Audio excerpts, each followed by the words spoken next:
assist. This will be his third ace in the competition. It looks to be it, and there it is. 5-4, the little peek through the top, the little kill, and Gorgona is just better. It's for clutch, little tap around the corner, they do the dance, and there you have it.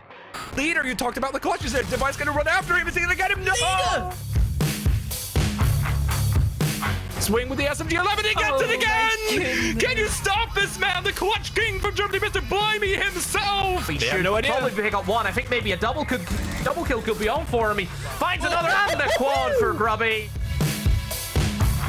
To pick himself up an ace here. Could he be the second ace of the day? Finally, Adam sprints in and nets the headshot. A flank out CC. What is going on?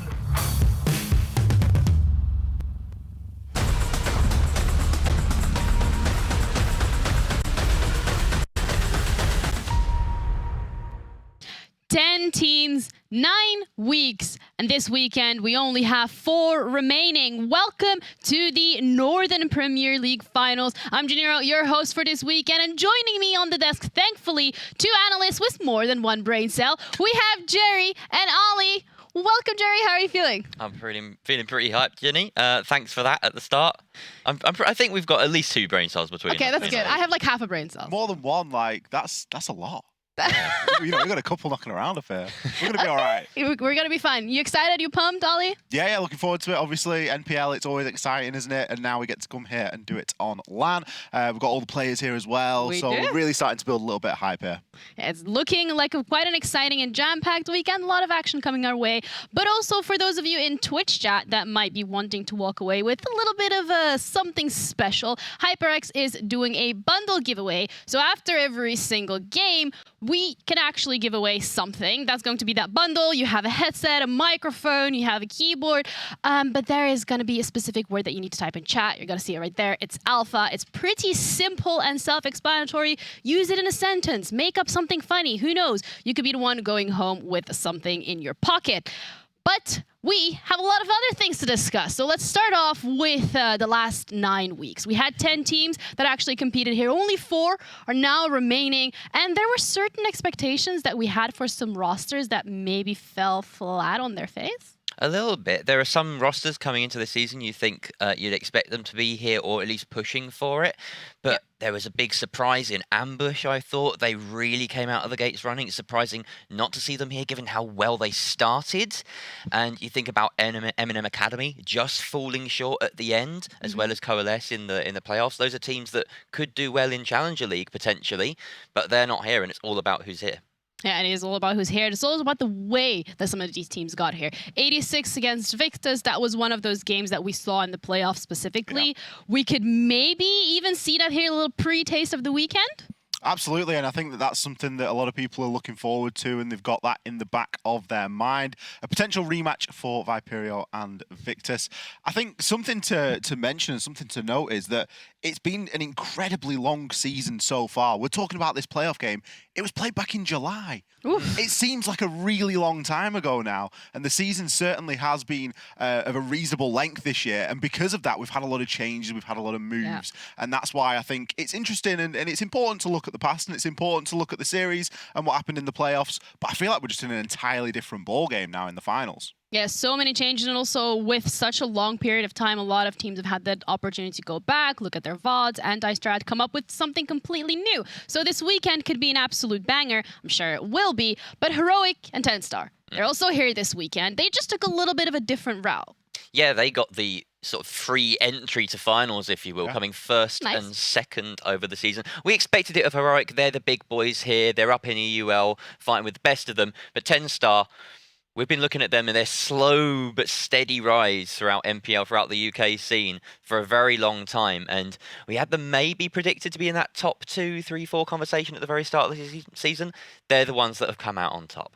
Yeah, and so they did. And you mentioned it yourself, Ollie, there have been a lot of different changes, especially with the rosters. We have something coming up in a bit, but just because of these changes, like looking, for example, at TENSTAR, they lost their IGL. You said it yourself. They really performed so well. They got here on that second spot. Are you worried that this could potentially impact them? I think it's going to impact them in some way, isn't it? And all the teams that have made a change are going to feel impact in some way, whether that's positive impact or whether it's negative impact. Realistically, the changes have happened, and it's good that the changes have happened, because we're not only looking at teams that have made improvements throughout the course of the season and have brought new players in and subbed out old players, but we're looking at where these players have gone. And it's impressive, and we've got to be proud of the fact that as NPL, we can feed players into Tier 1. Yeah, it's absolutely incredible. But if you're still a little concerned about all these changes, you're not sure what happened, we have our own comedian demo with a video to explain exactly what you can be expecting this weekend.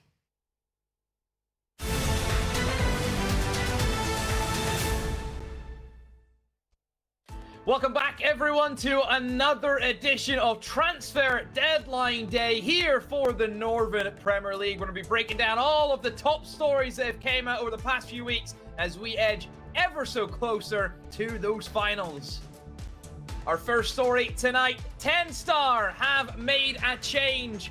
Leader is gone. He has moved on to greener pastures. He is playing for Natas Vincere inside of EUL, and TENSTAR, they needed to find a replacement. But who have they went for, Demo? Who have they went for?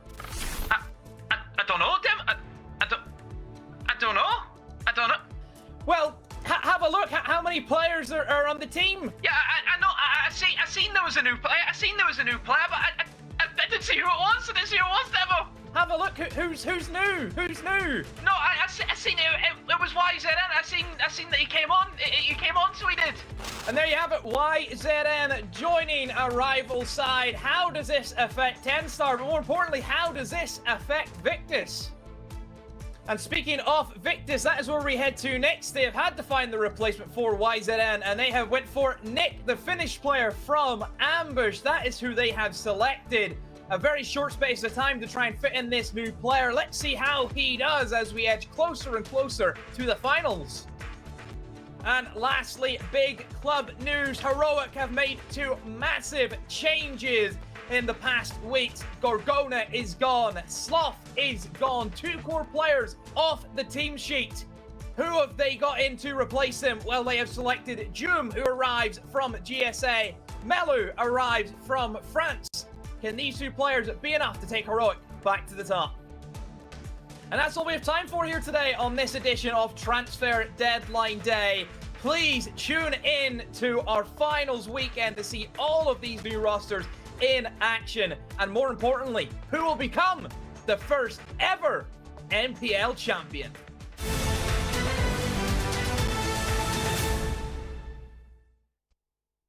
Thank you so much for that incredible journalism reporting demo. Very entertaining, very informative. So let's just start it off right away. TENSTAR, one of the teams potentially, do you think, that has benefited the most from this? Absolutely. I think there were a few doubts over losing leader, such a pivotal player for them during the season, quite honestly. One of the MVPs of the season. I think he had the most MVP awards during the season.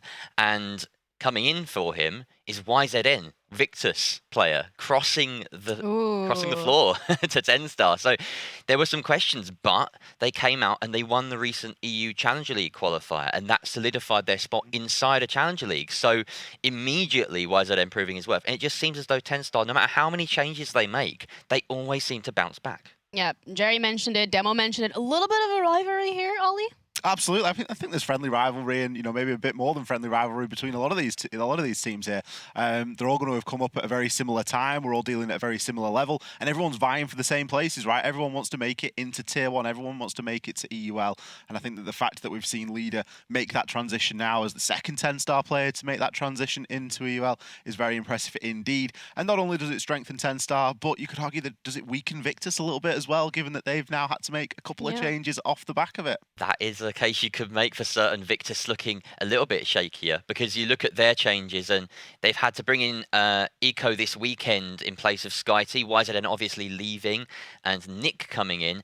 This is a massive shake-up for the team. I was talking to some of the lads last night, and we're going to see a different Victus this weekend. I can tell you that much for certain. Are there any roster moves, however, here, Jerry, that are worrying you, that you think we should really be keeping an eye out this weekend? The one that draws the eye certainly is Viperio 86 transfers. You look at the teams that have come here this weekend, and I don't think there's any of them that have been hit quite as hard as 86. Losing Grubby and Astro, both making the step up to Team Secret and doing a decent job of things so far in their new home. But the players that are coming in to replace them, Leighton, who's been a kind of mainstay of the Viperio 86 family for a long time, played with them last season. He's been in the wings for a while. And Kane B coming in from Coalesce. He was a decent player on the side of Coalesce, but are they Grubby and Astro? I don't know. I want them to prove me wrong this weekend. And we're starting to see a little bit of that sort of Nordic influence now. We've got Nick moving in onto Victus as well. So there's really those players that are starting to make that transition and muddy the lines a little bit between the sort of defined Nordic teams and UKI teams. We're now getting this little bit of a mixture, which is quite nice as well. Yeah, that's everything that the NPL is about, just mixing the regions up a little bit, getting those players together. But then Heroic, speaking of long-lasting members, when we were talking about 86, exact same thing happened to Heroic. They lost 2 of those members. Are you thinking it's going to impact their performance this weekend in a negative way? I mean, so far in EUL, it hasn't done. Currently, they're sitting top of the pops in EUL, so things have obviously, made a change for the better for Heroic so far. How that translates now here into NPL, very different thing. Obviously, with them making 2 big changes, they're going to be more focused on playing well in EUL, and maybe this is more of a side focus at the moment, given what's, on the line for them there and stuff. But there's still that pride to play for, and there's still a situation where we think back to previous winners of this competition, Jerry, and we were talking about this last night, and we're thinking, there's people that are proud to have won this quite a few times. You look back to previous Navi rosters, you look back to previous M&M rosters, and you start thinking, is it Heroic's time to be the Tier 1 team that does win the NPL, that does win the National League? It's been a nagging doubt for Heroic, I think, for a long time. They kind of dunked out of last year's UKIM finals very unceremoniously. They just didn't turn up. They came 4th in the end, underneath Viperio 86, in fact. So the question is, are we going to get the proper Heroic this weekend? I don't want them to be sacking it off, basically. I think I think they want this a lot. They are the one team that the rest of the UK scene are looking down and say, you haven't won it yet. Yeah, Heroic are going to be taking on Victus. That will be live on the B stream, so make sure that you do check it out. However, we're going to be covering TENSTAR versus Viperio 86, another banger of a match. And then later on today, we're going to have the lower bracket semis and the upper bracket finals. So that means that today, we're going to be saying goodbye to a team, but we're also going to be able to fully cement one team in those finals. And Jerry, how are you feeling about that? It's big steps, 4 games in one day. We've got a lot to cover, right? We're going to be going on for a while, and it's going to be really exciting, right? You said it yourself, just immediately, almost, by 7 p.m. before dinner time, we're going to have a team eliminated, and that could be anyone, quite honestly. This weekend, it looks pretty stacked. Well, you think 7 p.m. is like before dinner time? Oh, for me, yeah. I'm a late dinner eater. What about you, Ollie? I mean, dinner is at lunchtime. Dinner is at lunch. Tea is at tea time. Oh, you're a northern. Yeah. You're one of those. We're in York. You gotta conform. You're right. I have to do as the Yorkans do. You have to conform. I'm looking forward to today. TENSTAR Viperio for me is a little bit of a treat to kick things off there. It's going to answer a couple of questions about Viperio. TENSTAR, of course, the team that we feel like are a little bit more solid and a little bit more unchanged, given they've only had to make 1 change. But Viperio for me, and then looking into that second one, Heroic versus Victus. That again, such a big game, because you want to watch that and you want to see, right, how are Heroic going to respond here? How are they going to kick off? Are we going to see this scary team that is going to take the whole thing at the end of the weekend? Yeah, and that's why you need to have 2 monitors so that you can watch both games at the same time, or you can just have 2 tabs open at the same time. But let's discuss the top 5 players so far this season. Some of them are with us here this weekend, some of them are not. And I'm going to be starting off with you, Jerry. In regards to these players specifically, which one did you expect to be with us here? Certainly Oscar's been the one that just keeps appearing on these top 5 graphics that we've been running throughout the whole season. It is, he's maybe, I don't know, he's just an incredible player. He deserves to be up here. So we're looking right now, of course, at the top 5 season KD ratio, and these are just some incredible players. The one that surprises me up here, you're used to seeing Benji, you're used to seeing Oscar, Jegs, Zenoxo as well came in, huge impact for TENSTAR in the second half of the season. But Hungry up there for Viperio 86 comes in, fills this kind of flex support role, and he's fragging out of his mind. I think the playoffs in particular have made a massive difference to that stat for him. Absolutely, and Hungary's a name that if anyone's been watching Siege for a while, you're going to be very familiar. He's had a storied history, played on G2, played inside of Tier 1 before, and you never really thought of him as a serious fragger, did you? You never really thought of him as someone that was, scary or entry or making that sort of... It would happen occasionally. It would happen occasionally, but it wasn't a consistent thing where you look at somebody like Benja and you go, yeah, he's going to get a lot of kills. Yeah. So I think, it's nice to see them in there. And of course, Benja, Oscar, Jegs, they're going to be the real mainstay here, I think, over the course of the weekend. Absolutely. Yeah, KD ratio, however, is not the only graphic we have available for the top 5 players. There is another one that's going to be showing up about now, and that is cost. So cost does play quite an important role in these games, and again, that's exactly why we're counting it here. And we said it's some players we expected to see here, but from the lineup that we currently have, which one do you think that has barely made the cut, and you think potentially it could have been more because of individual games popping off rather than consistent performance? It's surprising, honestly, to see Benja there in some ways. Now, the reason I say that is because he had a very good kills stat for during the season, but he also had quite a high death stat too. And to get a good cost score, a lot of the time you need to be making your impact in the round. So if he's making his impact with the kills, then that makes sense. But if he's dying before he can have an impact, which sometimes he was, then you expect the cost, which, in case you're unaware, stands for kills, objectives, survivals, and trades. You expect it to be slightly lower. You expect him to not necessarily get that point that you get every round that you make one of those contributions. So yeah, it's a little bit more surprising to see him up here, but you do still expect to see some of the higher fraggers in this lineup, and then occasionally, players like Leader, I think he may have been in this list and he's been removed because he's no longer in the league, but some of those names are like the really key support players might be missing here too. Yeah, opening KD is another stat that we're going to be having a look at, because again, that is one of those very important ones to determine the paces of the rounds here. Ollie, looking at these players, which one stands out? I would. The thing that stands out is maybe Sam. Maybe need to get a clarification on that one.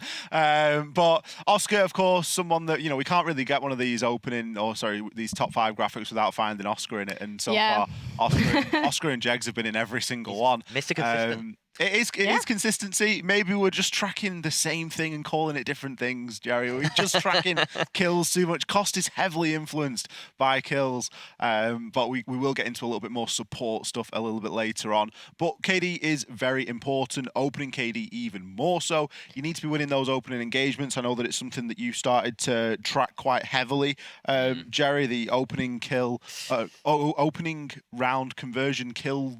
You came up with a great entry conversion rate. Conversion rate. There about we go. As succinct as it can possibly be. Jerry came up with a wonderful thing, which basically means if you get the entry kill, do you win the round? And it's a nice statistic there.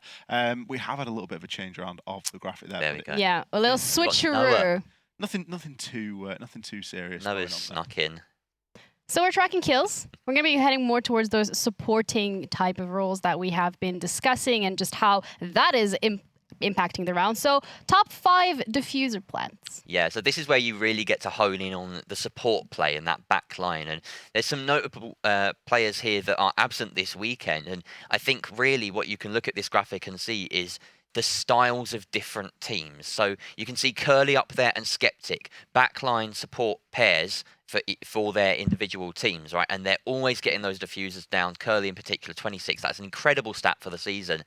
And you think about who's not there. You're not seeing, for instance, Uno. You're not seeing Leader or Azza or any of these players that might fulfill a bit more of a backline role for TENSTAR. Because the way that those teams operate is that any one of them could go in with that kit and get it down. Whereas there's a lot more reliance on this duo. And Curly and Skeptic, I think they have to turn up this weekend in particular for their teams to have a good shot. And Ollie, is there any player here that you think should be showing up this weekend? We're talking about the diffuser plans. You said it yourself. We might be just tracking kills. Maybe more the supportive roles are what's really important here. I mean, there's only 2 players that can show up here this weekend, Curly and Skeptic. The rest, unfortunately, aren't going to be in attendance. Realistically, you're dealing with 4 teams that have got almost 2 very differing play styles. That's demonstrated quite nicely by this graphic. So far, we've seen a lot of players from Heroic and TENSTAR dominating a lot of the kill-based statistics. And here we're in the supporting statistics. We're in that plant, getting that plant down, and we're sitting a little bit of Viperio and Victus here as well. So it is going to be about the meeting of those 2 play styles styles and how they sort of match up against one another. And, you know, if Curly and Skeptic and Viperio and Victus still choose to go for this more, you know, plant-based route where they're really sticking one person on the diffuser as opposed to taking the more fluid approach where it's anybody is going to plant, but we need to get ourselves into a position to do so. We're not going to hamstring ourselves by just giving that job to one person. Yeah, there's 4 teams, 2 different play styles. How that's going to be playing out is going to impact the standings. But most importantly, we said it, they're competing here, if you know some of those Twitter bragging rights in terms of Heroic, one of those teams that is, yes, they are in the EUL, haven't really won the NPL as of yet, but there's 2 spots up for grab for Challenger League. But I heard that there's a little bit of drama, there's a little bit of, I don't know, how do I want to say this, like mapping? Extra sauce. Extra sauce. Okay, of course, it's an NPL broadcast. We have to talk about food. Absolutely. So we've got a lovely graphic right behind us, and let's blow it up for full screen. So, some interesting drama, and it involves M&M Academy specifically. Okay. You're thinking they're not here. What are they? What's what going are we on? talking about? Why are we talking about M&M Academy? Well, Viperio 86 and TENSTAR, they've already made it to Challenger League via the open qualifiers. That's been going on for a short while now. Victus will make it to Challenger League. They're the ones that are playing for something this weekend, really, in terms of Challenger League qualifier spots. They are the ones that will qualify for Challenger League if they finish above either TENSTAR or Viperio 86. That's because we have 2 spots available here through the NPL. So the top 2 teams, besides Heroic, that finish this weekend, will get that Challenger League spot. That supersedes any system inside of Challenger League quals. So, you're still with me? All right. You lost me 2 minutes ago. All right. The important thing to note, Victus, they're the ones playing for a Challenger League spot this weekend. If both TENSTAR, this is the bottom point, if both TENSTAR and Viperio 86 finish above Victus this weekend, then that means that TENSTAR and Viperio 86 have their qualifications points ignored. And the way that that works out mathematically, it's stupidly complicated, but basically, bottom line, M&M Academy get a Challenger League spot at the end of this. It's crazy, but it's true. Wow, I hope everybody had their pens and papers ready because this is going to be on the exam, by the way. I forgot to mention that earlier on. I hope y'all paid attention. But I also hope that Talent paid attention because we have our own predictions. Everyone, I would say, has kind of seemed to be agreeing on which teams are going to be the ones walking away with the win, at least for the first 2 games. Wow. And it looks like there is absolutely not a single person that disagrees. Ooh. Heroic and TENSTAR seems to be the favorites here, Ollie. Yeah, by quite a significant margin as well. I'm just trying to look and see exactly where we're all at with points. I think I'm ahead. Jerry's 67 currently. So I'm ahead out of our 6, but I believe it's Uberos who's sitting home watching this, probably ahead of everyone else. Not here, so it doesn't count. Yeah, exactly. He's not on the graphic. Also, didn't make it. Yeah. You're out of 87. So you've been a little sweat and you haven't missed a week. Oh, this is silly. Because everybody else has missed a little bit. Exposed. So I think I'm doing pretty well there, to be fair. We're going to have to go for some different predictions, though, if we want to crown a winning member of Talent for most correct predictions. But realistically, I'll give you the reason that I gave this as a prediction. Even though the graphic is the wrong way around, it doesn't really matter. We still get the point. TENSTAR, for me, they're the team that are going to come out today and do very well. I'm looking for them to go out and impress and continue on this winning form. And for Heroic, realistically, you've got to back them, haven't you? You've got to back them, especially given the recent form in EUL. It's true. However, I feel like there may be egg on our faces when you look at the stakes. You think Victus, they come in this weekend. If they beat Heroic, they're almost certainly making Challenger League. You know, they're guaranteed top 3. Maybe it rests on who gets knocked out in what order, etc. It gets a bit complicated, but they're playing for a Challenger League spot, essentially, this first best of 3. So they could be in it to win it. In it to win it. I think every single team here is in it to win it this weekend. But we're going to be taking a quick, very short break. We'll be back shortly to discuss TENSTAR versus Viperio 86 here on the A stream. And don't forget, if you want to watch Victus versus Heroic, you got to head over to the B stream.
My name is Joseph Bouton, also known as PX7. I'm an analyst for Team Viperio 86. Hello guys, my name is Lucas. In-game name is Hungry. I'm flex shot caller for 86. Regarding our results in NPL, I think we're really satisfied. We did finish top 4. We made it to the LAN finals. We're a strong contender. Can't really say anything bad about it. It was pretty solid. Now we have 2 different players going into the finals. It's gonna be a different story. We brought Kane B and Leighton back in, and I think both are doing just fine. I think Kane B is a great addition coming from Coles, of course. Leighton had a lot of experience as well with the previous roster with some parts like Curly, and I think they're just fine, honestly. They still have a lot of stuff to learn. I think they're fitting in really well. We have a good chance in Challenger League with them. I think our team has a better chemistry than other teams in the finals. Even though we are behind, we can definitely come back and get the win. I think we have some players with a lot of experience and a great understanding of how the game works. I think we strive in the chaos, honestly, and I don't think a lot of teams can do that. All the teams in top 4 are really good teams. Of course, TENSTAR are a little bit special. I think they can adapt really easily. They can play really aggressive, really slow as well. They can change the pace really easily. Maybe I'm looking a little bit more at them than the other teams. So regarding LAN experience, myself, I've been to quite a lot of LANs, of course. Regarding the players, for most of them, it's going to be pretty new. It's a whole different game. People can hit their nerves. They play completely different on LAN. You see the emotions of your teammates. Every person is different. But like, if the chemistry is good between your teammates, I would say it's impacting in a positive way. Winning the NPN finals would feel great. It would be even better for the boys. It would be a great reward for them. I mean, it's NPL, right? So it's one of the strongest national leagues out there. So that's quite a title.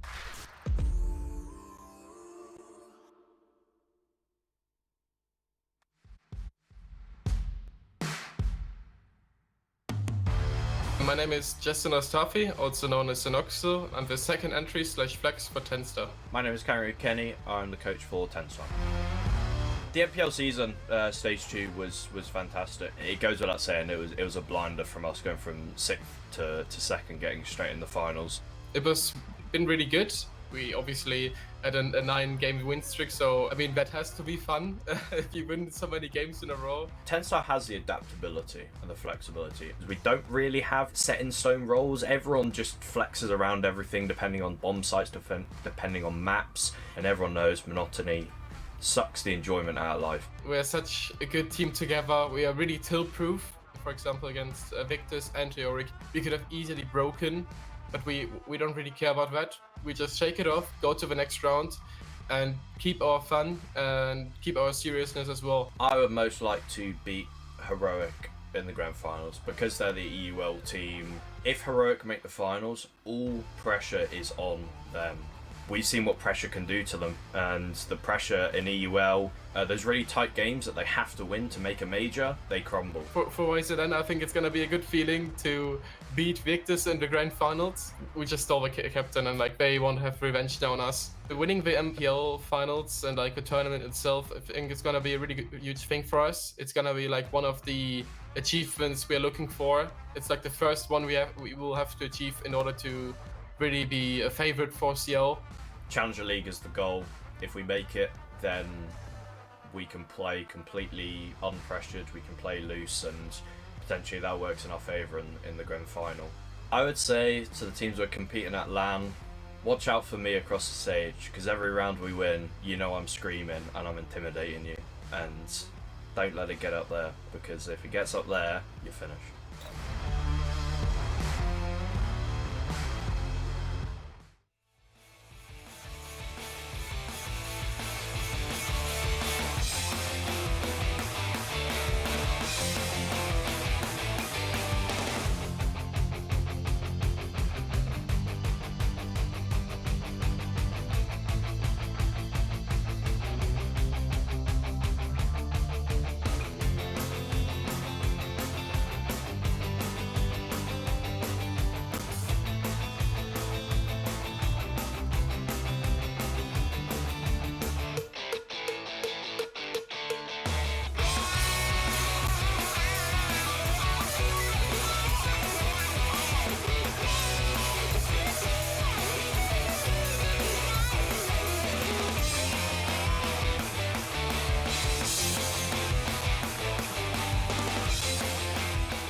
They absolutely have to stick this, and Zenoxa once again has to come up huge. He's going to get the kill for one and swing for hallway. Tried to catch Curly by surprise, but he's ready for him, and a double from Jags with a DMR! Marvel to be left in onto side. Vito's just going to take it into his own hands. Pulls another one out the bag. Swing with the SMG11, he gets it again! The Clutch King from Germany, Mr. Blimey himself!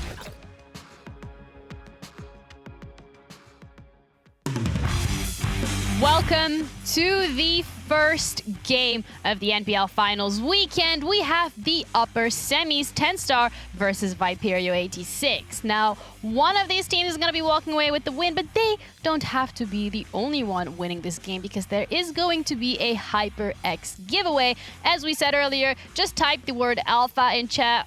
Yeah, okay, this is mirrored. Sorry, not really good at that.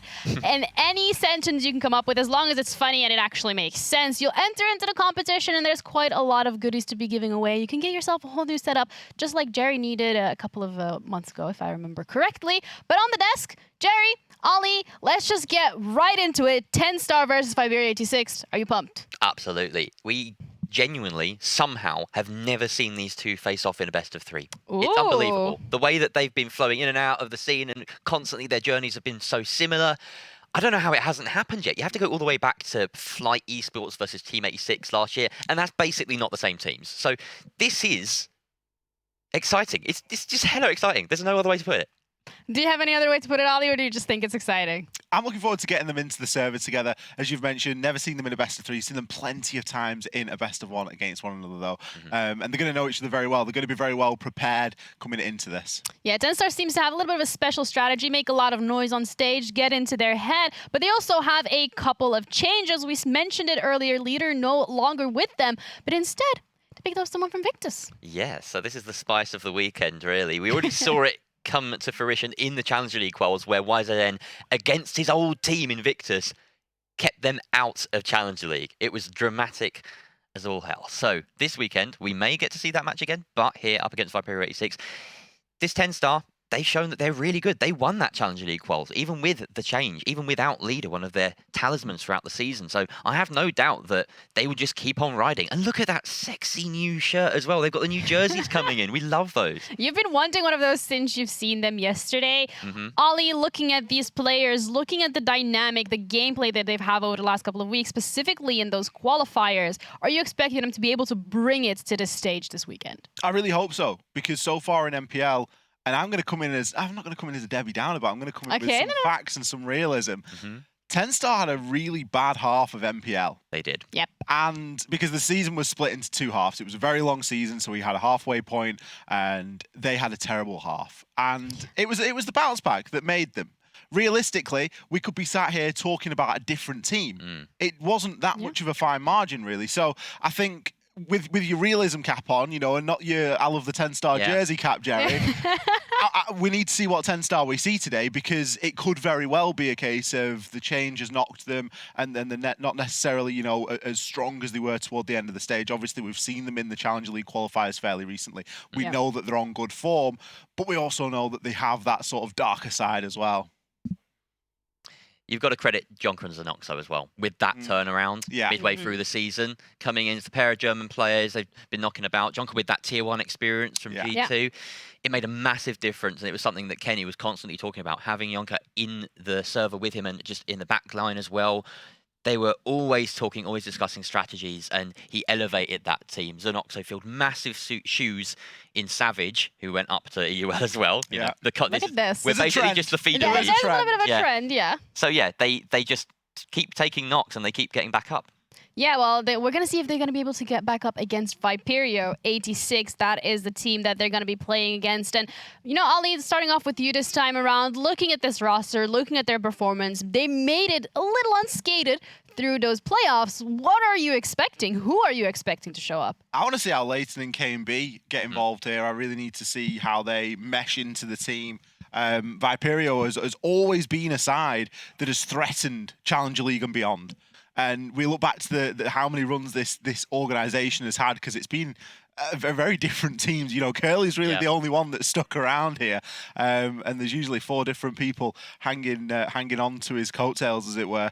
I really want to see how Leighton and KB perform. That's, for me, the biggest question of Viperio for this weekend. We get to find out very quickly how they have meshed in and how much work they've been able to put in behind the scenes, because we know what old Viperio was capable of with Grubby and Astro. We know what that team could do. They're now no longer here. They too have gone to, guess where? EUL. They've gone on to Team Secret. Quite nice that both of them managed to go onto the same team, little side note, but realistically for me, this is all about the team synergy for Viperio. Yeah, they're the most unknown quantity coming into this weekend. And I look at this lineup and I think, you know, Leighton and KB, they're good players, but they're not Astro and Grubby. I feel like those are big shoes to fill, and I want them to prove me wrong this weekend. But personally, I think as though Vito is the player that they're going to need to step up especially well. You know, he's the one with tier 1 experience. He's the one with that fragging power, and they're going to be really looking to him to bring the goods this weekend. So Viperio 86, more of that unknown quantity. TENSTAR, however, they just, after that transfer window, just absolutely ran it, completely cracked out of the wazoo. They're going to be facing each other in the first best of 3 this year, so completely unexplored territory here, Ollie. What are you expecting in terms of playstyle from TENSTAR specifically? I think that TENSTAR are just going to do their own thing. They're not going to be looking to make too many outlandish changes. Maybe the bigger change of playstyle is where we'll see, you know, from Viperio, given that they've had 2 changes, so it's more substantial. But for TENSTAR, they're just going to run through the motions here. The question now sort of turns to, have a team been sort of hiding something ahead of the finals here this weekend? Obviously, we've had the CL qualifiers that have been played online, so teams have been, you know, putting effort into that. And but as you've mentioned, Jerry, the point system and the way that things prioritize over other things, NPL prioritizes over CL qualifiers. So it's still worth coming in here and putting in a big shift and you know, maybe bringing something that we haven't seen just yet. Absolutely. And I feel as though, especially with this being the first best of 3 that we're going to see out of these guys, you know, they've met a lot in best of 1s.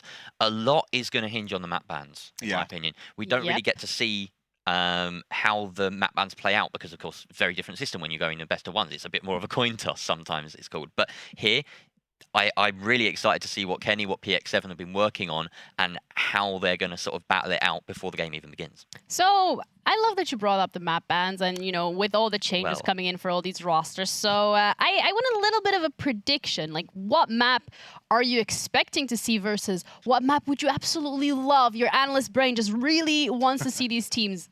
So delving into the data, it looks like a clubhouse is likely. Both teams really like it. It might be the decider. That's such a cop-out. It's a real vanilla one, right? Be a little original. A bit more I'm going to dig myself out of this hole here and say, you mentioned Villa before this and said, oh, Villa's an interesting one. Both of these teams have brought Villa out against Victus, who are known as a very good Villa team, and won it. So I reckon they might want to, you know, see what they can do on Villa against each other. It might be a bit of a spicy one if that happens. Okay, well, let's see whether or not Jerry was correct and whether his analyst brain was able to come up with the predictions. The little drum roll, please, as we're going to be looking at the map Vito. And it looks like... Wow, Villa completely wrong. Villa is... I mean, no, sorry. Yeah, it is Villa. Yeah, I misread it. Ollie, how are you feeling about Villa? Villa pick, theme park pick, and decider Oregon. So the Villa pick, for me, curious. It's heavily banned for both teams. If we're only looking at the sample size of NPL, you know, we've not broadened this sample size to things that have gone on in the Challenge League qualifiers, because that, again, is where teams will bring things out and is a little bit different. So, you know, hats off to you there, Jerry. Big pat on the back, a little bit of a guess, but you got away with it. The theme park pick as well, I think that's, you know, again, a very low preference map for both of these 2 teams in regular stage. So maybe they're looking to keep something back for that. And decider on Oregon, I mean, you know, that's really just the way that it goes. It was been a decider on Oregon or a decider on a Clubhouse Chalet or, you know, sorry, based off those 2 there. So realistically, you know, nice little 50-50 to round things out if needed, but 2 maps that we don't always get to see to kick things off. There's a very happy Swede who caught my eye sitting yes, in the corner. Snare is just partying in the corner. Who might be very happy about the fact that there's maybe a theme park on the way. But... He's so offended that you called him. Oh my God, you're Norwegian. What has happened? That is so bad. Oh, he's ready to come up to the desk. Oh, no. Dear me. He's getting up. He's getting up. He's ready. No. I need to make a swift exit, I think. Yeah, I think you need to make a run for it. Just swap places with Snare. But looking at these maps specifically here, do you think it lies maybe heavily or maybe not at all towards a specific team, do you think TENSTAR or Viperio 86 are like, oh yeah, we love those, we're going to get on those, and we're going to be walking away quite easy 2-0?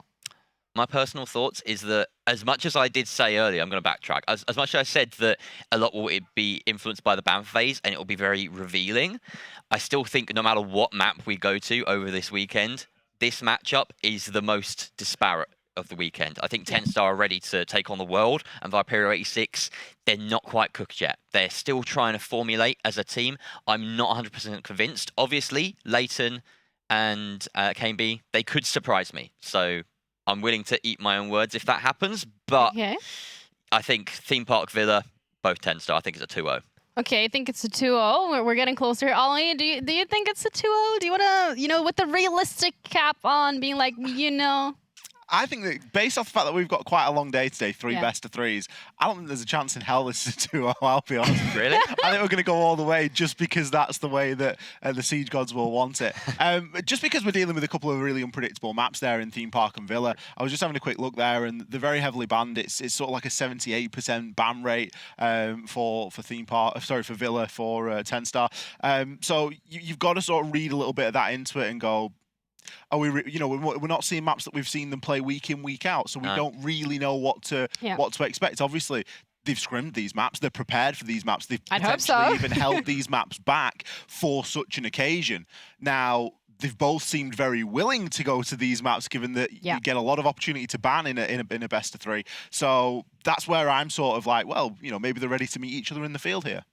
Yeah, maybe they are, maybe they're not. But one of the things as well that I think we should look at is the fact that they're going to be playing on stage. So a lot of these games have all been played online. They haven't really had that opportunity to, it's not really your setup. Like, you bring your mouse, you bring your keyboard, you have that opportunity to plug those in, but you still need to get used to it. You still have, the noise of the other team screaming. Like we saw it in the video themselves. TENSTAR like, I'm going to try and get into your head. Do you think that this could potentially impact them? I think it's definitely going to be a first LAN for a couple of people here, isn't it? It's going to be a first experience playing on a stage, proper shoulder-to-shoulder gaming sort of thing. They may have done it in a boot camp potentially, but when you're dealing with tier 3 teams, they don't always get that fortune to go to a boot camp, especially, geographically where teams are located, if players are all over the place. So it could be, one of the first times that they're all getting together and they're all getting to play on stage, and that can really add into it. Obviously, we haven't got a crowd. I think me and Jerry might go over there and make some noise just to give them a little bit of a feeling of what it could be like, if maybe somewhere was just half full, because there is only 2 of us. But realistically, I think that that's something that they'll probably enjoy and they'll probably relish in that. Yeah, well, we're going to be heading to a quick break as we have issues with some of the computers. We'll be back shortly, so don't go anywhere because we still have to get into this absolute banger of a matchup.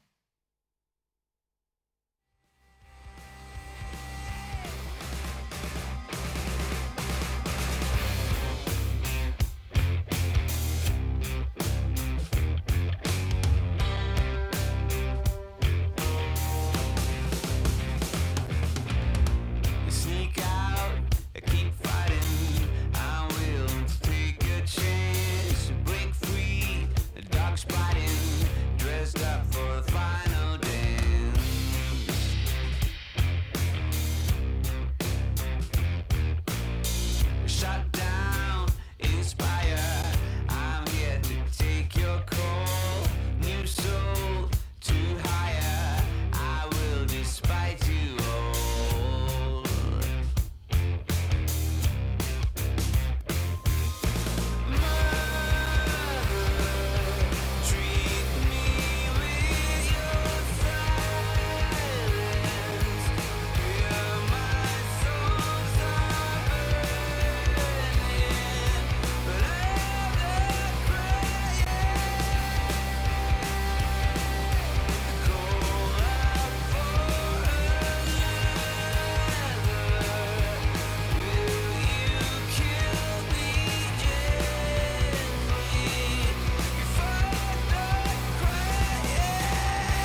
he gets this will be his third ace in the competition. It looks to be it, and there it is. 5-4, the little peek through the top, the little kill, and Gorgona is just better.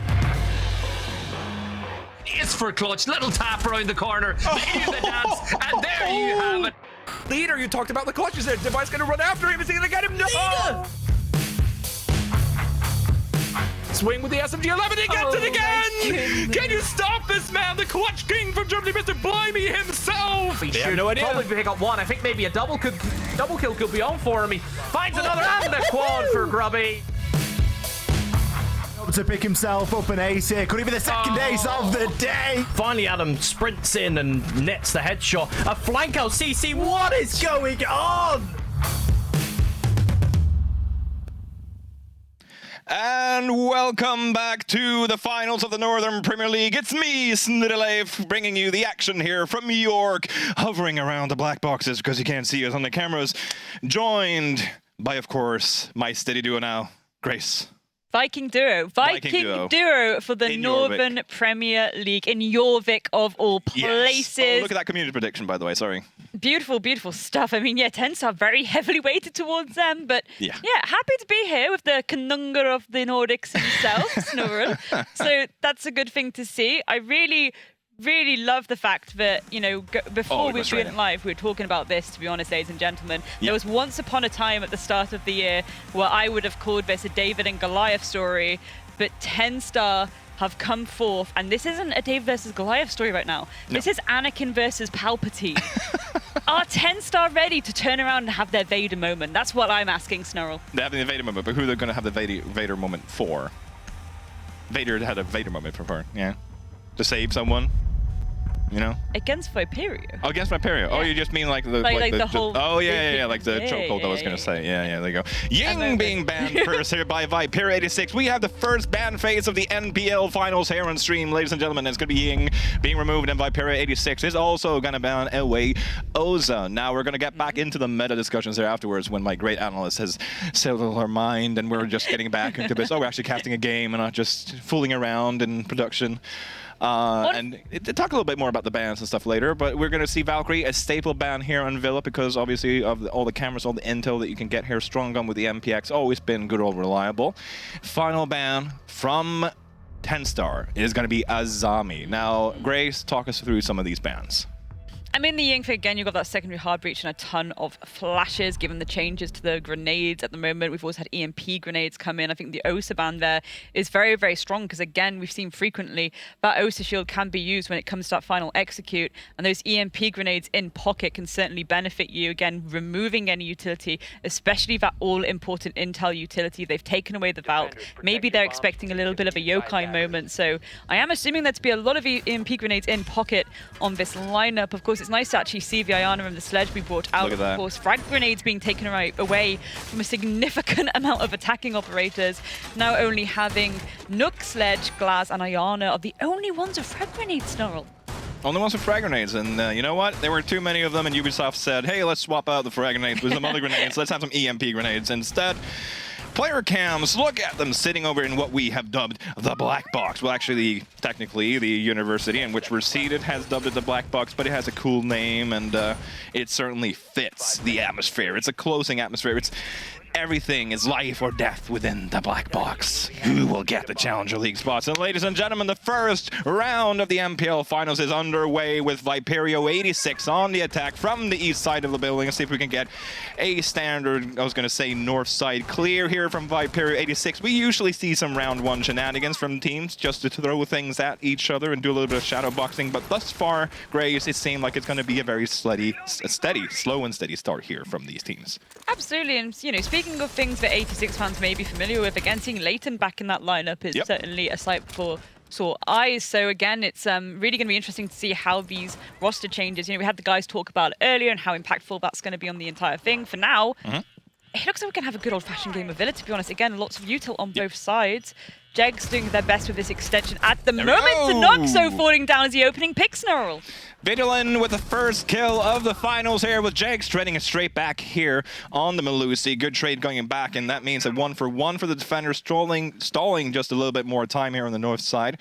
Of course, good for Jegs if he can get a second one, but he won't. He will be denied by Curly on the Capitao here. So, of course, he get a little bit of time off, but now Viperio 86 will have a man advantage pushing in for the take. I say that, Yunka will trade back onto Leighton. Seems like there's a little bit of a spread here on the side of the defense for TENSTAR. I think there's a good reaction here from Yunka. Gets the kill onto Jegs. They might not expect Yunka to be pushing up that aggressively. Here someone gets the kill, and I think that's very crucial because for the final execution, you want to have a roughly amount, the same guns on each side, specifically considering the fact that the attackers often will have to think about planting, which would give you a numbers disadvantage in terms of guns pointed at your opponents. And speaking of guns, again, with all those nades being taken away from the board, this meta's really shifted once again to, okay, we're going to have to go a bit more head-on with these gunfights.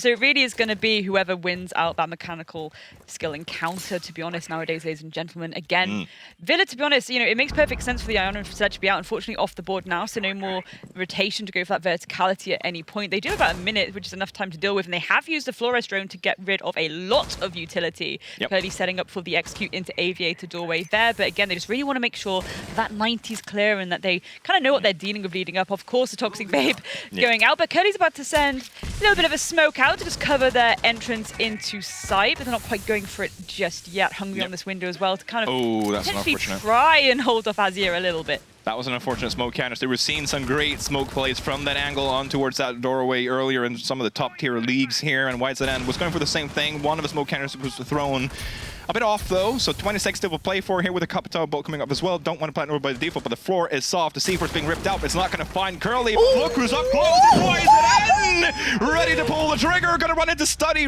straight into Hungry. I've cast in Clutcher before, but no! It will be Yunka to close this one out with his claws or something, but TENSTAR takes round number 1, and a little bit of a, shall we say, weird first round in terms of tempo. Like, yeah.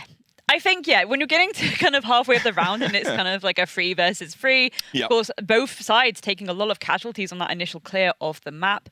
Again, though, we did see the utility come up from Viperio. They were very prepared for that execute. It just ultimately came down to the very aggressive push there from YZN, basically clutching out the round for them again to have the initiative just be like, okay, most likely they're either planting by the map or they're planting default. They probably won't go default. They're probably going to go with that map. So I'm just going to swing out with that SMG-11 and shut it down pretty swift. Shut it down pretty swift. There we go. Swiftly put down. As we're going to prepare for the second round, it's going to be trophy statuary here, and of course, taking notes. These are the two, standard bomb sites, but then again, Villa, sometimes you would see teams opting into Kitchen as a secondary site, because arguably you can hold Kitchen almost like you would hold the statuary take without having to worry about the trophy side of things, I was going to say. But right now, it's going to be a steady, not steady, it's going to be a standard rotation here from these teams, or from TENSTAR. Standard. Still getting into the hang of things. I've been sitting here. Yeah, I was going to say, like, I've been sitting here for 10 minutes now killing time with Grace, doing all shenanigans. So I have to get back into siege mode right here now. But let's get some nice replays here as we're talking here. And, no, actually, there were replays, but now we're back live. Never mind. Vidalin. The interesting thing is, again, you've really got to hold that bottom floor still when it comes to these sites, because even though we have seen significant changes to who is holding those frag grenades, you know, people are still going to use them. They are still going to bring the Iana. It's a comfy piece of kit to deal with. The Sledge as well, especially for a map like Villa where there is so much verticality. Again, you want to be seeing the frag grenades below. Sledge probably attacking the bedroom bow. Hungry, actually, with the opening pick there. Zia falling down. So that is a C4 off the table already. That can be very, very important, especially when it comes to these vertical plays, Snarl. Yes, the vertical plays. And again, with Zofia, the LMG is being nerfed, of course, because of the new recoil changes. Zofia's AR is back in play. Steady gun here. Vidalin's going to try and get himself a kill, but it will be Jags. There were 2 players there. Jags will be the one who's open, though, just to try and protect Zanoxo here. A little bit aggressive, you could argue, from Vidalin. Not that it's uncommon for him, as Hungry is just going to plant a little bit inside of Zanoxo. Will take down Curly, so they're trying to just tighten the grasp around Kitchen here, but TENSTAR is just getting rid of Viperio 86 players on this map. map, and it's only Leighton and Kane left alive in a 2v4 with 1 minute 30 left to play. Kane outside of wall, just going to try and get an entry kill. A bit lucky with that one as Anoxa goes down, but all up to Kane still. Now we can still see if we can get a depth charge because YZN is playing on a soft verticality, and he will go down. He is injured just enough, but look how ridiculously low Kane is at the moment. But it is a 2v2. Full HP on Jegs and Yonka versus Leighton and Kane. Both hit hard. But then again, this is Siege. These bullets do hit hard. And if you get a headshot, it's an instant kill. So these teams and players, with the experience that they have, might be able to do this. But of course, with that low HP, Kane, if he gets a splinter, he's dead. Leighton finding out that one of the players on top of Astro Stairs. Kane just holding here. Small pre-fire would be enough to kill Kane. Long angle being held here. From split. Kane, even getting hit by those smoke canisters will be enough to down Kane. Keep that in mind. Jegs, default cam still up, so he can rely on a defender who's currently sitting on it, has an ADS, could be swinging. That's the nade coming through. That's the second one, I believe, from Leighton. No more nades left. Nope. See if he can swing it here. Hard swing. Jegs wants to hold this aggressively because he knows he got it. Leighton has been injured. Kane will get the kill. Jegs got the kill, so it's a 1v1 now, but there we go, the low HP, and that's why we keep bringing it up sometimes, because yes, one shot, one kill, but if you have a ridiculous amount of HP left, a low amount, that is what the defenders can do against you. A tickle will push you over into that death, essentially. I think 86 actually played that really well, to be honest. When you've got two of you like that, one of you's on low HP, they went for the duo push in bathroom. That was the only thing they really could do, because this idea of Kane going first, whoever kills Kane, you know, Leighton, you assume would be there for the refrag. Unfortunately, didn't quite work out like that. Bit of a ring around the rosy around that Astro doorway. And then, of course, the toxic canister, just finishing off the tiny bit of health that Kane had. Sliver. TENSTAR so far looking really, really good, though. Again, they're playing this really well. I love the aggression that they're bringing. They're taking that initiative to just really throw a spanner in works and being like, no, we're bringing these fights to you. Again, Snarl, the stress really is on how the meta's changed, where we have to have these fast and furious engagements again now. And we're seeing that from TENSTAR. Beautiful stuff, really. Yeah, beautiful stuff. Can I play the devil's advocate here and put myself on V86 no prezzies for Christmas list? How much of this is TENSTAR playing great and Viperio 86 still getting used to the new two players and the synergy they're going to bring into the team? This is the thing, Leighton. I don't think there's going to be too much of an issue with that, to be honest. Looking again at the players of 86, I think they can easily mesh into anything that they're thrown with. It's more the fact that again, I think Kane B's been the really interesting pickup. I think he's the one that is the most unfamiliar to a lot of these players, really. But I don't think that would have affected the roster too much. I really do think it's more of a case of TENSTAR really playing into knowing what they need to do. They know where these pushes are going to come from. 86 playing is pretty standard, to be honest, Snarl. So it's easy to read into, and TENSTAR are fully playing with that. Yeah. Seems like Zanoxa did enough to startle some of the players here. I do believe it was friendly fire on the side of Vital, and that's why I did a little sound. Another one. Yonka close to mud. Hungry being on a window here might be able to hear Kaid, who's very heavy when he walks past here, but doesn't seem like it. And Kaid's just roaming around, Yonka that is, seeing if he can catch someone off guard. Seems like they're playing with a little bit of confidence here, TENSTAR, in the way that they're roaming around the map. And like I said before, the gunfights will be very crucial for this meta. I mean, it's always going to be crucial in an FPS, but because you have less utility to clear players off the map with on the side of the attackers, you need to go for gunfights a bit more, and this you go. Azur has his angle up through the laundry hatch, and Kane has to be a bit careful, but of course that's why you see the players, once they punch out those windows, get away from the windows, because they know that someone might be waiting with a pre-fire here. So, still, nothing. Halfway through the round, Grace, and everyone's still alive. Which is, you know, a good sign. It means no one's overextending and being silly sausages too much at this point. Again, it's a very, very large map. There's a lot of ground to cover. You have to be safe and patient enough, but be constantly mindful of that timer and the amount of room. Leo, was that?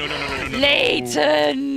Naughty, naughty. Taking out your team member like that. Again, just seeing the head and just going for it. Why is it Envo going for a head of his own? Kane B falling down. Leighton falling also as Yonka comes through. Vitaline actually taking down YZN. Looking for the second player hiding around the corner. Can they manage to take them down? Not quite peeking just yet. Again, the pre-fires need to come through. Well, there we go. Yonka falling down. Azure as well, but Zanoxo is there to take him down before he can cause any more destruction, Snarl. Curly, 1v2 has to plant though, 40 seconds left, so he can still bait this out. But of course, planting in a very exposed area, so could be taken down. Gas cans are coming through, and there he goes. As soon as the plant's over, Jags has rotated around. He will even pad his stats even more with a defuse there, or counter defuse, sorry. Very unfortunate by Leighton, and it could have actually just been, if the wall behind him was soft, that he actually accidentally shot Hungry through a soft wall, because there was an opponent behind that shield that he was in a gunfight with, if I remember correctly. So that could have just been a very awkward situation there for Leighton. But we might be able to see that on the replay. Here we go. Yep. Yeah, there okay. we go. Thank you. Thank you, Replay Ops, doing God's work. Yep. But yeah, I mean, to be honest, Vitu just turning around and just cleaning up shop like that. I was like, oh my goodness, are they about to save the entire round? But no, Jegs coming through, and ultimately that attempted plan being reversed again. I think the fact that they got the plant down says something. It means they're really trying to focus on objective, pull the timer into their position when they know they have that slight disadvantage. They're very open there. Yep. Again, a bit of a risky biscuit situation. There we go. Risky biscuits. Get your bingo cards. We've got risky biscuits. It's the thing you have to do in that moment. The thing, you just got to go for it and try and pull that timer in your favor, hold your angels and hope for the best. But TENSTAR just cleaning up shop really well at the moment. Going back to AV as well, it's going to be interesting to see if Viperio clock this and decide to go for an alternative approach, choosing not to go for that bedroom push, maybe something a little bit more direct, maybe with some presence underneath in library. Again, they have the nades there, but bringing Iana, they're bringing Sledge still. Two ops that still have those nades. Go for the Verti, clear those default positions. Team, go, fight. That's a nice way to sum it up there from the big brain analyst. Team, fight, go, fight. Oh yeah, sorry, I forgot the go part, the crucial part. The crucial part is actually going. They have to make their way through the map. To get through the map and actually get to meet the opponents, But speaking of going through the map, they are choosing indeed to do that against Snarl. They're going to take that bedroom first. They're going to make their way through Astro and Trophy, and they're going to do a slow clear. They did a really good job last time, remember, of clearing those roamers, but they did take casualties themselves. So let's see if they can fare better this time. Yeah, and we saw that from TENSTAR as well. As soon as one of the players went down, another player was there to try and trade. Hunt is a bit delayed, as we saw from Yunka on top of landing there, but still we're able to even it out, which is the most important part. Default cam still out, so you don't have to worry about that one. Open up a little bit of verticality there, just in case some of the defenders are in a late roam or just hiding about in the basement. Might be easier to hear them through the breach, and also just close an angle down if you need it. As Hungry and others are currently just holding still whilst they're getting the information they need for this push. And we'll see Azure, yes, in the primary floor. I was going to say on the ground floor, around library, and Hungry, a couple of pre-fires there to see if they can do something out here. But it is, right now, it is a positional warfare, I was going to say. You said go, and this is where 86 are the ones that have to go. Oh, and an unfortunate rotation to Azure is now being closed inside of Art. I was going to say he's going to have to go through Piano, but they know now where he is, and you see immediately from the 86 they're going to try and close down on this. But Azure, if he stays alive as long as possible, he will attract a lot of threat from the V86 side and just stall time, whereas Hungry still have to worry about someone inside of library. So now you see V86 a completely changed objective. They want to get this kill, and they have to get it quickly now. Try and get the number advantage. Drone coming through. Let's see the swing. Pre-fire's coming through for Azure. There you go. But immediately the response from YZ, and he's just on top of V86 currently, and Yunka getting the kill as well. What looked so good for V86 has just completely been shut down by Jags, YZ, and then the rest of TENSTAR. And Curly is just hanging around outside of balcony here, wondering, oh, what to do. Oh, what to do indeed. I mean, this is the thing. Azure probably very clearly stating that those lines of sights were being held from Art and already knowing about the main entrance hold as well. So instantly told TENSTAR where that push was coming from. That's all left down to Curly getting tagged up. There we go. Jegs taking it down. Really good comms coming through from TENSTAR there to really know, again, like, yes, the push is coming here. Everyone rotating, everyone holding those vertical lines of sight as well to make sure they could deal with that. It was pulled apart in seconds. There's nothing 86 could do. No. It's really golden work from TENSTAR right now. Yeah. Just, I mean, it's just, look at that. Why is that immediately just above? Like, they knew that had they all the intel, all the info. All the intel. Azure was just sitting there, was like, well, I mean, at some point they're going to push me, right? I can try and fight this, but YZN also had an angle above. And it's just great teamwork we're seeing here from TENSTAR, but I have to ask, and I always ask this, when do we see the timeout coming out from Viperio 86 on their own map pick? This is a best of 3. You have one timeout each map, sorry. And so you've lost 4 rounds in a row on your own map, and there's still no timeout. This is it. It's 4 maps on your own map. The next map is a theme park, which we don't get a lot of, sight on theme park when it comes to any tournament, really. It's one of the least picked maps throughout the entirety of Siege globally. And we get to cast it. We get to cast it, indeed.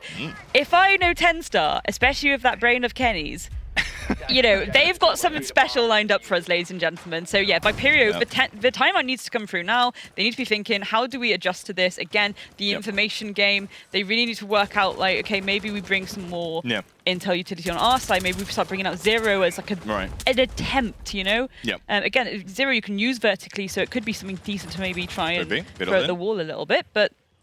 Close to the window. YZN would hear him go up to the roof, but there's nothing there, and I think it's wise for YZN not to just risk it, but... Speaking of risky biscuits, I was going to say the roaming smoke. It's not roaming. It's trophy stature. He was a bit close to the Astro window there, but he's playing safely and doing a job quite well there.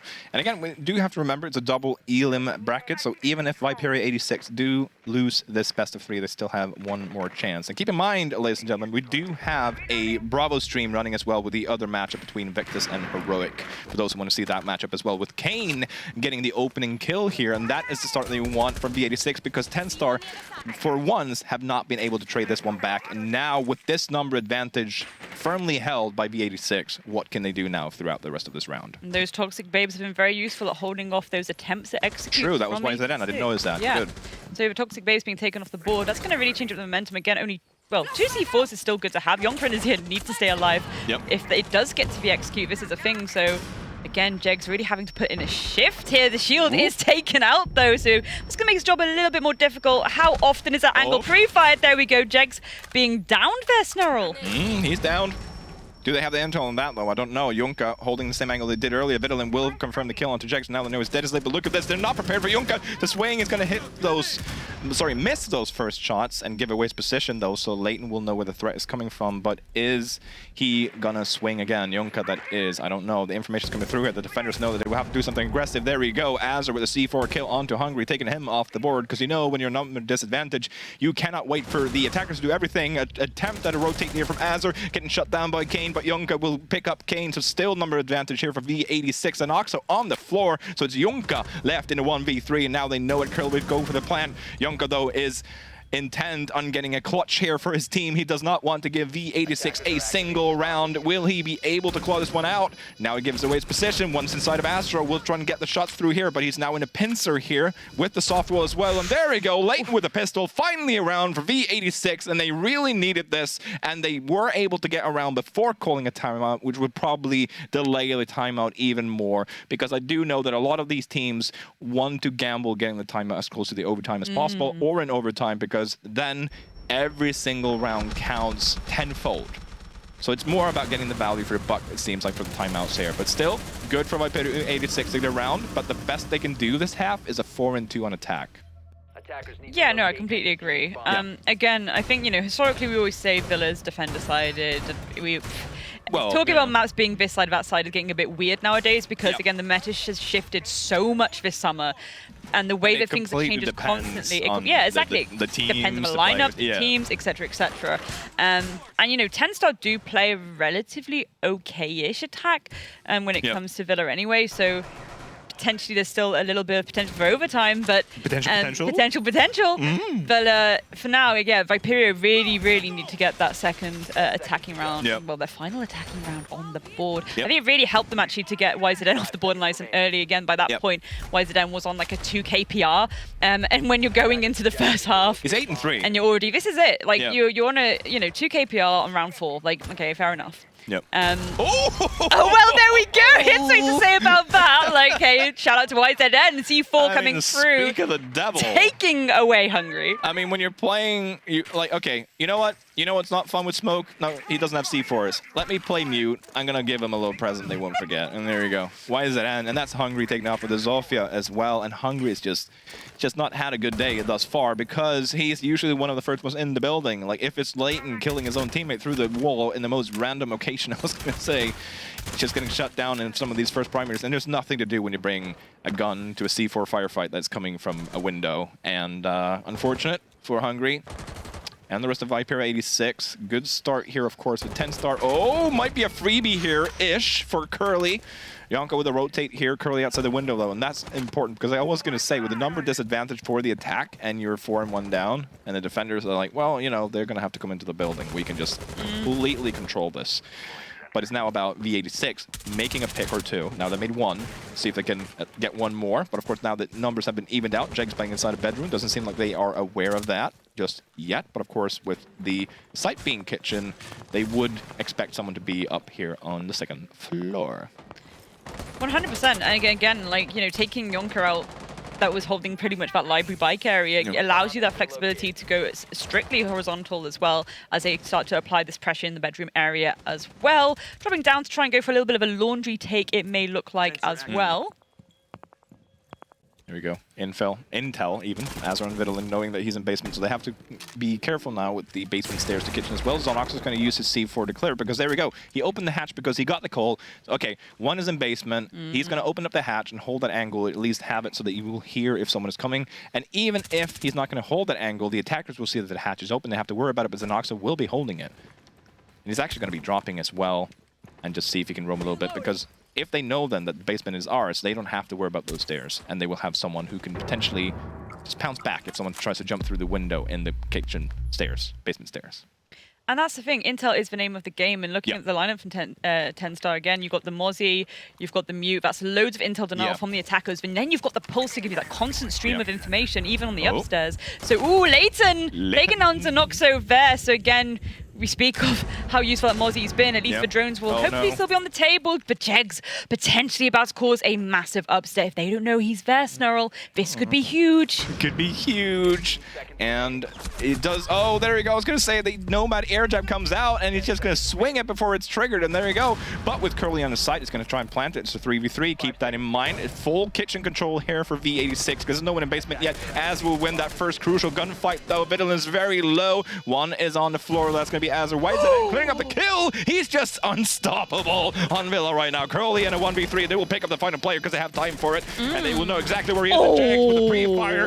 TENSTAR are just denying V86. As soon as V86 gets a positive, TENSTAR just completely shuts them down and says, here, but no further. 5 1/2 for the defense. They need only 2 attacking wins. And the way TENSTAR's been playing, I mean, can you blame us for being a bit biased towards the side of TENSTAR right now for where this is going to go? Okay, come on, go. This is it, right? It's just so good. Like, again, Pulse is such a frequent thing that you see on that kitchen site, right?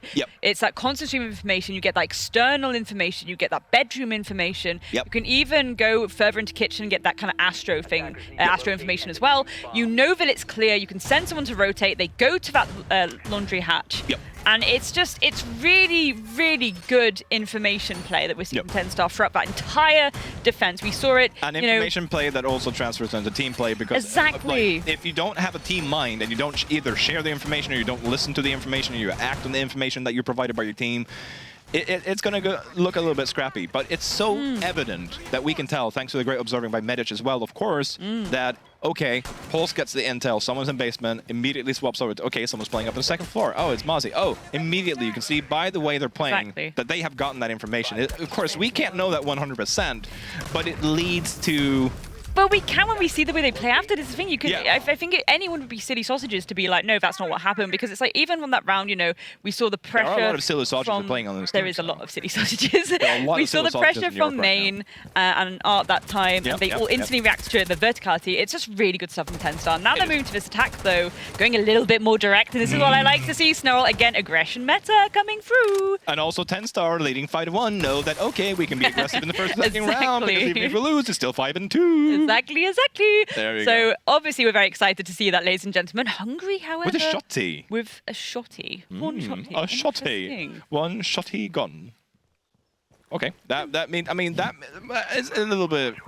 I'm going to say that's a bit weird, strange, considering the Uzi being incredibly impactful in long-range fights with the damage that it packs, but might be wait to the way that Hungry's going to play, because it seems like he's going to be playing around in basement, and then it makes sense to have a shotty, because if you get a one-shot, one-kill with a shotgun, it makes sense. So yeah, exactly. So it's all about adjusting your gun to the way you're going to play, or vice versa. So it seems like Hungry is intent for playing up for these up close. It might look strange, but there seems to be a plan behind it, and it's all behind it. I mean, it's Hungry. Of course, it's a plan behind it.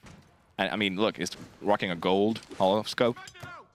And the black eyes, of course, he wants this. Oh, look at this. He's going to go chasing now. He's hunting with this shotgun. Hungry is hungry. Yeah, Hungry is hungry. Hunting for kills. No one's ever done that pun before. But there we go. Azur is inside of living room. And Hungry just knows there's someone in here, but he doesn't want to expose himself too much to his long angles, particularly because of the gun that he has. And with Vidalin in full control of red stairs as well, thus far, it seems like things stopped up a little bit with TENSTAR. You said we're all about the aggression, but it seems like Azur's just been cut off a little bit here from the rest of the team, but that might be his job. His Nook playing on Villa. Go do your thing. Wait for the team to catch up, and then go hunting again. And there we go, Hungry with the secondary onto Azur. There we go, with a suppressor even as well. Now you might not know where that one came from, because with no damage reduction on the suppressors anymore, ladies and gentlemen, you will see a lot more players playing with these suppressors. Sorry, Vidalin holding the red stairs here as much as he can. Numbers advantage now for Vidalin and the rest of Viperio 86. I do mention it a lot because it is crucial on this bomb site for the execute. Hungry is still chasing out here, and look at this. Look how much area he has to play with, because now TENSTAR is all focused about the site. They just really want to try and push the site. It seems Hungry, though, is going to rotate, actually. He's not going to commit to this roam. Might have gotten some information. Might have had a drone that he had to shoot out and then rotate. Could have been something else. Might be coming up main stairs instead. Curly is trying to hold on here, and someone is rounding his Yonko with the pre-fires and suppressors. He's just like, okay, I'm going to take the site. So Hungry needs to come up the main stairs quite quick, but look at this setup by TENSTAR on the flank watches. It takes too long for the flanks to come, and the it's just a flank watch. Sorry, I'm stuttering in my words. The flank watch is just superb. And look at Kenny, how pleased he is, and why wouldn't he be with that setup right there? Immediately, Yonka just walked in, 21 bullets in the chamber, still pre-firing because he knows someone's in there, gets the plant down, and the setup by TENSTAR is just chef's kiss. But this is the thing, like, there was a point where I was like, okay, you've got 3 of these players of 86 completely distracted off-site. Yep. Go direct, and that's exactly what they did. That's exactly what they did. And yeah, of course, well, I'd say it's maybe a bit too late this time, but yeah, you know, match point snarl. TENSTAR, we've seen this constantly. It gets a little bit even Stevens with his mass delay, and then they just do something that's just so direct and aggressive, and it's really working for them. They're just so confident. They know it's clear. They can just go for it. The pre-fire around the bar, jobs are good, and probably saw the Toxic Babe maybe actually be thrown out, so they probably vaguely had the intel based on that. I'm not sure. Someone's always going to be playing behind bar as well. 9 times out of 10, you do have someone lurking around the bar area. But the fact that they were like... There's an alcoholic on every team.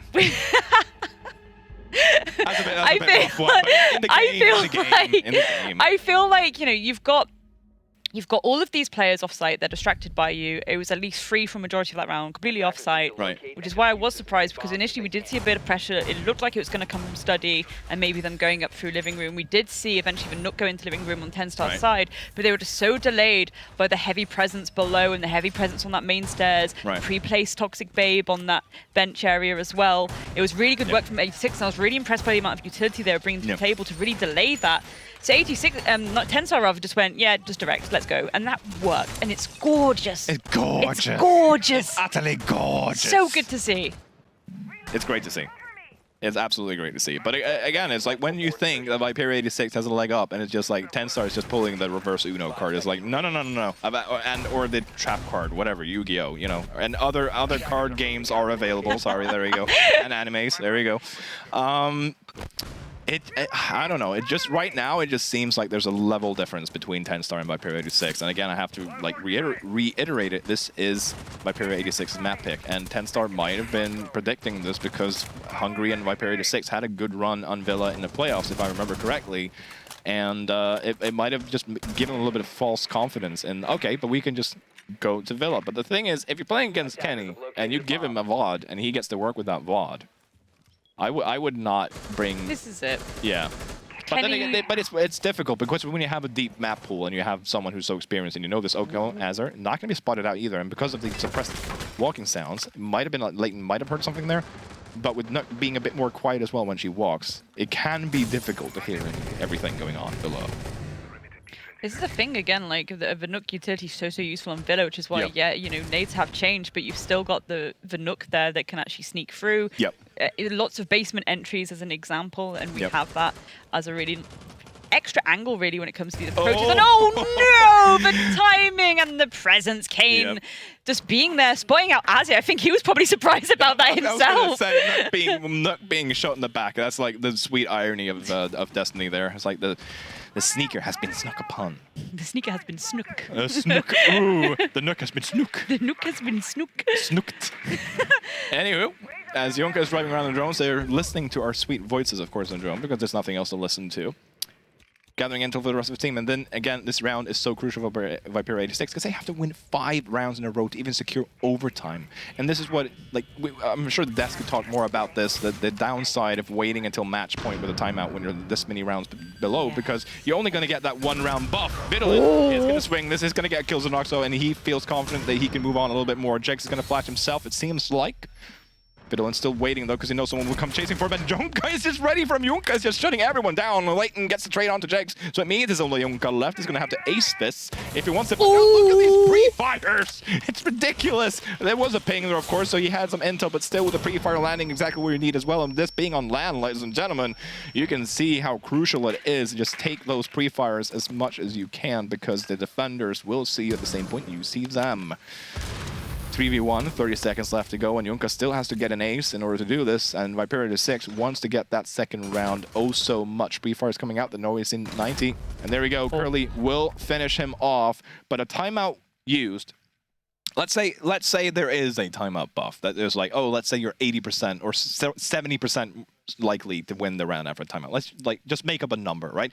Even if that's the case, they have used that buff to try and gather a little bit of momentum now, but they still have to win 4 rounds in a row against TENSTAR that has looked so good. So we need an entire, I know, yeah. We're hearing some echoes, but it's all good. So we're just like, what? Sorry. You have to get a whole momentum change. That's the thing, right? And that's what we have to see from Viperio 86. I think I do find it interesting too that, like, actually the last round, I was a little bit upset because we saw that Dokkaebi finally, you know, round 8 of the entire weekend so far, and we saw the Dokkaebi, but without those EMP secondaries, and that's, I don't think that would have even benefited TENSTAR in that last round. Maybe it would have, at least towards the end, or at least to know where the positioning was. We didn't see that Dokkaebi get used. We're still now seeing that global utility come out as YZN is on that Lion again. Curious to see what gadgets we have in pocket on that Lion as well. Only time can tell. I do believe Lion has the EMP grenades as well, so... Yep, he does. Lion is now a very, very buff boy in terms of utility. He's got a lot of utility. Flashes, though. Yeah, he does have flashes. He's a flashy boy. But keep in mind, his gun is, like someone else said, essentially an LMG that did not get hit by the LMG nerf. It's a really strong gun. So if you miss the LMG meta, if you're one of those crazy people devoid of a soul who actually misses the LMG meta, you can play Lion. There we go. Devoid of a soul without the LMG meta. Yeah. I mean... This is the thing, we're still going to see people play those operators anyway. Again, you know, we're seeing... There we go. Well, there we go. Azir taking down Leighton Snarl. Ooh.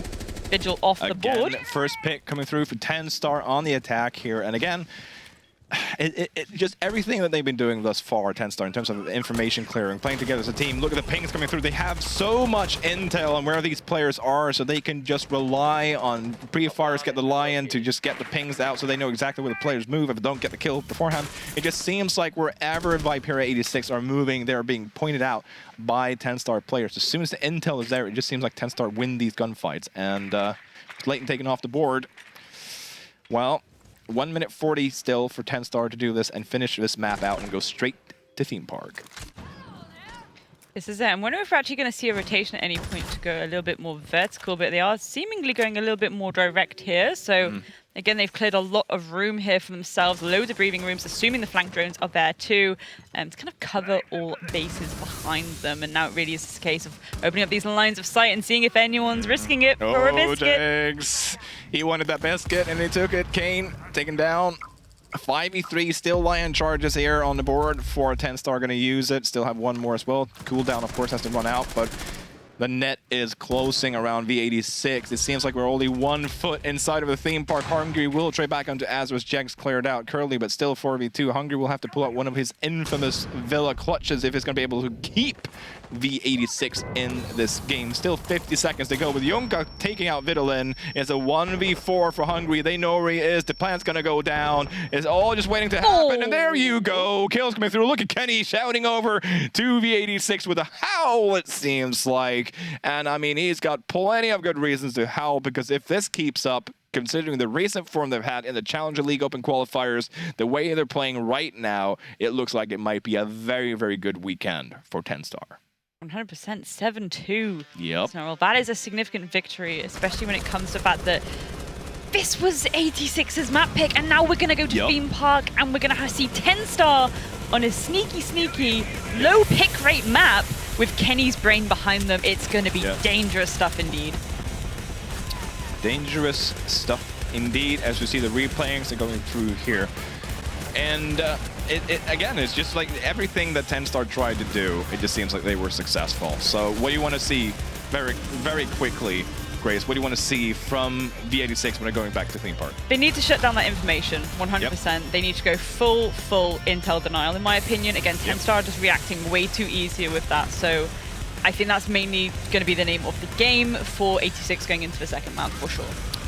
Well, there you have it, ladies and gentlemen. Someone else will also dissect this, and that will be Ginny, Jerry, and Ollie. Take it away, ladies and gents. Thank you, Snurra. What an absolute gorgeous performance by TENSTAR.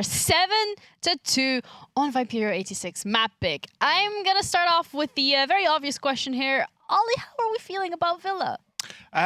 Fairly surprised. That's fair to say. We weren't expecting it to be so quick. Villa is usually a very back and forward map, and it's a map where you often see a significant side advantage. That wasn't really the case in this game. TENSTAR did not take their foot off the gas start through finish, and it was demonstrated there inside of the scoreline. Bit of a shout out for YZN before we get too deep into kicking things off. I feel like he had a fantastic game. Yeah, there was an op ban as well here, Jerry. How did that impact the dynamic? Specifically, the Ying ban coming out from TENSTAR. This is something they sometimes bring against other teams, but you look at this and you think that's definitely targeted at Hungry in particular. One of his favourite ops. He's been playing a lot of Capital as well this season, but he was on the Zofia a lot this game, and he just felt a little bit out of sorts, you know. He was getting caught by simple things like the C4 out of Mudroom. This is literally the oldest trick in the book. It's basically the oldest map in the pool now, and this is an experienced player. Should not be falling to that, and I think the Ying ban definitely targeted at him there. So it made an impact for certain, and it definitely made the attacks a lot weaker for V86. Yeah, and we speak about V86, their attacks being weak. They didn't look that strong defensive side either. So when we're looking at the timeout specifically, Ollie, it kind of was called on to match point. You're here on LAN, you know, you have that opportunity to discuss with each other in real time when you really want to go for it. How do you feel about it? The fact that the timeout was called so late, and what do you think they should do moving forward? I mean, not only have you got a better opportunity to discuss what's going on, but you've also got a better visual as a coach to be like, look, these guys are not doing too good. These guys are a bit stressed out. They're not, you know, their body language is off. They're frustrated. I can see everyone's POV. I know exactly what's going on here. And I think that was something that maybe, you know, could have been read into a little bit earlier in the... I'm a big advocate for using your timeout on sort of round 3, round 4 if things aren't going your way. Honestly, get it done even before the first half change, because it can be so different if you use it early and you just kick whatever it is that's just not quite going your way out. You know, if you use it too late on into the game, it was probably better for TENSTAR at that point, because it just gave them chance to say, right, you know, what have we done well? Let's keep doing that, shall we? Yeah, exactly. And TENSTAR, they were doing a lot of things correctly, but one of the downsides for Viperio 86 is they get to the point where they have the plant, and then it kind of just goes downhill. Yeah, this is the thing with Viperio 86 throughout the whole of the past season and beyond. We've been sure that they're a very plant-oriented team. They're a very site-focused team. And I think in this game, that was to their detriment. They got 2 diffusers planted inside a kitchen. Both times, it was disabled because they weren't set up for that post-plant. They're a team that, surprisingly, have the lowest plant conversion rate out of most of NPL. So, especially all of the teams that are here, it's quite a stark difference. So... I think they need to take a look at that system and whether they're setting themselves up. Maybe they're overcommitting, and Curly can maybe let go of F Occasionally. Maybe, who knows? But we're going to be heading on to Theme Park. That's going to be the next map. Defensive sided as well. This time, however, for Viperio, they are going to be starting on that defensive side. Do you think that's going to help them out? Quite possibly. It'll really put the attacks to the pressure for TENSTAR. Theme Park, again, can be one of those. It's a map that plays very similarly to Villa, really, and it's kind of surprised us in that we got 2 of those maps as you know, first and second choice here inside of the best of 3 with Oregon to decide. So maybe Viperio can use this time in the break just to give themselves a little bit of a wobble. You know, we noticed there that a couple of the newer players, Leighton, for example, was struggling to get himself into the game a little bit. But it's all going to come with time. You know, we're not expecting the same performance as when they had Astro and Grubby. We are expecting there to be a little bit of a difference here, but they can use this time in between the match breaks. Just go, right, pressure's off now. We've played the first game. Let's see what map 2's got. And we've spoken a lot about 86's shortcomings in that game. It's easy to do when you look at a 7-2 scoreline. But honestly, TENSTAR, they came in and they played their game. Like we said, they probably should do. They were trading. They were doing things cleanly, gathering that intel. YZN had a fantastic game, 10-3 on that defensive split. Incredible. Azza may have looked pretty bad stats-wise, but he was committing fully to those die in a hole positions to enable YZN half the time. You think about the 2K he got while he's just huddled inside a piano for the longest time, and then YZN gets that 2K in response. It's that sort of coordination that elevates them above 86 at the moment. Yeah, well, as we mentioned, there's a break for the teams, but there's also a break for us. We're gonna be back shortly, so don't go anywhere.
My name's Will.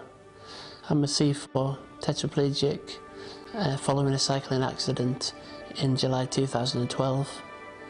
I got back into gaming in 2013 when I found out about Special Effect. The first time I came, I really didn't know what to expect. I've been playing a lot of games prior to my accident, and of that, FIFA was one of the main games I had played, and literally within half an hour we had the shoulder switches and had FIFA set up.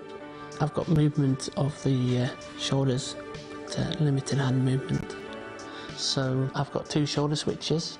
They can be set up for whichever trigger button you need them for.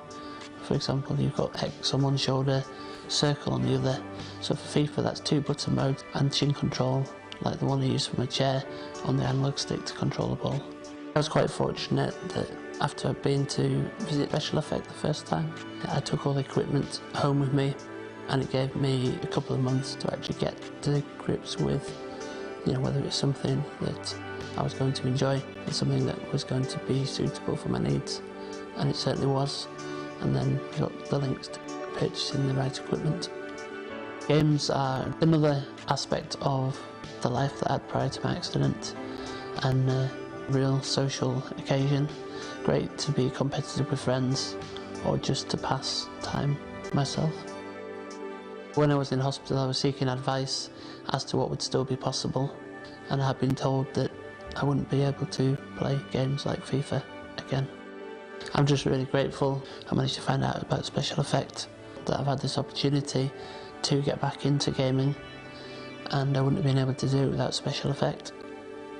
And I would recommend it to anyone else in a similar position.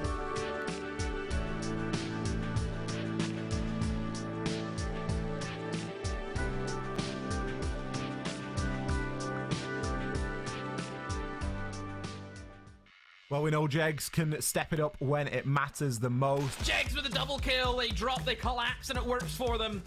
My goodness, the role of Savage was certainly filled there, wasn't it, Ollie? But it was Jegs this time around. As I did just deploy one previously, the Toxic Babes coming in, and the C4 there from Jegs as if on cue. Pat now drops to try and plant the diffuser and pick up where his teammate left off, but Jegs is there once again to see if he can achieve anything here. His teammate is down, so he's 1 versus 4, and he's now got to push through and find these kills in only 4 seconds. Grabs one, but Jegs is there to pick up the pieces and just to deal with one of the drones, but can choose to just move on out. Jegs gets a great kill there as he just Ferraris on Tequilius. Diffuser has been recovered there. Jegs knows that somebody's going to be pushing on through, picks up one onto Defele. Tried to catch Curly by surprise, but he's ready for him, and a double from Jegs with a DMR! This is where we need a little bit of alternate pressure from TENSTAR. We can see that's coming right now. We've got somebody hopping onto that big window. That somebody is going to be Savage. Jegs has dealt with Flexi. Unfortunately for Savage, the smokes have covered any potential he's got covering this plant. There's going to be a C4 below, but it's not going to be required just yet. Jegs takes down Oscar. C4 below still could be a factor here, but Rollo baits it out beautifully. Skyty, ace clutch to try and pull off this round. It's going to be a tall order. Jegs finishes things off. Fantastic round from him. With time running out, they absolutely have to stick distance, and Octo once again has to come up huge. He's going to get the kill for one and swing for hallway. Tried to catch Curly by surprise, but he's ready for him, and a double from Jegs with a DMR! Commander to be let in onto site. Vito's just going to take it into his own hands. Pulls another one out the bag. Swing with the SMG-11. He gets it again! The Clutch King from Germany, Mr. Blimey himself!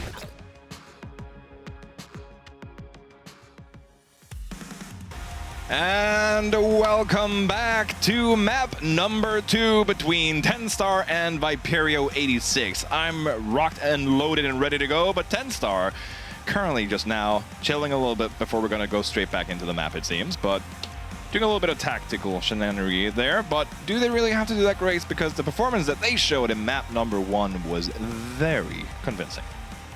More than convincing again. I said this is kind of like, you know, the Vader versus Palpatine moment, and Vader's coming through. So it's really spicy stuff. Again, just TENSTAR really working really well as a team here. Right. Really playing off that intel, that constant information feed that they're giving themselves. Theme Park, Dream Park is their map pick, and that is what we're about to go into. And we don't get to see it many times, but it is one of my favorite maps, to be honest. I love it when teams actually get a chance to go there. I think you can have this really nice trickle approach from that one cache spot and pretty much approach majority of your opening rounds from that position if you are on that attacking side as well. Lots of chances for verticality too. So it'd be interesting to see if we see a little bit of the bans going more against getting rid of some of that verticality utility. Yeah, and I'm gonna elaborate my love for Theme Park as well, because I share your sentiment.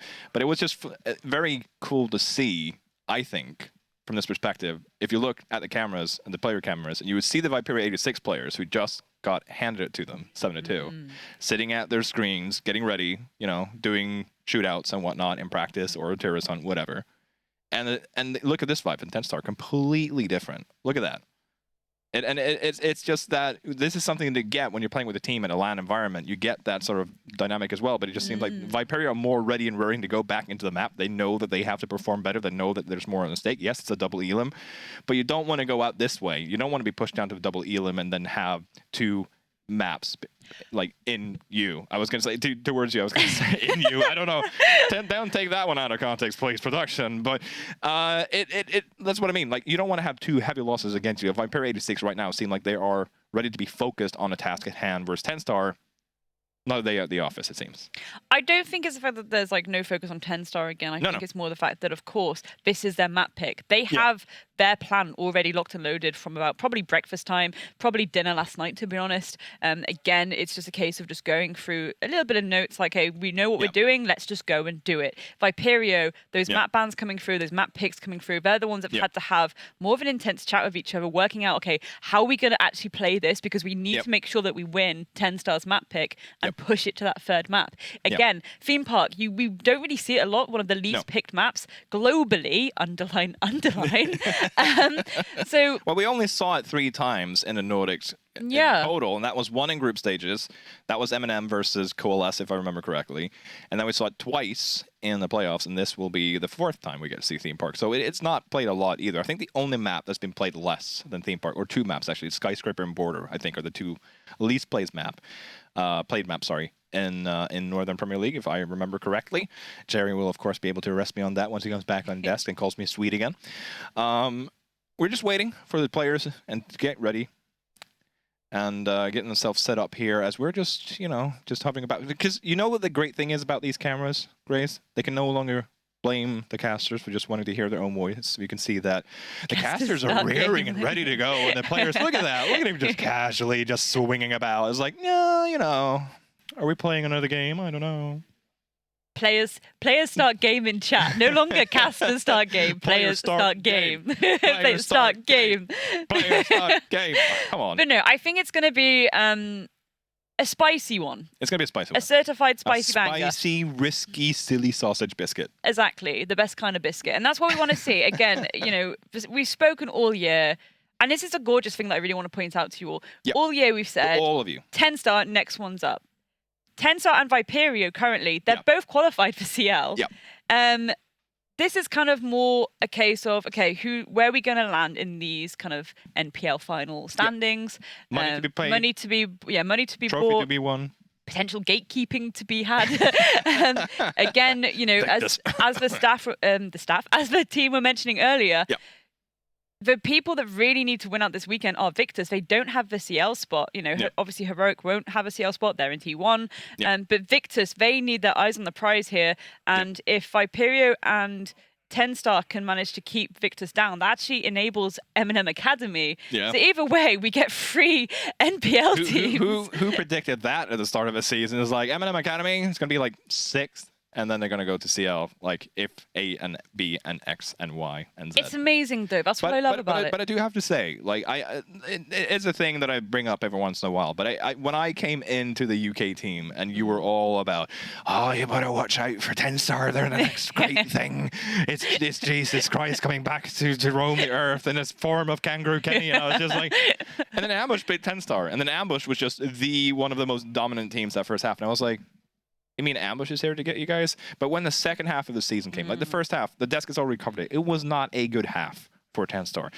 But the second half, despite changes, the core remains, TENSTAR remains, Theme Park remains, and they're ready to continue the great form that just started from the second half of the NPL series to bring it all the way through. They don't just want that Challenger League spot, they want a trophy to put on the shelves. And Grace, for the first time, the 2 of us together get to cast one of my definitive favorite maps to cast. Yes. Theme Park. Theme Park, Dream Park, as we like to see. Let's see how these operator bans go. Wondering if we're going to see a little bit of a handicap with those nade utilities come through. The Amaru being banned out. That's actually quite an interesting one because people do use that Amaru quite frequently when it comes to this Theme Park map. It's very easy to quickly get up to that top floor, especially with things like the break room if you want to go for a quick, second dimension to your push if you are pushing from that kind of cash CC area as well. The Nook coming through from TENSTAR, so that's, once again, removing nades from Viperio and making sure they can't use that sneaky, soft utility to kind of go again, once again, for this 3rd or 2nd dimension approach, really. Mirror being taken out as well. I mean, that's kind of a given when it comes to this map. 4th and final ban to come through. to be honest, I'm a little bit disappointed with the mirror ban. I was kind of sat there with a bit of a face on there, and I was like, again, you can hold really, really nice lines of sight. Again, we mentioned a lot. There's 2 specific points to come through, especially, okay, beautiful stuff. Global utilities on the table. The Azami being banned as well, so you can't use that cover. We're probably going to see the Vulcans come out from 86 again, because that's really going to delay that push. Again, ladies and gentlemen, you've got to think it's a wide map. It's a thick map. It's maybe relatively small in terms of vertical size, but you've got that really beautiful push that you can do. It's constant. It's constantly horizontal. The Vulcans can really delay that timer. Absolutely can. And Armory Throne Room going to be the first site here on Theme Park for Viperio 86 to defend. So this might be where we can see things change for Viperio 86, because yes, it might not be their map, but at least they get to start in the defense here, which they did not in the previous matchup. And let's just say it looked rough for them on Villa. But Villa is now a thing of the past, and the future is yet to be written. It is written as we progress. And TENSTAR on the attack on Villa, no, sorry, Theme Park. I mean, if it's a map they pick, you would assume that the attacking side would benefit the most from it, because it does require that team chemistry. It does require that, okay, where do we entry the site? Like, how do we play into this building? If we see players roaming, if we do see them roaming in this area, how do we respond to it? But again, that's the beauty of focusing on building a team and working on team synergy, because despite what you face, the information game that we saw from TENSTAR, the communication that we saw from TENSTAR in the first game, is crucial on such a big map as Theme Park. 100%. And what's also crucial is that they have got that extended roam upstairs.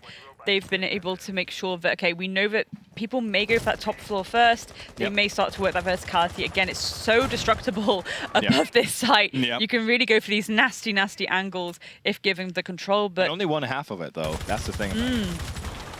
But it really denies that pizza plant. That's the issue too. Like, as soon as you get pizza wall open, it's just kind of like get a bit of a game over. You've got that long line of sight from office. And it can, again, with the right utility, it can really be a pain in the rear end. Kane B, I think they're now very much aware that this push may come from Cafe, so they're just going to open a nice line of sight. The Yokai's coming out to give a little bit of added constant intel as well. And this is kind of similar to what I said about 86. And he was ready for it. He was ready for it, Jegs.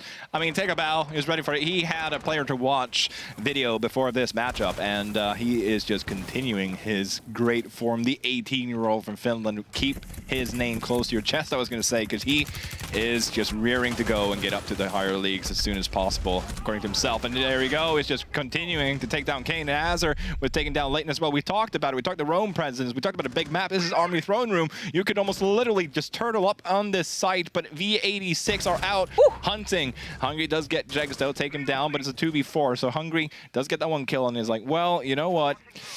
This is going to be tricky because, yes, it's Armory Throne Room. It's a room that you can turtle up in, but when you have such a big numbers advantage for TENSTAR, you could easily try and force through into the site as soon as you get a wall open. And that's exactly what they are planning to do. Nade coming through to deny that Mujammer from doing its job anymore. And here we go, the Selma coming through. It's going to not only open up a little bit of a crawl space, but the line of sight also to the side. Hungry trying to make lines of sight of his own, because they know here we are. We're at a 2 versus 4, 1 on each bomb site. Can we delay this execute that's about to come in thick and heavy? Because again, the Yin Candela's in pocket in Xenoxo. That's not going to be a nice one, Snurl. Nope. Oh, the Incandelas, you just love to play with them, and you hate to play against them, and Ying just yeeting inside, running inside. You can see absolutely everything. Xenox on it as well. This German powerhouse has been so good for the team. He's apparently a relatively quiet dude, but whenever you see hype videos, he's always screaming, but that's what they say. It's like, no. He's really quiet, but in the hype moments, he's the biggest guy. And oh, speak of the devil, cast a curse, whoop, he's down on the floor. Of course, we'll be able to be picked up because, again, Hungry and Curly, we have to be playing very safely. And there we go, Hungry taken off the board by Junka. Only Curly left. And now with all these open angles, there's absolutely nowhere he can sit. He's going to have to go in the hallway, but now taking down YZN, they know exactly where he is.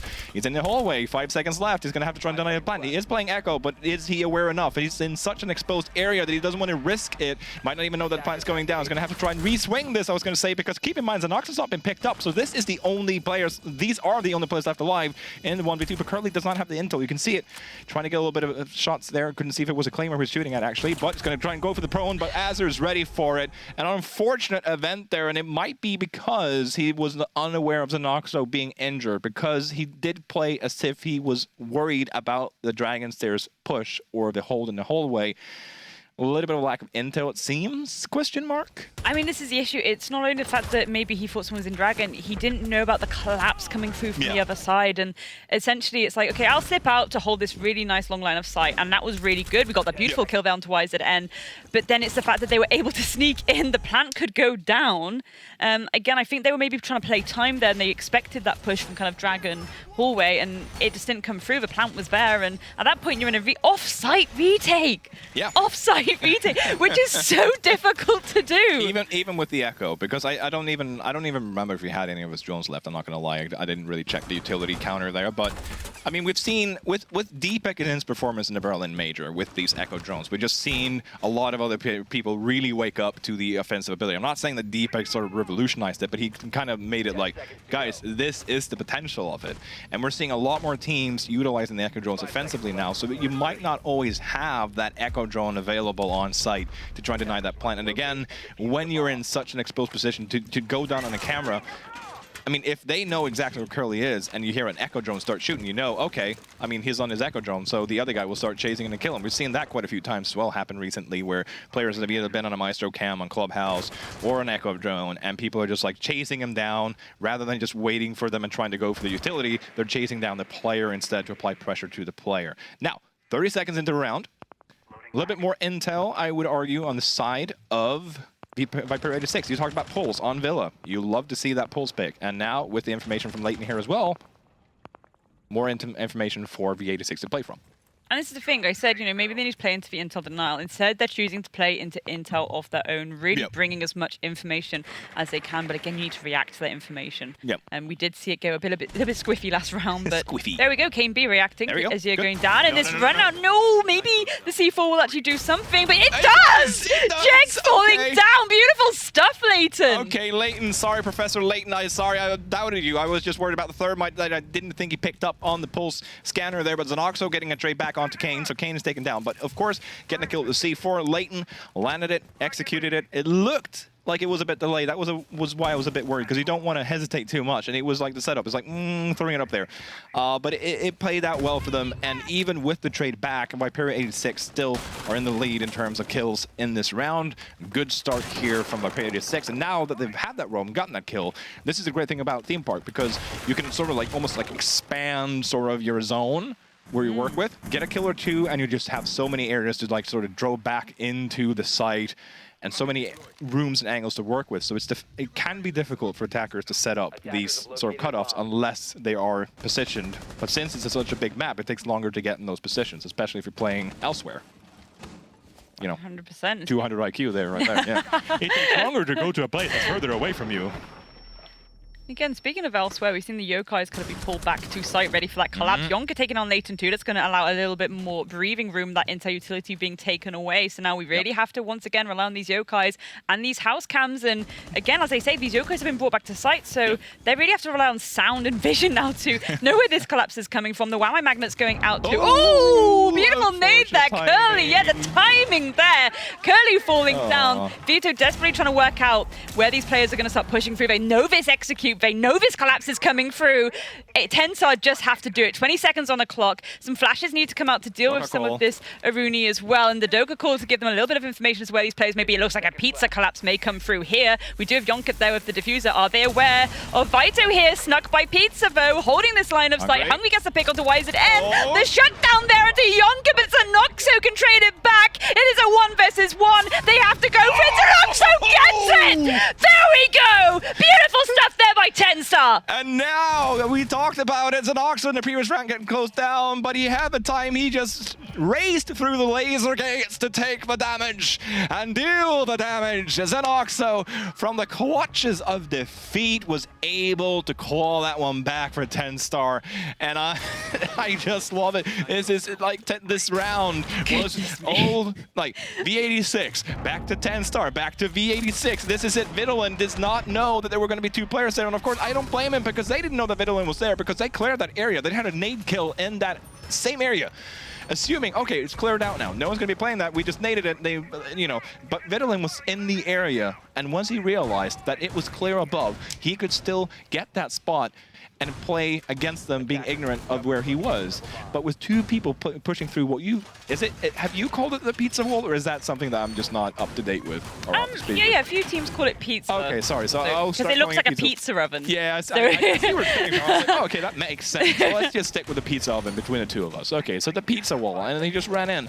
And then you had the back and forth, Hungry doing his job, and then, you know, the remaining player did the exact right thing. Just get out of dodge, get away, don't take that gunfight, don't risk it. And Zenoxo just chased it. And as you can tell, it got really exciting there in the last couple of seconds. I mean, it's literally by the hair, like the slightest hair. Wait, is that a bull joke? No. I do not wish to comment. But yeah, round number 3, Frost Mats coming through. They've decided to change for Side Up. They're going to Bunk and Kids, so daycare rather. Yep. People call different things. But again, the Pog Mats coming through as expected. As team kill again from 86, 30 taking down Vito. Those magnets can't be constantly thrown out. They have to rely on the ones that are already out, and that could be a bit stinky with, again, the Candela's on the board. Jegs taking down Leighton. Ooh, it's not looking good, Snarl. 3 versus 5 with that much utility in pocket. Again, not only those Yin Candelas on Zenoxo, but the smokes as well to cover the plant. And Yonka's got flashes as well. Double nades on YZN and Azure as well. So there's a lot of util here, and those ADSs have to put in a shift. It's just unfortunate. Like oh, Jags again. It's just keep being the player to watch. Kane will be able to keep. Zenox a good shot onto Jags. Nice little pre-fire there, or at least a flick reaction, whatever you want to call it. It could be all of the things. There were shots. He landed them. He killed them. That's crucial. Massive by Kane to get 2 kills there and to get away scot-free with full HP as well. Dropped opportunity there for TENSTAR, but still, even so, with more numbers on the board here, 125. You know where Curly is. Still a little bit of damage to him. So this is a problem now for Viperio 86. Is with all the info that TENSTAR has, I was going to say, as the shield's being cleared out. So a little bit more intel gathering here, but they know that they should be relatively safe on the northern side of the map. And now, looking in, seeing Kane is inside the cafeteria. Kane will have to rotate or reposition himself. Re-rotate, you know, it's a thing now. I called it a thing. Anyway, information gathering. And it is very difficult for Curly and Kane. They know relatively where they're safe from, but you always have to worry about those stairs flanks. And with 45 seconds still left on the board-ish, plenty of time for Yonka and the rest of TENSTAR to utilize this and try and collapse. Collapse indeed. Kane and Curly holding on to that western side as best they can. Kane making a little bit of a push here.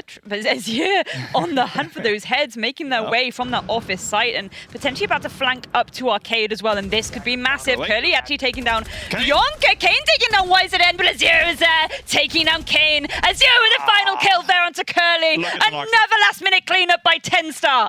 I mean, again, it seems like it's going to go the way of Viperio, but TENSTAR has that extra little engine. It's the last minute, Snarl. Every time.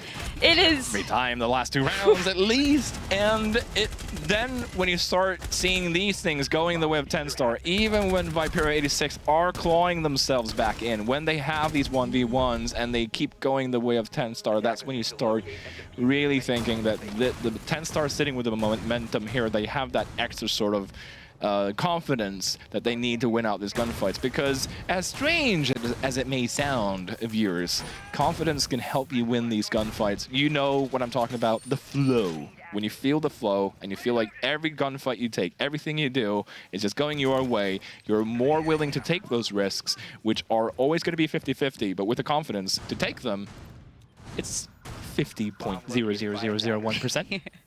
Because you have the confidence to pull it off. Speaking of pulling it off, we're once again seeing the glass traded out for the Ying again. I'm wondering if they're just really reserving that glass for specific pushes. I'm going to assume that is the case. Again, those smokes in pocket on that Ying do make it pretty tasty for that collapse as well. Guess most of the time now, if you're going to take glass, it might be for those nades as well. Yeah. But you do assume that they still want to use smoke utility, because of course that glass utility works best on that. But no, Ying. Because you don't have any bulletproof cam. Well, you have 1 bulletproof cam on Melusi, but you don't have like a Maestro. You don't have the Wamai and Jaeger combo, I was going to say. So you don't have too much utility that can really like disturb glass, I was going to say, or contest glass. Oh, let me help you with that hatch. I was going to say, why is that? I was like, okay, thank you very much. Take that in late, but just sort of C4. I assume that was a hatch. I'm looking at you, Grace. I think that was a hatch. That was a hatch. Okay. Because I'm looking at hatch when I'm talking. It's new for me as well as a caster to actually be able to see my co-casters. I'm like, you're talking to a co-caster, you're looking at a co-caster, and you hear a C4. It's like, oh, I'm that was just a hatch. staring menacingly at Snarl right now. Yeah. Ooh, Yin Candela's coming out. Could this be immediate drop? No, it's not. It's just a little bit of a pressure play here, but Hungry not willing to give up this position around Cafe just yet. Rotates a little bit to Cafe, but again, really has that shield there to be very flexible with and give him a little bit of safety as Ziervo. No safety here. Kane B and Vito falling as YZN picks up one of his own. Also Snarl. I mean, I don't even know what to say now without sounding like a broken record, but it's just TENSTAR sees something, they take it. They just take it by sheer force. They want it. Like, keep in mind, over the course of these two maps, we've now seen TENSTAR take 10 rounds, whereas Viperio has taken 2, if my math is correctly. Should never do math on stream, but here we go. North side completely on this side for TENSTAR. We have just had a really lovely and helpful info as well from our production that Heroic have just won one map against Victus right now on the B stream. So little cheeky update for you all onto how that other match is going right now and who ultimately will be in that kind of low bracket. And then also a shout out, of course, to Fresh, who's currently co-streaming the stream as well. So if you want to go and listen to Fresh, see what color his hair has this time, you could always drop over to his stream as well and join him. And hello, Fresh. It's lovely to know that you're watching over us, judging us from above. Like an angel. Well, I was going to... Okay, yeah, Angel is fine. Neon Head Angel. Lots of clearance being made here by TENSTAR. They can pretty much start to try and sell up to get this wall open. There's nothing really holding it back just yet either. No mute jammer on that wall, so a little bit of opening. Open sesame, Snarl. Open it shall resume, but look at that, the time, 22 seconds. The execute's going to have to come through, but they know they have the number advantage. That's why I'm going to push it. Leighton gets here, but he still wins that gunfight against Jags. He should not get away with it. Curly getting a kill onto it as well, but Azur will try and clear out the site for as much as they can. Curly's holding in case someone's pushing it. Azur will, of course, Hungry gets a kill back onto Junko, so it's still a 1v2. Hungry, though, has done it before with the SMG-11, wins the first one against Azur. It's only him against YZN left, but with the time running out, Hungry surely will get this for Viperio 86, and he will. And I was a bit worried when I saw the timer and the wall was opened. Even with the numbers advantage, you still have to get the plant down because the time will always be the 6th player for the defenders.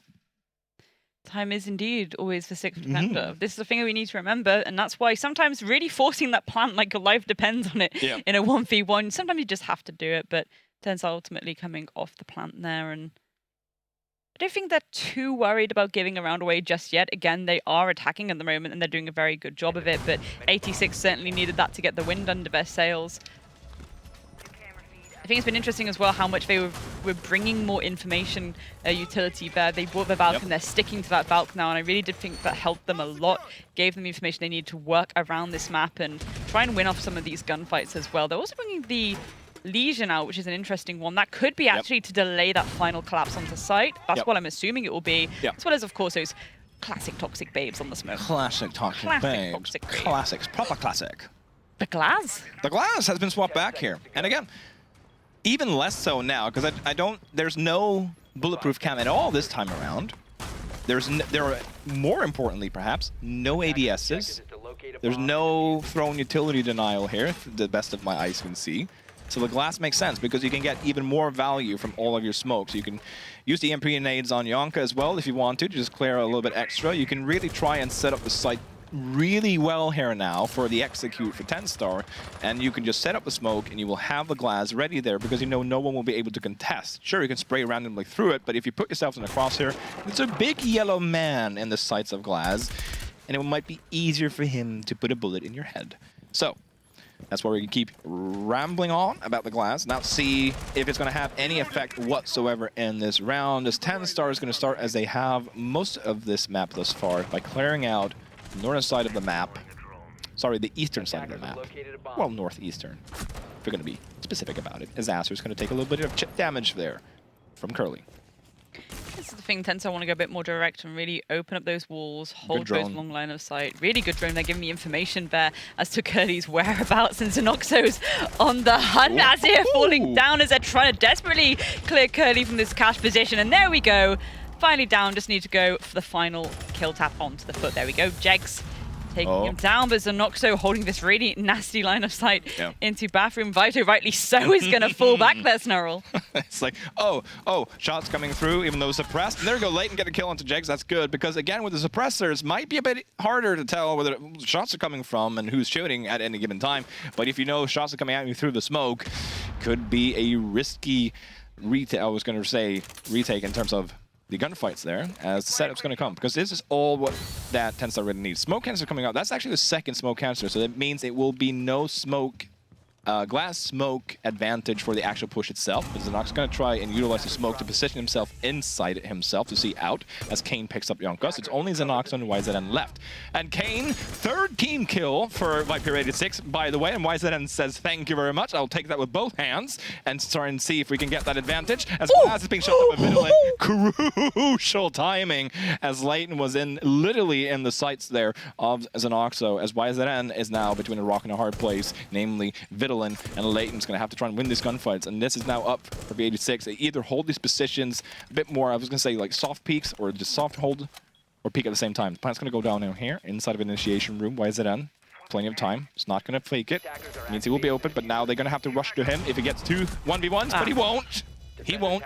Vitalin will ensure that Viperio 86 gets their second round on defense on Theme Park, 4th in this matchup in total. And I'd say that, how are we going to analyze this? I was going to say from the side of Viperio 86, are they winning these rounds because of individual good performances, or are they starting to really give it back to TENSTAR with the team-coordinated effort in terms of how the players are playing?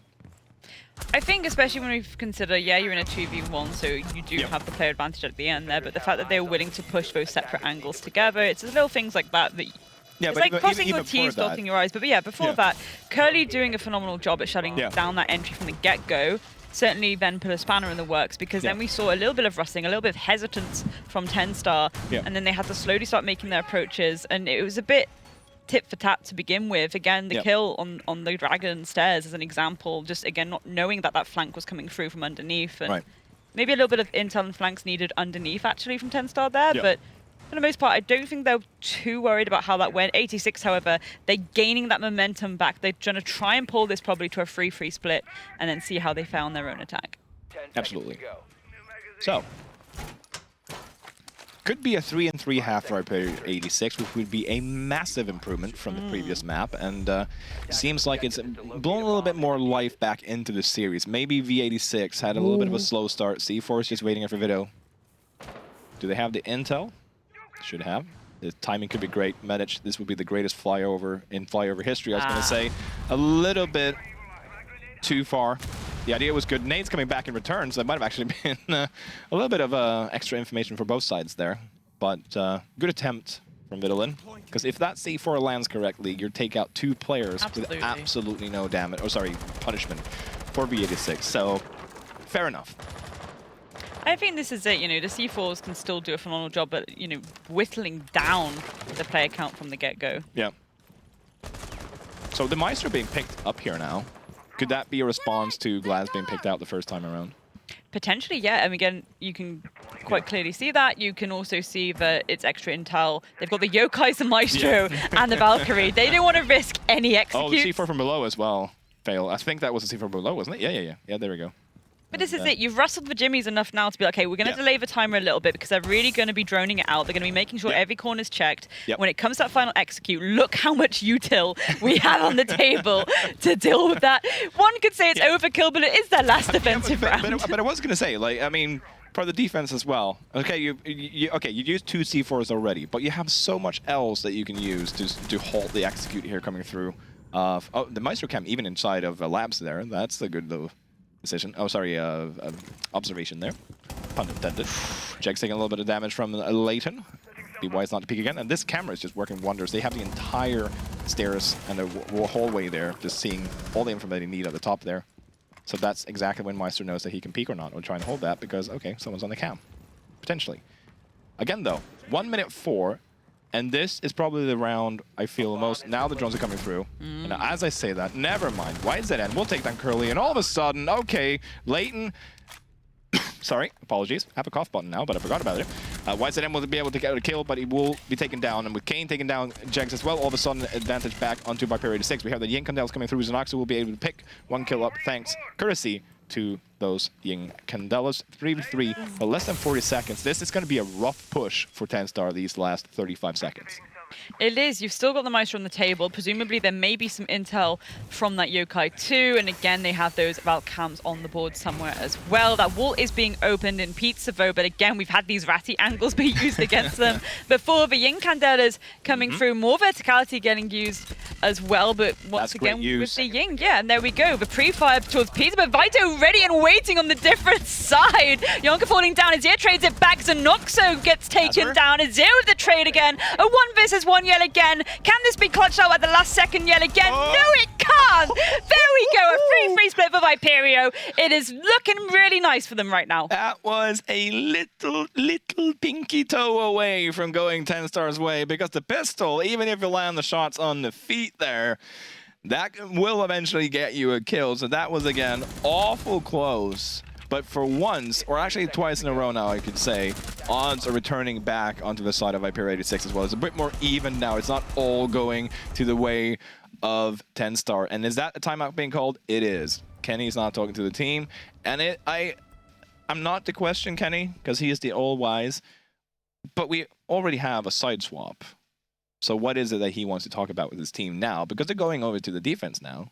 So this isn't about the setup or, oh, the attacks went wrong, we have to improve our attacks, because the attacks are over. So what do you think this timeout could be about? They're just reiterating the game plan, calming them down a little bit, just coaching things, TM. We had just girly things, just coachy things. Yeah. Kangaroo things. No, it's again just this is a moment where you just kind of boost the morale a little bit. You kind of say, okay, we've got our plan, we know how to stick with it. Defense again can be a lot kinder to you in some regards. Again, I do think Theme Park can be a little bit weighted towards attackers depending on util, but you've got this idea of, okay, we just need to spread out, have that information game. We've seen many times how TENSTAR can react to that information. Viperio themselves, again, collecting those rounds back based on the information that they started gaining and the util that they started bringing. And again, even just little things like from the get-go, making sure that you are wrestling a few jimmies, the C4s out the window, the C4s on the cash bulk. It's good stuff, and that's the kind of early round aggression that you want to see that isn't really impacting you in the sense of, oh, we're having to take an immediate gunfight. It's a utility aggression, and that's a really nice thing about Siege, to be honest. You don't have to immediately face on take that gunfight. You can just throw out a C4, throw out a nade, job's a good one, you've wrestled a few jimmies, maybe got a few kills for it. It's going to really delay people and make sure that they're taking that information and they're making sure that they're gaining that information, and that can, again, slow down the timer. So we're going for a little bit of a rehost now, but again, it's I'm really excited to see what TENSTAR are actually going to bring utility-wise to their own defense. From the get-go, we saw kind of a very similar thing to what Viperio are doing, a bit of intel. We got the One-My Magnets. It's very kind of, I don't want to say Plowman sandwich, but like it is very Plowman Get out sandwich. your bingo cards. Bring out your bingo bread and cards. butter. We know vaguely what that's going to do. It's going to do what it says on the tin. You're going to get that information. You're going to deny that utility, those flashes from being brought into sight. Again, when it comes to the verticality on this map, we have lost a lot of nades on operators, but you can still use them really well. We've seen that from TENSTAR on their own attack, and I'm sure 86 will do the same as well.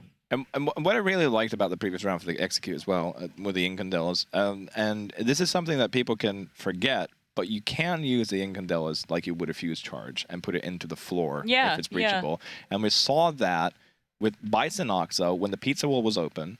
They knew that someone was playing over by Pizza Oven, and Zanoxa was timing it. He was going to get the Incandelas down to flash it, and because it was the Incandela, it would have flashed both players. Unfortunately for them, either they didn't know that both players were there, or they were just gambling and had to go in and get a fight, hopefully get a 180. But then if you knew there were two players there, wouldn't you send in two? But anyway, you could tell the coordination there by the TENSTAR. Well, that's what we can call them now, because they're playing really well as a team, TENSTAR. But yeah. This is the thing. We saw you know, you talk of that, and it was exactly the same even leading up to that execute anyway. And yes, they did do that round, but we saw the Incandela being used vertically to feed into that drug lab, and then we saw, I think it was Ezio on the A, so I can't remember, but correct me if I'm wrong. They then pushed after it, so they knew the timing was there, and it's this idea of you're letting that utility go first. You're in a safe position because you're up in cafe, and you don't really have to worry because at that point there's flank cams kind of checking in case anyone decides to come up those stairs. But you're in a safe position to use that utility on the vertical, and your teammate is then reacting to it on the lower floor. And it's little things like that TENSTAR have done really, really well most of this year. And it's why everyone was so excited about this team. And even if you swap out players, like Leader has gone on to new greener pastures, doing a job well done. I was going to say in the UL, and that is the courtesy of a good core or a good a coach really setting up what he wants from his team, what the team is going to do, or at least working with the players that he has. But the one thing that it seems like they commandeer so well in this TENSTAR roster is exactly that, communication and teamwork. And I keep harping on about it from time to time, but a well-executed bad plan is still better than a poorly executed perfect plan. Does that make sense? It makes sense, yeah. Yeah. Because if you do something together as a team, that's okay. What I really mean is it's better to do something bad as a team than to do something perfect individually. Does that make sense? Yeah, no, 100%. Do bad things together as a team, but commit to it. Are we getting there? It's been a long day already. I think I'm getting there, but yeah. I think it's going to be an interesting one, certainly, to see how this is going to change things. Again, I'm wondering if 86 are going to bring those globals.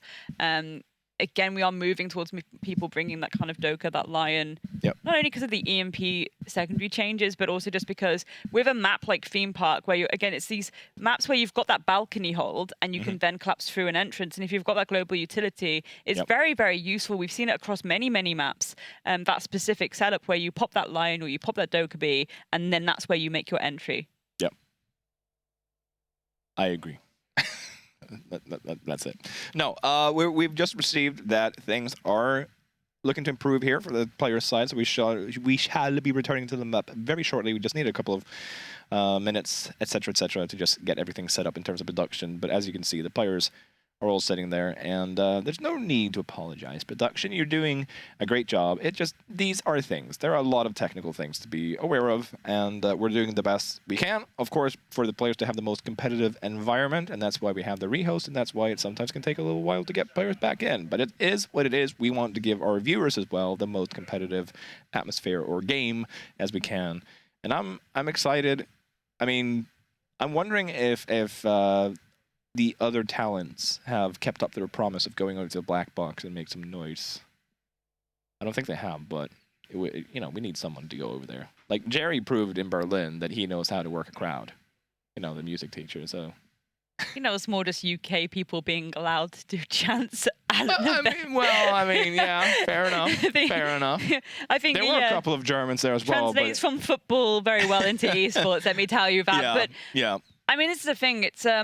It's really nice to actually see this after, obviously, a grueling 2 years, to be honest, where we didn't really have players on LAN. And we've seen it this summer, and it's been gorgeous. And now, finally, once again, in the UK, we have NPL here, and we have the players on LAN. You can see their beautiful faces there. And it just makes me excited. It's wholesome feelings. And again, beautiful, beautiful sights to see Viperio and TENSTAR both qualified for CL, going head-to-head for the bragging rights and money.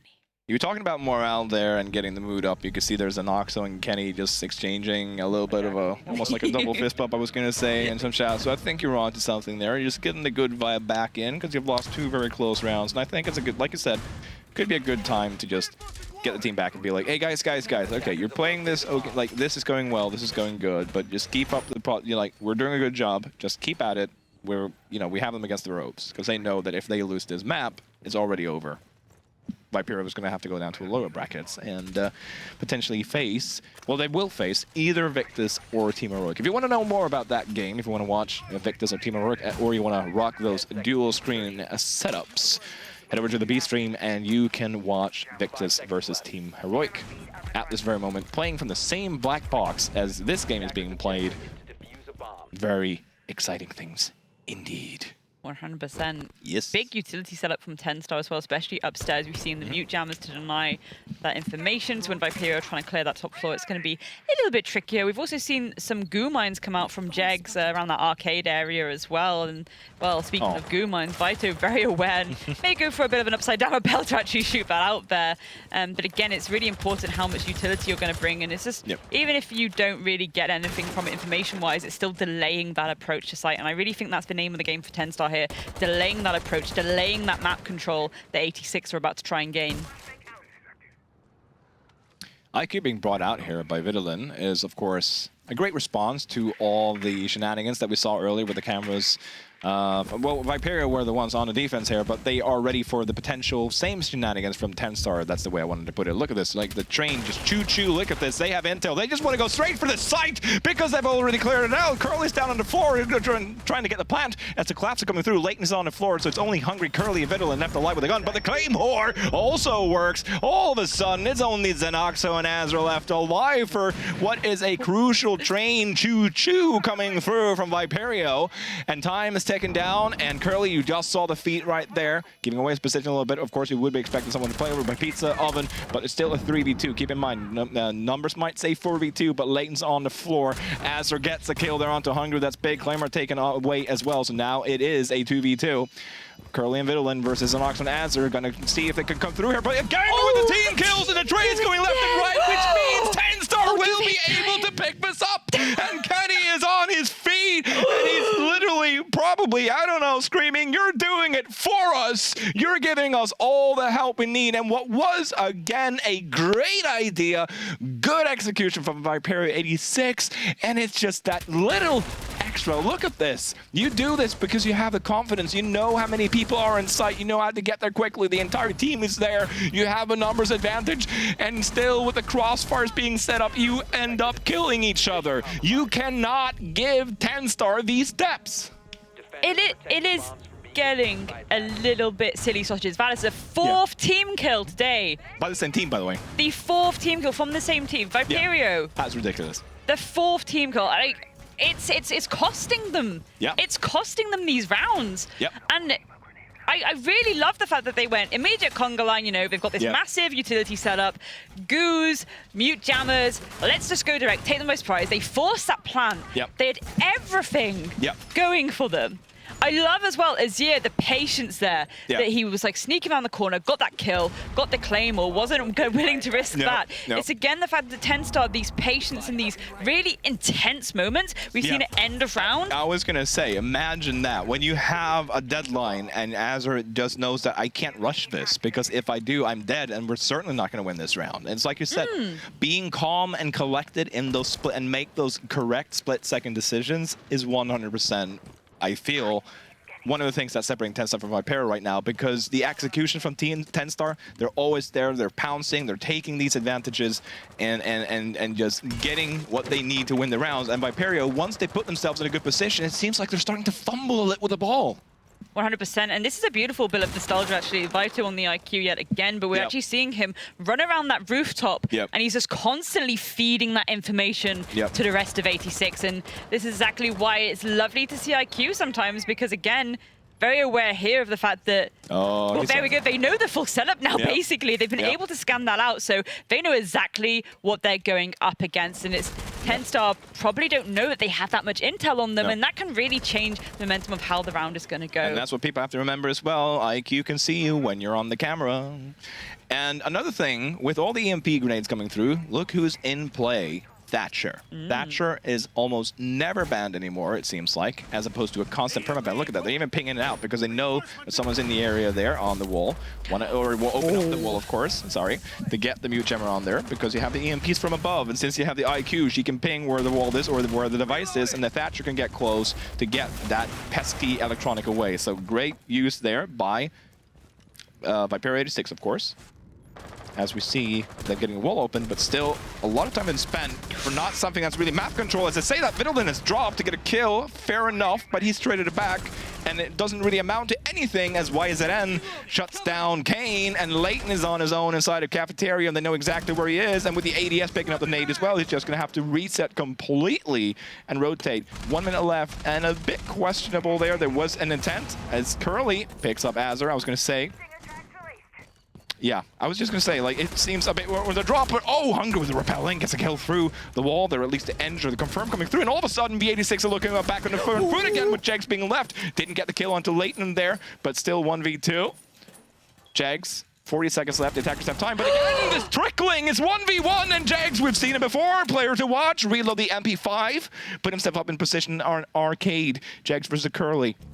Jegs has been so strong this entire day. He's looking to make this the weekend of a lifetime, to bring a trophy home with him. Well, technically, he won't be getting it, but he wants to win it. And with the plant going down, Curly in an exposed position as well, you have to question sometimes the decision-making being made by the team. Look at Kenny riling him up, ready to go. This is precisely the result he wanted from that tactical timeout. Look at him go. He's raring. He wants it. The trophy. I mean, it's still far. It's a long weekend, but you have all reason in the world to be happy with your team when you're playing like this. I think this is it. Like 86, they're bringing the intel they need. The start of the rounds are going really well for them.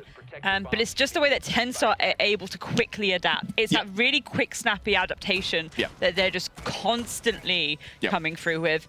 And it's just a masterclass, really. And again, you know, the hype that you see Kenny having there, they are just such a good team at this point. I like, regardless of what you coach, the joy of seeing your team just, like, you have a plan, and even if the plan foils, the way they adapt, it's the proudest moment you can have as a coach, I feel like, when you're just seeing the team.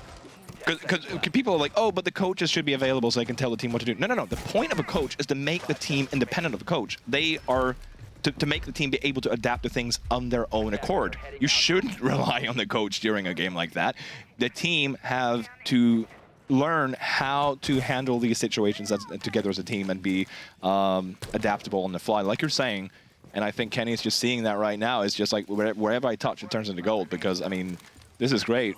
And of course, when you have individual gifted players all over the line here, I was going to say for TENSTAR, you just know that a 1v1 always is a 50-50. 100%. Hungry starting to get aggressive on this bathroom, but it looks like it was only a little bit of a bait and switch. And this is the thing too, it's also the idea of sometimes you don't have to hold things. If you make a little bit of a rustling, that's going to really distract someone's attention for a little bit as well. And again, look at the utility setup that we're seeing from TENSTAR, and I really love how much as well they're able to kind of really be a bit more passive when it's important too. We saw that the last round again. You could have tried to take that 1v1, but no, you got to hold back every single time. So we're still struggling a little bit to deal with the potential of a lot of utility based around the top of Dragon here as well. But the EMPs in pocket on Kane. Again, this is the importance of those EMPs, which is why I'm kind of surprised we're not seeing more of those secondary EMPs come through as well, given how much utility is being brought here. The Yingandella's coming through, allows a little bit of a jump in entry here. And it really is a case of just trying to find those initial opening engagements. Can Vito find the heads of the TENSTAR players and really start to shift the momentum in their favor? And again, we're seeing the coordination here between Thatcher and Intel as well, because you can just use the EMP grenades through these walls and roof, the ceiling, sorry. And it just gives you so much value. Obviously, though, they already used 2 of the EMP grenades. And like I said, rightly so, you could have added some more of those EMP grenades as well, but we've seen a lot of good use of the Claymores already as well to just steer the defenders away from certain areas. So you want to have that as well as in the extra flank watch, I was going to say, especially when you're playing around with so much smoke and flashes as you are, and the defenders don't have the time to check out the floor for red laser beams. Explosions left and right coming through here. 50 seconds left for V86 to be able to pull the trigger here. And unlike the rest of this series, no one has died yet. I think it's the thing, you know, they've got the cash wall nice and open. They've got the long line of sight now into office. So it looks like they could start to try and take some of these fights if they want to. Again, a little bit of a tight corner when it comes to Theme Park. The smoke coming through. So maybe that's a little bit of a bait to try and get rid of some of the denial utility that TENSTAR may have brought to the table. The EMPs coming through and more Candelas. No immediate collapse just yet. Well, there we go. Speaking of collapse, Kane B just getting stuck in. Xenoxo falling down. Wiserden. Yonka trades it back, but is immediately traded with that pick onto Jegs as well. Azir falling down as well. Yonka taking a pick onto Leighton as the plant goes down. It's all left down to Yonka in a 1 versus 3. Can he find the information he needs? No, he can't. There we go. Much better from Viperio 86. Team coordinated effort, right? And you were successful in getting those opening picks. Kane, unfortunate that the shoot that the Alibi Prisma give away his presence. And just going to have a small little tech pause again. That's why I'm pausing up. Just want to hear what the lovely producers are telling me in terms of crucial information to give to the lovely viewers. But a small tech pause once more. But again, sorry, back to my point about V86. Unfortunate for Kane there to give his position away with shooting at the Alibi Prism, which of course they knew that he was in the area, but now they know exactly where he is thanks to the pings from the Alibi Prism clone. And the execute was just much better from V86. It was a team effort to push together. They had the angles that they needed. When we see the final player coming up from TENSTAR, you have the long angle, you have the other angles covered up. You saw there was a nice, even placed out space, I was going to say, between the V86 players. It was like a triangle, right? It was like the Bermuda Triangle. A 10-star player goes in, he disappears off the face of the map. It's really interesting that we're seeing, again, these lines of sights and what you think is going to be an immediate kind of get stuck in moment. But at the moment, it's kind of like there's a lot of delay when they open up those lines of sight. It's almost like they're applying that pressure, but they're not immediately trying to go for those gunfights, go for those entries. And it's quite interesting to see. They're really kind of being patient. They're delaying that time. They're really slow with kind of, okay, we're just going to spread out very slowly, have a gradual leak throughout that map, and eventually go for that. Fast and Furious execute. It's interesting. It's kind of like the quiet before the storm that we're seeing from Viperio 86. And I mean, this could be huge as well because they're only 1 round away from making it even Stevens as well, Snarl, which I'm sure they'll be very, very happy about indeed. Goose going out again. Wondering if we're going to see a relatively similar setup. Looks like some goes in some different places. I love also the Valve cams that we're actually seeing from TENSTAR as well. There's a really gorgeous one in Cache that we kept looking at that was giving them tons of intel when it came to that Cache site. And the thing is, even, like a lot of players will see that and they will point out, oh, the casters knows that it actually is a relatively common rotary cam. Yeah, but it's easy to forget this when people are shooting at you and you have other fights and more important fights to take, and this kind of information gets lost in transition, I was going to say, or transmission even. So even if it is a camera that a lot of the teams will be able to identify, and so there's 100% a camera somewhere here in Cache, but you don't have to deal with players shooting at you. So again, when I say a good camera, it just gives you so much intel. It gives you so much free intel where the players are, and you know, of course, if they're here, they're not elsewhere on the map, which means that this map is more safe to traverse in. Speaking of traversing, Wisedan on the Bandit, and we saw the Twitch roam coming out as well, trying to go a little bit and chase around, see if they can get rid of some utility as well. Again, on the util side of things, 4 smoke canisters on the side of V86, and we saw them use a lot of smokes, actually, and some of the attempts on their executes and attacks there. We didn't obviously see a lot of successful ones on Villa, but there's a clear idea how they want to utilize these smokes for cutting off, or sorry, crossing doorways and blocking off the defender's view here. So, like what I'm seeing from V86 in terms of utility pick, at least. I thought that Jegs is just kind of very, very patiently waiting in that corner there for the drop in, and that's diffuser down actually in break room. So that is a huge power position to now hold because you've got that rotate as well, all the way to that top of arcade as well. So 86 are going to have to go and clear, you know, daycare, bunk. Beautiful stuff. And Jags is Legion. He's got goo mines. He can just set this up now, all the intel. And even so, even he knows that. Even he has the kit. He's like, no, I'm not going to sit still here. I'm just going to go aggressive. And with Azure keeping him the flick. It's just ridiculous. Hungry takes him down as Jags is vaulting over. But this 18-year-old Finn, Kane said it, nice shot. I mean, Jags, a little bit of Nordic respect going through there. It's just insane, some of these shots that this 18-year-old Finnish player can land. I mean, we have become the farmer league for the EOL, and we know a couple of other names here that we might recognize later in a different setting here. But speaking of time, and not that I did so, but let's try and just do a little segue here. 50 seconds left. 4v2, still heavily disadvantaged here for Hungry and Vittlin, but at least they had got the kit back in their hands. 100%. And again, it's just insane how much I said, you know, it was a power position, and it just absolutely worked from a little bit of a mismatch there from Hungry. Wrong piece of util being used, but they're going to try and collapse here and make an aggressive push yet again. Again, 86 is having the confidence constantly, but can they find this player in the spot that they've used so well themselves? No, they can't. Yunka shuts it down with a 2K. No, I mean, that's the thing, right? The thing, I mean, about throne room. It is notoriously difficult to push, especially when you're number disadvantaged, because you're going to have to come through one of those 2 doorways if you haven't gotten one of the walls open. And it's just, apologies, Grace, but it's just lambs to the slaughter. It's just, they're just trying to feed through the doorway here, and they're just getting mowed down. And it's match point, series point for TENSTAR. And a tactical timeout has been called by Viperio 86. Absolutely, and you know, rightly so. They really want to try and pull this to overtime the best they can, because they don't want to go into that lower bracket right now. They want to stay nice and safe at the top. They want to take it that third map of Oregon. Again, even Steven's playing field, so it would certainly benefit both sides anyway. But just think one interesting thing that we're seeing is, again, the way that the momentum shift constantly throughout that round. I mean, again, that last round, I don't really think there was anything massively in terms of the strategy that was brought, but it was more the fact that that immediate type position that wasn't droned out coming through from Jegs, and then they were able to get that initial kill. That was diffuser down in break. And at that point, you've already got the rotation to the top of arcade. You've got some lines of sight throughout kind of bunk daycare. You have Azure backing you up. Exactly, and you're just constantly dodging and weaving. It's kind of like a boxer, really. Float like a hummingbird, sting like a bee. We will say it was a hummingbird. We'll say it was a hummingbird. Okay. Anyway, we got the reference that we get it, and the point comes through regardless. And again, look at this. Some stats for you, Jags. Lovely face there match. And KD, look at that. 1.50 KD over the course of the season. Not doing so bad himself during this match as well with a 1.22. But Jags has been one of the consistent performers here for TENSTAR throughout this season.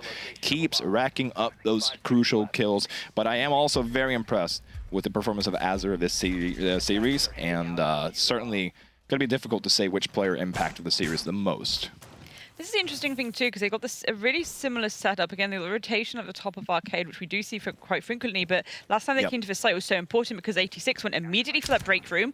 They, you know, got rid of a lot of that util. They started sending Selmas out, but because of the player positioned at that rotation at the top of arcade, they were just able to shoot out. I believe it was YZN. So that's potentially the similar thing we're going to see, unless they decide to change up their strategy this time and just think, yeah, we can't really kind of cheese that wall, so to speak. So maybe we go for a bit more of a horizontal clear. Did you bring your cheese slicer? No, let's leave that wall alone. Bunk being the site here for hold for TENSTAR, and keep in mind they're only one defensive win away from taking the entire series and just steamroll their way, I was going to say, into the upper bracket finals, which will be played later.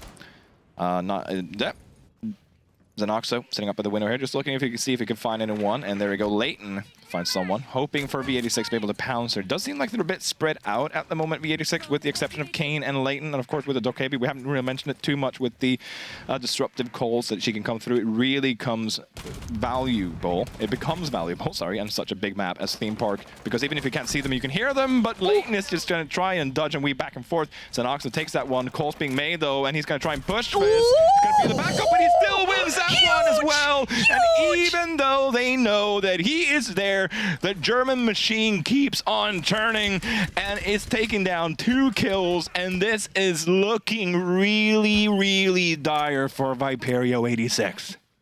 It is. Again, they've just lost like one of the, well, actually their only nades on the table. They've lost that global utility on the Doka as well. So this is going to be very, very intense for them. They do have the smokes in pocket on the Ying, but only 1 Candela left in pocket. They are pushing through this cashway now and again. They were kind of baiting it a bit earlier, which is quite interesting. We've seen a lot of that from 86, which is kind of a little bit spicy. But at the moment, again, they just need to make these engagements. They need to go for these picks and get them under their pocket. So Nox on a lot of damage there. So again, but really... he's happy. He's happy, though. Doesn't matter. Like, he's more importantly, he's alive. Jank's taking out Vitalin as well. It's a 5v2. It's only currently Hungry left. Trying to push here. They're going to try and fight this through. They can see the end of the tunnel. I was going to see his YZM picks him up, and there we go. Flawless round. And Kenny lets out a roar of the centuries. He is very, very pleased with this performance. TENSTAR 2-0s Viperio 86 in our first best of 3 here on the A stream. And boy, oh boy, I mean, it took me a while to buy into the whole TENSTAR hype when I joined this region, but right now, I mean, I've been sold months ago, but this is it. It's just TENSTAR. They just are on such a great form right now, regardless of which players they get in and who they swap out. It just seems like they have an answer to absolutely everything. I think this is the thing, like 86 did what they could in that map essentially. You know, they were trying a lot of creative ways of going about it, those early kind of util engagements with C4s, constantly just trying to get those picks in their under their belt essentially. Yep. And every time it was like, even if TENSTAR at a disadvantage, we saw it multiple times, those end of round moments where it was like they would win by the slightest second, they'd get that pick in that tiny second they had left. Again, one thing I think 86 did really well, as we just saw with these really amazing erratic angles that they were eventually holding together, just really knowing that maybe pre-fires would come through and okay, if I lie down, you're not going to be able to take my head off, but I'll be able to hopefully do some damage to you. But the patience and the teamwork coming through from TENSTAR, this is why people are excited by them. So excited. They're going to do amazing in CL and they're probably going to do amazing this weekend. Very understandable. And if you're a fan of V86, do not fret yet, as we do have a double bracket system. So V86 are still alive and kicking. You know who else is kicking? When they were coming in, walking into this room, kicking, looking all sharp and good. It's going to be the desk. Ginny, Jerry, Ollie, take it away. Aw, thank you, Snurr. You look great yourself. Absolutely love what you did with your hair today. TENSTAR. TENSTAR, they hit the ground running. 2-0 versus Viperio 86. When we initially saw the maps that were picked, you said 2-0 was going to be the case. You were a little bit more realistic. So I'm going to throw it to Jerry here. How does it feel to be correct for once? I think optimistic, right, Ollie? That's the word we're looking for. I was fairly optimistic, yeah. Yeah, TENSTAR, they're clearly a league above, right? And I mean, like, they came in, they just wiped the floor with 86. They do look pretty hot right now. Yeah. You can't deny it, can you? TENSTAR have done a fantastic job there. It wasn't without its faults. There was a couple of those that started to show in, especially in Theme Park, certainly much more than it showed on Villa. But Viperio, again, struggling with some of those fundamentals, struggling with those bases. I know that you've got a little bit of a skip planned, if anyone's noticed. The thing that has joined us on the Analyst desk has been Jerry's Flipboard. It's our 4th member. Yeah, so this is a welcome, the debut of the Jerry's Analysis flip chart, making their debut in the NPL. I'm happy to welcome it. And I have, you know, we've said, well done, TENSTAR, right? But I have a message for Viperio 86, and this is it, right? Quite simply, plants do not equal wins, okay? They don't? So many rounds in this, guys, get that out of the way. So many rounds in this match were determined on Villa and on Theme Park by Viperio 86 sticking a plant when they just shouldn't be. Like, there are so many instances of them being in a decent position, having the man advantage, and they go, let's get that plant down. And it just doesn't work. They've overcommitted. There's a lot of times where Curly, you could have taken your finger off that F key, quite honestly. Again. And it has cost them a little bit here. Yeah, I also want to highlight, it's not just the plants not equaling wins. That was something that we've seen this game that was basically repeating last game specifically. It was also the timeouts. We saw a late timeout again from Viperio, and we were critical of it in the first map, and we're going to be critical of it again here because I do believe that timeout needs to be called much sooner, especially when things were a lot more back and forth on Theme Park. Now, maybe you don't want to break that momentum. Maybe you just want to let the team try and solve the problems on the fly. But again, match point for a timeout. You know that TENSTAR are going to be able to use that as well, if not better, than you can at that point. Exactly. I was willing to give 86 the benefit of the doubt in map 1 because it is a Villa. They were attacking. You expect to lose a good few rounds. Maybe they did wait a bit too long, of course, going to match point. But here, they had some early warning signs. TENSTAR racking up 3 attacking wins right off the bat on Theme Park. that shouldn't happen, and that should be your signal to drop that that tactical timeout, because something is wrong mentally at that point. Thankfully, they did put it back with 3 rounds on the defense, but it still wasn't enough at the end. Yeah, that's something that we discussed before we even went into the map, right, Ollie? We said theme park, very similar to Villa. We were a little concerned about the fact that they're similar maps in terms of play styles being picked back to back. And we said, yes, Viperio, they're going to start on the defensive side. Most likely, they're going to have that opportunity to build themselves a little bit of a cushion, but it actually didn't work out for them at all. And I think that's a credit to TENSTAR as well. You know, you've got to credit TENSTAR with being able to go onto a defender-sided map and get attacker-sided wins, and that's what they were able to do on Theme Park. Now, whether that's not necessarily a fault of Viperio, I think that there was just a lot more preparation that went into this one. We saw a little bit of difference inside of the bands coming into this, and I think that TENSTAR had really done their homework off the back of that. They knew what they wanted to target. Obviously, map 1, it was all about the Ying. Let's remove the Ying. Let's really try and hamstring Hungary and some of these Ying players that Viperio as a team like to try and bring out and play. Over on Theme Park, entirely different story, and they were just able to get that early advantage. Theme Park can often come down to 1 or 2 attacking rounds. It just so happened that TENSTAR won 3 off the bounce straight away. Oopsies. Well, Viperio, they still have an opponent to face, and that's going to be whoever, you know, doesn't come out on top with Heroic versus Victus. That's happening on the B stream. They're currently on Chalet, so if that's something that you're interested in, make sure that you actually tune in for those, because there's still a couple of rounds playing. While we wait on the demo to, you know, the incredible comedian and journalist to carry out the interviews, I want to go back to Viperio 86. They still have a couple of rounds, they still have at least 1 game in front of them. When we looked at their performance in the playoffs, it was against Victus. That could potentially be a rematch here. Jerry, do you think that that could sway in their favor? Yeah, it depends how that game goes, obviously, in the B stream, but I think Victus don't look quite the team that TENSTAR do at the moment, and I'm going off of recent Challenger League quals to sort of justify that, perhaps. But at the same time, 86 also competed in those Challenger League quals. They got a pretty swift exit. They had their butts handed to them, quite honestly. So I feel like if you're looking at that as a power ranking of the recent teams with these new changes, these roster changes, then you've got to back whoever's up against Viperio 86. They're going to have to really sort of step it up for this next game. And do you think Victus has what it takes? I think that Victus, they're in a whole other game at the moment. They're in a whole other headspace. They're playing Heroic, and that's still underway. So we're still looking to see who Viperio are going to go up against here. If they do go up against Victus, depending on the manner of the defeat that Victus face against Heroic, or depending on the manner of defeat that Heroic face against Victus, it's going to depend quite largely. I think that for as much as Viperio are going to be feeling a little bit down and out that they've lost game 1 and they're in the lower bracket, they've got to kind of look on the bright side that they've probably got a couple of hours here to actually get themselves ready for the next game, because they need to find out who they're going to be playing. So hopefully they get a bit of time to reset that mental, get a little bit of practice going, get a little bit of outside fresh air and all that sort of stuff, and get themselves all readied up.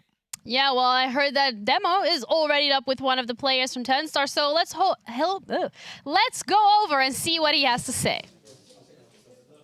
Thank you very much, Jenny. Well, it's not a player. It's a coach, in fact, the coach of TENSTAR, Kangaroo Kenny, or Ryan, as I know him better, as everyone knows him better. It's always Ryan. Ryan, what a way to start off the day. Yeah, fantastic. The theme park was pretty wild. I didn't see how many TKs they had, but it must have been like 4 couple of throws. And yeah, they threw unbelievably. I mean, I think in all honesty, they should have won theme park. But that's just how the cookie crumbles. I think the pressure was getting to them. The team kills was very evident of that. But yeah, I mean, team that wins, right? Yeah. Talk to me about Villa, because obviously that was the first game that we looked at. We seen a Ying ban. We all know who that was for. And to be fair, it looked as if it did have an effect. You know, the Ying ban for Hungary, that's always going to happen. One thing that I noted, their operator pool was flip-flopping about a lot, and I think the Yingbang potentially messed with them. Like one round they were playing Capital, then they were playing like Lion, Doka, but there were different players playing those roles, and all the roles just kept swapping. So I think it messed with them a bit, but I think they took Villa against us because we historically don't like it.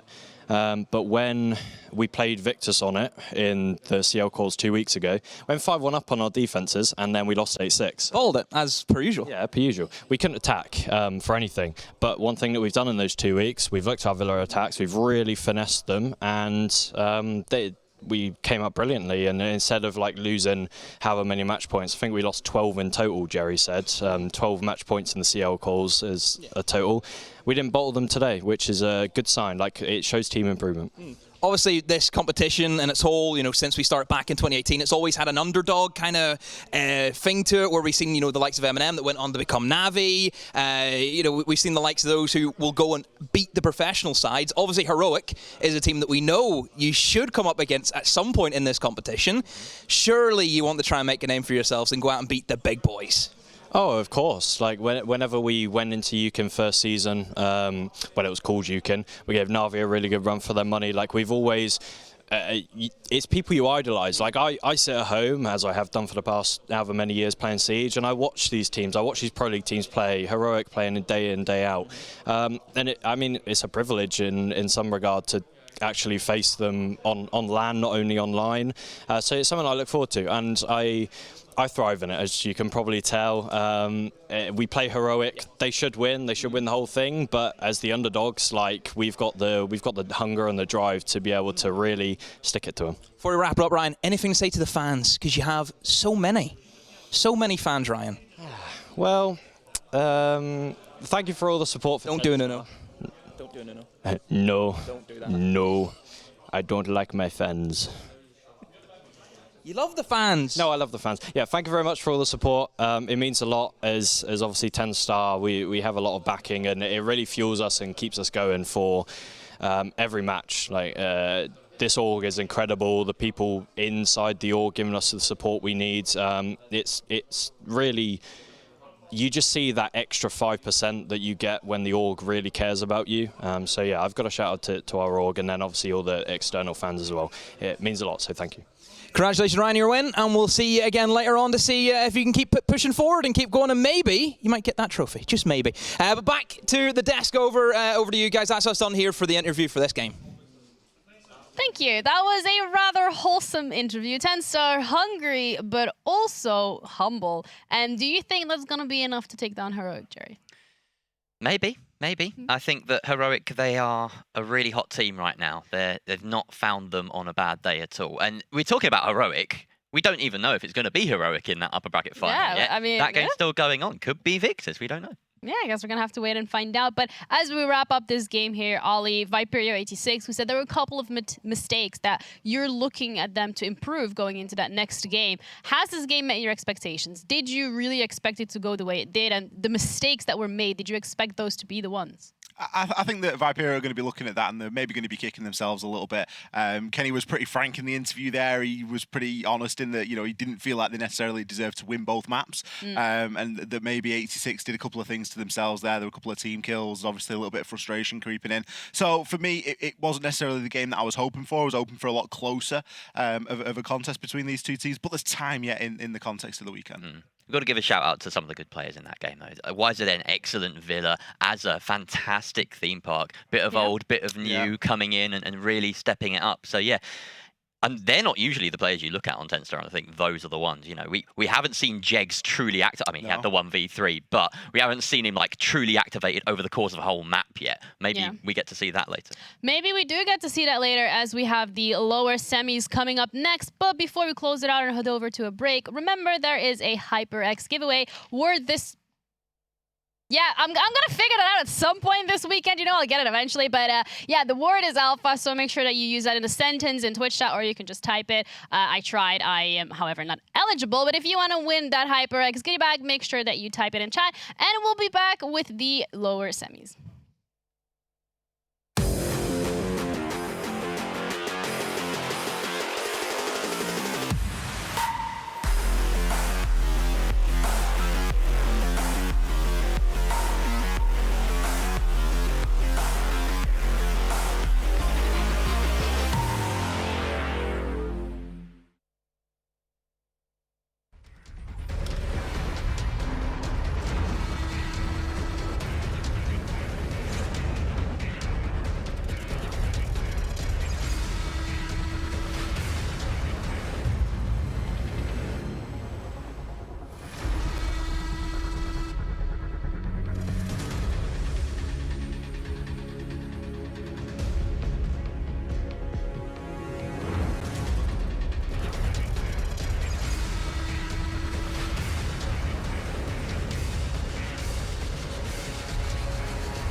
Nobody likes being left out.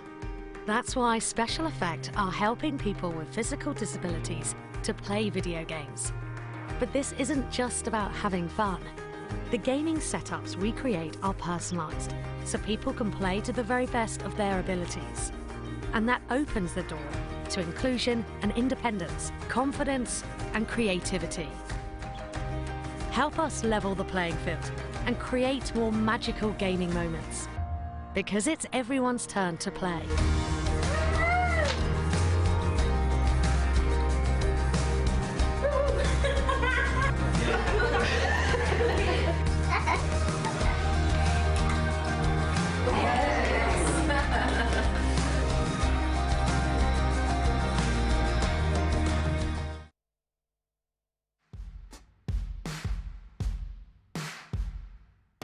I'm Uno, I play for Heroic and I'm in-game leader. My name is Benja, I play for Heroic and I'm one of the fraggers on the team.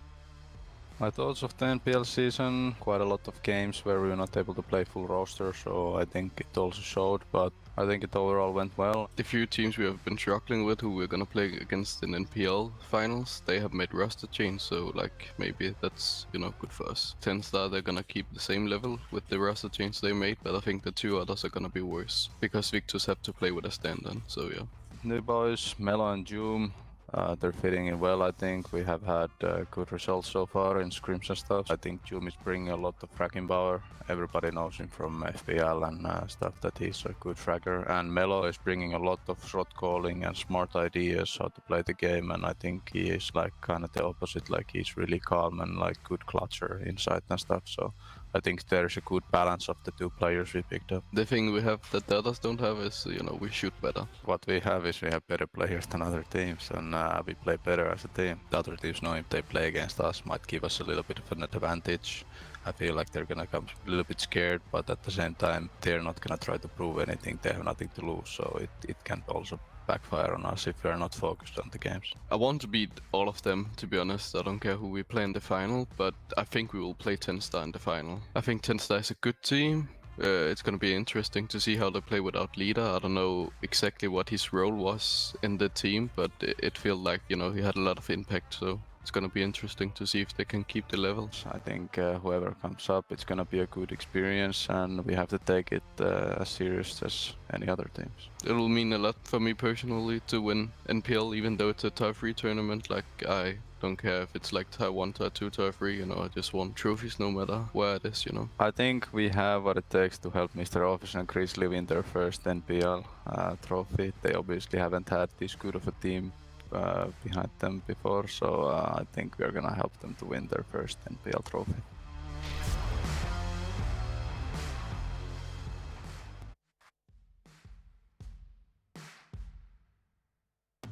Hi, my name's Adam, also known as Skeptic, and I'm the IGL for Victus. My name is Nicholas Neilonen, also known as Nick, and I play Flex for Victus. Hi, I'm Musco, I play entry for Victus. My thoughts on the NPL season overall, I think, is probably like we did well, but obviously we had a few bumps in the road. Obviously we had to make roster changes. Other than that, we still pulled through and we're still in the finals, so it's okay. Coming from a different team, I obviously played for Ambush before. Now that I made it to the finals in kind of different way as well, and now I can also have the chance to prove myself in the finals, it means everything. We probably performed as well as we did, like in probably split one, because we worked hard outside the server, like a lot. Like we spent hours and hours just doing strats and work together to find like little duo stuff we could do. Mentality, hard work, dedication, and just the experience from the players as well that will benefit me is something that as a collective is really good for us when it comes to winning the finals. With our roster change of Nick, I think we've gained a lot of firepower, and the speed of some of our strategies can throw inexperienced teams off. The way he plays the game, we like it, and it suits our playstyle a lot, so it kind of just works. Like the chemistry's already there, and yeah, so far it's going good. Going to my first LAN event, I feel like my personal strength will be that I'm already used on being on stage, and I really feel like people might be nervous attending on their first LAN event. Obviously, yeah, I'm excited for it because ever since I was a kid, I wanted to, you know, play professionally, and I'm not quite there yet. But going to a LAN, it's like, you know, it's kind of making it all surreal for me. I think the fact that people see us as underdogs is wrong. I think we've got a lot of firepower and strategy that can propel us to come first. maybe it's a good thing, maybe it's a bad thing. I'm not too sure. Personally, I don't really care. Just gonna go and play, see what happens, try my hardest, and so are the boys. The opponent I'd most likely to beat in the final is TENSTAR. After losing my best friend and teammate, YZN, I'd like to beat him face to face. For me personally, I think TENSTAR is the team that I would really beat up, and the reason for that being is because they're on a winning streak now, and I want to be the one to stop it. YZN, I'm coming for you.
second on the spray, but Oscar, it won't be. But Oscar will get a second one. He's going to look for a third and finds it. Onto U4, who is, the shield. yes, manages to get the pick onto Kilius, but the plant is already down, but there we go. Demanding to be let in onto side. Vito's just going to take it into his own hands. Pulls another one out the bag. Swing with the SMG 11. He gets it again. The Clutch King from Germany, Mr. Blimey himself.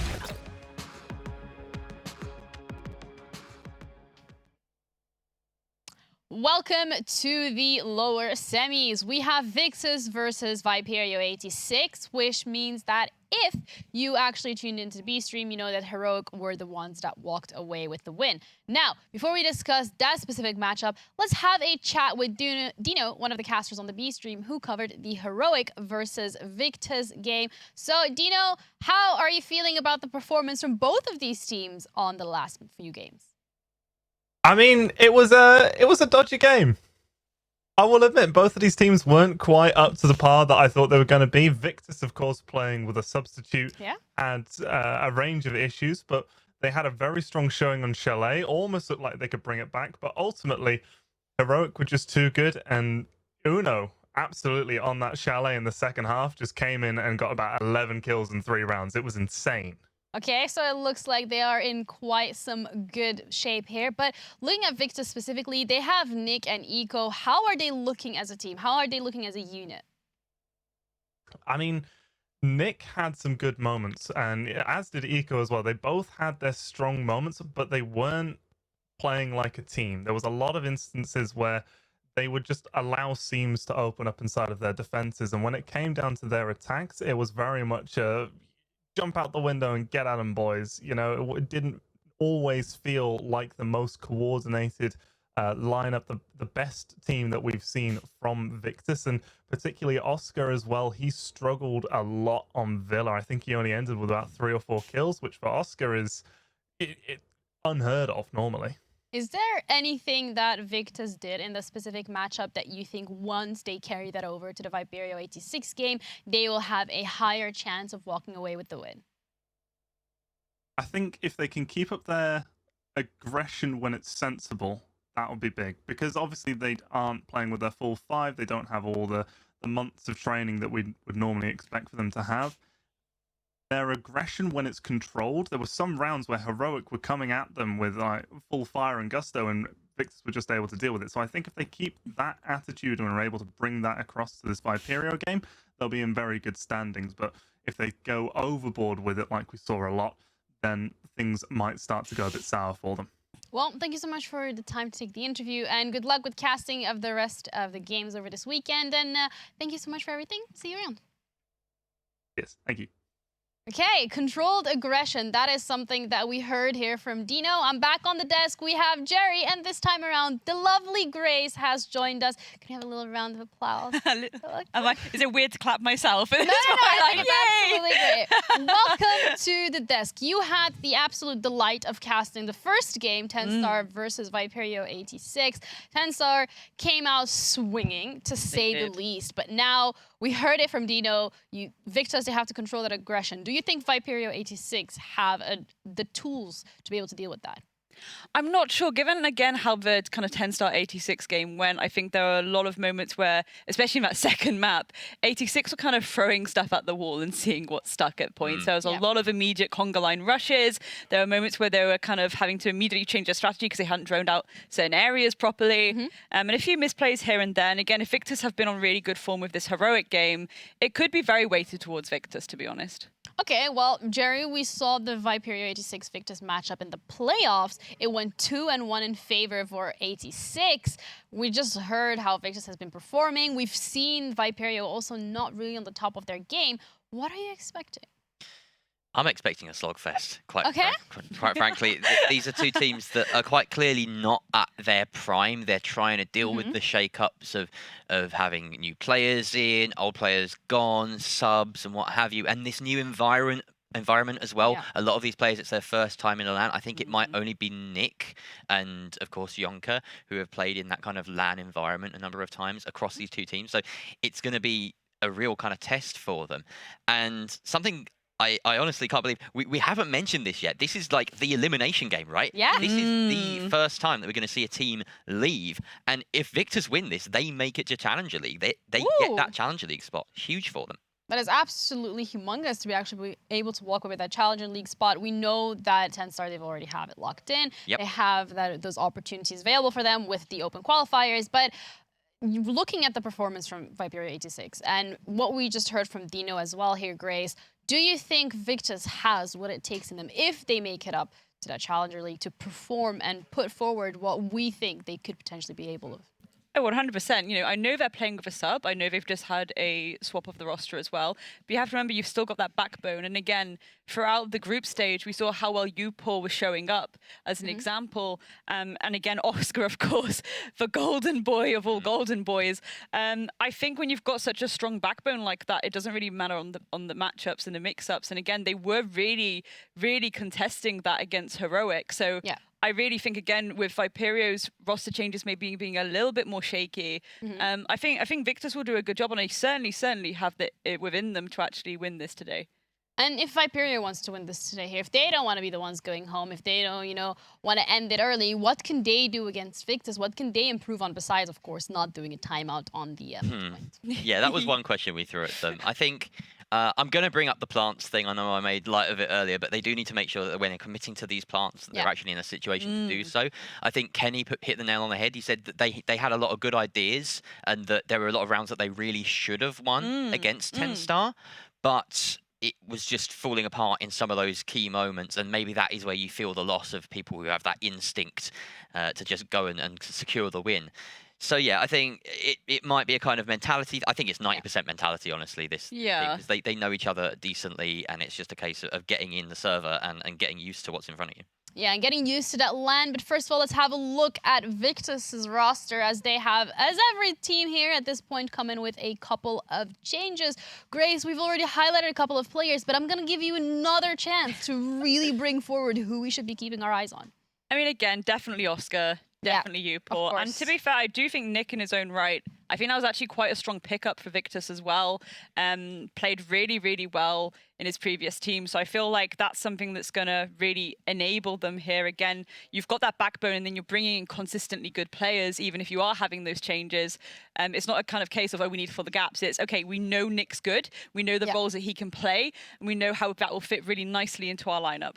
Yeah, and Jerry, looking at the players yourself and having heard how the Heroic matchup went, is there an individual player that you think has that opportunity, but just that responsibility of showing up in this game if Victus wants to stay in it for the longer run? I think really a lot of it falls on Skeptic, and it's going to be the stuff that we don't see, his ability to kind of bring the unit together, because they're missing SkyT in this tournament. I know that because I was asking them last night about their kind of the way they operate, and SkyT's a very vocal player. He does a lot of things that we don't get to see, and now a lot of that burden is falling on Skeptic and on Oscar, the more kind of well-connected members of the team. Yeah. And if you see an improvement in their play, in their teamwork, a lot of that is going to be on Skeptic and how he's dealt with that transition. Yeah. Yeah, well, let's have a look at Viperio 86. We've already had a little sneak peek at their roster, but again, it's important to note that against TENSTAR, they really struggled with the post plans. So, Grace, which player can potentially make that difference if they step up this game? Again, like definitely players like Hungry as an example. Yeah, there have been a lot of changes. I think it's been interesting to see actually Kane B show up a lot today, especially on that Villa map against TENSTAR. And again, Leighton, he has been around the block a bit. So I think 86 fans are very familiar with this player. They know what he can do. Mostly, though, I would say keep your eye on Hungry. Again, lots of spicy moments in that first best of 3. Yeah, an operator ban specifically for Hungary last time around. Are you expecting that they might, have something in the works this time around? Maybe. I don't know whether Victus are in the state at the moment to be sort of targeting their bans quite as much as TENSTAR were against 86. I feel like they might go with more comfortable bans, things that enable them as a team, and rather than try and shut down any particular individual on this side. But Ying is always that option. He's always a threat if you leave it open to Hungary. Funnily enough, though, we've been going on about Ying. He actually, his most played operator throughout this season has been Capital. So he's often wanted to be that kind of Swiss Army knife, that one who can go in and get any sort of little job done that needs doing, and then start going for kills afterwards. They do like going for this kind of strategy where they have a kind of hold off of the approach. They really want to hold off that gainage of map control. We saw it with the Vulcans to begin with today. And again, the Capito plays perfectly into that. You know, you have this area effect of fire essentially. And especially around places, you know, we'll see what the map bans are going to be. Yeah, of course. But especially when it comes to those very small choke points, that is crucial to have operators like that in your arsenal. Yeah, and also we spoke about the operators, we spoke about the rosters here, but I think one thing that we have to mention here is M&M Academy. Now, you guys are like, what's going on? They're not even here this weekend. They're not even playing. They ended like bottom 4. What are you on about, Ginny? Well, I'm not going to explain it because I unfortunately do not have the brain capacity to do so, but however, this lovely man over here does. He will do massage my brain for me. So yeah, get the brain juice going. Okay, does that work? I think I'm ready for it, yeah. So we did talk about this earlier in the pre-show, but it has been a few hours since then. So it's worth going over again. And this is where it really starts to matter. Oh, yes. M&M Academy, they're not here, but they could make Challenger League right here, right now. And I'm going to give you the short version. The maths means that if Victus get knocked out here, then M&M Academy get propelled to the top of the Challenger League Open Qualifier standings, and that guarantees them a spot in Challenger League. So, if you're watching Nerf, M&M Academy, anybody, you are a Viperio 86 fan for this next game. Wear the jersey, hype them up in chat, and that's, I guess, all they're going to have to do. But it's really interesting to see how a lot of these different teams, just their performances in different leagues, just really comes together and intertwines and can determine their fate. So Victus, if anything here, they're not just looking to propel themselves up into that Challenger League, they're also looking to keep M&M Academy out of it. I mean, I think for them it's definitely more than really what that spot. Like, that is their golden egg. That is their golden ticket to be where they want to be. It's as we were saying about TENSTAR, like the next one's up. Victus, all this year, how much have we been harping on about it? It's been constant. We want Victus up there with TENSTAR and Viperio as well. Regardless, even if, Victus do get knocked out, we're still having a multiple amount of NPL teams in Challenger League, and we're happy about that. Look at us. Look at us. Who would have thought? Yeah. Not me. Could be 7 if we get lucky. If Ambush and 68 Punks decides to show up in the final qualifier, we could get 7 technically. It probably won't happen, but I'm rooting for you guys. On the Hopium. I want the Nordic love in there. Okay, well, last time around, Jerry, you guessed 1 out of the 3 maps. And I'm going to have to, unfortunately, this time, do the exact same thing to you. We've seen Viperio so far on 2 of their maps, and, it wasn't what we might have expected. So what do you think? Do you think they're changing up their strategy, going away from that defense heavy? I'm not too sure. I feel as though I might end up making the same guess now that I made earlier. That's boring. Okay, cut the tape. Grace, it's your question now. No. I want to make my guess. I think we see another Villa. I think both these teams really like Villa. I think we're having a Villa weekend, and they... the thing is, Jerry, you say both these teams like Villa, Viperio got a little bit snoz-combered on that map, I'm afraid. They did have a little bit Victus of won't know that yet. I mean, they could. They're playing at the same time, so they won't have time to VOD review necessarily. So maybe it makes a difference. But they played against them before. They have. So... They have form on Villa. They both played against each other in the upper bracket of the playoffs. And this is essentially a rematch of that, where Viperio 86 won on the Villa there. So, yeah. They like Villa, they hate Villa. I don't know. It's kind of a love-hate relationship they've got going with it at the time. I think a lot of people have a love-hate relationship with Villa sometimes. Again, it's such a large map. The timing is crucial there. You can't be faffing about, really. No. I don't know. I'm interested in the way that the bans were with Heroic, because I was thinking, Victus, maybe they weren't going to really show a map that maybe they were hiding just on the off chance that they'd come down if it's a lower bracket. Okay. So those initial bans, I mean, Cafe and Bank, I don't think Cafe was one they really wanted to touch. We've seen them have a bit of a rustling around there occasionally, especially in the group stage. So again, with maybe a spicy bit of Bank coming through from Victus. And if it does come through, it means that they've prepped that on purpose and they've kept that in their pocket just in case. That's definitely a possibility. Looking at their ban rate, they haven't played all season. They've been banning it pretty much all the way through the group stage. I think you might be onto something there. Okay, what is a map that personally you really do not want to absolutely see? You don't want to lay eyes on it at all whatsoever this weekend. Ooh, that's a tough call. I can see like the windows loading. I'm going to say Cafe, really. I think Cafe again. Because I think you've gone back into the little amount of frag grenades left on the board now, only on Ayana, Sledge, Glaz. So when it comes to that piano take, really, Christmas take rather, you've really got to work for utility game, especially on that old school pixel corner. We know how much util traditionally is set up around there. And now we've gone into like an EMP meta. That could help, but I think teams for now may stay a little bit away from it. I'm not sure. Yeah, there's a lot to be sort of worked around with the EMPs, and I think people are still getting used to that new kind of mechanic because, of course, them being impact EMPs, you can throw them at a wall, not necessarily a floor or wherever, and you can disable. Externally. Yeah, externally. We've seen some interesting clips. I'm going to shout out Bikini Body for sharing a clip of throwing a impact nade on the Solarium wall outside in Chalet to disable all the ADSs on that spot where you usually see a Jaeger just trying to live, and then follow it up with a nade. So there's a lot of things that can be sort of tried out and experimented with this new gadgetry. Well, let's try out and experiment our broadcast magic as we have the map vetoes coming through. They should be showing up in the bottom of the screen, and we're going to test whether or not Jerry is going to have a correct. There is a ban on Villa. It's not going to be played, but we do have Cafe, Clubhouse, and Oregon once again as the decider. I'm in 2021. This is like the tier 3 trifecta of a match. We've gone back in time a year, Grace. We have. Oh, well. Do you feel like younger? I feel like we need to get out some Zimmer frames at this point. It's going to be like, okay. I mean, the Cafe thing ties very well into what I was saying about Bank. If it was, we saw those bans against Heroic, and that, it could be theorized, and it has shown here that they were hiding that just in case they came down to that lower bracket. Yeah.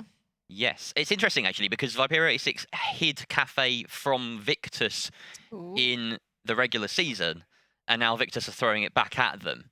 And this was a spot where 86 actually got one over on Victus during the best of ones. So yeah, they want a bit of revenge for that, I think. This is 7-5 if I remember rightly. You know what I'm thinking? Either this is really big brain and you guys really figured it out, or it's just like a whoopsie, we throw that in. That's what we feel like today. But looking at the playstyles as well on the maps, we said it, Viperio, they're really struggling with the post plans, whereas when you go for Victus, they really need to have that controlled aggression. Going on to these maps specifically, do you think they'll be able to do that? Which team, sorry? Do you think both of the teams? Both, okay. Yeah, the controlled aggression thing seemed to be actually quite there for Viperio 86 when we were watching. It wasn't an issue with the controlling the aggression, it was an issue with sustaining the aggression. Whereas what we heard from Dino was that with Victus, it was a little bit more disconnected. So, I don't know. We'll have to see. Obviously, different teams match up very differently against each other in server, so it might just be a completely different recipe that we end up with here. And it's a completely different roster for Viperio as well, so when it comes to that Cafe game, it could be that Victus are like, okay, no, we can try this again. Yeah. We've worked out what went wrong last time. We can hit this newer roster with a full throttle attack. Yeah, and it's going to be on LAN as well, and we've seen how that could potentially impact some of these players. You said it yourself, Jerry, some of them have not even had that LAN experience before, and now you're facing your opponent once again, and there's quite a lot on the line here for Victus. How do you think the players are feeling mental-wise? Well, they've just had an absolute drubbing by Heroic, which, yeah, Heroic are going to do that to you, right? You can pick yourself up from that loss a bit more easily than, say, Viperio 86 can pick themselves up from a loss against TENSTAR. That's it, yeah. So, they're more of their peers in a sense. They feel like on a level with TENSTAR when it comes to sort of their growth as a team over the years. I think that Victus will come out of this, out of that loss, and they'll be right. We didn't necessarily expect to beat Heroic. Let's get this CL spot. We're here, we're fighting. And I honestly back them. I'm predicting Heroic for this game. Okay. Yeah? You're predicting Victus? Oh, sorry, Victus. Yeah, what am I saying? all good. No, I got you. We both had a slight loading screen. Yeah, I was like, okay, well, right team, you're predicting Hero for the whole thing. No. I think TENSTAR's got the whole thing. Yeah. Okay, TENSTAR's got a whole thing. I'm not making a prediction just yet. I'm going to wait to see how everything else goes today. Okay, but I'm going to have to force you to make a prediction for this game, unfortunately. The fans at home. Those watching. They will be the winners of the weekend. No. You can't. I'm going to have to strong arm you into this one. Let me think. Overall for the weekend? This game. Victus versus Viperio. This game, Victus. I really do believe that Victus, especially given that, Viperio really struggled today. Yeah, they really struggled in ways that we didn't think they would, especially on that first map against TENSTAR. Victus, they gave Heroic the best running that they could do, and as Dino was saying, it was very good. They were meeting that constant aggression. They were meeting what Heroic were bringing to the table. Granted, it's not Heroic's full strats at the moment, but it's still this idea of if you can kind of get them to meet their maker a few times, that's going to set the momentum a little bit more when you're going into a team that have just made loads of changes and aren't on top form right now. Yeah, would you say the changes specifically for Viperio 86 is what hurt them the most? No, I think it's more that TENSTAR were just playing everything on such a different level almost. I don't want to, it sounds harsh to say, but it's like they've had a longer time together as a team, really. Yeah. They're so like clockwork. We've seen it all year. The constant communication and the immediate reaction to that. Was Viperio were a little bit slower with they'd get that information and then they'd kind of dilly-dally a little bit and then get stuck in. Has Victus benefited from the change that they've made? It's difficult to say without having seen it firsthand, but from the Dino report. From the Dino report, I like that, you're keeping that. It's difficult to say exactly. What we will say is that when they made the changes immediately, losing YZN, getting Nick in, they did get very far in the Challenger League quals, right? Yeah. They made it to the semi-finals, they were only bettered by TENSTAR, and then coming in this week, I think it's the loss of SkyT that's made more of a difference by the sound of things. That being said, we're measuring them up against Heroic. They did take them all the way on Chalet. It was 7-5 to Heroic on that final map. So I think that as a yardstick, Heroic, they're a much stronger opponent. So I think that, honestly, we get to see them gel now on a bit more of a level playing field. We need to remember, too, Eco subbing it, and Eco's been around the block a bit. Yeah, and he knows these guys. Yeah, and he knows these guys. So it's like, it's a sub, but it's not the worst sub in the world. It's actually a very good sub. Yeah. Yeah. Agreed. Well, as we wait for some of the players, we are going to be heading to a quick break. We'll be back shortly, so don't go anywhere.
killing me, you're killing me. Can't have enough, you're killing me, you're killing me, you're killing me. Can't have enough, you're killing me, you're killing me, you're killing me. When you fight against the tide and you're about to lose your mind, it's easy to cross the line. There's no answer as to why when you look death in the eye. Either you live or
play, but Oscar, he'll be. But Oscar will get a second one. He's going to look for a third and finds it. Onto U4, who is yes, manages to get the pick onto Kilius, but the plant is already down. But there we go. Demanding to be left in onto side. Viperio is just going to take it into his own hands. Pulls another one out the bag. Swing with the SMG11. He gets it again. The Clutch King from Germany, Mr. Blimey himself.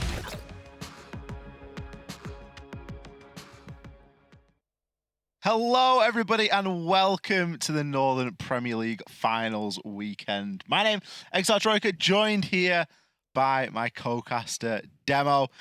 Demo, we have got Victus versus Viperio ahead of us, a best of three that is going to decide who is going to be the first team to go home this weekend. Oh, boy. A team already gone, potentially. Wow, oh, wow. It's going to be a good one. Hopefully, it's going to be a good one. Both teams obviously both suffering losses, so now we have to take in consideration, does that affect them? I always mention about the mental game. It's always a big thing. And obviously, I think at Alan, it's even more important because you're there with your team. It's a big difference, it's a big change. Well, you get to know little things about the teammates that you're playing with, don't you? You get to spend a little bit of time with them in the real world. Oscar, you get to see their eyes whenever you scream at them because they haven't been sitting on the cam. And you get to see what they do mid-round. Do they start staring up at the ceiling, or are they on the cams? You'll discover who's on the cams.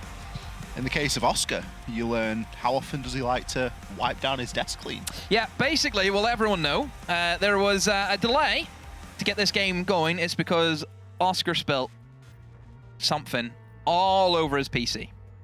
I think it was all over the desk. It's all over the floor. All over the desk. He spilled a drink. He spilled a drink. You can probably guess what kind of drink it was. It was, of course, a bottle of your finest cold water. He's fumbled that. Let's hope he doesn't fumble this game. Well, we will see if there will be any spillage in cafes. That is going to be our first map today. Much more back to basics map ban phase for this one, I feel. Yeah, classic. A little bit of cafe. We've got Club in Oregon in the map, don't we? So you're going to see him eventually. I am slightly worried for Victus. Why are you slightly worried? I'm also slightly worried for us. I'm slightly worried for the stream. Have you brought your sunglasses? I brought my Warden goggles because that's what we're going to need because we're seeing Ying be allowed through for Hungry to utilize whenever he gets onto the attack. Hungry we know to be one of the most deadliest Yings that honestly I think the game's ever seen. Can you name somebody who's actually had more of an impact with one operator than what he has with Ying? It's going to be difficult, isn't it? It really is a known factor at this point. I guess the fortunate thing is Victus is starting out on the attack. Yeah. The community prediction there heavily favoring Victus. We'll have to see how that translates through. But typically, Cafe is a little bit kinder to the defenders. It is. At the start of things. One of those maps, always like to bring it up. It just does take a bit of caution, bit of care to get yourself to the building. Typically, as an attacker, you're going to try and start off from the roof and look to try and work your way down from there, putting a bit of pressure on those rappels. The Valkyrie being removed is going to assist you in that as well, of course. Valkyrie cameras used to be able to be thrown outside, and on this map, that was a really big problem. Pirate hasn't been the same since. I don't think that Tim's ever going to recover since that change to Valkyrie. But something else that kind of creeped into the meta was the Azami. You would bring Azami in an attempt to try and hold on quite heavily to it's Piano. Good for Piano, yeah. It's fantastic. That also has been removed. So we're going back to a little bit more of a more traditional hold here on this top floor, and you're going to be looking at your classic Castle, Aruni, Wamai. Mira's open. Mira hasn't been chosen. I think Mira is so strong for that top floor. You set up the mirror windows inside a bathroom, you can basically deny any access into Piano quite easily just because you have that swing potential. So to not see her being brought out is a bit strange from 86, but then I suppose that typically Mira, you're not playing with the Mira, on Cafe. That usually is a ban for many sides. But they're going to go with, much more default setup. You're going to try and have that suicide position in towards shop. You have the castle barricade set up. Typically, either your mute or your smoke that you're looking at inside of shop. They're opting for the smoke instead of the mute that they could have brought out. One thing as well, they've actually reinforced the hatch inside a shop. Sometimes that's left open to actually give this man a safety net. So he's dead. He's trapped. He's done. So basically, play your life. Play your life, Kane. Play your life. Play your utility. Something that impressed me incredibly there in the opening sort of 30 seconds was just how quickly Skeptic got everything open there. The opening kill is going to go in Viperio's favor. Upor does actually get taken off. Now, he did do quite a bit of chip damage onto Kane through the drone hole back into the shop, and Kane is instead just going to be looking to hold on to that hatch. He knows that he's likely dead here, so that's why he's used his utility nice and early. Getting that pick on Upor's actually massive if you look at it from a utility perspective. That's free flashbangs gone. And look how much utility is set up in towards Pixel. You have all 3 ADSs on that wall. You have the Wamai charges, and not having those flashbangs is going to be really difficult to eliminate that shield. Kane's proving quite a tough nut to crack here. Vito going to join the party. Brilliantly timed swing there onto Eco. And just one by one, Victus are falling here. They had a fantastic start to the round. They looked very coordinated and put together, but things have just gone from bad to worse. Everyone has died in a 1 versus 1. There's been no opportunity for trades. Nick, he gets taken out on the reverse. This is going to be a fantastic shot from Vito. Dealing into that skylight angle. Not an easy one to hit. A little bit easier when it's a Dokkaebi and they've not got the firepower to come back. But a flawless for Viperio to kick things off. Great way to kick things off. 100%. I mean, I'm a little bit disappointed with Victus. That seemed very rookie with how they went about that. On that top floor hold, there's nothing that should be surprising you. That is all fairly standard. You can easily read that in terms of what 86 were doing. You should, like, the main focus should be get people in position, get red wall open first of all. Honestly, don't even worry about shop. Shop's not your biggest issue. It's the pixel guy. That's the issue. That should be who you're going for first. I don't know why they're not tossing in 6 flashbangs and then the nades into pixel. That should always be their main concern. White window. There was nothing, was there? It was very lackluster. And almost a bit of an alarm bell, because top floor, with these bans, you'd be expecting to come away with a round up there. I mean, Jaeger and Wamai both being up is very difficult to break through. That's always going to be a factor, because sometimes we see Wamai bans, we sometimes see Jaeger bans for Cafe just because teams do struggle. But, I mean, realistically for Victus, they've instead went for the Azami. Which, I mean, in itself, Azami also will take a bit of time, take a bit of nades, you know, to burn up those concretes. So it is what it is, but still, I expect a little bit better. I do. For the caliber of these teams that we're dealing with, 2 teams who, rightfully so, are, you know, tier 2 worthy. I think we can both say that. It should be better. We have the same early focus on getting something open here. We're going to be looking more toward the garage. I love it.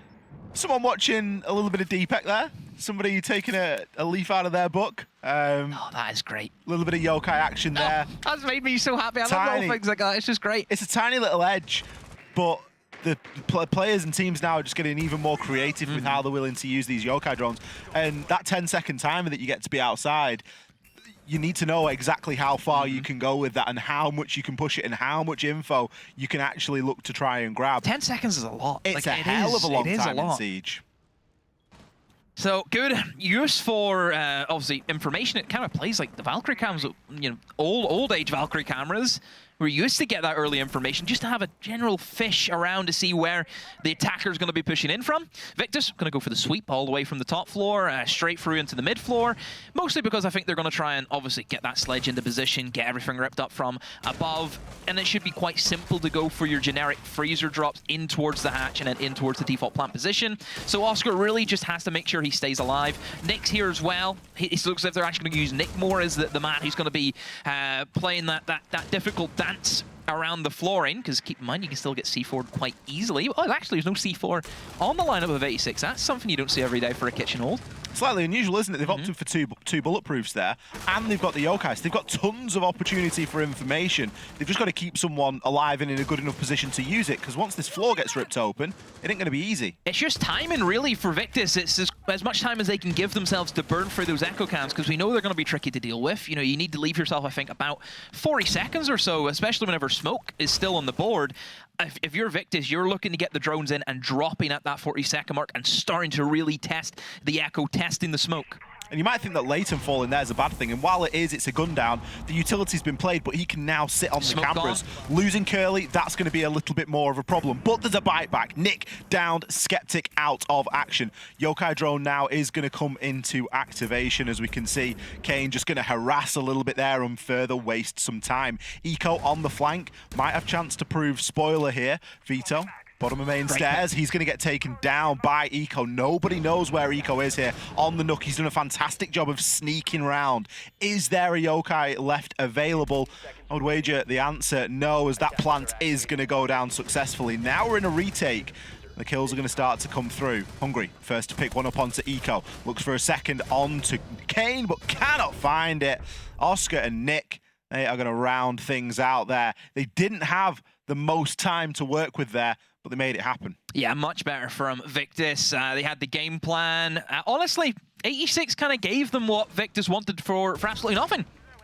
There was no contention from 86. I'm surprised that we didn't see that flank come in from Red Stairs. I think that probably would have been your best option, hit them from above, and especially over most people from Victus. I don't think anyone was actually upstairs from Victus at that stage. I think everyone was down. So that would have been a great flank by all accords, but didn't hold the bottle. I think Eco played it well. With that man advantage that you have, you can send somebody elsewhere just to be an absolute rat. You know, Vita's probably thinking, what is he doing there? But it happens, you have to watch out for that. But yeah, I just think hesitation from 86 more than anything lost them that.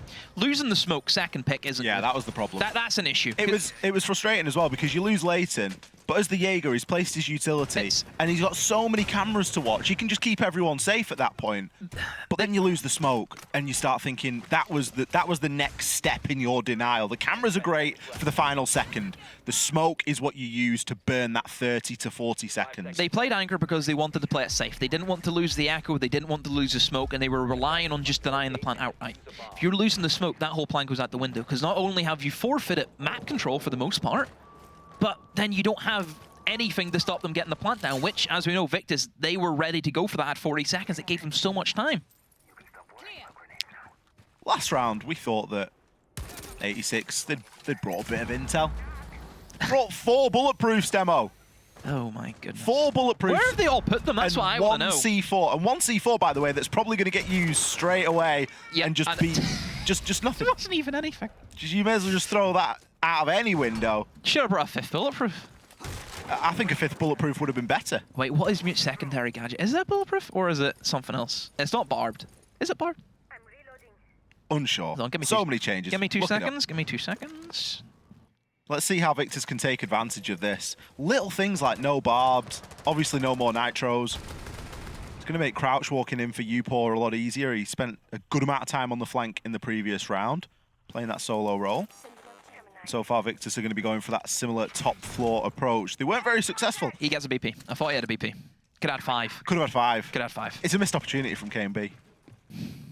They weren't very successful in the top floor clear in round number 1. It's albeit a little bit different here because we're not going to see Viperio holding it as aggressively as they are going to be playing into that second floor. But a nade is going to get sent out there. Oscar gets a chance, misses his opportunity. He's going to have to send another nade in to do the damage here onto Hungry and will eventually secure himself a kill. Yeah, Hungry gets caught out. Just by that. Oh, he almost got punched. Like Batman from above. A blunder, by all accounts, from Curly. You seen the fist go past his face? Jeez. Well, Victus just being gifted kills, it seems to be, and now it's a 2v5. The 86 have to play against Oscar on that rampage. Someone who we know is always going to be the highlight of the day whenever we watch Victus play. And Leighton gets also caught out. Victus, great response after losing that first round. Very convincingly, you know, they nothing in it at all in the first round. They've done well to bounce back. Flawless for Victus this time. So we've seen a flawless for Viperio and a flawless for Victus. When it rains, it pours between these two. There's so close. Certainly one of the messier exchanges that we've seen so far today. Everything really happening at that reading door demo. Oscar picking himself up 3 kills. Skeptic coming in to pick up the last. Could have as easily been Oscar if he'd have stayed outside as well, as that's where sort of the last known location. 4 kills coming from like the window and the door combined. Just crazy. Just easy push the door. A little bit strange. We didn't get to see a proper hold, a proper push. We didn't get to see that top floor really executed well onto. Yeah. I think Victus didn't quite get lucky there, but they certainly took the, you know, Oscar took his chances, was able to pick up that great opener onto Hungry and then get quite lucky with the second kill onto Curly. And at that point, it's just hit the go button, we collapse onto site because we know that we've already dismantled a large portion of the defense. So we see Sophia being brought in, which they did not have last time. That's going to be some range destructibility. That could be a good answer to get rid of that shield that we know they're going to struggle with on Pixel. Another option they could go for, just to avoid burning through the ADSs, the Wamais, the castles, the Aruna gates. Why not try and go for the Amaru east side take? Amaru's open. you can utilize it. Even Ying, if Victus want to go for the Ying plays down through Skylight. Lion's open. Lion is such a good operator at the moment. I am loving seeing Lion. Real resurgency inside a competitive play. Helps with those quick little plays. And really, the meta that I think teams need to focus on, I think Victus, I think they kind of got caught out a few times during their CL quals, was there was a lot of openings for them to make some really good, you know, initiative quick plays, but they just didn't go for it. And I think that's why you have to play Siege now. If you see an opportunity, everyone has to commit to it. I don't think you can hesitate in this meta at the moment. You can't sit there and try and play your game plan. If something's on the board, you have to take it. Nick again getting a good amount of damage down onto Kane, He but decided to take wishes next. not able to deal that finishing blow. They are throwing a lot of utility in here to this Cocktail side. Leighton coming under a little bit of pressure. Feels like he can't move all too much. Kane, he might be low, but he isn't out. Great shot. Shuts down Eco again the first time in this defense. Uport is going to play spoiler here, though. It all depends on how Curly chooses to approach this. Is he just going to go straight up, or is he going to check the bottom? Both players miss, and Uport, he knows that that is his opportunity gone. He cannot push up that white stair now for a good amount of time, and maybe needs to find himself another angle. Going to get himself onto rappel up onto the roof. And that's just going to slow things down a little bit for Victus. Still half the round to go. One man coming up. Red stairs. Oscar will eliminate Kane B. That is Cigar Shop now in favor. And there's a castle barricade still on that double door. So Viperio actually can't even peek in towards Shop. Obviously still has that soft wall to try and deny access to Oscar. But Oscar in a good position just to cut off a few angles. Can try and kill anyone if they swing at a Freezer. But realistically, it comes down to how everyone else from Victus is going to approach this. Bulletproof there, just getting removed and dealt with, is going to remove a bit of the information. Upor activating camera cloaking device. Vito is going to have a great line of sight, though, and he's going to be able to dish a good amount of damage down. Doesn't deal the finishing blow.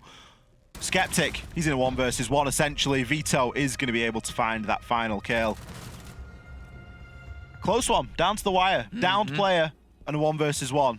Man advantage was with Victus there, and not being able to close it out is a bit of a worry.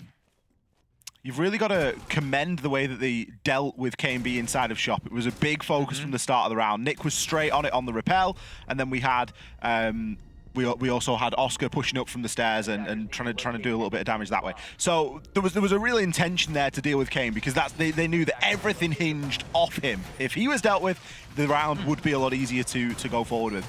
It just cost them too much to get there. Honestly, Victus have got 2 attacks. Like, looking at that's actually really good. Like, 5-1 splits are kind of norms at the moment. And I think the thing is with Cafe, just as a map, even if 86, you know, were to go 5-1 up, for example, sometimes even 6-0 up, there's still always that possibility. I think Cafe has been the map that we've seen the most sweeps on, like from one side favoring then to the next team. It's absurd how many times we've seen it happen. So I think there is always that possibility. And if you're sitting here looking at Victus, you know, 2 rounds in attack, that's actually, you know, really good. Especially whenever 5-1's the norm. So right now for Victus, if they could get another one, then they're cooking. And realistically, you know, if you're against 86, just avoid the Ying. You know, just if you're up against them on the defense, just stay away from that, and hopefully you shouldn't have any issues. Oscar going to be trying to get a bit of value out of the shock drone early on this time, and he's going to be able to find at least one of those yokai drones. I'm not sure if he found the first one as he actually entered in, and it was just to the right of that main door. But it looks as though KMB is spamming through all the cameras and cannot find anything. So with no yokai drones, this is going to get a lot more difficult. Sure, there's a bit of info out there. There's 1 bulletproof, but that's not as much as they had previously. Surprised to see Nook get through the ban phase, an operator that I think is certainly taken the #1 spot at the moment for bans. Just really, really difficult. I think you have to have a completely different playstyle whenever you know that somebody is going to be immune to your cameras, and whenever we know 86, they're playing a lot of cameras, you know, obviously that Nook's going to have a lot of impact. It really is. We're going to see a bit of an entry in here to Christmas as Victus. They storm their way through, but it isn't without damage. 2 versus 2 with still 1 minute and 50 left on the clock. Upor caught this main entrance. Skeptic just hung back a little bit with the diffuser in hand, was likely playing a little bit of drone and information game for the entries moving through. It's an engagement that you don't really know who it favors right now. You look on the side of Viperio and you think they still have a Nitro cell. Do they have any info? On the side of Victus, they've got the ability to open up some reinforced walls if it's uncaded or if they can deal with that cade, but they've got a lot of burn still. Yeah, Hungry has a shotgun on the Thorn. He was running it last game he played. Now he's running it again. he does have to be careful what fight he picks, because as we know, the shotgun, yes, it's going to be good if someone drops Freezer, for example, but if somebody's swinging him on that double door, no chance is he going to have any hope in winning that. So he has to be careful and really think about what positioning he wants to be playing. Skeptic gets the drones in, does hear a bit of movement, so now they know that one player has rotated over towards bunker at the moment, but really Leighton, I think, is going to be the key for this. Oh, a good pop from the shotgun. Comes out with the CZ, and is there going to be a drop? Yes, there will be, and straight into the clutches of Hungary, and Upor now on a sliver of HP. Is he going to be able to break it down? It doesn't look as if it's going to be the case, because this is a great crossfire from 86. As soon as Hungary dies, you're going to see that swing from Leighton. If Leighton dies, you're going to see that swing from Hungary. Playing very safe, very passive. Constant information from the Bulletproof also coming in. This should be sold out. Like, especially when you contend with that it's a DMR that we've got Upor working with here. Leighton eventually going to finish things off with the C4, an inevitable end to the round there. And really showing and highlighting the importance of, you know, what weapon you've got at the end. You know, if you've got the DMR, you can't be taking multiple engagements. It was kind of funny to see Hungary. You were like, oh, if someone drops Freezer Hatch, that shotgun's going to be perfect. He just domes him. Absolutely domed him. He used the shotgun for double door. Yeah. And then he used the pistol for Freezer. This is a great shot. Good stuff. Skeptic. Fantastic shot there from Hungary. I think Victus and, you know, the two players that were remaining there, little bit of a difficulty to clutch that one out. And it was a shame, because I felt like they opened up very well. They dealt with the utility in Christmas. They were able to get a couple of openers, but they were immediately traded out. And it just goes to show the importance there of how we've seen Viperio, instead of playing passively and letting them take top floor control, they've played very aggressive, very openly on that basement level, on that ground floor level, and they've actually met Victus outside of the site, and it's gone night and day different for them. Yeah, that's what you're supposed to do in Cafe. Cafe is very one-dimensional in terms of how you push. There isn't too much creativity in terms of different crossfires and different angles you can open up, especially whenever you look towards VIP and restaurant. It's literally just going to be one guy in the double window and the rest of them pushing down that white corridor. That's all you have. So this is the thing about Cafe. It doesn't come down really, I think, to the strategical side of things. It's just who is better at getting the crosses, who is better at getting these trade-offs whenever they come through. It's a gun-orientated map. Everyone knows that. That's why I think sometimes you don't see it as much compared to other maps, because teams don't really want to rely on the whole, you know, win your ones, I suppose. Yeah. And consistently trade out those kills. There's us. Look. Says us.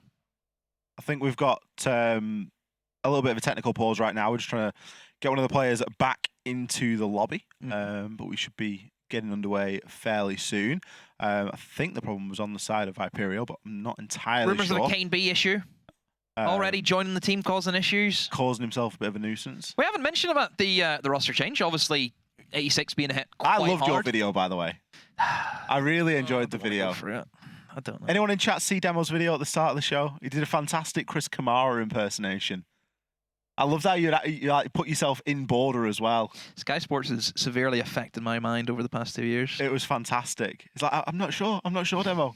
I've seen a player come on, but I don't know who it was. Wait till I start doing the Roy Keane impressions. Goodness me. No, it was fantastic. Kick us through some roster changes then, Demo. Well, I didn't get actually to mention the 86 because we were constrained with time. But 86 losing two big hitters, Asher and Grubby, away the secret. To be fair, that secret lineup's looking pretty damn good at the moment. And I think 86, obviously unfortunate timing, having to now pick up Kane B, who we know comes in from Coalesce, and then Leighton, who has always been kind of like the long-standing sub for this side, you know, since it started off. But, you know, it's going to be difficult to adapt in such a short period of time. Obviously, same for Victus.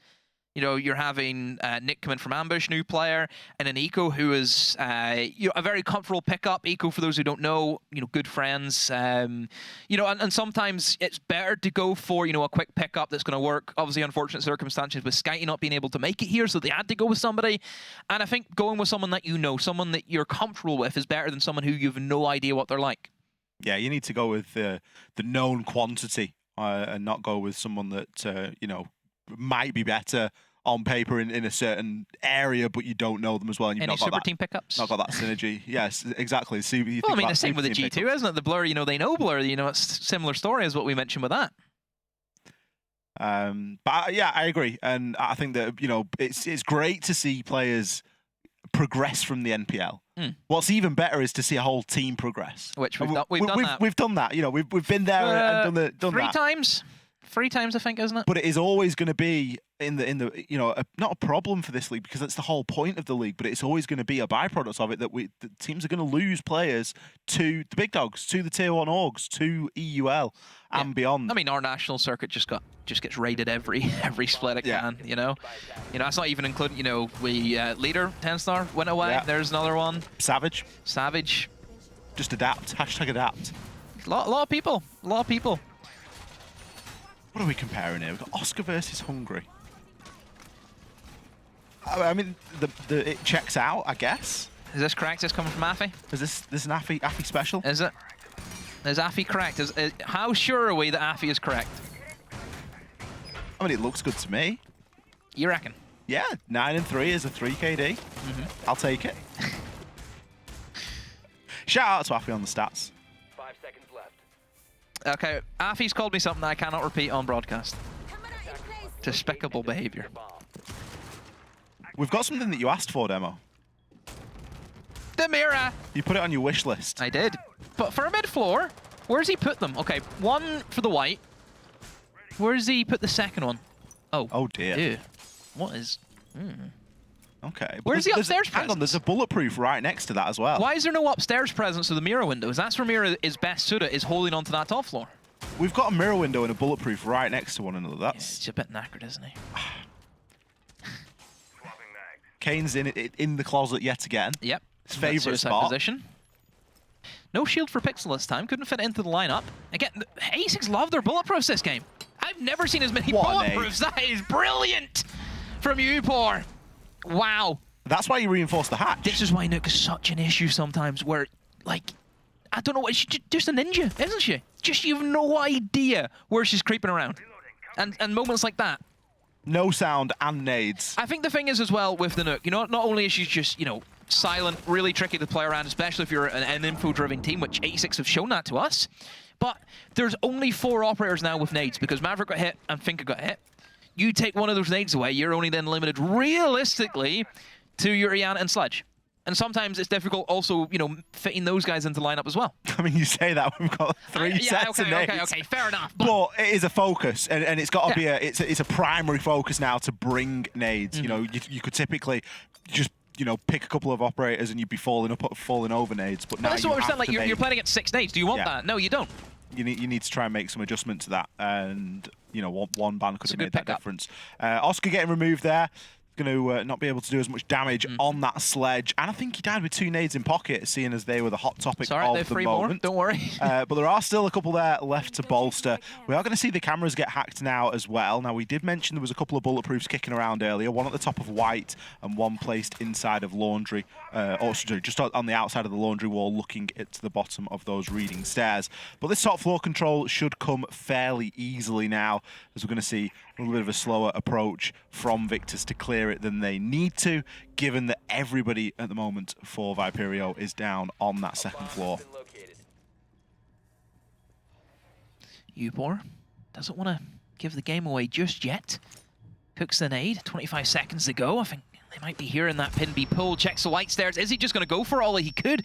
Just walk down the stairs and try and take the challenges. But right now, Victus, I think they're just waiting for the pick to come in. The opportune moment, but Hungry just sitting in the corner, gets a freebie. Oh, almost got the second. In comes the siren, but no, Nick shuts him down with a DMR. There's a flank above. V2 all by himself is trying to hold on, but no, also gets picked off. A 1v2, Leighton comes in. Can he do damage from above? Diffuser's going down. He's seen red pings, but nobody's home.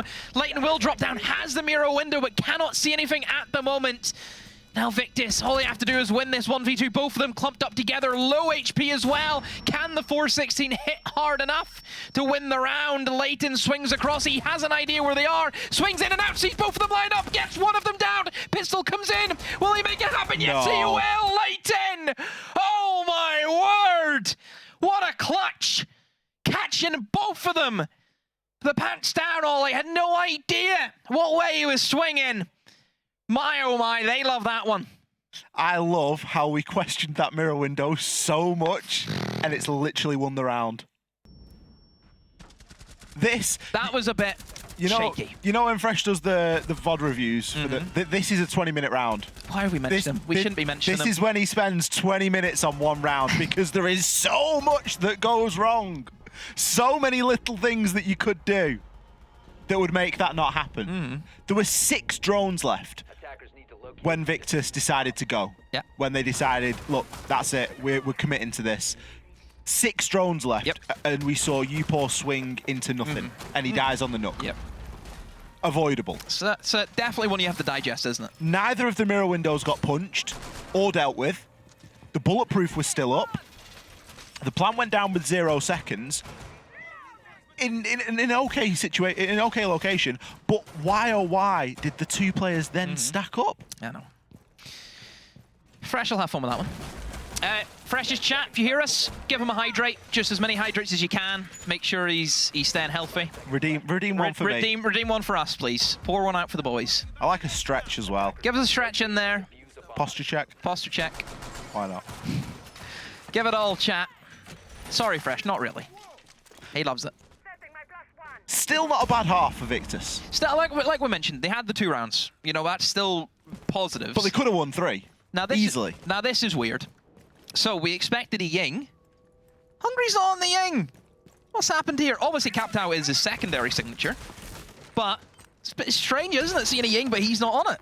Maybe he's just been teaching Curly the ways. Perhaps. The ways of the Ying. I mean, let's be honest. Not most Ying's not difficult, is it really? You just throw a flashbang at a door. Come on, is it really that good? Ying still confuses me sometimes. I'm worshiping because no one hungry to hear me. Do you remember when Ying first came out and it was the other way around for the Candela? See if you held it for longer. Oh, yeah. It went off. You just popped it straight away, yeah, of course. Kane B's got a freebie here if he reloads in time. He did have a bit of a yellow ping. This is a Peterbilt special. I love this angle. That's a ranked special, but Eco knows all too much about it and shuts him down. Great little pick up there. Still a couple of air jabs placed out, but you really need that flank watch. A rough game, 1 of 6. Yeah, not ideal at all. Oh. Things you hate to see. It's annoying. It just takes 5 seconds out of your day. And especially on Cafe on the attack, 5 seconds is a lot. Yeah. Because you know that someone's only ever a few seconds away from flying out of a window at you. Oh, and speaking of flying out of a window, there he is! Oscar out the double window at the bottom. There's no way 86 ready for that one. No air jab being placed for that jump out. So now they are severely crippled, Ollie. Not only have they lost some nades, but even trying to execute with only 3 people against the full 5 is going to be so difficult. And Oscar, he can read them like a book. This is the only issue with the window take, is if you do fall behind with man advantage, you're going to just be cut down. You're going to be swung, because Victus said no, they have the man advantage. They can afford to go for these swings. They can go for these runouts constantly. Did Scappy tank? Did he tank the air jab as well? Yeah, he did. Wow. Tanked the air jab and got away with it. Flawless round for Victus. Making it look fairly easy there. I mean, it's similar to pretty much what 86 did to them in the first round. You know, both teams have not started off well in the attacks. I think 86 were a lot more structured in their hold, though. Oh, well, what Victus did was like classic UK Siege on Cafe. Yeah. Out the window you go. Ranked. That's it. Yeah. Let's just jump out of a few windows and see what happens. Defenders, protect your bombs from being defused by attackers. There's the Warden. It's not going to do deadly squat now. No. And I don't mean the farm shop. Please tell me. Do you get that right? I did get that right. Brilliant. Oh. It is a round too late, I'm afraid, Eco. Unless we do see a 6-pick, but that isn't looking likely right now. You can see there's fear locked in here. Your own team are saying you're shaking, Scappy. Oh, I missed this. What, a little bit of BM? Yeah, just, you know what they're like. I mean, everyone gets on quite well. One thing about players, everyone's getting on quite well. You stink. This is us at our finest, you know? That's where it gets a bit weird. Yeah. Honestly, I'd love team comms. Team comms are what I'd love. If we just have a little listen in, I'd love that. Would you not love that? I'd like a listen in. Do you think we could get it sorted? Do you think we could ask for it? We could ask for it. Maybe not this game. Maybe next game. We could get a phone in. Phone in? Phone in. Oscar's done it again. This is where whenever somebody who's playing so well on Cafe, it's just life game. Yeah. Total life game. And realistically, whenever something like this happens, it's difficult to say, but there's not much you can do. If someone's just on their game, hitting every single shot, it's so difficult. We see it happen so many times. I mean, Oscar has life games every other week, though. That's one of the problems. Well, we've already said he's Mr. Consistent. Yeah, he's one of the highest performers inside of the league. He's probably in people's sights for getting picked up into EUL. And you just see him pull out crazy stuff like this. Again, KMB down, not allowing him that advantage, not allowing them that time to get anything down inside of that early phase of the round. Hungary has found an opening here, though, and you can see the rest of Viperio are going to be scurrying to rotate around and looking to try and bolster that. Nick is going to play spoiler, though. He's going to get droned out straight away, but Skeptic there with the swing. No shake on that shot. Headshot with the SMG-11. Vito going to be there to play spoiler, shutting down Eco on the other side of things. Still keeping things fairly level here, but that huge swing of advantage that could have been for Viperio is slowly trickling away. I mean, Vito's still in a good position. Realistically, if he can just slip in, and maybe Oscar isn't ready for this. Oh, never mind, directing a Rooney Gate, so that does stop him. Maybe trying to trickle in something, but not going to happen for him. You know, even Leighton's probably looking at us thinking, God, that's an issue. Only have the one nade now, unless he wants to maybe pull out the gadget and try and burn it up with the Gemini clone, but even then the sound cue, maybe Oscar to go for the swing, and I think they know he's there, and Oscar gets caught out. Good work from Leighton. Now that gives the opening, but still look where Diffuser is, Ollie, on the other side of the map. It's outside still. 40 seconds to try and retrieve that, or maybe just push for the kills. It's going to have to be a kills job here, I think, for 86. They're going to look to try and reload, give themselves a little bit of a chance. Nick picks off Leighton from afar. Vito left with little opportunity but to try and respond to that information. He knows that Nick's going to be playing there inside a bakery, and he also knows that Skeptic's hold on the angle shuts him down with a headshot, but Nick with the swing. Great position in there inside of that round. Fantastic late rotation in through bakery. He even was droned in there, and since being droned, didn't move. Yep. Because he didn't have to. He wasn't being pushed. Sure, you can get droned, but you only have to move if you start getting pushed. There had to be some good comms from Victus whenever we see obviously Nick kind of slip in. They knew Hungary was inside of prep, but let's look at Skeptic. You know, a good swing from him to actually eliminate Hungary, and really that early beachhead that 86 had just all of a sudden vanished in an instant. I just had a feeling here that Vito, after getting this shot, maybe the stars were aligning for him, but nope. Yeah. Didn't work out. Nick, the better Nordic. Info was there for Viperio as well in that round. Kind of a little bit shocking that they weren't able to capitalize on that. You mentioned 40 seconds to retrieve that diffuser. They very easily could have done that. They very easily could have taken that time to rotate, and they would have been tight, but they would have been able to at least retrieve it and then focus. They knew that Nick was in bakery the whole time. But, you know, you've got to make that decision in the split second, haven't you? That kind of round from 86, it wasn't, in my opinion, the best way that they can play Siege, and that's mostly because it felt as if everyone was trying to look for an opening, everyone was trying to look for a pick, which, sure, you know, that's good to have. Okay, guys, go and be a little bit more intelligent, be clever, try and look for these opportunities. But whenever they're so segregated from one another, it's really difficult to then actually make these plays, because you have to go for these long rotates, you're not going to have anyone there for refrags. So it is very difficult, I think, to kind of play that type of Siege. So I think perhaps, you know, 86... Can I go for one player being the playmaker, and Skeptic? He's tried his hand at an old pulse trick where you see somebody up the window, jump out, and Vito says, not today. I love the view that we got from that as well. We got a great view through the yokai You boys drone. thinking, what are you doing? Yeah, just what is going on? Down to Oscar. Oscar v Vito tonight. To level things out. Takes Curly down. It's going to be a bit of a huge blow as well, given that that's the entirety of the hard breach now gone for Viperio. They still have a lot of this soft destruction though, and that's really where they're going to be looking. Hungary's already got himself into Piano, can move on through and take a bit of control in over White. Do still have a player in Cocktail, Oscar, supported by these yokai drones from above, so really not looking to give away that control too early. And that maybe was just a bit of a swing and a miss from a C4 that was placed over near Piano as well. We do have the Goyo starting to pop off now and waste that little bit of time, which it really is going to add up. Just all about time efficiency, really, for your cafes. If you are going for that orientated verticality from above, you need to be quick. You need to be rapid. And make sure that the timers are down. Should be a good nade. But actually gets caught, it seems to be. That's a little bit of a difficult one you have to swallow, of course, with those Whammy charges being up and alive. But, oh, the double swing. Oscar gets one, but very swiftly will be traded out. Upor just caught in the spin cycle. Wasn't aware that Vito was so close to him.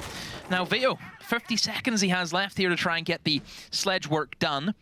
Eco in a very risky position. One drone, and he's basically out of it, because that's an easy pre-fire all day after week. But if he goes unchecked, could certainly catch somebody, maybe dropping in towards pillars. Eco does still have a C4 as well, so has got a chance to try and make something happen here. It all depends on how much homework 86 are willing to do in this final 25 seconds on the drone. Just setting up a couple there that are going to give them a little bit of an idea if anyone does choose to make that rotation. This could work. Final Goyo there is going to just be starting to dissipate as we see Eco come up, picks himself up one, immediately traded. Vito, he's on for 4 kills in the round if he picks this final one up, and he will. Nick gives himself up at that reading room door. Finally, we see Viperio pick themselves up around on the attack. Can they do it again and take us potentially to an overtime here, Demo? So Eco on that flank, I don't know why, but I feel as though that he maybe could have let the Iana run in and then could have played it a lot more slow. Because realistically, like, I don't know, maybe it's just because obviously he is, you know, he's a bit of a rookie, right? I feel as if maybe certain pros maybe would have just waited until they get the communication, diffusers being planted, and then you go. Yeah. Because Vito at that stage would have had to been covering above if you know somebody's pushing laundry, and maybe nobody's going to be watching for that player pushing up the stairs. But that snap reaction, you kind of give the game away. Sure, you get 1 kill, but the diffuser is still being planted, and you don't know where the other guy is. So I don't know, it's maybe... Am I being too harsh on him? I agree. I think I just feel as if he maybe could have played that slower. It was one of those moments where I wouldn't have been surprised if the player hadn't have shot. Yeah. I would not have been surprised to see that trigger discipline or a C4 instead thrown and attempted to get 2 because he still had that in his pocket. There is maybe a little bit more that they could have done in that situation. Again, pretty difficult. Big chunky Goyo as well. You know, you're going to make a little bit of noise on the way. It's only 2 speed. There was the camera. There was the drone at his feet. Not ideal. I don't know, it's just... Like I said, I look for clever players. You're saying that Eco isn't a clever player? No, I'm not saying that. But I'm looking for clever plays. You know, that's the kind of siege I like. I like teams who are, you know, very intelligent, can make these little plays. You know what I'm like? You know, I'm sitting there going, oh my god, this is brilliant. That's what I love. And you know, if you've done that, you've impressed me. You like traditional siege as well, though, don't you? Not at the moment. Oh, okay. Because I like teams where if they see an opportunity, they take it. That's what I love to see. Because you have to be like, just no hesitation. The best teams in the world, if they see it, they do it with full confidence, they will do it together, and 8 times out of 10, they'll win the round. Even though it may look so risky and it could end in a horrible, horrible display, but you have to try and take those risks. If you want to win the big games, the big moments, step up to the plate. Show a bit of character, a bit of personality. Well, no one from Victus is risking too much at the moment. We have seen them more than willing to fly out of windows. It's Oscar's time now. Picks himself up one onto Vito. Just impacts his way out of that garage. It's so free for Oscar when he takes his time. So free. Big pickup. Nade's gone. Sledge gone. It's going to do a lot to swing the advantage here in Victus' favour. And really, as if they needed it, because they've already been doing quite well on this top floor hold. Swing about Cafe. Just tricky to attack the run-outs, the jump-outs. It's all going to come into play, and 86 haven't had the best of times going up against that. What are you looking at? You seeing something there, Ollie? I've never seen that face before. It looks as if you're interested. Just magnet placed right next to the mute jammer. Mm-hmm. It was like a freebie, wasn't it? You get a little twofer on that one. Leighton's pushed his way into shop. No one looking to hold as heavily inside of that little closet as we saw on the side of Viperio. Victus more than happy to dig themselves in a little bit deeper inside of the freezer and the washroom. Oscar still below, though. Upor, still a chance to play spoiler on those repelled players, but everyone has got themselves at least safely onto the roof for the time being, and they're going to look to try and support Leighton. Now, this is where you could really do with a little bit of pressure coming in from that cocktail side, because essentially 86 are funneling themselves here. Oh, this is a good spot, though. The castle barricade cuts off that angle. The Banshee is going down, but nobody is responding right now. Victus, it looks as if they're going to try and play the retake. The castle barricade will be punched, and that's an easy one for you, Poor. But look who's on the skylight. Kane B. Everything is in his hands now, Ollie. It's really difficult, but this should be an easy one if Kane B just plays it smart, plays it safe. And Victus now looks as if they're all just going to try and trade. Look, there's a full wall. It's like he's taking a free kick, and they all get slaughtered. Kane B with a triple, make it a 4. Oh my goodness, top corner, top bins. What a play. What's happened? Have we crashed the server? It's been that good. What happened there? I think Kane broke the server there. I think the game was just like, there's too much that's happened in 1 second. We just need a minute to load. What an incredible... Hats off to Victus for the way that they approached it, because they knew there was only one way that that was going down, and they had to stack bodies in between the person diffusing and, or the diffuser in that case, and the player that was playing on the roof. They had to stack those bodies up. I'd love to see... Oh, look at it. The 3 other perspectives. Bend it like Beckham. I'd love to see the 3 other perspectives there on that of just how chaotic it was. Ah, brilliant. We got the right one though. Because there's been plenty of times where I've seen that skylight happen, and even though it's like, you know, it's in the perfect position, sometimes as soon as you peek that skylight, your head's gone. Oh. You know what I mean? Plenty of times, but oh, he just everything. Oh, Kane was just like, line him up, I'll knock him down. Honestly, all he seen was a blob of people. Yeah. Didn't see a single person. Just he could have shut his eyes. His priority wasn't bad there though. He wasn't just mindless spray. I think he just pre-fired where the diffuser was going to be getting diffused at. But he did hit some heads at the end as well. And who was with him? I think it was Leighton. I'm not sure. Was he taking he was AFK. Was he taking a cramp or something on the sidelines there? Was he out of commission? I think he was AFK. Even though it wasn't a 1v4, it was a 2 versus 4. I'm not sure where anyone else was. The other guy was. It doesnment really matter. We didn't need to know. Kane, he's picked himself up 4 kills in 1 round, and now doesn't look like he's having a terrible game. 5 and 7. We commented saying he's 1 and 6. So what's this? But boy, does it? Hey. Big rounds like that, big moments, that wins you games, and it gives them match point. It gives them that safety net now. I was anticipating that this would go to an overtime as well, given just that sort of 2-4 nature Cafe is, of course. Cafe. It can still happen. Still could happen. Still could be 4-2 splits. But that's the red letter round. That's the round that we didn't see Victus able to pick up. They had the opportunity to pick up that round that they could have won but didn't. That's where I think if Victus then lose this next round, they lose the map. This will be the round they say that's where we lost it. Because realistically, they let the plant go down way too easy. And obviously the retake was, let's just make a brick wall. Can't make a brick wall in Siege. Is that me? It's not brick. What are bricks made out of? Probably clay or something like that. It is clay, isn't it? Yeah. Oh, damn. I guess it depends what brick. You can get concrete bricks. I think they're called blocks. Oh, damn it. There's tradies in the chat that are going mad, you know. See, I'm the farthest thing from a construction worker. There's people with calluses on the hands that know about this stuff that are going mad. But for the meantime, Oscar, he's going to take Leighton down. Oscar's so consistent on that opening kill. Nick with the response, though. Hungry comes in. What a couple of kills that he's been able to pick himself up there. Still isn't going to necessarily be enough. Eco downed. Unlikely that he's going to get picked here, so it's going to level out at a 2 versus 2. The trade game from both teams have been really good today. It's been so close. That explosion in that first part of the round has been impressive from 86. Yeah.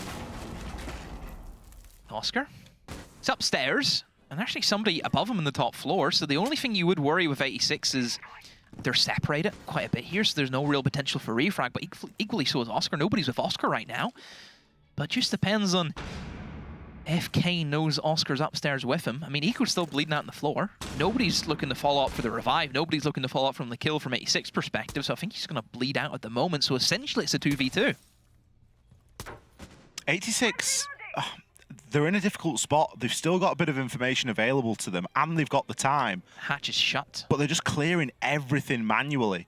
And I do worry that Oscar is going to get away with something here. Hungry is going to be able to finish off the kill. Oscar, bit of a pre-fire there through the wall. The drone did come out a little bit prior to that, but Oscar's not going to be too concerned. Can get himself dug in now to Harry Potter. Hungry. He's He's going to have to tank the laser gate if he wants to push himself through, but does have the kit. So maybe could look to try and get a plant down. But again, is he going to be given the time or space to do so? Oscar only with an impact left. Nothing really in terms of denial here for Victus. And Oscar just going to hold himself at the bottom of these red stairs. Do have Upor inside of sight, but he will get taken down. Hungry, huge round from him. Could be an ace, especially given that KMB is going to be the one getting the diffuser down. Oscar looking to try and remove any air jabs, but the air jab was on the other side. He'll get taken down. KMB secures himself the ace. He's not happy. Look at him, look, he's got a quad, but he's not happy because something He's fuming. He is fuming, look at him. Can we get a zoom in? Is that possible production? Look, he's not happy. Headsets off. He's not happy. Headsets off. It could have been either players. KB did a great job of getting the plant down and then nicking the ace. Hungry was in position, he could have got it. Even though they've won, he's not happy. I mean, what more has he got to do? To be fair, Viperio have run away with that one, in my opinion. Yeah, just that round that KMB dug them out off. Just completely changed the tempo. I mean, Victus, realistically, apart from Oscar running out in the defense, and even on the attacks, there wasn't really much else you can talk about. I mean, Nick had, what, one good round there, but I think Upor was very quiet today. I know he had a few moments on the nuke, but I think, you know, for someone who we said has done really, really well since stepping onto this roster, you know, I think we need a little bit more from him. Yeah, I would agree. You know, you look at the sort of performance there from Victus. They started things off quite well on the attack. You know, they picked themselves a couple of really good rounds, but it just wasn't enough. And 86, they got more hype as the game went on, and it was almost like they had that belief in themselves that they were able to really start to push this a little bit further. This was a really big round for me. Yeah. Just a few moments there. I think 86 had more of the clutch potential today. I think that Victus set themselves up really, really well, but that's enough from me and Ollie as we're ready to throw it over to the desk to see what happened in Cafe. Thank you, Demo and Ollie. Victus now one map away from being knocked out of the NPL finals, and that means that they would have walked away without winning a single map. Grace, did this live up to your expectations? No, I think everyone could say that though. Like, I don't think this has gone the way that everyone thought it would go at all. Again, this is Victus's map pick. We assumed they'd have something special to bring to the table. The way that first half went was very unexpected, to be honest, at times. I think Viperio definitely put us all kind of in a bit of a, not shell shock, but certainly made us be quiet a little bit and kind of, you know, as naysayers almost. They really wanted to prove a point there, but I just think it was a different 86 to what we've really seen today. Yeah, they were absolutely massive in the clutch for the most part. There are a lot of rounds there that 100% should have been Victus's. And it honestly, on paper, it felt like a really back and forth kind of close affair, but those clutches really made the difference. Yeah, and 86 specifically struggled a little bit to begin with on the attacking side, but then it looks like they have improved from the last game, just like you said yourself, Grace.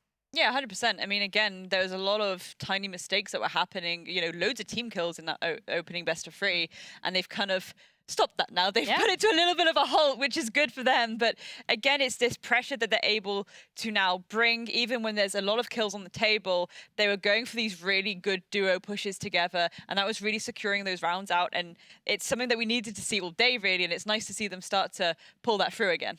Yeah, and on the side of Victus, you look at them, and I think Demo mentioned it at the end of the cast there. Oscar was present. He was having a wild time. He went 6-0 on entries. At one point, I noticed that he somehow, when he got his 5th entry kill of the game, he'd managed to get an entry kill onto every single member of the Viperio 86 lineup, which is just unreal. But the rest of the team just weren't there. They weren't getting that follow-up. There wasn't that round conversion, that entry kill conversion that I like to harp on about so much. And it was always 86 just coming and winning it from behind. Yeah, 86 did incredibly well. This is a different team, as you said it yourself, that we've seen against TENSTAR. It looks like a couple of these mistakes, they were able to iron them out. But now we still have Victus. Victus, we're going to be heading on to that second map. It's going to be Club. What can they do based off of the fact what we just saw, what they struggled with, that to improve their gameplay and to potentially at least take one map off of the teams here this weekend? I think they need to stick their landings. I want to make a little point about Viperio 86 and the way that they're their mental has been so strong here, because that's something now that Victus need to overcome. We see a mental shift in Viperio 86. You're not going to feel the same as you did after Kane B manages to kill 4 people with 1 magazine, essentially, from a skylight, or after that incredible clutch from inside of Reading Room. There's just so many moments in that game that are going to be firing up 86. There's nothing to do that for Victus. They have to do that now, before the game starts, and hope that something happens, something sparks during Clubhouse. I think it's also the spacing sometimes with Victus was a little bit off. You know, we saw the kills from Skylight happen, like, goodness me. That was a real unfortunate one. Again, just the angles that you're coming on to take that gunfight or go for that retake. They played that right. Even with the plant, this is the thing, even with that plant in Reading that Viperio brought back, it's like the spacing between them. You know where this player is. One of you needs to be holding slightly off from you, and it's just sometimes they're a little bit stacked up on each other, and I'm wondering how much that's affecting these like vital clutch moments, which again we've seen today already. Teams kind of struggling a bit in those clutch moments, and it's been a little bit chaotic, to be honest. We knew it was going to be a slogfest, but this is a level above a slogfest at this point, to be honest. It's madness. Well, we are going to be going to a break, but before we do so, I do have to remind you of the HyperX giveaway with the special word that was chosen by Snura, and that is going to be bald, and that's how you type it. I've seen some people type it in chat with an O. This is why you stay in school, kids. But yeah, don't forget to type that in chat if you want to enter the giveaway. We'll be back shortly with the second map, and that is going to be Club.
My name's Nikki, I am Chase's mum, and we first met Special Effect at EGX some years ago when both me and my husband went up for the day, and we found a stand called Special Effect. Never heard of it before, didn't realise there was such a thing as a gaming charity for the disabled. So before we visited Special Effect, I mean, we've always been a huge gaming family, and gaming is something I wanted all my children to be able to have the opportunity to do. Chase has got a severe form of cerebral palsy, and he has dystonia, which means he can't fully control his body very well. Even trying to get Chase to push a button is really difficult to do because he just doesn't have the fine motor skills to do it. But he really loved gaming, and you could see that he wanted to do more. So we went up to the gaming room in Oxford, and so throughout the day we trialled lots of different pieces of equipment, lots of different games, until we found out what worked best for Chase. As a parent, it's made so much difference to Chase being able to access video games. You know, I was really sad that I thought that he was never really going to be able to join in and do those things on his own. Particularly to disabled people, I think games are really important because, you know, someone who's able-bodied can go out, they can play golf, they can go and drive a car, they can do almost anything in real life. Chase isn't going to have those same opportunities. So being able to sit down and put on a game means that it creates a level playing field. He can do an activity that he probably wouldn't be able to do in normal day-to-day life. But even better, with gaming, he can play alongside someone who's able-bodied, and it gives a real boost to his self-confidence, I think. That was good, wasn't it? That's pretty invincible.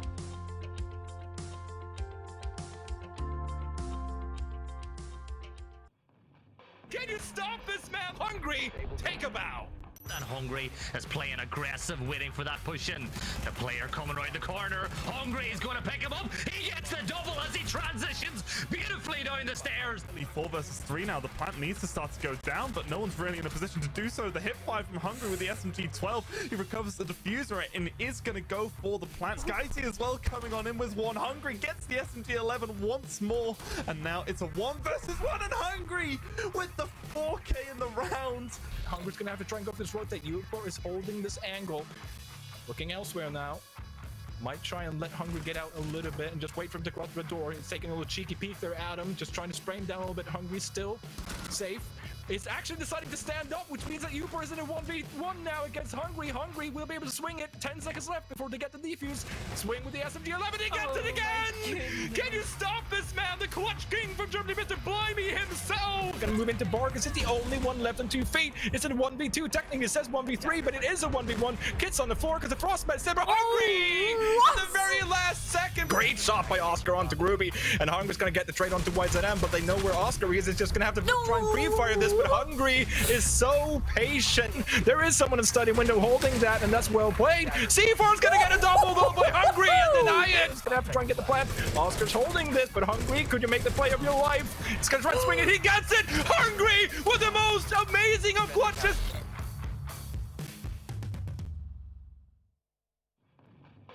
Now Oscar, how has he won that engagement? Great way to kick things off. 2 kills, but there's a solo play. Uncontested, being unchallenged. Oh, great flank from Oscar. How's that been allowed to happen? Nobody's home upstairs right now. The snap of Oscar's fingers, and well, half of them are gone. Still alive to cause a nuisance for himself as well. He's shaping up to pick himself up an ace here. Could he be the second ace of the day? Sorry, never mind. Unica's coming down the stairs as well. And if he plays this patiently, oh, it's going to give his position away, but he's still going to get Unica. He might be able to take down the Rustin as well. And he will! The timing, is he not watching? He's not. He was looking the entire wrong way, but Rustin, it's inside our garage. Oscar will be able to trade back. Still inside of a garage. It's going to be Oscar again. Look at Oscar. He does have the drone in front of him. Should have some intel. Groovy gets another kill, but Oscar should be able to pounce on this. He's just spraying and spraying, and he gets one. Almost 10 the struggle is historically when they're a player down. Oscar's really going to combine that problem. He's going to go on a rampage upstairs, finding 3. Victus will grab our opening round here on Chalet, without a doubt, and Oscar will find his 4th in this round. Find a second on display balcony. It won't be easy, but Oscar will get a second one. He's going to look for a 3rd and finds it. Oscar is sitting there nicely. He's like, yeah, the breach is open. You want to come and say hi? I'm going to be here waiting for you. He's going to suicide here. I mean, I'm not saying he's going to die, because there we go. It's Oscar, even though he knows where he is. He's waiting to get a triple. Can you stop, man? It's insane.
play, but Oscar, it won't be easy. But Oscar will get a second one. He's going to look for a third and finds it. Onto U4, who is... Oh, the shield. Yes, manages to get the pick onto Kilius, but the plant is already down. But there we go. Demanding to be left in onto side.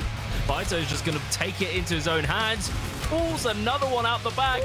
Swing with the SMG-11. He gets it again. The Clutch King from Germany, Mr. Blimey himself. Welcome back, everybody. We are here for Victus versus Viperio. Don't worry, we haven't painted ourselves green. We are actually here. My name's XR Troika, and I'm joined here by Demo. We have already seen one map between these two teams, and it was a map where 86 were successful. We are going to be moving now into our second map, which is going to be a little bit of Clubhouse Demo. A very classical map. It is. You may say. Everyone in their grand can play it. I'm not sure if my grand could play it, I'll be honest. I honestly, She's quite old. I don't know, am I overestimating Paul too much? I would have faith that Paul would know what to do. I actually do. I don't know. He's very forgetful, our Paul. Is he? Mm-hmm. Many a times he's forgotten the keys and the phone. You know, I've needed him, called the phone, and I go, where have you been? I left in the house. Joke. What a joke. How can you leave the house without the phone? Did you call the keys? Took all the keys. Let's see if we're going to get a call for reinforcements here for Victus. Certainly going to need it after that last performance. Oscar, consistent as ever. Yep. But the rest of the team not really there for him. On the flip side, Viperio, it was a little bit up and down, wasn't it? It was clutches more than anything. Clutch potential through the roof. Yeah, and Hungary wasn't even clutching, and we kind of looked at Hungary and we said, you know, he's a big key factor of winning those clutch rounds for this side, but, you know, Kane B had a big moment, didn't he? And do you think Hungary's calmed down a little bit? What, the fact that he got his ace nabbed? Yeah, I don't know, he just looked so angry. He looked a little bit annoyed. Oh, win the map but lose the ace. God. It's definitely a question for the interview, that. Can we get a zoom in on his face? I don't know if you can actually spot him. Let's see. We're having too much fun here. It's been a while, Ollie, since obviously we've had players with a kind of land for the UK. The last time we've seen it was all the way back in 2019. Long time ago. Wow, wow, wow. A lot of different faces now as well. Chambers was small time back then. That just shows how different it is. He was. Chambers doing his first esport event. I wonder how many, if any, of these players actually attended and played in that one. Let me see. Probably not many. Not a single one. Yonka. That's it. For Eminem? Yes, that's the only person. That 2 rosters ago for him. Yep. There he is. This is great. Hungary and Kane B there, the duo. What's he concentrating on? What's he thinking? I think there was maybe something going on at the end of the last game. It certainly didn't hamper his performance any, though. Mm-hmm. He was able to pick up 4 kills in one round. Yeah. So I doubt that it's too much of a serious problem, but just probably fine-tuning a few things in the settings. Looking toward Clubhouse, what are we expecting from Victus? Because this is their chance to fight back. Obviously, we need to, you know, sort of reinstate the stakes here that we're in the lower bracket here. This is where a team will go home, and Victus, there's potentially only one map that stands between that. So let me run through some things for everyone at home. So not only does this knock out a team from the competition, this also decides who gets a Challenge League spot. As we know with Heroic already beating out Victus, Heroic, quote-unquote, would be in Challenger League, but as we know, Wally, they're not in Challenger League. They're in EUL, so they null and void that. TENSTAR, as we know, already in. They will guarantee themselves one of the CL spots, so that's already guaranteed for them. And now it just comes down to decide who's it going to be now going into the next round. And realistically for 86, I think because of the way the points have worked out, they're pretty much already guaranteed Challenge League. Victus, on the other hand, are not. So this actually means everything for Victus. Victus need to get the spot from this competition, or else you have to go through the third qualifier that'll be coming up in a few weeks' time. And there is, of course, the permutation that Eminem Academy make it through if Victus don't make it through here. So... And then Victus can maybe go through, and then there could be 4 UK teams in Challenge League. Oh my god. So much to I think Jerry's probably about to burst somewhere, wherever he is, because he loves all these sort of mini leagues and circumstances. But there is a lot more to this game than initially meets the eye. But the initial stake is going to be to stay in the competition, to stay in the Northern Premier League finals here on Saturday. Maverick going to be the first operator removed, followed up by a Buck. So we do have the Ying available. Two fairly standard bans for Clubhouse. Obviously, the Maverick is going to come under a little bit more banning pressure now, given the redistribution of grenades. You're going to look toward Maverick as someone that can do two things: open up hatches, open up hard walls, and of course bring the nades. So limiting that is always a factor. No nades anymore. No nades on the Mav? Mm-hmm. Wow. So you can tell how long it's been since I casted. Oh, it has been a while. Yeah, lost the nades in the last patch, along with Finka. So we had, you know, the 6 operators have the nades, yes, and then that's where the 4, and this is where we mentioned about the nades aren't as prevalent anymore. It's mostly because obviously Finka got nerfed into the ground. Thank God for that. Buck ban is always a bit of a funky one, it has to be said. Generally, I think we see more sledge gameplay on Clubhouse than what we would Buck, mostly just because you need it to open up, obviously, the kitchen. But then again, having the hard breach gadgets, I suppose you can kill 2 birds, 1 stone, and also Buck got the Gon 6 as well. So there is that element into it. Bandit ban and a Kaid. So the walls, there should be no issues with walls today. Everything should be opened up. Well, you would certainly hope so. You would certainly hope so indeed. Leaves the defense fairly flexible though. A lot of flexibility. Yeah, you get Zami's up, Valk's Zami, Mirror if you like. You know, both of you, Jaeger and Wamai, if you wish. Yeah. There's so much available there for the defenders to... But, I mean, here's the thing with going for the Bandit and Kaid ban, right? Is, with the way I think a lot of people would have viewed Clubhouse is, okay, basement's always going to be first, and then you go cash. Cash is terrible bomb site. Get out. Don't even think about it. And those bans pretty much would say, yeah, you definitely don't want to go there, but you wouldn't go there anyway. The only real thing that it's going to help with is open up Jacuzzi Breach now whenever we see Gym Bedroom. But realistically, for, you know, this basement, sure, hatches opened up are going to be a lot easier with no Kaid. You don't have to worry about, like, Memo. But then again, with the addition of Lion and Dope, we get the MP grades, for example, that we've mentioned a lot. Lion straight into the lineup. That shouldn't even be an issue anyway. So I personally think that the Bandit and the Kaid, they wouldn't really play that big of a part in the meta at the moment. Yeah. So the bans are a little bit scuffed for me personally. I mean, that was my thought. You know, it frees the defenders up because it's not necessarily something that you're going to actually be using too much I mean, of. Thatcher's open, for goodness sake. When's the last time you've seen Thatcher open in Clubhouse? Yeah. There's no point anymore banning Thatcher. Whenever EMP grenades, whenever Lion has the Gon 6, Dokkaebi has the Gon 6. You know, these little changes have just... It's changed the meta, which I love to see. Honestly, I was getting so sick and tired of Finka and Iana. So tired of it. And you think, when was the last time we actually, you know, saw a Book ban? Book isn't an incredibly popular ban by any stretch, but it's going to be removed here, and it will certainly hamper their ability to open up a lot of that kitchen floor. You're going to have to get in there as a sledge. Oscar playing quite aggressively there on the mute. Just puts a few cursory shots through with the SMG-11. Eco, it's going to be inside of lobby as well. Not sure how many of those Valkyrie cameras he has left. We saw one get spotted very early on inside of Garage. Does have a little bit there to work with. Default up as well inside a bar, so can keep himself relatively safe for the time being, but is more than likely just looking for a quick, cheeky pick here. See how good the drone work is. That's what it comes down to now for 86. Is if they can spot out who is where and anyone lurking in corners. I think Eco's on for a freebie here. I don't think that they have any idea where he is, and Hungry should be going down, and yeah, he's on the cams. This is where Eco should be pouncing. Instead, he's going to try and pick off one, and it will be 2 freebies in a row, Eco! He can die now. He's done his job, Ollie. He's eliminated the ace. What a pickup for the Capitao Gone. 2 of the biggest utility operators off the board. What a play, but sloppy from 86. Default camera is still up as well, and with that player in tunnel, Skeptic, sure he's coming under a little bit of pressure now with the drones, but he's likely been able to sit on cameras there and really assist Eco in being able to pick up 2 really important kills. Toxic Babe canisters can come out now. Look at how much time left. There's 35 seconds left. Done. Not a lot of time at all. 2 Toxic Babe canisters remaining for Skeptic. That's Dirt Tunnel. You forget about Dirt Tunnel now. You're not going to get through because it's just going to get cut off for the entirety of the round. We're seeing one of those now placed in over on blue. The Lion Scan can come through all they want, but it really isn't going to affect how Victus are going to try and play this. Yupo does give himself up quite softly there inside of blue, and that could be a slim opportunity here. If Kane is going to be successful in this engagement, that shield's just going to be causing him so many problems. As soon as he vaults, Skeptic's going to swing with the shotgun, but Vito is pushing from the other side. Victus, they're falling apart here. Leighton, he's got an opportunity. 1 second left on the clock. All he had to do was find Skeptic. The previous player was down. Skeptic, how have you stayed alive in Dirt Tunnel there? I'll be honest. That round should be so easy for Victus to close out.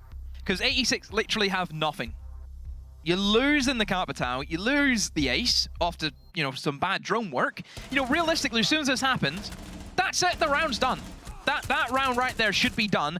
And somehow, Victus nearly throws it away. I would, honestly, I have to question Upor in that blue. What was he doing? He didn't shoot at all. You know, he literally jiggle peeked somebody in oil pit, but he just, I don't know. I don't know, Jeff. You don't know, Jeff? I don't know. I wonder if Lion had the Gon 6 there. He would have had the Gon 6, yeah. That shield just shouldn't be a problem. Unless it got ate up by... Unless it got, yeah, unless it got A, yeah. That's what I mean. I assume he's using the Gon 6. I wonder if he has ammo in it. You have to vault over that shield, and then it gives away a sound cue, then you're going to get blasted in the face by a shotgun. But if he gets himself into a position where he can use the Gon 6 to get rid of the shield, it's an entirely different gunfight. I don't know. I don't know what happened. Close round. Yeah, it should not have been close, but it was. I mean, Viperio can feel pretty good about it, knowing that they actually managed to salvage something there. I mean, still, look at the blunder that happened in the first. Huge blunder. You know, at what point is a roam game successful when Lion's available? It shouldn't be a thing. I mean, it wasn't... I mean, Lion can't drone out people, quote-unquote. No, but you still need to do the drone work. But you can do good drone work and you can have a focus on roaming. Yeah. Focus on clearing those roamers. If someone's allowed to sit in lobby, your drone work is failed. I know, but if he's not moving, he's not moving. Because you get, you know... It just seemed like a little bit of a strange focus. Oh, here we go, here we focus go, here is going to be a rush. Vito takes a good chunk of damage. Oscar picks himself up a kill. Curly looks like he's maybe going to try and get a plant down through the smoke. Everything all of a sudden has just stopped. You can't go for that sort of early aggression and then just really, you know, half-heart it. You've got a full commit. But with Vito falling, the call was to retreat, to back up, and to play things a little bit safer here. A chance for Curly maybe to find himself a pick, but no, we do get the drop on into blue.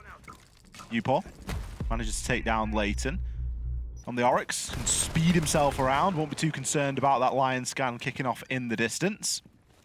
Again, slowly but surely, Victus just picking themselves up 1 and 2 kills here and there, and chiseling down Viperio. Yeah, the issue is with 86 and going for that attack, you can see the idea, you know, quickly rush in, use the smokes, basically plant in the fog, but if you lose that man on the front door who was supposed to be covering the player planting is going to be, I want nothing, I'm not planting now, there's nobody protecting me, no chance. And then everything stops, everything slows down, you've gave the game away, Victus are going to have their guns up ready to go, and it all falls apart from there. So realistically now for 86, all they can do is hope that Victus aren't going to be covering if a plant does try and get initiated, but look how many bodies there are for Victus. They have so many on the board, they can just trade off these kills, they can find the information. Kane's almost just DK'd his teammate as well, but Oscar will finish off Hungry, and Kane inside of bar just gets slaughtered, and a good collapse from Victus. But yeah, 86 just didn't have that commitment enough. They kind of backed out from as soon as that first kill came in, they went, no, that's us done. You can't go anywhere near it, especially when there's Maestro available, because you've got those Maestro cameras. There was Maestro camera right next to the plant spot. There was one a lot deeper into sight. Default cam never got dealt with. You think about what's available at the moment, and you think if you want to go for that kind of a rush strategy, if you want to just pop a smoke and try and get a plant in, let's use a little bit more utility to get the job done. One area, so if I look at the way Barnstock is obviously came back into fruition again, one thing I look at for those defenses is that none of the attackers ever want to touch kitchen. Why does nobody think, put one guy in kitchen? Because kitchen shuts down a lot for what the defense try and do, and that is play that long angle, typically from someone inside a kitchen, and also you can stop people rotating down main stairs. So there's options there for you. So that's one thing that I've just picked up across, you know, the board from everywhere. I just think a little bit of kitchen pressure. Even somebody in change repel, wasn't he? Where's change repel? That's so simple, and it's not there. You love playing chains. Why are you smiling at me? Because you like playing chains. You just AFK on chains for half the round. It's classic Fresh and Friends hold. It really is. Classic. Played that chain. No, I never lost my chain once. Never. No, you've been slammed off chains before. One time I asked Fresh to play chains. Dead. Bang. Immediately. It's a tricky one, that. It's not for everyone, is it? It's not. It's not as easy as it might seem. You just have to get the positioning done. Coming up against a bit of obstacle here, opening up that east wall, but it shouldn't be too difficult to circumvent. So we've got Kane, who is likely going to showcase the old EMP impact. Going to remove the mute jammer and allow that Selma to fully activate. Going to be able to open up that wall and now give a bit of a line of sight and a passage through into CCTV. I just realised, I don't think it was Fresh who put in chains. I think I put Tim on change repel. No, you can't do that Never to again. him. Never again. You can't do that. Never again. Poor old Tim. Oscar's been fantastic at finding these openers so far. This mirror window is obviously still up and alive, and well, 86. Are they going to go for another like kind of fast push? I mean, 3 people over towards that side of the map. Maybe trying to push in towards the Kuzi, but actually they're just trying to fire a lot. But oh, that is good. They've actually placed the mute jammer further back, so the EMP grenade might not actually catch it if it isn't placed, like I think, pinpoint accurate. So that has caused quite a lot of issues here for 86. Very smart. Hungry just left to try and open up that soft wall a little bit more. Vito with the nade now, going to try and sneak it by. The ADS has been burnt, and that will do the job. That was easier. It's another 10-15 seconds. C4 falls a little bit short from Skeptic, as he knows that he can't stay inside of the bathroom for much longer. But we have seen Victus give themselves a fairly good hold in there so far. Around a minute left on the clock, and there's still plenty of area of the map that 86 hasn't been able to take full control of yet. Despite the fact that the wall's open, Nick's still playing in security. Yeah, nobody towards server presence. Not a single bit right now for 86, and it's actually going to cost them. And Oscar jumps out the window, using Nick as a distraction to take Vito's attention away from him. So, 86, where's the response? You've lost the man now. You still need to get that diffuser down, and right now for 86, everyone's kind of scattered. Oh, How no, does how? Upor win that? Kane B tries to kneecap him, whereas Upor just headshots him. I don't know how Upor sees his head on that sort of an angle. You always think that the player on the hatch has the advantage because they can see more of the player below. But things certainly going from bad to worse here. Skeptic will fall to Leighton, but Oscar playing inside a gym, right on the bomb chassis. C4 goes off, isn't going to be effective, but Oscar's still picking himself up kills. Leighton at the top of these main stairs. Hungry down but not out. Leighton can find himself one before being traded out again. Oscar, look at that positioning. Yeah. Flawless round from him almost. It's just rat, innit? Out the window, tucked in just into a random corner.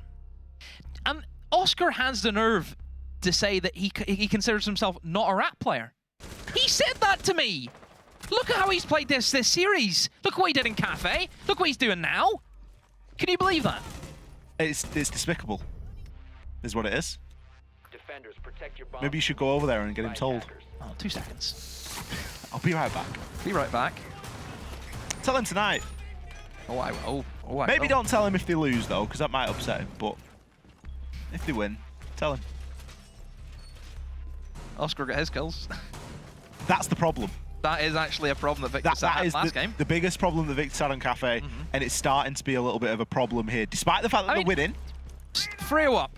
3-0 up, they're doing really well. But Oscar's getting 2 kills around at the minute. Yeah. I've spotted something. Oh dear. Get your sunglasses Everyone, on. please get on the Men in Black glasses, as you're about to forget everything you've ever known. I don't know why you're so scared and so, like, you really don't like this Ying. Just, what do you mean? What do you mean by that? I mean that we were outside earlier and you said, I can't wait to cast this game and not be able to see anything.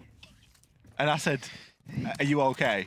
Are your glasses like, is your prescription changed? And you're like, no, Hungry's just going to play Ying all the time. Like he literally, we've been over this. He is literally Ying. That's him in a nutshell. The words Ying one trick came out. No, I didn't say that. What an opening there. Was a blatant in front of that word, any chance? Blatant was probably thrown around there. I mean, to be fair, in the previous game between TENSTAR banned the Ying, and Hungary was, what, 2-6 on an opening attack? What do you say about that?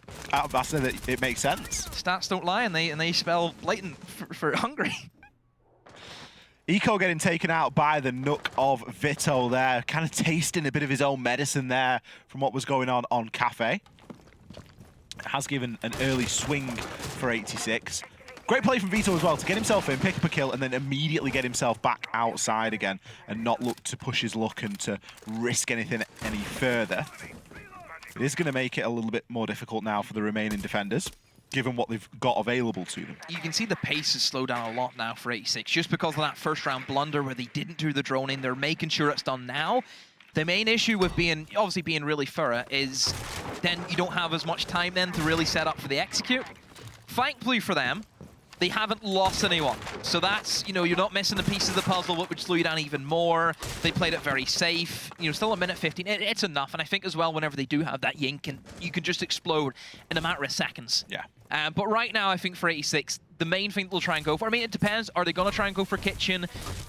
I don't think that they are, mostly because we're not seeing any dirt presence at the moment. Dirt presence should be happening right about now, and down goes KNB. The sledge is gone.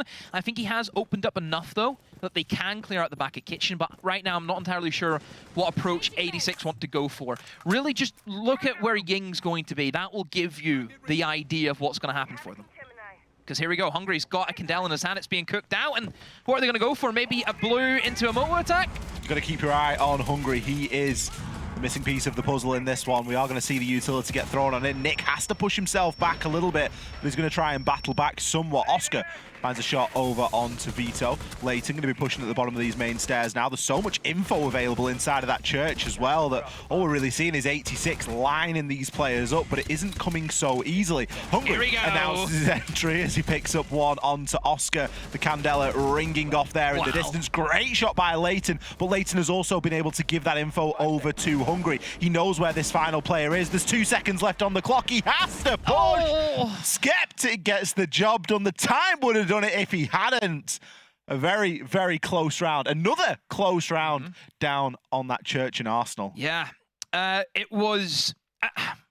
I'm pretty sure that Victus fell into the same trap that honestly I did. Whenever you start seeing the Candelas coming in and starts creating chaos, immediately Victus are going to be like, oh my god, he's coming blue. Oh my god, he's coming blue. But realistically, they actually just used the Candelas to almost distract them while the nades started rolling in from Moto and while the mirror window got opened up with the ace charges. Did you see for at least 30 seconds, as soon as Hungry threw those Candelas, jumped straight on a drone and started feeding constant information out to the players at the bottom main to start picking off people in sight? Yeah. That was really, really smart. Really smart. But the main issue was the time there. That was what they were missing. And maybe that's where I come back to, they were very thorough, didn't want to let anything slip in terms of roamers getting ahead of themselves. They wanted to make sure they could take that time. Obviously, losing the first pick isn't going to help you. That's even going to slow down the process even more because you lose somebody, then you have to think, okay, he's gone, now what do we need to do? And it takes you a while, to do that. So really just time for 86. I think the execute was fine. I think the idea was good. Yeah. They had all the pieces. They had all the pieces, and I think that Victus have, as more looking at more of a game plan, probably played Clubhouse very well indeed. First round, a little bit of a cheeky roam. Second time they go back to basement. Third round, yeah, they know they're not going to go have another roam. Nothing. No. But guess what? They're going to waste a bit of time. They set their hands, have the mirror window, set them up. They're going to waste plenty of time this time. And this is what we mean with the bans, where the defense bans have went in. You're going to have the Jaegers, the Wamais, the Mirrors, the Azamis. You're going to have these really strong operators up, ready to waste time. Makes you very unpredictable.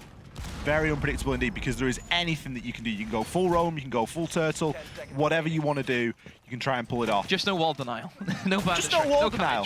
But you forget about that anyway. Yeah.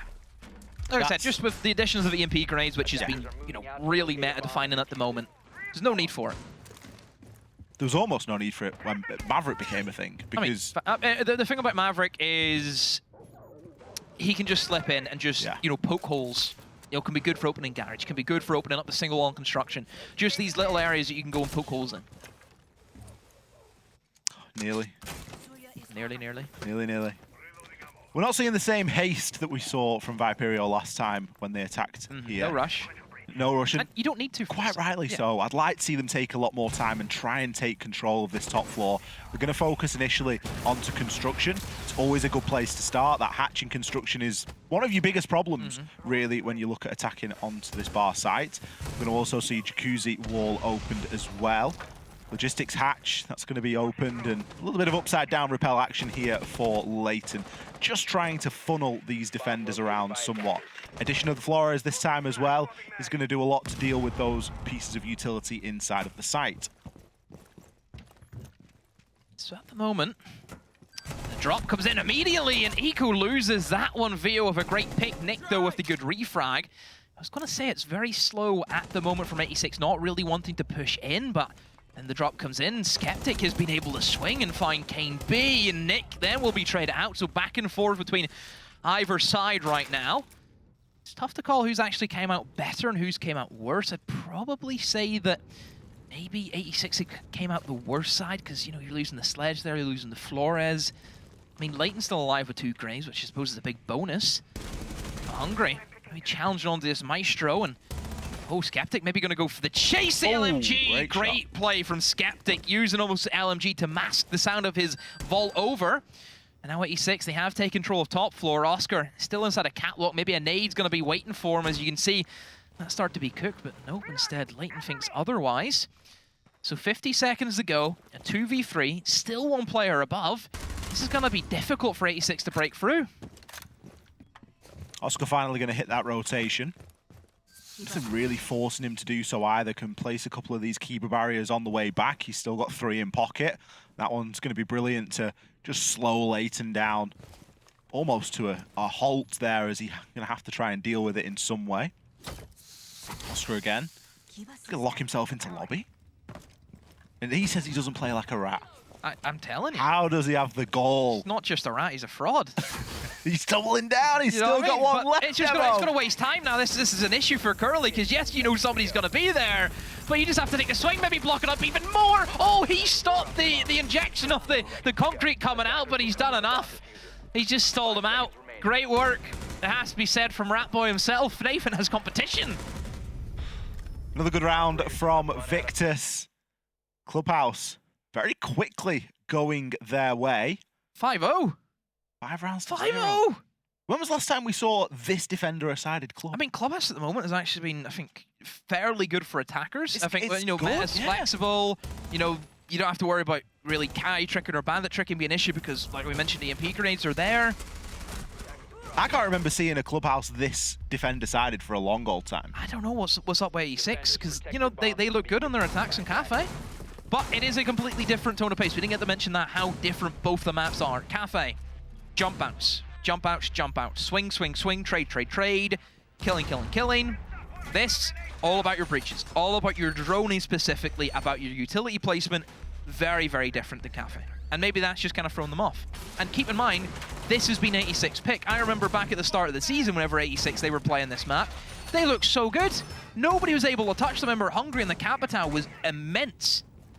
I don't know what's happened to them. 10 seconds to insertion. I was talking about this on the pre-show a little bit earlier on, and it's not a problem, but it's really worth remembering and reminding ourselves just how long this season has been. When did the season start? Ages ago. It is such a long old season. Playoffs were in July. And it's the end of September. And it's the end of September, pretty much. So it is such a long season. So much changes. And I agree, you know, 86 very good at Clubhouse at the start, but that was so long ago now, and there's been multiple changes since then. It is very difficult to gauge and to sort of find consistency over such a long period of time. 86, last attack. What have they got in store, Ollie? Will it be same old, same old? Easy to read, easy to figure out what 86 are going to do? Or will they play a little bit more on the fly? Maybe look for a pick and then just play off it. Who knows what they're going to go for? It is, of course, this gym and bedroom. Once again, those mirror windows are going to cause some issues you would expect. But you have to keep in mind as well with that mirror window, you can actually go below in towards bar and get rid of it quite easily. Just tries to have one for that take. That seems to be the kind of go-to. Heroic are decided to do that really, really well. They like to go below, take control of strip in towards bar, play the nades downstairs. C4 wasted there from Skeptic, just trying his hand. Hungry was ready for it. See, 86 just probing at the moment, Ollie, just looking for that single pick to give them a bit of an advantage, but Victus have been very patient. They know they're going to have the advantage with the utility that they have, the operators that they've brung in, so there shouldn't be any issues. And Nick, 2 kills off the bounce. Vito gets deleted. Look at this from Oscar. Trying to find the angle, sees the man prone. Leighton pulls out the pistol. He's actually pistoled Nick. He's gone. Hungry still struggling outside of this wall. I don't really know what 86 are going for here, Ollie. Great shot onto Skeptic. Why was Skeptic caught out of the side of the breach there? A little bit of a shocker. going to be sent back to the cameras. That's going to level things up. Could be a bit of an advantage there for 86, given that Victus have now lost the player that was inside of that bathroom. But with Eco picking one up onto KMB, it does swing that advantage back and forth. Hungary now going to try and open up into bathroom as things level at a 2 versus 2. Leighton still looking to dish out a little bit of damage here. Oscar, he's been dodging bullets all round long, but Hungary finds 2, stacking up at the top of those main stairs. Hungary saves the day. They needed that as well. It's a lot easier to pull back from a 5-1 than what is a 6-0. It was such a scrappy round. It felt like Oscar was running across like ice sheets that are melting, and it's, you know, is the next one going to be the one where he just falls into the sea? Because everywhere he went, the sea, he was is the sea frozen over? Yeah, and there's ice on top of it. Victus will be kicking themselves after that round. I don't think they'll be too worried. I mean, still 5-1. Want to strive to be the best. You want to be the best, but you've also got to be not too hard on yourself. Curly, need a little bit more from you, son. 0-6. Need to see more from Kane. Last time we said we need to see more than Kane. He did something. So let's see. We just mention these players and something happens. Well, Kane's doing as well as he did on Cafe before he got 4 kills in 1 round. I mean, here's always a good talking point. What does it say about your side whenever your sub player who's came in for these finals is doing the best? What does that say?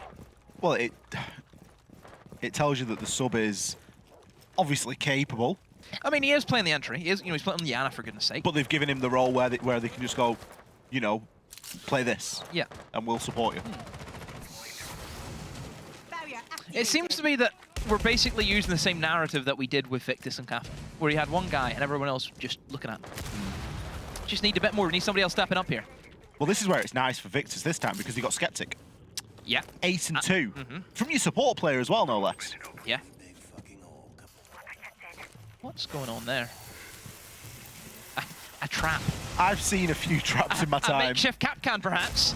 Oh, it's wow. No. How? Wow. What are the physics behind that? So, yeah, Eco, I'm the same. I agree. So I don't know. The C4's gone through the drone hole. Yes, and it was concrete. Because it was concreted up. Because it was concreted up.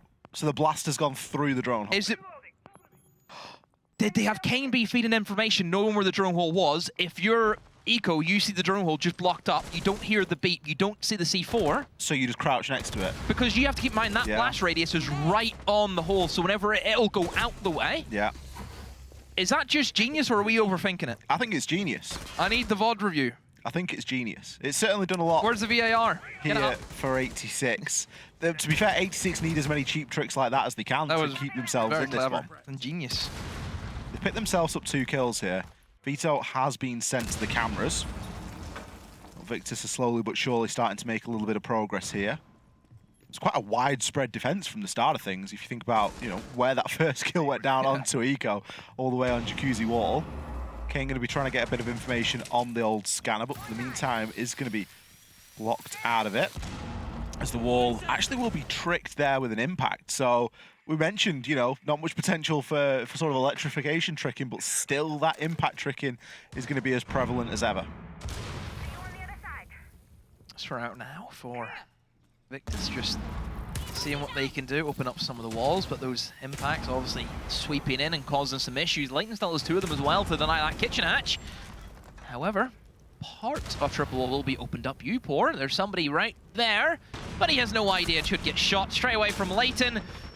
Oscar inside of Moto, going to be covered off by the flames. Hungry will find Skeptic, and Oscar has to pull off something special, and he's died. We missed it. We didn't need to see it. Actually, did he really die? It's like whenever you see a character, you know, he supposedly died, but you didn't actually see him die. Maybe he comes back in the next round. Walking Dead. I'm wondering if we've maybe got a bit of a glimpse of what we actually are going to look at here, and that is the replay for just exactly what happened. Let's see. So it opens up. There's pulse below, I'm pretty sure, is it not? Can't see him. No pulse below. Just... Yeah, there's pulse below, inside a pulse. Yeah, so it was the info that... Okay, so feeding that information, then you blow it, it'll extrude out and kill him. brilliant. Best play so far. It's one to take into your own games, that. That's going to be annoying to do. I'm trying that. If I die to that, I'm going to be fuming. Prep your pulse. Yeah. Remember the time that people used to, whenever Azami came out, you would like barricade somebody underneath the desk? You tried to do that to me a lot. I did that to you. Yeah. And didn't you get a kill from it? I think I got a couple, You did get a kill from it. You did it in logistics, didn't you? It was logistics, yeah. Everyone laughed as well. And my Frostmat got a kill, and I got a kill. It was genius. I've just exposed myself to playing Frost. What's wrong with that? What's wrong with that? Frostmats win rounds. Frost is 1.5x now on the 9mm. Attackers are moving out to locate a bomb and defuse. Where have you been? Incredible scenes. I haven't seen you in the stacks. No, I had to upgrade the PC. Okay. The PC was out of commission for a while. It's a sorry state. We're back now, though. Is this just going to keep trickling over?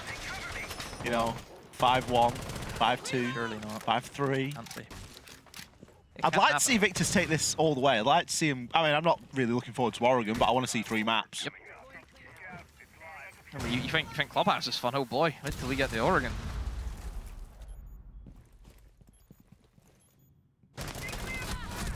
Okay, just swing. Just Kane in the middle of bar. Ego just goes for it, wins that engagement. I mean, Kane just giving himself up there. Yeah. Not the greatest of plays. I mean, both players at fault. Yeah. You know, Eco going for a swing off what seemed to be very little information.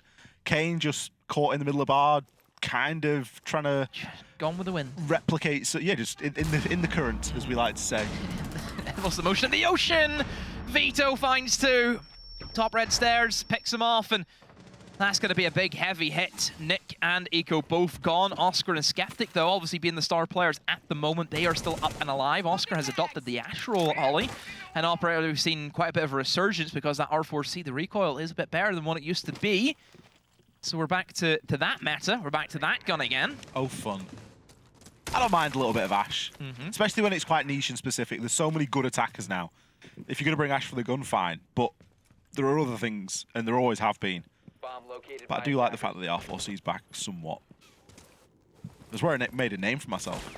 So right now, I look at Victus, and I'm thinking that they need some kind of pressure elsewhere, because right now it just looks as if they're going to try and walk into sight. That's all they're going to do. I think they need to try and find a pick. They need to try and get a good pinch onto somebody, because typically for gym and bedroom, it can get very claustrophobic if somebody is on those windows, which there is. There is somebody patrolling those windows right now, so I would say if Victus can find just a single pick, it really opens up the play for them. And there's that pick U4 will find Curly, and now it is a 3v3. They're inside a gym, but Vito will stand strong. U4 slips in, and also Oscar trying to trickle on in, but he also will get picked off, and a great swing from Leighton. 86 still in it.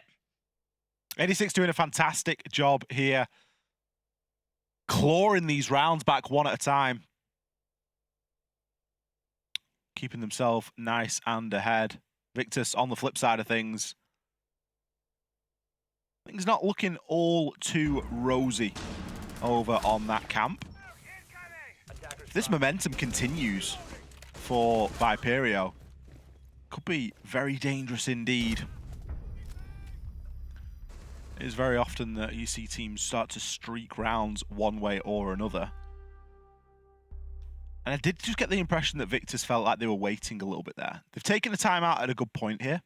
I think it's a nice time to take the time out, given that they've seen a couple of rounds now go over to 86. And they can concentrate on what they're going to do to finish out the last 2 that they need. They don't need a lot out of this. They just need 2 rounds. Something that I've noticed, and something that is definitely worth bringing up, when Victus are in that sort of stage of the round where it looks as though they're waiting for something to happen, and they've maybe lost a couple of people, there are always a lot of drones left. These rounds are finishing with like 5 and 6 drones left alive. Now, how those drones are distributed is another thing entirely, but you look across and you see that pretty much everyone's got a drone up somewhere.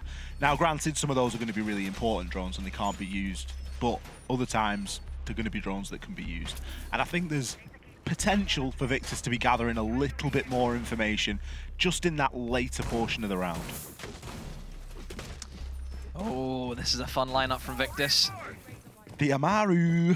Where is the Amaru going to go? We're dealing with a bar. No windows really in that mid floor unless you want to swing it through pool table, which is very unlikely. So my bets is potentially top main stairs. Could be. That would be a good option. It worries me even more that Skeptic's got the kit. Also, we forgot to mention, Medics is observing. He is. I've had enough of Medics already. Too much Medics. What's the matter? Medics is fantastic. Just, he's very different in real life. He's even better in real life. You get to hear him talk and everything. That's right. He usually just sits and plays video games, I'll be honest. That's all he does. And oh my, why is there no drone work going on here? This is what you mentioned. This is where the diffuser is. There's two people pushing down dirt. And, oh, great, yeah. Bit late for that now. Kane's already chunked you down by half. You can no longer push it. He's also found the headshot onto you. Vito doubles down, picking one off a little bit before. Yupo, are you really going to continue on that line of inquiry? Now we're seeing the Dokubi call come through. Yupo desperately trying to win this engagement inside of Church, but for the one tap. He's not really getting himself any further or any closer to it there. We are starting to see a slight retreat come through now as Kane's recognised just how lucky he's gotten, and he's going to get even more lucky as he shuts him down through the wall. Scrappy, messy, confusing. 8 drones left alive, over half of the round available, and kills like this are happening. Madness. Leighton wins it out against Oscar upstairs. Now it's just Nick, who's really just been playing an old game of pool for the majority. I wonder if he's winning. I wonder if he's got a good finish or not, but no diffuser in hand. 3 of them still alive. Half the round to go. Sure, you have plenty of time, and yeah, Trades is going to come in and out. Victus, very puzzling. You brought the Amaru, and you went for 2 men down dirt, rushing in with no info. It looks like a team that's lost its way. Techerstown, we've arrived. I was wondering when we would arrive, because you already know what's going to happen. Choo-choo. You know, like... Are we on the 16:31 into Techerstown? Those are the kind of plays you make whenever you're literally angry at your team and you want to troll that just the living hell out of them. Well, I'm sledging down dirt. I'm a Mario and then. Like, that's what it felt like. That's why I mentioned that they've lost their way. Is we see Nick on the Ash, which he hasn't played yet, which is fine. You know, people can play things that they haven't played, but Oscar's been playing a little bit of Ash so far. The Amaru comes in as such a random pick that doesn't get used as part of any larger strategy, possibly just for the G8, which again, in itself, is okay. Wake up. No, you can't. But no, you can't make an argument. Say, oh yeah, I'm playing for the G. No, I don't know. It's not like the G8 because the G8's been changed a wee bit. Since, I'm not necessarily that bothered about who they're picking. It's more where they're playing and what they're doing. 2 people pushing down dirt, no drone ahead of them, and they wonder. And they wonder why it doesn't go well. It's the wonder of you. Viperio can taste this now. This is so doable. So winnable. So winnable. If you're in those Viperio comms, you're saying it's free. Curly's just here for the ride. He is Yoda. Leighton is Luke. Leighton is Luke. That's the way you look at it, is it not? Who's, what's the one that I like? What's the one that you like? Master Windu. Master Windu. Is that not one? Well, it's the wrong time Samuel period, Jackson? but it's wrong time period, but, you know, we'll let it slide. What do you mean the wrong time period? You're thinking prequel, I'm talking about, you know, you're original. talking about original. Yeah. Okay, well, if we're talking about original, Obi-Wan's alright? Yeah, suppose. Oh dear, you never cease to amaze me. Look at that! Look! On the cams, pinging out. Freebie. Losing Oscar, never good. You don't often see Oscar first death either. Entry death for Oscar is somewhat of an unusual thing. Ooh, Leighton gonna amplify the point. Exit fragger down. There is an argument to say there's been a couple of impactless kills in this game. Hungry. Oh dear, this is where the old chat starts. To bite back. That's where you know you're in the head as well, when you get a reply, and a quick one like that. Yep. Oscar. Oscar, mate, get in the cams. Still be typing. I mean, I think he's got one to look at, though. Look at him. They've got 3 drones left. Dire straits. Honestly, it's all kicking off. But they're in their own head at this point. They've had so much success, and on the defense, and it's just not translated at all onto the attack, and they're facing the prospect here of going level. What's the plan here? We're opening up a little bit of the walkway outside of Kitchen. Kitchen could get open somewhat. There was C4s getting pinged out a bit earlier on. We've got Valkyrie camera information that's still alive and kicking and going to be feeding some great info down to those defenders. There is going to be a C4 in Kane's pocket. He's pretty lit, so he's not going to put himself too much in harm's way to get the job done. I'm going to see Nick start to make a little bit of an approach here, worried about that church wall, but it is in fact all blocked off. Still has that funny feeling, Demo, that he is being watched. And he's probably right to feel that way, because it is very unlikely that Viperio have got a single clue about where these guys are coming from. They are going to know it is going to be a push in from that side. Hold on a minute. Skeptic getting away with bloody murder here as he gets the plant down successfully. Not sure how that one's been allowed, but Nick, he's popped off, picked himself up a couple. Skeptic plant and the kill here. Curly caught out inside of dirt. He too will fall. Leighton, you've had a standout game so far, but you've got a little bit left to do. Picks himself up, a third onto Nick. Could look to maybe go for the diffuser here. I'm not sure where these Valkyrie cameras are, if there's one that could potentially be assisting him here, but it really is a bottle job here from Upor. Goes for the swing, takes the damage. 18 seconds left on the clock. Leighton, you've played this one incredibly, but I don't think it's going to be incredible enough. Upor, you have no opportunity. You have to push this. You have to pick the kill. Leighton did what he could, but it wasn't quite enough. Victus, finally, Demo, put themselves onto a map point. Oh, Leighton. So close. Would have been, what a game from him if he played it perfectly. He played it. My goodness, but yeah, Upor holds his nerve, holds the bottle. Realistically, how have 86 allowed that to happen? They've been beaten by a sledge through armory into a plant. How? How's that happened? Literally nothing. There's nothing else there for Victus. What else did they have? What, one guy in dirt who at that time was being held by the guy in dirt. Literally, there was no protection, no nothing. I mean, Nick's hit shots. Nick's obviously played out of his skin there, but there needs to be more of a reaction to allow that to happen. I don't know how it's been allowed. I just don't know. And you had Valkyrie cameras, there was info, there's everything there, and it's almost one of those rounds that comes out of nowhere, because Victus have not looked anywhere near that dangerous for the past 4 rounds. They have not looked anywhere close to being that deadly. And Viperio maybe have just rested on the laurels a little bit, and they've got a bit complacent, and they've thought it's a bit too... We were saying at the start of that round, it feels free. And it did. With the way that Victus have played up until that point, it felt like a little bit of a freebie here for Viperio. However, there has been that fight back there when Victus needed it the most, because you start leveling things up at 5-5 and things get a bit scrappy. Victus put themselves on a map point. Don't forget, that's to keep themselves in the competition. That's to keep themselves in the Northern Premier League finals. If they lose this map, they are going home. They already lost map 1 of Cafe. It's looking increasingly more likely that we're going to see an Oregon here. But a lot depends on how Victus are able to translate that momentum through into this round, and how Viperio are going to wake up, because Victus, they've just shifted gear a little bit, and Viperio need to try and match that. So a very loose roam game right now for 86. You can see they're just kind of everywhere and anywhere right now. Some players upstairs. Leighton's actually decided to pull back now. Was Moto Hatch open?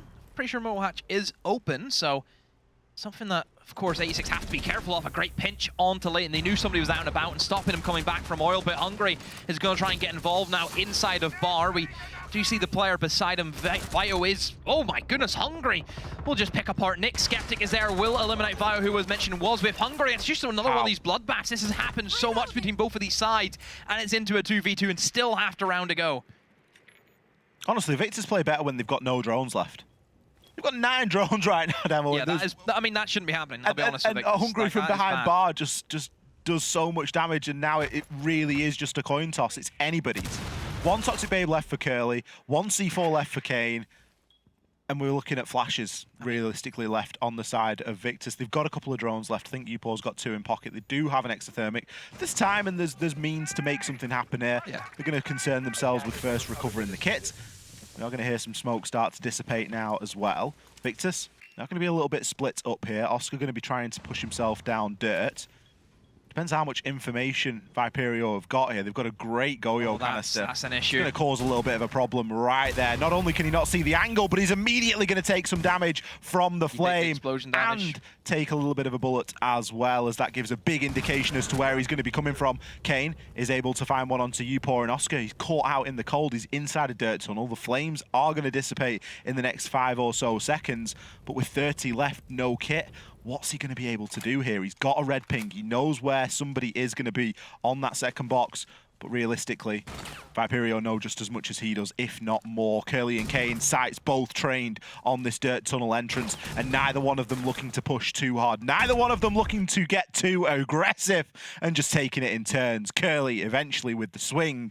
Viperio keep themselves in it and potentially pushes into this overtime. Curly gets the kill. It's an important one. All it keeps him in it. That Goyo canister. Is that his first kill? This is his first kill. That Goyo canister, how important was that? Not only how important was it, but the placement was also perfect. Yeah. I'm not sure if it was intentional or not, but the placement of it was just so... Because he couldn't see down to that far side of Arsenal. Yeah, of course. Because the way it works, if you don't know, the Goyo canister, it needs to be attached to something. And the way the mechanics work in Siege, if something is attached to something and that object then gets broken that it's attached to, it will then be destroyed. So in barricade, you know, you put a bulletproof on a barricade, it's going to get destroyed, you know, different things like that. Exact same mechanic for Goyo. That's going to explode, that's going to get deleted, and that's why you place it on barricades so somebody cannot just rush through a doorway. Very, very good. I think whenever you look at little pocket strats that teams can go for, where you'd like have a Gone 6 rushing through a double door, you pop the Goyo, that basically shuts that down. Goyo, very underrated operator.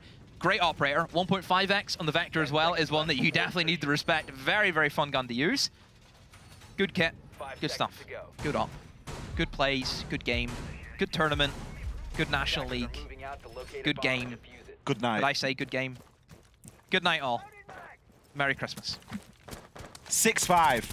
Victus. Not quite do or die just yet, but you don't want to be throwing it over to that coin toss of an overtime.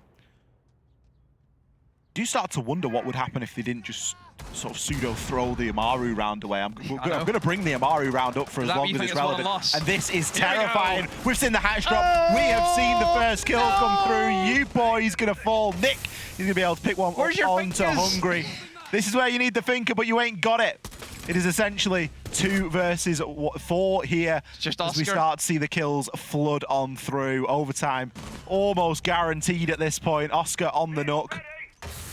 Doesn't have the means realistically to make this one happen. Caught out inside of the bathroom. He might have good control of sight, but what is he able to do? Catches himself a stray Curly. Did somebody say exit frags? Did someone say exit frags? This is exit frag central right now, but he's got so much time. If he's able to break these down, he might be given half a chance. Gets the down onto Leighton. These are either exit frags or he's building himself up for an incredible clutch. Takes out the Valkyrie camera, removes a lot of the information. Vito very low as well. Could even recover the diffuser now. This is 1 versus 2 demo. This has gone from bad to worse here for 86. Vito needs to be so careful about the engagements that he takes here. No C4 available for Kane. Oscar, don't forget the silent step as well is going to make it very difficult for them to get any sort of audio cue as to where he is. He gets a glimpse, but Kane locks it out. Victus. So close for the game as well, to keep themselves in it, and now we have to run the gauntlet demo. Obviously, you have to, you know, respect Victus for going for it. You know, do it with confidence, even if it is stupid, of course. But, you know, it's been bought. That's what happened. That's, you know, that's why it's not consistent to go for those types of plays. You know, that can 100% work or can 100% fail. There's no, oh, it maybe worked, or it may, oh, that's okay. It's literally go big or go home. That's what they've went for. You've went all in on red. You went all in. You either get it or you don't. And it didn't even necessarily land on black. It kind of landed on green. The 0. Yeah. The dreaded 0. Because it didn't go too badly. But yes, exit frag central for Oscar, unfortunately for him. He gave it a good go, though. And if there's one person that would do it, you'd put your money on him, wouldn't you? Yeah. But still, I just feel as if that Victus have gave a lot of free rounds, a lot of attacks where they've just tried to, you know, it's almost as if they've got bored and they want to do it in style and finish it there and then. How does this favour them as well, starting off on the OT? I mean, they get the attack. That's what I mean. How do Victus favour here starting off on the attack? Because they've won one attacking round so far. I mean, whenever Victus have played quite slow, quite patient, which was kind of the only round that they won, where, you know, they seen an opportunity, they went for that plant. Yeah, it worked for them. But, you know, you were saying, is this going to be where we're just going to sit here and all of a sudden it's be blinking at 6-6, and it happened. It did. I honestly don't know where we're going. It had that feeling about it. It really did. And Viperio, the confidence just grew and grew and grew. And Victus have struggled so greatly in these attacks. It's the drone work that's really done them over. I mean, both teams have struggled with drone work. It's basics. It's basics. And if you look at what you're trying to get into here into the Challenger League, that's something that gets found out pretty There quick. is some good teams already in Challenger League. I'm looking at the French side, looking at 3-2-1. Very, very good side. So, you know, there's teams like that you have to look at and say, yeah, it's going to be difficult to go up against some of those sides. The C4 just going to be thrown out into the abyss. Did have a Dokubi call kicking off there. Vito got plenty of utility here. These ADSs slowly but surely will start to activate and therefore go offline for a brief period of time. Vito does need to be cautious, he doesn't overstay there as well though. Could maybe get himself onto the hop up, but his location known. Oscar doing some decent drone work this time. Dokubi call is going to come through. Vito is going to have the heads up in the engagement though. The 416 is going to be a better weapon to take that gunfight with, but look at the players from Victus circling like sharks. The only good thing this has done is it's wasted a ton of time, Demo. It's just a shame not to see anyone from 86 looking to try and support Vito, because there could be a freebie here.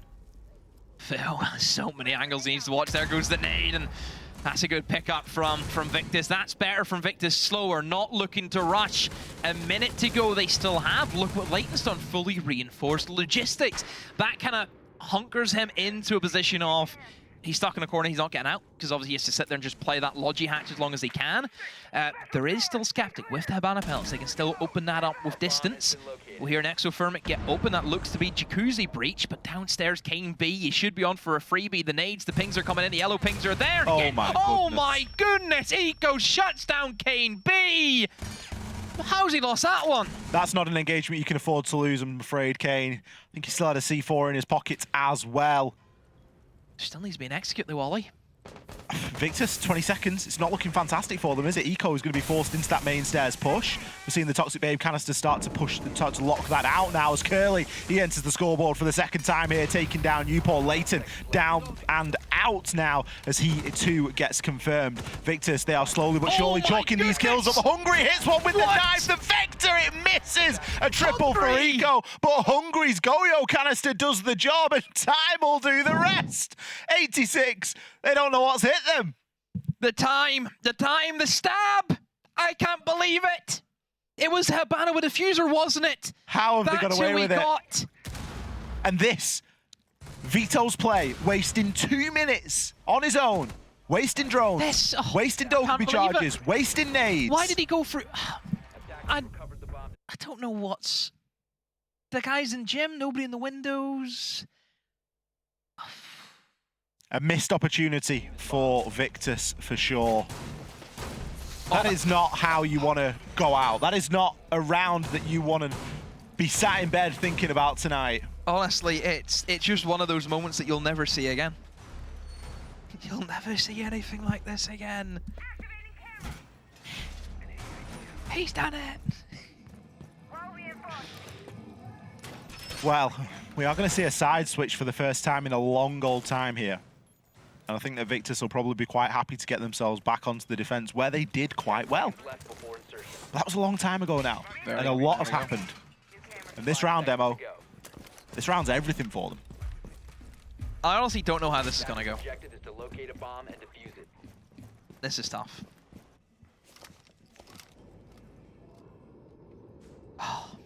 Right. I always do that, and I hate whenever I go right, because you always, I remember you and Chambers used to do, oh, let's do a demo impression. You always just start off going, go on, do it. Right. That's the way it is. Or so. So. So. Looking at our basement defense once again. 86. Bringing the Cabatawa signature from Hungary. Ying's been sacked off. I'm kind of gutted. I like Twisting Ying. Especially for such a monumental round. Kane B with the Impact EMPs. on the old Nuke. You don't see that all too often. People forget that she does have them, and does get rid of the mute jammer, helps some of this top floor clear, but right now nobody's home. Nobody's interested in holding top floor. Everyone from Victus is happy enough to drop back, fall down the stairs, and just use this as a bit of a time waste some utility as well if they can. Oscar, I think, got spotted out there and strip over Eco inside of bar. Are we on for potential issue that they had in the first round? That was sloppy drone, and Eco just goes for the C4, the Hail Mary. It works. Eliminate Vito, eliminate the nades, eliminate the sledge.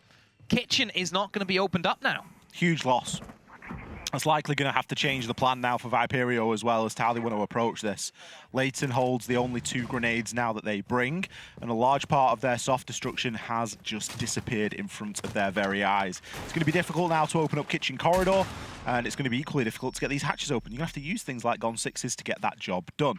Fortunately, Hungry has the secondary hard breach gadget here for this Moto hatch, as that's where their attention is likely going to be pushed now, that and blue. You can still make that happen with the Capitao. Capitao still has a great kit to make that push work, and we'll likely see Hungry just set himself up for a little bit of a rotation over toward blue now as drones start to work and figure out just where these Victus players are hiding, which corners are they occupying.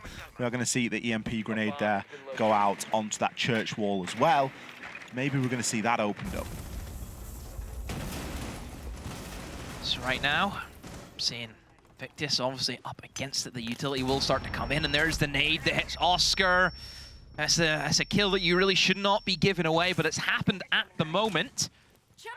And keep in mind, Hungry still has the Capitao bolts that can still be utilized, and that's a lot of utility as we know. It just depends on if he can thread the needle and get them in good spots. I do like where Nickis has the impact, can open it up, get a freebie. It should be a freebie, and it will be. Leighton goes down, and this is the issue, losing that sledge early on. It allows somebody to play underneath Kitchen with ease. Nobody contesting that angle right now, and Nick is happy enough to swing. 3 for Nick from 1 position.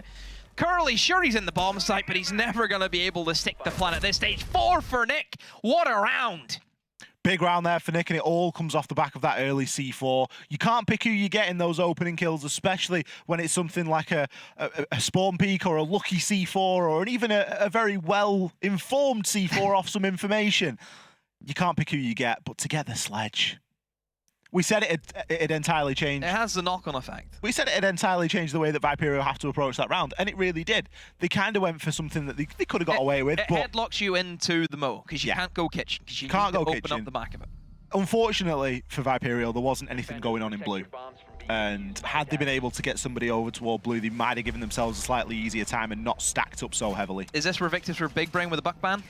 And limits them to only the sledge? Potentially.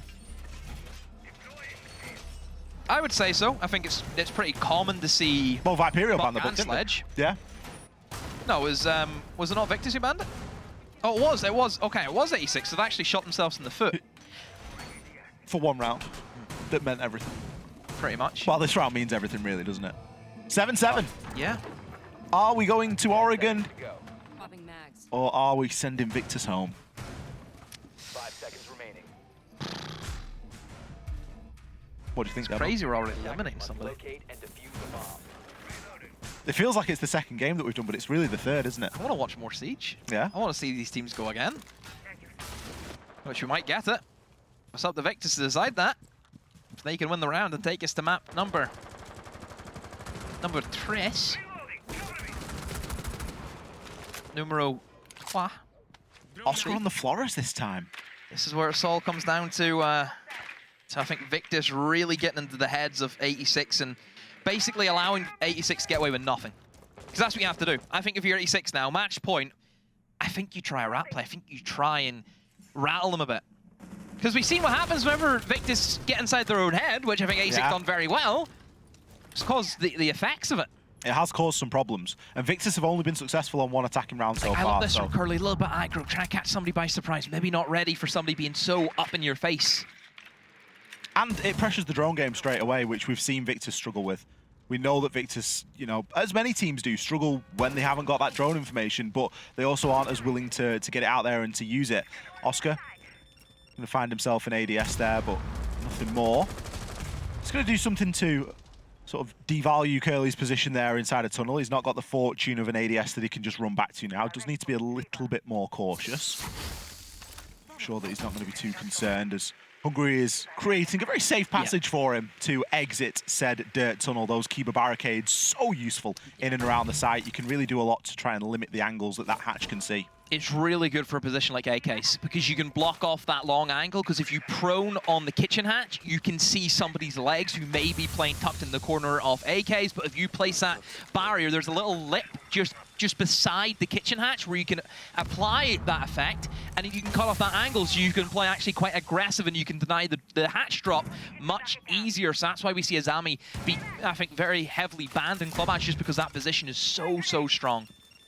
Curly's also done really well to eliminate the Flora drones that would have been hunting for those concrete barriers. Upor wasn't anticipated to be right there, though. Upor's picked himself up a great kill onto Curly. Could find himself a second onto Hungry. Just going to back off for the time being. Hungry trying to give himself a few more pockets of safety, but he needs to be cautious. He's got to try and keep himself safe for the time being. That hatch is going to be a problem, but there's still a player inside a bottom main up player there. Vito. It's going to be underneath with a C4 in... No C4 in pocket, sorry. It's Kane B that has the C4 that is remaining. Vito playing so aggressively, catches the player coming through the hatch. That's a great pick. Oscar does something to battle back, picks himself up too. This is huge from Oscar. The advantage currently with Victus. 11 seconds left. Kane, you've got to try and keep yourself alive and more here. You need to find some kills. Hungry, next player to fall. Demo, it looks like we are guaranteed going to Oregon here. Kane B has to find himself out of a corner. How has he not been taken out yet? It's Nick to find the final kill. Victus, they had an advantage right from the start, right from that end of that first split here on Clubhouse, but it has taken them to maximum overtime to convert it into a map point demo. What a game. They make it so difficult for themselves. They tried some stuff. I don't know why they tried it. We've seen rushes. We've seen Amari's going down dirt, for goodness sake, Ollie. We've seen Logi drops. We've seen them get stabbed in the final 2 seconds. Just, honestly, from Victor's perspective, I really think, what were we doing for most of that? And I kind of agree. A strange game indeed. I think it's the right result. I mean, it wasn't both teams' finest moments, let's put it that way. No, it was not a finest hour for either team. There were some good moments. Yeah. But there were a lot of blunders. Yeah. And there were a couple of rounds that we sort of watched and were like, not these teams trying, but how much is the pressure getting to them? Because these aren't decisions that we've seen these teams and players make on a regular basis. These are very ill-informed decisions that these players are making. I mean, this round, you know, even from Hungary being able to get it even to like a 5-1, you know, if Hungary didn't get that, we wouldn't even have gone to OT, but you know, even if you look at, I suppose, Victus, they were, what, 6-4 up at a stage? You know, 2 rounds to close that, and they couldn't do that. And they were 5-1 up at one point. It was an incredible advantage that they gained themselves right at the start of things. For me, both teams dropped the ball. Viperio could have closed things out a lot sooner here. Victus equally could have closed things out a lot sooner. But we saw a great fight, and both of these teams have left everything on the server there. Yeah. And I just hope that they've got enough momentum to take them through. Look how many replays we have. We're still going, Ollie. I mean, we saw all available rounds. You're going to expect a hell of a replay package from this one. So much to dissect. I think every player had a standout moment as well, which was always nice to see. Some players maybe didn't. There were some players that, you know, I think Curly you have to look at. Curly got the most important kill that Viperio got total. But we're going to see exactly how our desk feel about this one. We're going to throw it over to Ginny, Jerry, and Grace. Well, I can tell you that we feel like we've aged about 10 years watching that, standing here on our feet. We were like, okay, you know what? It's map points. We're going to head over to the desk, but no. We're going to go to overtime instead. Victus started off incredibly strong. Got a little flippy-floppy, but then they managed to pull it back eventually. Yeah, just a little flippy-floppy. Let's put it this way. So it's just a game of 2 halves, and we just watched a very defender-sided Clubhouse. That was really just an incredibly entertaining game. And like Demononi said, some incredible moments and some blunders along the way too. 100%. I think, you know, 86... it's difficult sometimes, Ginny, basically, when we have this group stage, there's a massive gap, there's loads of roster changes, you don't really know what to gauge off. You have to go off the opening games of the weekend, and 86 weren't showing up this morning at all.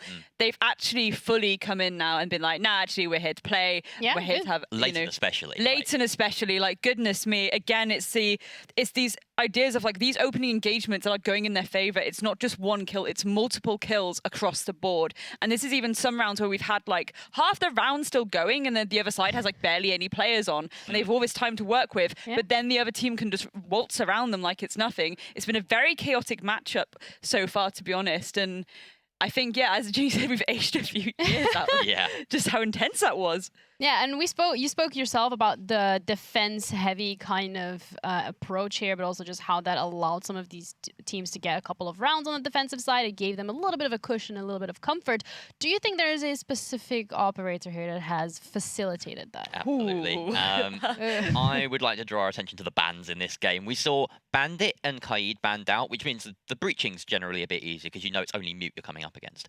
The main thing about that is that it leaves Azami on field, and there was so much incredible Azami usage throughout this game. We had it used to stall, we had it used to create that genius C4 trap that we saw on the Kuzi breach. That's getting put into some...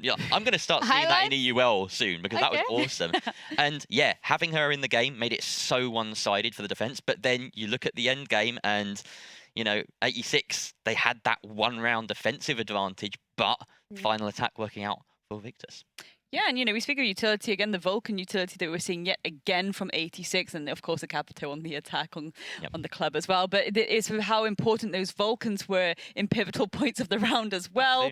And again, I think when it came to the way that 86 were kind of demolishing their way through the round, and then it was like Demo and X said, there were barely any drones available to Victus at that point, but it was this idea of we had moments where they were split pushing one-on-one, and they had absolutely no intel. And it's a pants situation to be in. And I think this is the thing too. There's a lot of moments where it's like, this isn't Victus's best form right now. It's not their best form. And it's very surprising kind of coming into this and seeing that happen. On the flip side, you could argue it's 86 absolutely just showing up and annihilating it. Because again, this got to 8-7 overtime, and it's been so close. And I hate to say it, but Victus were really holding on by the skin of their teeth there. Yeah, given Viperio 86's situation coming into this weekend, they've absolutely superseded my expectations.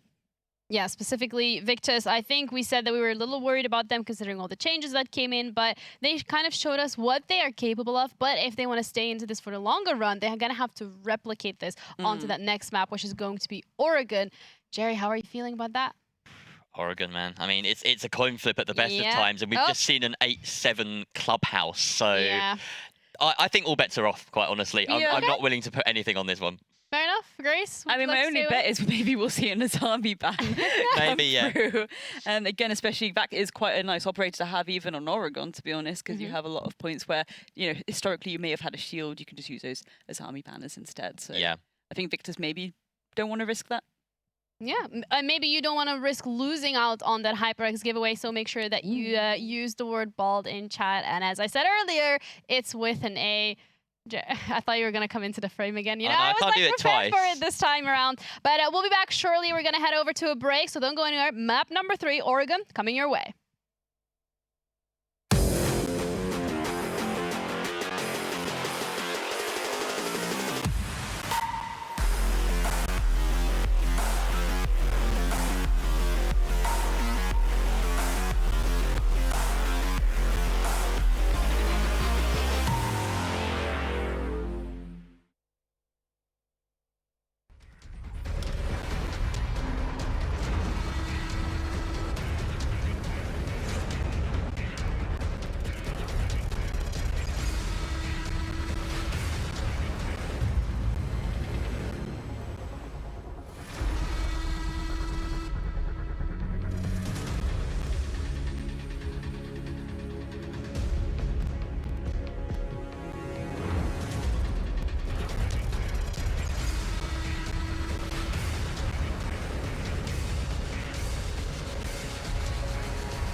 play, but Oscar, it won't be easy. But Oscar will get a second one. He's going to look for a third and finds it. Onto U4, who is... Oh, the shield. Yes, manages to get the pick onto Kilius, but the plant is already down. But there we go. Demanding to be left in onto side. Vito's just going to take it into his own hands. Pulls another one out the bag. Swing with the SMG-11. He gets it again. The Clutch King from Germany, Mr. Blimey himself.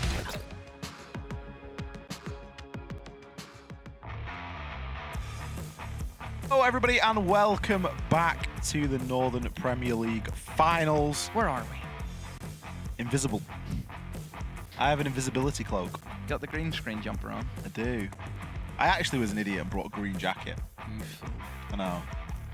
I just didn't even click. Yet here we are. That's why you can't see me. Here we are. Victus versus Viperio. We have seen 2 maps so far between these 2 teams in our lower bracket semi-final. Viperio, they were successful on Cafe. Victus, they were successful only just on Clubhouse. By the skins of their teeth, they got themselves through. Yeah, both teams winning either side's map choice, which is always a nice little comparison that we see. And that leads us into Oregon, the ultimate decider. There's no way that you can ever say Oregon favors one team or another. Because it's so 50-50. Like, if you think, you know, your granny could play Clubhouse, your great-granny could play Oregon. I would argue that, but I think that, yes, these 2 teams should be more than capable over on Oregon. They certainly were capable on Clubhouse, despite the sort of one-sided nature of the map. You know, Victus streaked 5 rounds at the start, and then Viperio streak a few rounds back. And it just goes on that back and forth and back and forth. Neither team deserving to lose, but there's an argument to say neither team really deserved to win. Neither side played great. Neither side played fantastic. It was scrappy. Siege. It was so scrappy. Opportunities from both sides to really capitalize on each other's mistakes. That happened. Yeah. I think in an infinite overtime world, we'd probably still be there. And we'd probably be there for a little bit. Game of Thrones. Yeah. House of Chokes. Take your pick. It's like some hand warmers are getting dished out. I tell you, if those players are cold, they want to come into here. We're in the hot box. We are in. This is a sauna. The players get themselves set up now. I think most of them are in the lobby. We're ready to get underway with Oregon pretty shortly. Of course, just to remind everybody of the stakes, this is a very big game for both these 2 teams. The loser, of course. I don't know why whenever you said stakes, I was like 7-1 for Victus to win. I don't know why I immediately went down that avenue. That's odds. That's the odds, sorry. Yeah. No, the stakes are considerably higher than the odds. Although I would like to know what the odds are. If you put all of the data into a big data machine and press the button. Is anyone good at doing the kind of the odds? Anyone good at that? I'd give. What's the office saying? What would you give? Don't know. You'd give something like 3 out of 8 or if something. only we knew someone who's really experienced in this department.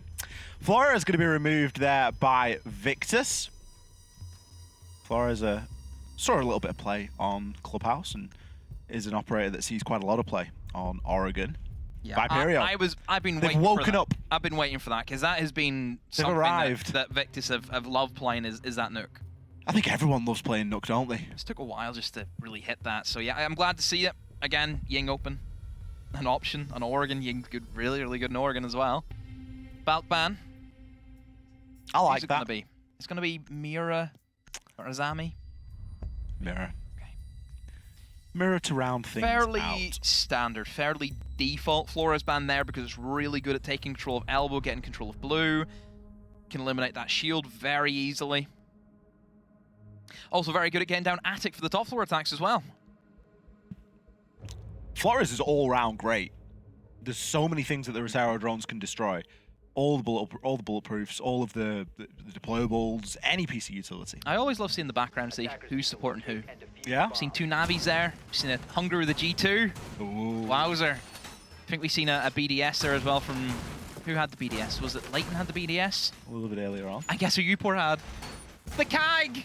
Did he? Brilliant! Brilliant. They're winning an invite. We love a little bit of Telling you, KAG. they're winning an invite. What do you make of the Clash pick? Skeptic. Basically, it's the sub for the Mira. Because Mira and Clash, pretty much the same objective where you are looking to gain information and also denying ground from the enemy. The thing about that you have with the mirror is it's a little bit more, you know, stronger because anyone can play it, whereas Clash, whoever's on the Clash, you have to, you know, do that. You're kind of locked into it. You're losing one less gun. Advantages, disadvantages, you know, Clash, you can move, which I think is a good one to have, rather than the mirror is very stationary. If E-hatch gets open, it's not really going to affect the Clash too much. You can just fall back into another position and fall back and fall back and fall back. But like I said, the main negative with always bringing a shield if it's an attack or the defense, you're down a gun right from the get-go. Yeah, the mirror is just so powerful and holding on to Freezer as well. And that's somewhere that you've got to be very mindful of. And if you are playing on the Clash, you need to be distributing your time wisely between Blue and Freezer and Bunker and all the hot spots. It's really good from Freezer. It's something that we've seen Navi do in their first playday, where they would play the mirror up in the Freezer stairs, and it would just feed out information to know who's where. You can control that staircase, you know, because a lot of teams, they'll like to play quite aggro, sweeping throughout small tower into kitchen, into dining, and they'll try and get down Freezer stairs as quick as they can just to gain that early control, and Mira takes that away from them. I really like how safe Oscar is keeping Upor, but he isn't keeping himself too safe. As soon as I start that sentence, he gets himself taken out there by Curly. But Upor is entirely unknown here. I think he's managed to circumnavigate a lot of these drones, but with the way the push is coming through, is it going to matter? This is the issue, though, with kind of what Upor's got himself into, is if it's going to be more of a Freezer Laundry-orientated take, he's not really going to be able to do much. But actually, 86 are looking to extend now towards Big Tower, so this is where they're in for the money. They are in, and there it is! Freebie. Takes a little bit of damage on the fall, but the damage done. The Lion Scans try and stop him from moving any further. But this is where the confusion starts to come in. Skeptic, he's going to be playing on the Clash, looking to harass and slow down any pushes here. Eco, little bit of a push up. No one's really going to be expecting this here. Isn't immediately greeted with anything, so does decide to just take himself back a little bit. But Upor's still playing patiently. Despite the Dokkaebi calls, despite the Lion Scans, he isn't looking to give up that ground. Kane and Leighton both going to find themselves a couple of kills. The Skeptic's able to give a lot of call-outs, but there's no one there to help him. The players on the site have fallen off. Upor has done his job. Leighton keeps himself, gets himself taken out. Skeptic hits one with the little 360, but couldn't find the second. Ignoring Upor there, it worked out to their benefit. However, on a different day, it could have been very different. Yeah, main thing there for 86 was good decision-making. There was a period there for a good 30 seconds where they didn't really know, oh, do we push him, do we not push him? Whoever made the call, we hit site. Brilliant call. That was by far the best call, 100%. What has happened? What's Hungry done? No BM. What happened? We missed it. We missed it. Medics press enter. Hold on, here we go. Nice one. Get off the Clash! Nice try. Oh, get off the Clash. Ooh. Got a kill on the Clash, to be fair. Skeptic did. Let's start pointing fingers elsewhere. But yeah, just good just to hit the site. You see that opportunity. You already know one guy's off site. You know one of them literally does not have a gun because there's a shield out. I mean, he had a gun. You take that. It. Yeah, but that. Not whenever they execute it, but you take that 2v4. Yeah. You know, and they've done that really, really well. So good work from 86. This is the type of siege I like to see. If you see an opportunity, you have to commit it. And, you know, it may be stupid, but if you're doing something, even if it's stupid, do it in confidence. And for as much as we, you know, speak about Oregon being the 50-50 map that it's known to be, it still is a map that streaks and can be a bit of a difficult one for the attacker. So to come out and win your first attacking round shows good strength from 86. The Ying. The Ying. Has Hungary been doing one-on-one Ying lessons just to make sure everyone's prepared for this? Yeah, have you not seen his Fiverr account? No. Other account services are available. His Fiverr, but it'll charge like 50 quid. Yeah, Ying tuition. Oh. One-on-one Ying tuition with the master. What have you said to me? It's great. I've got it you for Christmas, actually. I hope not. Why? Learn a thing or two. Sit in an hour with Hungry and teams teach me how to play Ying. Sounds like a great time. Yeah, right. Get with it. Get a grip of yourself, man. Listen to yourself. You're 29, paying somebody to go and teach how to play Ying. Wake up. For my friend, my dear friend Demo. You trying to say something? You don't see me in the Ying. Are you a demon? Devastating. For my teammate, of course. Yeah, just for everyone else. You devastate your own team. Yep. Everyone else Especially is whenever I play Ying and, oh, he's playing Ying, and then they see the shotgun and they're like, oh dear. Oh dear, oh dear. How's Oscar getting himself into these positions? Where's the drone work? A rat boy. I'm telling you, he's I mean, he might be a rat, but where's the drones? Where's Leonardo? Where's Michelangelo? Donatello? Raphael? Where are they? They're turtles, not rats. Yeah, Curly? Hello? Hello? Yep, here it is. Hello? Come on. Oh, on. Oscar. Come on. How much patience have you got, Oscar? Brilliant headshot. Goes for the pre-fire. Doesn't need to do anything else. Drops the hatch. Gets himself safe. He was just waiting to see if anything was coming. He's like, you know what? Nobody else is there. 5 drones left. 5 drones spent. And we can't drone a corner in flight. And he's got a freaking Dell out of it as well. Unreal. I still think he's there. He's long gone. Oh, better check every corner just in case Oscar's there. Sandbags prone, never know, could be there. But, I mean, that's just slowed them down. They've lost Havana. Yeah, now they really have to execute, using the nade, using the Ying to great effect. See Vito going over towards blue, going to try and apply a bit of pressure. No shield, though, inside of Elbow at the moment, so that is something that you have to be aware of if you are that smoke player. Where did they put the shield? Have they changed the position, or did they get burned, or what happened to it? I don't know. Here comes the Candela. Somebody is inside of Harry Potter right now, Ollie. Is Upor going to also rat away like his teammate? And yes, he will. He finds 2 from that position. Last man standing inside a laundry. Great round from Victus, and really just that opening kill again. For the second time now, in consecutive maps, we have seen Victus get away with something that they should have no right getting away with, because there was just a severe lack of drones coming in from 86. Did anyone see the bingo sheet that got posted on socials this morning? Yep. I'd like to have an amendment onto the bingo sheet. Maybe we can add another line, or remove my one. Yeah, my one wasn't honest. Did you see what mine one was? What was it? Every time demos mean. I'm not mean. No, I did feel a bit bad for that I one. just spit facts. Well, maybe we remove that one and just add one that's any time that we go to Oscar's POV and he's static in a corner. I can't believe he said he's not a rap player. I still, after watching this today. We went to him twice in one round, and he's just in a corner. It works out, though. He played well. Certainly played around the drones that Viperio were or weren't sending. But, I mean, yeah, there's a lot of questions to be answered for there. If you're not doing a thorough drone of meeting before you're pushing into Classroom and just outside of security and Zulu and all those places, realistically, what are you doing? Where are those drones being spent? Because we can't afford to be losing that many. I say they've lost that many. They're already down to 7.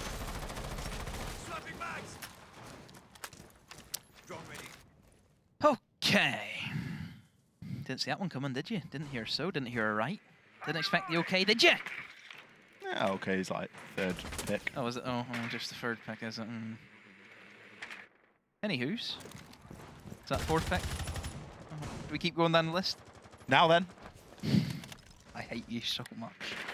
People don't realise, people think we're good friends. Oh, we great. drive each other up the wall. Nah, we're great friends. I mean, I think you drive me up the wall more than I drive you up. It's good because I drive you on cast and you drive me out of like when we're out and about. Me in the morning, you want nothing to do with me in the morning. Because you are a zombie. Whereas me, I am ready to go. Oh look, guess where Oscar is? In another corner. He's in a corner. This one, I don't know how effective it's going to be. It's not the best corner, is it? It's not one that you see all too often as teams going down towards lobby. Only time we'd see teams go down towards Classroom is if there's something on the wall that you have to get rid of. We have Thatcher open, 86 bringing it. It's never going to be an issue anyway. You can see Maverick utilized for Attic, a bit of a classic. So this is much more of your typical upstairs attack. And there's nothing really that I think is catching me by surprise. You're going to have that pressure coming in from bedroom, open up that main breach, have that added pressure coming in from Attic, try and clear out the pit, and then you just collapse and try and get that diffuser down in that kind of blind spot tucked in behind the little foosball table. If I'd love comms right now, because I'd love to know if Kane has said with a straight face that Classroom. I did ask about the comms, everyone, and possibility is open. It's on the table. Because Classroom just wasn't droned. He put his drone in it for a second. Oscar's been allowed to rotate up main stairs, picks up Vito. Doesn't look like he's trying to get himself out of trouble here. If anything, he's playing to get himself into more trouble. Hungry eventually shuts him down. If he hadn't have done, Kane B would have done. But Vito's been taken out. Again, another kill for Oscar, another opener. Is it going to mean so much this time? He wasn't able to get away with multiple like we've seen him do in the past, but Upor, he might be stunned, but he still picks himself at 1 before he's sent to the grave. 3 versus 2 now.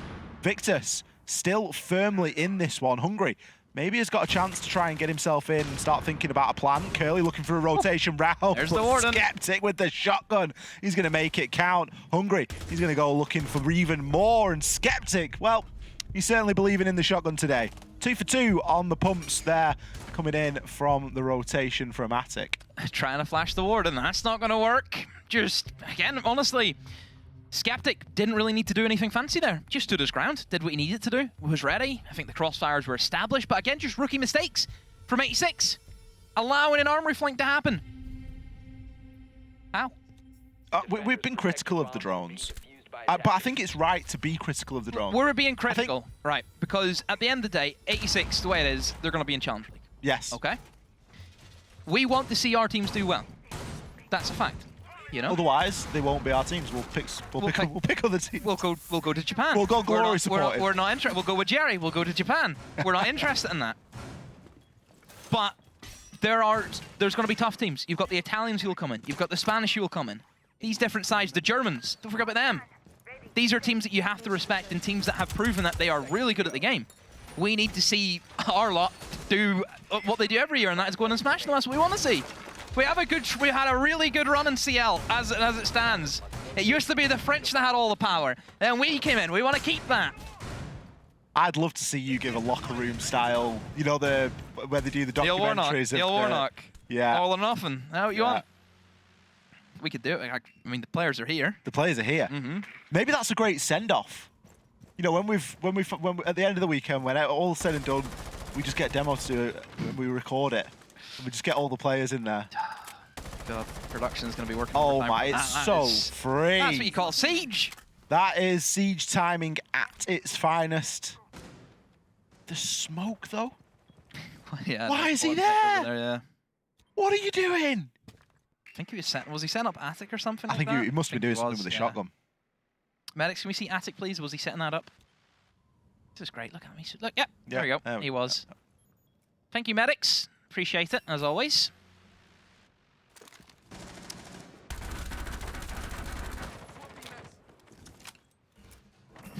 I hate medics so much for that. He says that to me every day. Medics is doing a great job there. He's literally. He keeps saying Sue to me. He keeps he loves picture. Ronaldo. He keeps referencing Ronaldo. Good nade there from Leighton onto one of Oscar's many corners, but Oscar is not going to be occupying it this round. Skeptic playing pretty tight inside of security. Oscar instead is going to be hanging around flags. Doesn't know how close he is to a couple of engagements here, but just gets himself caught out. A Ying up, sorry, not a Ying up, and a Maru up through the hatch. And the plant is going to start to go down now. Curly getting it down just on the other side of that flag wall. Eco is able to pick himself at 1, Skeptic a second, but that plant going down leaves them in a 2 versus 2. Bit of time now to gather some information as there is some available, but Curly has got the cover. And with the hatch being in control of Eco, it's kind of unfortunate he wasn't really able to do anything about those players in on the site. A very tricky retake here, especially with the information that he's got, which doesn't look like too much. A barricade there, going to certainly give the game away. I'm not sure if he glimpsed the player that moved on through into Kitchen. Certainly keeping an eye on that rotation. The diffuser not in an ideal position here, but Vito is going to pick up that kill with relative ease. Viperio, seeing a chance and taking it. That's the way you need to play Siege. That is the meta at the moment. You see opportunities, you see weaknesses, and you just commit to it. You just commit to it. I think especially whenever you know you're up against Echo, for example, you need to try and give yourself as much time as you can. Obviously, getting moments like that is always going to help you out. Because at that stage, then Vito can just go and do his own thing. You know, he can crouch walk around, see what he can get up to. I mean, he got up to a great play. Up the hatch he went. But yeah, no real fight back from Victus. Really just allowed 86 to have what they wanted. Not a lot of pressure going in towards Attic. Just a few things that Victus, I think, just got wrong there. So 2-2. I think it's, honestly, it just feels like it's going to be another OT. And that's kind of what we're expecting, right? We're digging ourselves in for the long haul here because this has got OT written all over it, just in the nature that it's Oregon more than anything else. But the teams are also being relatively stubborn. We're seeing Skeptic stick this Clash pick. He's currently 6-2, I'd probably much rather he had a gun in his hand at this point, because he was very quickly left out in the cold. Now, I'm not supposing that Victus are going to do the same thing again, where they play Upor up in the top of Tier 3 and have Oscar trying to support him, but lose out on the roam game early. They do need to play a little bit differently here. The thing is with Skeptic, just him as a player, he's very vocal. He's kind of takes the main brunt of the IGLing for this side. So with him on such a heavy information operator, he can then supply information and use that quick brain of his to, get people in position, maybe go for some quick plays if he sees something used in that clash. So that's why I think they have Skeptic on that clash, because that role fits him better just via communication. As suggested, Upor not playing anywhere near as aggressively this time. Previously, they've roamed it this time, haven't they, as well? Well, previously, around the 2-minute mark, he was trying to dodge the drones and get himself back up the ladder, and now we're seeing much more focus here from 86. They're actually going for every nook and cranny here. We're seeing behind the sandbags be droned. We're seeing every corner be droned. And it's good. You need to do that. But also, it does waste a good deal of time. And that's something else that Viperio will notice. Not necessarily straight away, but certainly in a couple of seconds' time, 30, 40 seconds, when it has taken them, a minute and 20 to clear the whole top floor. So the real issue that 86 will come up against is going to be Skeptic. Going to be breaking down this clash. How will they get down Freezer stairs? Because it does seem as if they're going for a Laundry Freezer. 2 guys over towards Laundry. You can see Hungry now starting to work on clearing and droning anything that he can on the staircase. Naturally opening up the back hatches as well. So 86, this is where they have to take the time to get their drone work in. They can execute very quickly. They have the Lion and Dokkaebi combination, which at the moment is very, very strong, very potent. Honestly, just as good as what it used to be. Remember back in, I want to say year 3, I want to say. That's whenever we really started to see, obviously, Lion Dokkaebi come into effect big time. I mean, naturally, Lion was, quite the old busted operator back in the day, but that combination still as strong as ever. Good info being found out here on the drone. Nick probably got a nade with his name on it somewhere. Vito going to be pushing down. Leighton lets everyone know that he's going to be coming through as well. And Upor is ready and awaiting. Curly drops the hatch, looks to pop a flash, but is immediately going to be met by Skeptic on that clash, ready to try and soak up any of this attacking push. He's going to be able to provide some pings for his team as well. Eco, Upor, and Nick all still alive and kicking this time, so Skeptic's got much more that he's able to do with this information. He can feed it across, he can feed it back. Kane is going to take down Nick. Despite this information, no kills are coming through. Skeptic feeling the frustration, draws for the SMG, but he too will fall. 86, they're running away with this one. Upor, he's got 3 kills on the round, but it's not going to be enough. You can have all the information in the world, Demo, but if you've not got a gun pointed in the right direction, nobody's going to fall. How are they losing that? All 4 of them were visible at one moment there for the clash. They knew every position, and then they're still losing it. What's going on there? I do not know. I mean, 86, they just have to try anything that they can. They just have to try. Do we think that Skeptic pulling out the SMG there, was that the correct play? Because you think about it, Upor can still do quite a bit of work there. They can still stop that plant going down. There's, what, 5 seconds left? It felt like through frustration of no one doing anything, he was like, look at all these freebies. I've got to try and take one. So, I'm just trying to think. If he didn't pull out the gun, if he just held it on highway, Upor would have killed the sledge via the information, could have then backed away, seen everyone at the door, Upor could have swung using it like a mirror window. Obviously, it's theory crafting. Yeah, playing a little bit closer off it. I personally think that would have been their better chance at winning it. The thing is, in that situation, the info's useless. Because if no one's going to do anything off the back of it, there's no point having the information. If you're not having someone aggressively play off the clash, just put Bulletproof there. Or just play another gun, play something a little bit different, because there's no point in knowing where everyone is if you can't do anything about it. It's a good round for 86 to break as well. It is. It really is. 3 rounds on the attack, another round to go, potentially a 4-2 split here. And especially whenever they know that it's going to be a bedroom. They've already faltered on it before. Yeah. This is where they can hopefully improve on it. Well, we've seen more thorough droning, haven't we? That was the issue. That was the issue that happened through the last time they gave away an absolute freebie to Oscar. Sitting in a corner, up the flank he goes. Nobody there to contest him. And Victus are getting a little bit predictable because they'll play aggressively in the early couple of rounds, and then when they revisit a site, they just play a little bit more passively. And they bank on their opponent wasting that time. And 86 can stabilize quite well on it. If you give 86 any kind of space, they're a well-drilled side in that regard, where their executes can actually be very, very impressive. I mean, their utility placement has been very, very good, I think, this series. Not sure if Eco's been drawn downstairs at the moment, but there's a lot of focus going on inside a master bedroom and trophy just to figure out all that information, all that utility, excuse me. There you go. He's finally going to get droned and drop off. Layton. Questionable decision. Pretty much the same attack as what they went for last time. It's just this time they've made sure not to give away the first pick, and instead they're actually going to get it down onto U4. He will be picked up, I would say, in a few seconds or so. He is certainly safe to go and get. But doesn't look as if anyone wants to. Nobody wants to go for that long cross.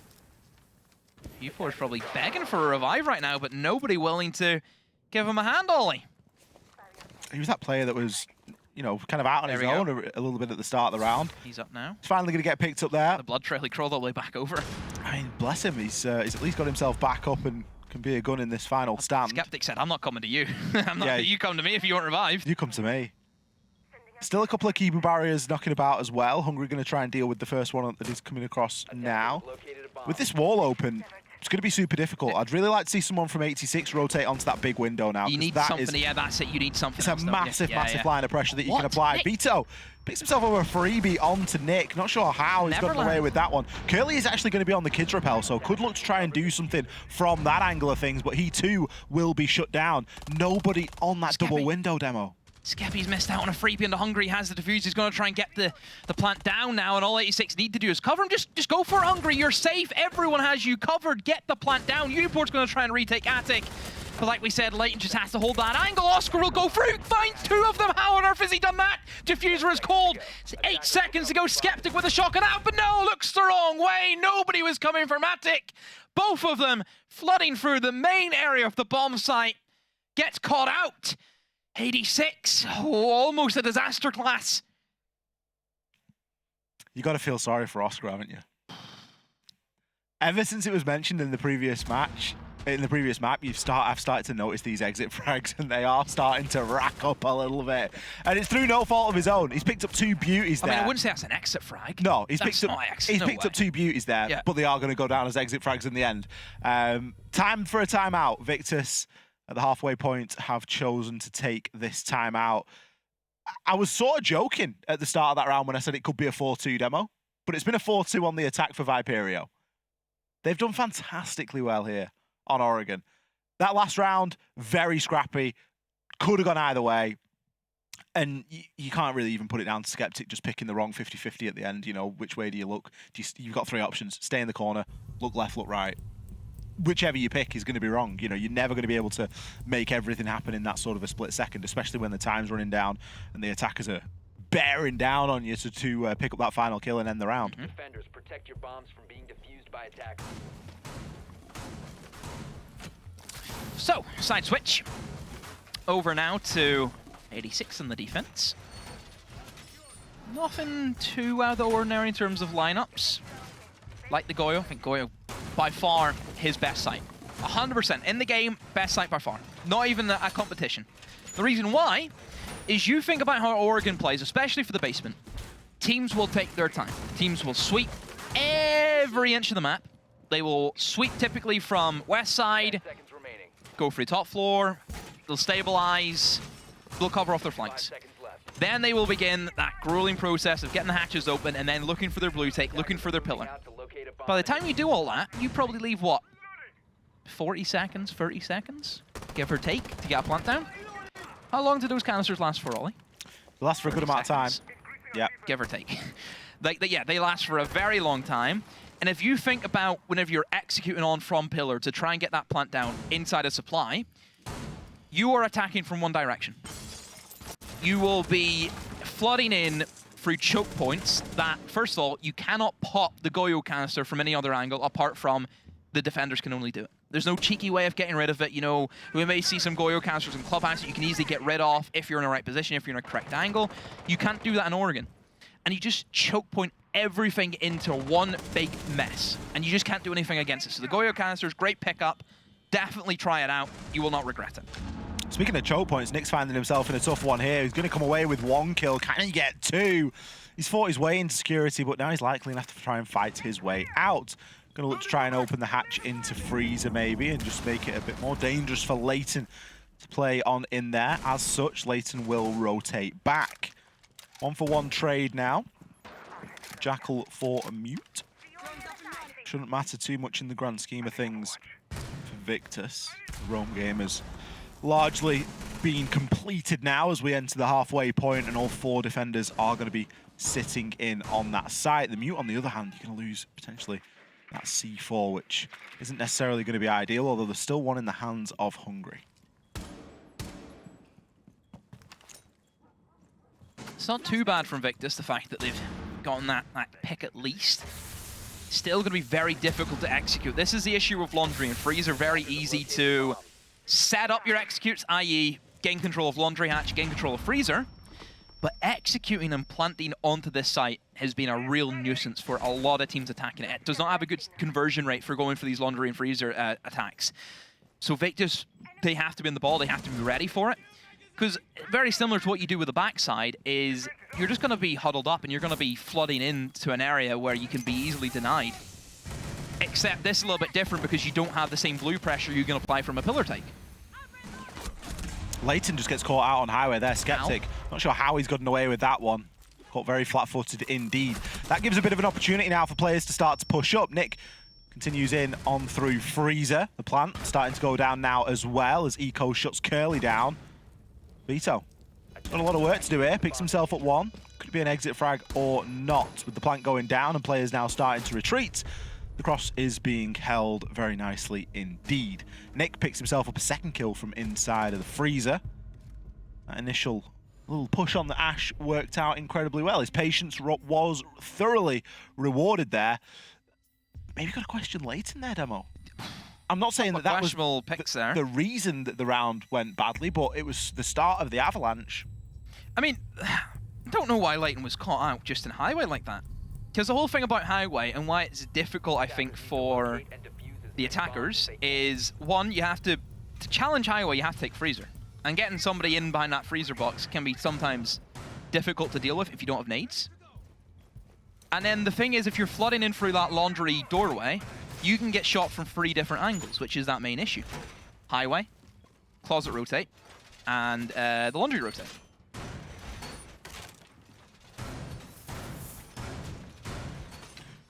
No surprise to see a change of sight. Viperio have a lead and they want to try and maintain it. They don't want to let that slip over to Victus so quickly. Oh dear, oh dear. 5 seconds left. Oh dear, oh dear, oh dear, oh dear, Demo. I'm seeing hard breaches swapped for Yings here. I'm seeing a glass. This is my time. This is what I've waited for. Is this the moment that you've been waiting for? This is it. Glass nades, not the biggest fan. I think Glass Smokes is better, but that's just my humble opinion. This is going to have to be quick. This is going to be a double window. This is what I like to see. These are the kind of strats that will work. It will only work 1 time, but boy oh boy, they will work. If you can execute well with the Yings. I'm really curious now, because I want to see this work. I just don't know if Victus are the team to pull it out and make it work. The thing is, things like this don't need to happen as, quickly after the round starts. They can happen at any time. It just is all about it happening in a well-executed manner. You don't need to rush these sort of things, but when everybody says go, you've got to believe you've got to go. We're starting to see a little bit of this floor cleared now. Hungry. He's been tempted for a bit of a peek so far, but hasn't really been given any opportunity yet. Showers and bottom of white stairs is all going to be called as clear. Hungry does just miss a chance there as to a little one-tap onto Eco. So far, it's not the double window that we were expecting, but it could be a flood coming somewhere up these white stairs, which... The glass is an entry right now. It'd be very strange indeed. He's got the nade. He's going to go for the cook, but I don't know if they know anyone's actually inside of the freezer stairs. Where are the drones? Maybe they do, because look at Nick, he's holding that angle. This is all over the place. I have no idea what's about to happen. I mean, the glass at the top of white stairs isn't someone... It's not... You don't think of top of white stairs and you think glass straight away. The Goyo are going to restrict a lot of that access. No, now Skeppy, we're don't starting go, no, to see Skeppy. the double window, Don't but go. this surely isn't the time. Toxic Babe Canister's choking everything off. The Goyo's been burnt a little bit deeper on into the site as well. That can only be a good thing looking at later on in the round. Hungry playing deep inside of games. Curly going to be the first player to be down. Vito, probably full white flash, but no one really there to push it because the smoke canisters are doing a lot of the hard work for them. Victus are going to start picking up the kills here as we're slowly but surely seeing everything just fall apart. Victus click go, and it worked. Did you see what they did? That was great. Did you see that? They did a good job of... It was... Oh, God, I wish I had a Telstrator. God, I wish I had a Telstrator. Oh my goodness. Tell me what you've seen, Demo. Right. While there's a timeout, good time to go over it. So you see the Ying, you see the Glaz, and you naturally think, okay, quick push in through double window, Glaz sitting in the window, pick up the freebie, Ying blitzes in the kids, tries to get the kills. You know, we've seen that plenty of times. Victus didn't go for that. Victus went for a much slower approach. They took it bit by bit. There was no engagements at all during that first half, and you see how close the players were to each other as well, especially towards that kind of crossroad of death where that freezer corridor is. They were popping the Goyo canisters. They got rid of them early, and they used the Glaz and the Yings as a bait. Because naturally, if you're sitting in sight and you're hearing Candelas, you're sitting there, you're you have no idea how much pressure you're going to be on if you're inside a kids. Whenever you start hearing Candelas popping off, you hear a Glaz shooting, it's going to be difficult. But the whole thing that led to that round working out really, really well is they had two players unchecked, one coming in from Attic, one coming in from Trophy. Nobody from 86 was interested in that. You had two players already off-site who were downstairs, and the other three were so worried about double window, they all started to clump up and put themselves in positions that would hide them from getting shot from double window and getting shot from white stairs. But that didn't stop them from getting shot from Trophy and getting shot from Attic, and that's exactly what happened. It was a full bait from Victus. They waited as long as they could. I mean, realistically, that could have ended disaster from Victus. If the two players from 86 actually went aggressive onto white stairs and took a 2v2, which it was, that would have been massive issues. It's like I mentioned at the start of the round, it doesn't have to be quick. It doesn't have to happen in a short amount of time after the round starts. It just has to happen in synchrony when everybody else says, you know, when the go button is pressed, when those Candelas I was start, worried whenever Skeptic was cooking Candelas and I'm seeing the white stairs are still flamed off. But the Toxic like Babe that. canisters just keep on coming, and this is great. It was that perfect bait. Burns all the utility. I do believe that we've gone from a tactical into a technical. I think we're just getting a player back into the lobby. It's a good time for any call-ins. It's a good time for the word of the day. Oh, not the word of the day. Is the HyperX word finished yet? It's two baldies, isn't it? Yeah, I'm not sure if it's still going or not. Any call-ins? Anyone want to come on? Where's Kangaroo Kenny? Get him down here. Kenny on the desk. Get him down here. Production, go and find Kangaroo Kenny. Get him a headset. He'll be Get him busy. the TriCast. He'll be busy. He'll be no busy. No, he's done his prep well in advance. Prepping for the Get him heroic in game here. after this. He'll certainly be watching this one with bated What about breath, Medics? Can we get Medics? Can we get him through our feed? Have a chat through. with Medics? It's just always nice to talk to him, isn't it? Make it happen, production. Get him in. Is Nick meditating, do you think? Nick looks very pensive. He looks like he's got his eyes closed. Like Big game. Big game. Visualizing the win. Either that or it was a big night last night. Have a nap. No, I think Victus were... All of them were in bed quite early. Well, they're well behaved. Apart from Oscar. He was the only one. 86, didn't see them either. Mostly TENSTAR who were rocking up last night. It was TENSTAR, yeah. TENSTAR. Look, and they played well today. Yeah, they did. And they've had a break this afternoon. Indeed. Murat was kicking about. So he was. Murat swung by. Good game. Next game. Murat. The boys. Heroic. Against Ryan and the boys. TENSTAR. Kenny versus Officer. Mm-hmm. Battle for the ages, that. Classic. I'm not casting either, so I might actually go and sit in the player I thought we room. were casting. I was getting really excited. Ah. But no, we're not. That's just... We can go and sit in the player room, though. I have to do the desk, don't I? We can go and sit in while they're playing. I get to interview one of them at the end as well. Good, you have the key card we can get in. Brilliant. Can't wait. And we put the players under protection. Nobody gets in without a card. Really? Yeah. Don't need bouncers. Don't need security. Just lock the doors. just lock 'em. They're in. They're locked in as well. Nobody's getting in. Nobody's getting out. Well, so we're not getting into game either. I'm not sure what's going on. We'll wait for a little bit of confirmation. Yep. Thank you for your patience. I believe we're just performing some final checks on the lobby before getting sent back in. And here we go. As if by magic. Oh, hey. 4-4. Thought we were going to have to do an impromptu interview. Attackers need to What, interview each other? Just ask you about your life so far, you know. Maybe another time. What's the story? One for the podcast. One for the podcast. One for the cast. 4-4. Definitely going to be OT. 100%. It is. There's no way it's not going to be OT. Oh, all the kills. Oh, we've had to have a full re-host as well. Oh, disaster. Sag. We can't call anyone out now. This is where we need Aftab. We need Affy, don't we? 10 seconds to go. Should we test him? See how good he is? Affy, we would like to know how many opening kills Leighton has got. Let's see how good he is. But Affy can tell us anything unless you... Let's see. He just came back with a season or a game. Oh, give us a game, please. But Affy could come back with anything if you don't know the answer. You can't call him right or wrong. He's just said 0. That's not too impressive. I don't know if I believe it because I can't remember if Leighton had an opening kill. What is going on here? Skeptic, he's certainly going to give himself a chance at an opener here. Upor is the opener onto Leighton, but Skeptic makes it happen. The Amaru in through Kid's window.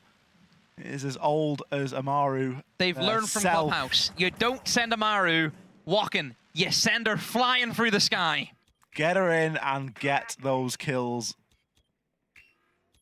Night and day difference from Victus. 100%. It's a good way to kick things off after you have a rehost. Just catch them by surprise, catch them flat-footed. And, I mean, keep in mind, this is the mid-floor defense. And, and Amaru's coming in for Kids. Wow. Good swing from Kane. Gets a kill back. Now they have to fight. I mean, this is the thing, though, from 86. Kane going for that swing. Whenever you're up against it, whenever you're a man down, you need to go and take those challenges. You need to pull back something. You just can't sit back and let them have a 5v3 lead on you. You need to try and pull something back. So he's done that, so good on him. Taking out Zafira as well. Not a bad pick. You think about the utility that Eco is going to bring on Zafira. Top floor has entirely been surrendered, though. That quick push in, the aggression that we saw at the start has led way to a lot of destruction now. C4 does go up, but very nicely dodged by Oscar. Nick going to join the party as well. Gets the glimpse, but cannot land the finishing blow. Goes to the hatch. Can keep an eye on the doorway now, and to be honest, it's as good as, because he knows that that player is very restricted. Kane B. There's only one place he can be, Demo, and that is inside a dining room. He has to go for it. Just going to smoke himself off. Skeptic, I'm surprised he's not taking pot shots. You have the LMG. Just go for it. You know he's going to be in there. Maybe get lucky. Maybe just play a little bit more slow. There's an echo cam right inside of Kids. You can see Nick on the hatch. You have that information. Now the LMG will start to spray through, and that will lead distraction for Upor to slip in and shoot him in the back. Curly and Hungry now. They have to do something. They have to try and hold this. Who has diffuser? Oscar has to try and go for a plan. Skeptic making a bit of a rotation here as well.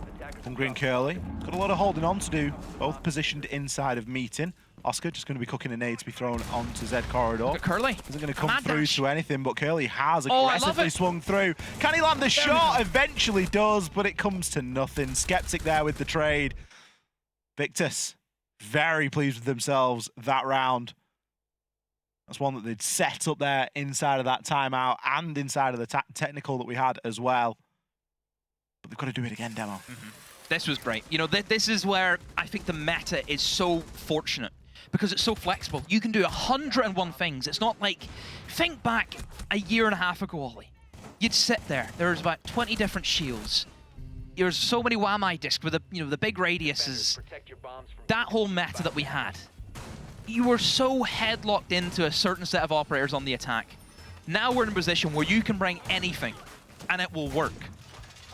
And moments like that, where they'll never do that again now. That's that done. It's in the archives. No more. It's in the history books. But all they need in big moments like this, in big games, one single round can be enough to change it. So they've done very, very well. Just that little pocket play sets them up early. Get 2 kills in Oregon on the attack you're flying. With so much time as well, both kills within inside 30 seconds. It's that shock and awe factor. At the end of the day, 86, if you're going for that top floor hold, why is nobody in kids? Nobody's home. I'm pretty sure the setup was really long there for 86, and that's where Victus were able to capitalize on it because they knew people were still trying to get in position. And it's not the first time we've seen Victus attempt something quick or give themselves the option to do something quick. It just so happened that the stars aligned for them a little bit better there.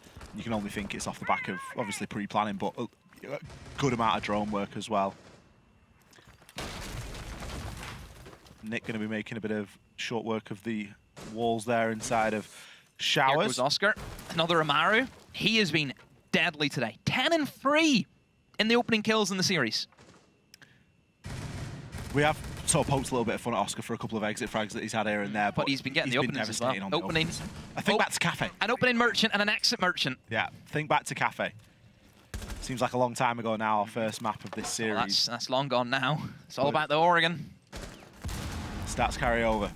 And he's looking to bolster that somewhat here as well on Oregon. Firing squad and freezer stairs there, Ollie. There really is. I mean, Vito, he's not even concerning himself with the drones. That's Curly's job. All depends on how long that hatch can stay closed for, but they're going to dip out of there before anything like that happens. The Dokubi call comes through. That is time enough for them to retreat back. So Skeptic was on the drones for a very long time. That is going to slow them down just a tad, getting these hatches open. I wonder if they're going to go for Laundry Freezer again, because it did work out for them last time. I would say that I think 86 just... They were sat in positions and were swinging positions that they didn't need to, because the pressure's on the attackers for this attack, because I mentioned it is a difficult execute. If one thing goes wrong on these Laundry Freezers, it's kaput. No chance. So we'll just comes down to Victus. How do they want to approach this? What will be their game plan? What will be their attack? They don't really have any operators that, you know, are exceptionally strong for the execute. You know, you're not seeing the Capitans, you're not seeing the Yings, you're not seeing a Monty, for example. These are very, you know, basic operators that you just need to try and play your trade. You've got a couple of nades there, but there's still ADSs up. There's Wamais up from 86, so they really shouldn't impact it all too often. Victus have had time to do a lot of fact-finding there, and I think they've got a reasonable handle as to where a lot of this utility is. The smoke going to do a lot to slow things down now. A Dokubi call will ring through. Hungry. Curly. Going to pop that Goyo canister. Careful. As the rest of the Goyo canisters are popped in order to burn this last 35 seconds. Upor with a couple of nades. He's going to send one flying, but isn't able to connect. Instead, with the gun that he connects with as he picks himself up too. Eco. He too finds himself some success there. Nick next to be down, but 3 kills for Upor is a huge swing on the round. You can see the fire chunking down the players for Victus, but it's not going to be enough. Curly, he's got a sliver of health and a lot to do. 1 versus 3 in a post plant. Doesn't really have a great handle as to where everyone is, although he's got plenty of yellow pings to be working with and even some red pings. But that information is working 2 ways right now. Skeptic gets onto the drone, delivers the information. Upor did a lot of work there from Laundry. 4 kills on the round. I wish I seen this POV. He walked down Laundry, binged the guy towards Blue, and then immediately he must have just flicked onto Hungry's head. So quick. Big double kills like that. Match point Victus, they are on a roll right now, Ollie. I can't remember who I said for this They were 4-2 down. Who did you say for this one? You said 86 would win. No, surely not. You did. And I said, you're knackered. And you said, no, I'm not. Well, you didn't quite say that. It's gone to all 3 maps. Yep. It's not over yet. I mean, whoever wins. Doesn't matter if it's close or not. Win's a win. Fair enough. Victus. What a turnaround it'd be as well. The reverse sweep. It's like for a big period of Clubhouse, they looked... Oh, down and out, yeah. And maybe that's where mentally it comes into it that Viperio... Cafe, like... Yeah. I don't know, it feels as if 86 have almost played better over the course of the 2 maps. But Victus might walk away with a win. Yeah. I don't know what it's... I would agree. It feels weird. I feel like Viperio... Same way you watch like a football match and you see the home and away. A team might play better on both the home and away, but whoever scores the goal scores the goals. It certainly has been a strange series. I'm looking forward to listening to the desk break it down when we get to that time. Could be very soon. It could also be in about 20 minutes' time. If we end up getting a couple of rounds here for 86. I want to see another 20 minutes. I'll take it. I'll take it. I'll take an 8-7. I've got nowhere to be. I'll take an 8-7. Honestly, I'm here for the vibes. So what are they up to? Last time Victus, they went for this top floor. It was that kind of slow Glaz and Ying that we've seen happen. It looks to be much more of a, I would say, methodical approach, using the utility burn, getting rid of Trophy first of all. I do want to see them continue that double window pressure. I think it's an area that we said that maybe 86 were lacking a little bit whenever they were attacking, was that double window. I think if you are going very traditional with the attic, with the main breach in towards Armory, you need to have some kind of pressure in double window because it cuts down the crosses, it stops anyone swinging out on double window. They're trying to eliminate you from the breach. It's just a key position. Absolutely. The good thing about going very default with the Armory is it just sacks off KNB. He's going to be doing nothing down here because now he has to try and rotate position, get a C4 perhaps from below. I mean, even Leighton isn't going to be able to do much. And look at where Leighton's placed his utility there as well. He's really trying to elongate that corner if anyone's going to try and peek him from there, but it's very unlikely that anyone will. No attic. Could be a good nade from Oscar. Oh, unfortunate for him. It bounces off the chassis. But they're already in. Games room wall has been opened, and the flood of players coming in is starting to happen. Victus, they are picking up kills left and right. Skeptic nailing that diffuser to the ground, but no, gets taken off. Down but not out. Still a chance here for 86 to consolidate and to try and pick themselves back up. Leighton, 1 versus 2. This is so doable. Pops the Goyo at the perfect time. Oscar takes the damage. Leighton! What a couple of kills to keep his team in this one. What a round! My goodness, the sub, the temporary stand-in.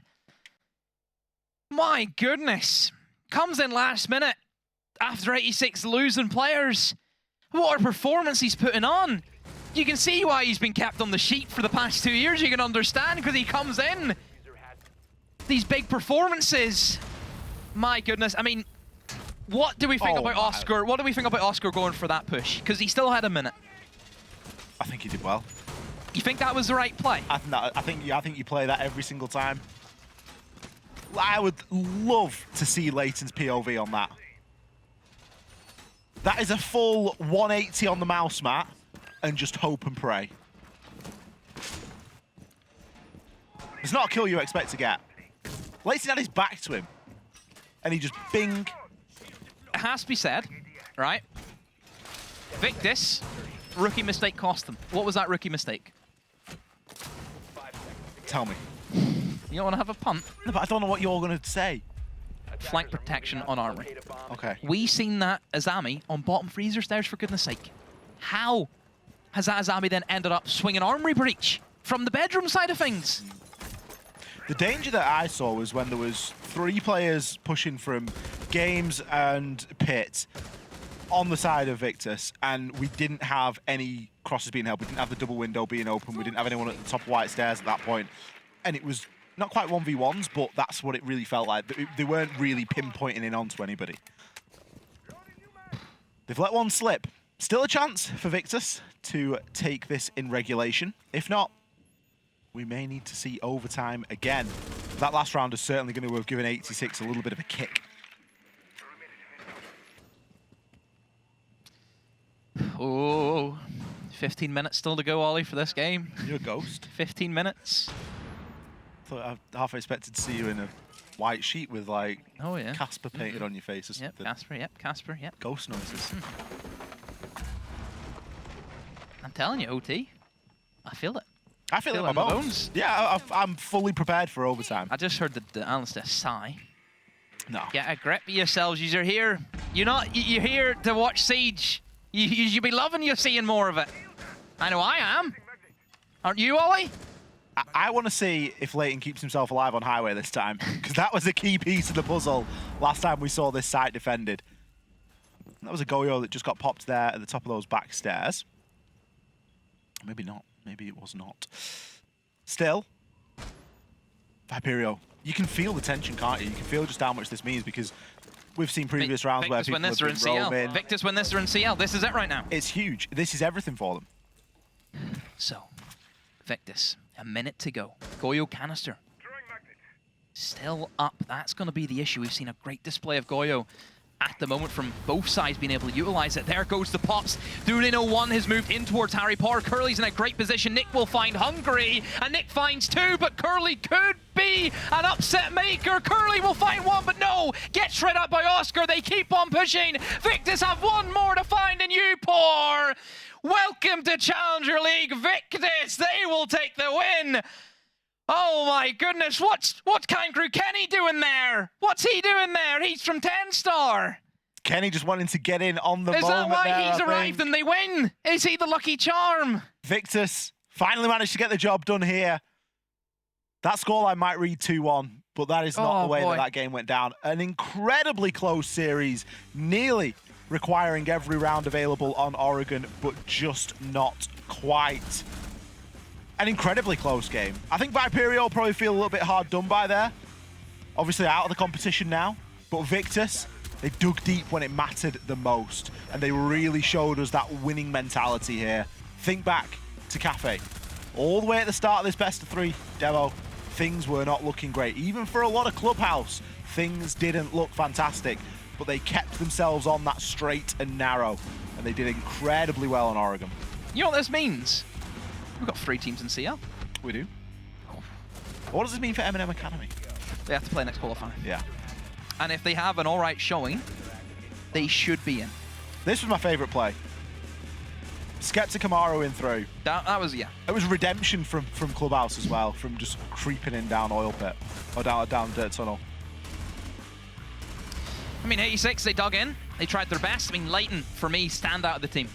I thought had a great series, great series coming into it. But at the end of the day, it's not enough. I thought Curly was going to be an upset maker here. He could have been as well. And there was multiple times where anyone on the side of either team could have been a big upset maker. Very pleased for Victus there. Our desk is going to break this one down. Ginny, take it away. Victus have done it. The reverse sweep has been secured. M&M Academy fans are not too happy with that one. Viperio 86 not happy either. But Grace, you are dancing. Yeah, thanks for that. Bias caster alert. Yeah, I'm really stoked about that. Again, like, I think it was really actually quite lovely to see Kenny behind them for that match point moment. Yeah. And when they were celebrating, and I think that really speaks volumes to, again, Victus and TENSTAR throughout this entire year. They've been working towards that CL.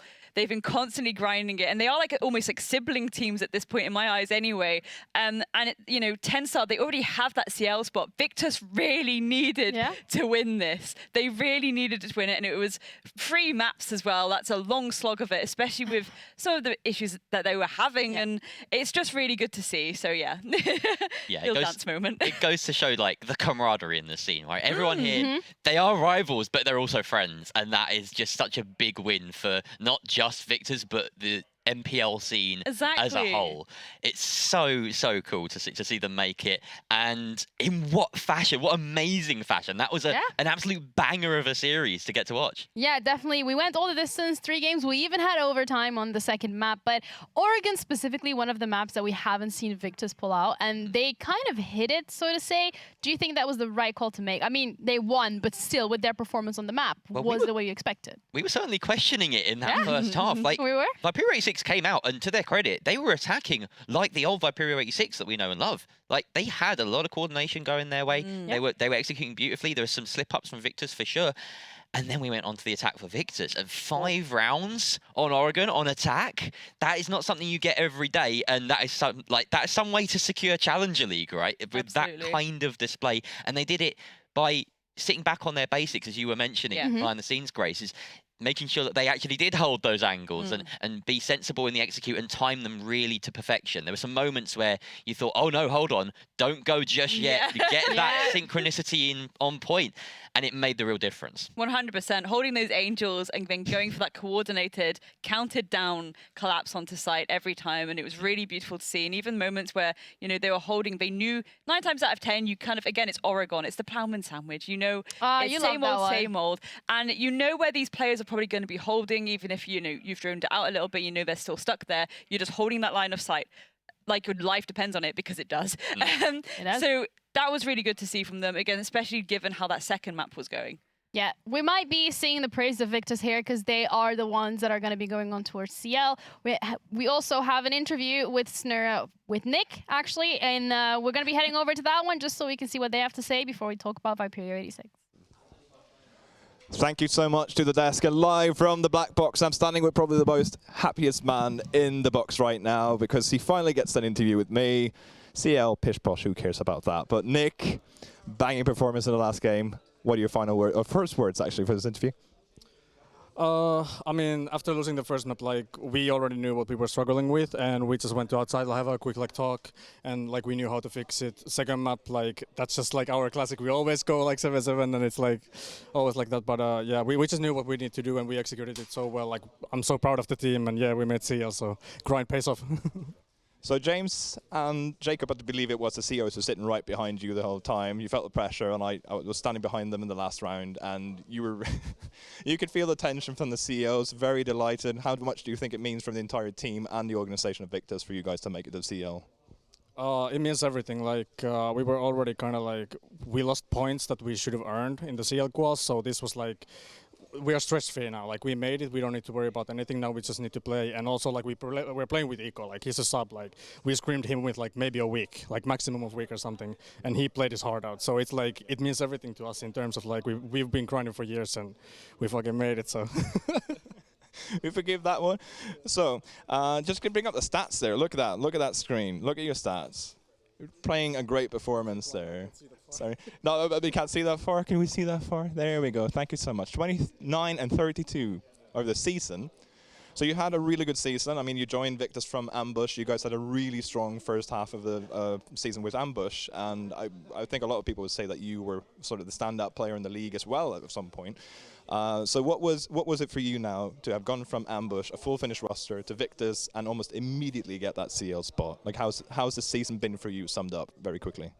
I mean, obviously we had our struggles with Ambush, but like it taught me a lot that I can like take into the Victus, and I think one of the biggest is that I changed roles, and like I played a role I've not played in 2 years, but they made it like really easy for me to hop in, and like I didn't need to stress so much about like fragging, more about like talking and like playing for the team, and I think it worked well at the end. Like Scrim's been going like really well, and I'm just like out of the words still, if I'm being honest, but it's like it's like we're so happy right now. I could tell that. So one final thing, Nick, in front of the screen here, I always ask you, we always ask this for the interview of the NPL, any final words you want to say to the fans and stuff. I can hand you the mic and you can give your congratulations or your praises to people of your own choosing. So Nick, well deserved, the floor is yours. Obviously, thank you to all the fans. Thank you to my team. They made it like really easy for me. Like I said, come in, and we appreciated all the support even during the hard times. And I love my team. And see you in CL, the rest of the teams. And there we have it, studio and production. Nick from Victus, and Victus have secured that Challenger League spot. Well deserved as well. Come on, Ad, come on. You're being shy. Come on, man. Don't be shy. So from us. Is anyone else going? Oscar, you want to come? No, I think production want to go. So, from the three of us, we're going to go throw it back to the studio. Thank you so much from the back box. Back to you. Thank you, Snurra. What a wholesome interview. Victus finally securing the spot in the CL. They've worked towards it for the whole season. They got it secured. But unfortunately, we are going to be saying goodbye to Viperio 86. They were not able to make it. They're the first team to go home this weekend. But also, you know, they gave it a good shot. Yeah, I think that at the end of the day, ultimately we say they had a bit of trouble with the entry game a lot of the time this weekend, and you got to look at the fact that they're losing Grubby, losing Astro. I want to give a shout out to Leighton in particular, though, coming in. He made such an impact. Emma remarked on it. He really stepped into those boots. He did his darndest, but Victus, I think they just wanted it more, and you can't blame them. You know, 86 already have their Challenger League spot, thankfully for them, so it's not as hard a pill as it might be usually to swallow. But yeah, Victus, they came up with that motivation. I think that's what mattered as well. Yeah, I think, you know, ultimately competitive teams, they like winning, but ultimately for Viperio, they've got CL to look out for, and that's where their eyes are going to be now. Eyes on the prize. Eyes on the prize, indeed. Our eyes are going to be on the break, but before we go there, we have a prize ourselves, and that's the HyperX giveaway, so don't forget, it's the word bald with an A. Just reiterating that in case you guys do mistype it, and, you know, it's a thing, I guess, but we're going to be heading to a break. We're going to be back with Heroic versus TENSTAR. The finals potentially come early.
Nobody likes being left out.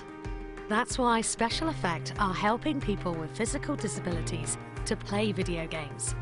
But this isn't just about having fun. The gaming setups we create are personalised, so people can play to the very best of their abilities. And that opens the door to inclusion and independence, confidence and creativity. Help us level the playing field and create more magical gaming moments. Because it's everyone's turn to play.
'Cause I've been running this world without you. With no one at all, one way to fall. Living this nightmare all through. What's new? I'm making without you. Without you. With no one at all, one way to fall. Living this nightmare all through. What's new? I'm making without you.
claustrophobic mind, and I am not the vagrant kind.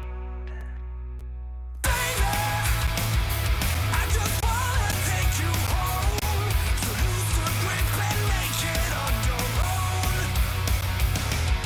Lady, you've got a claustrophobic mind, and I am not the vagrant kind. Not the vagrant kind. Yeah!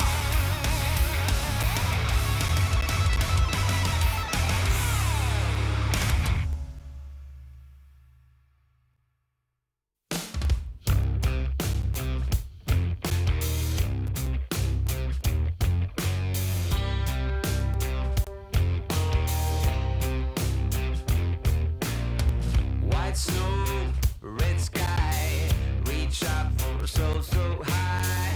Blue eyes, fake cry, beware of the fox tonight.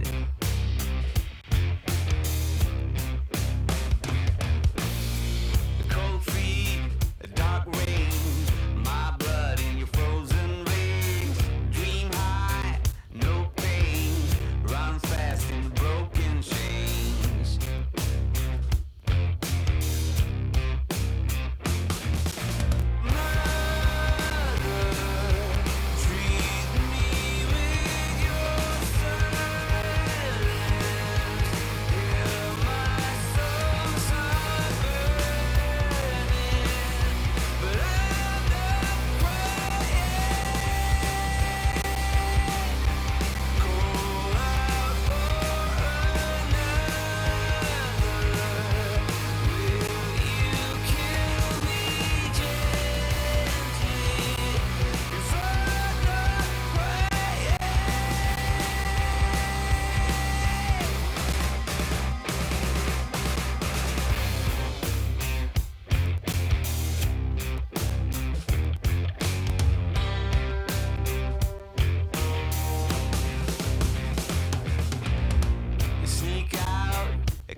frustration, have to do it all to survive the nightfall.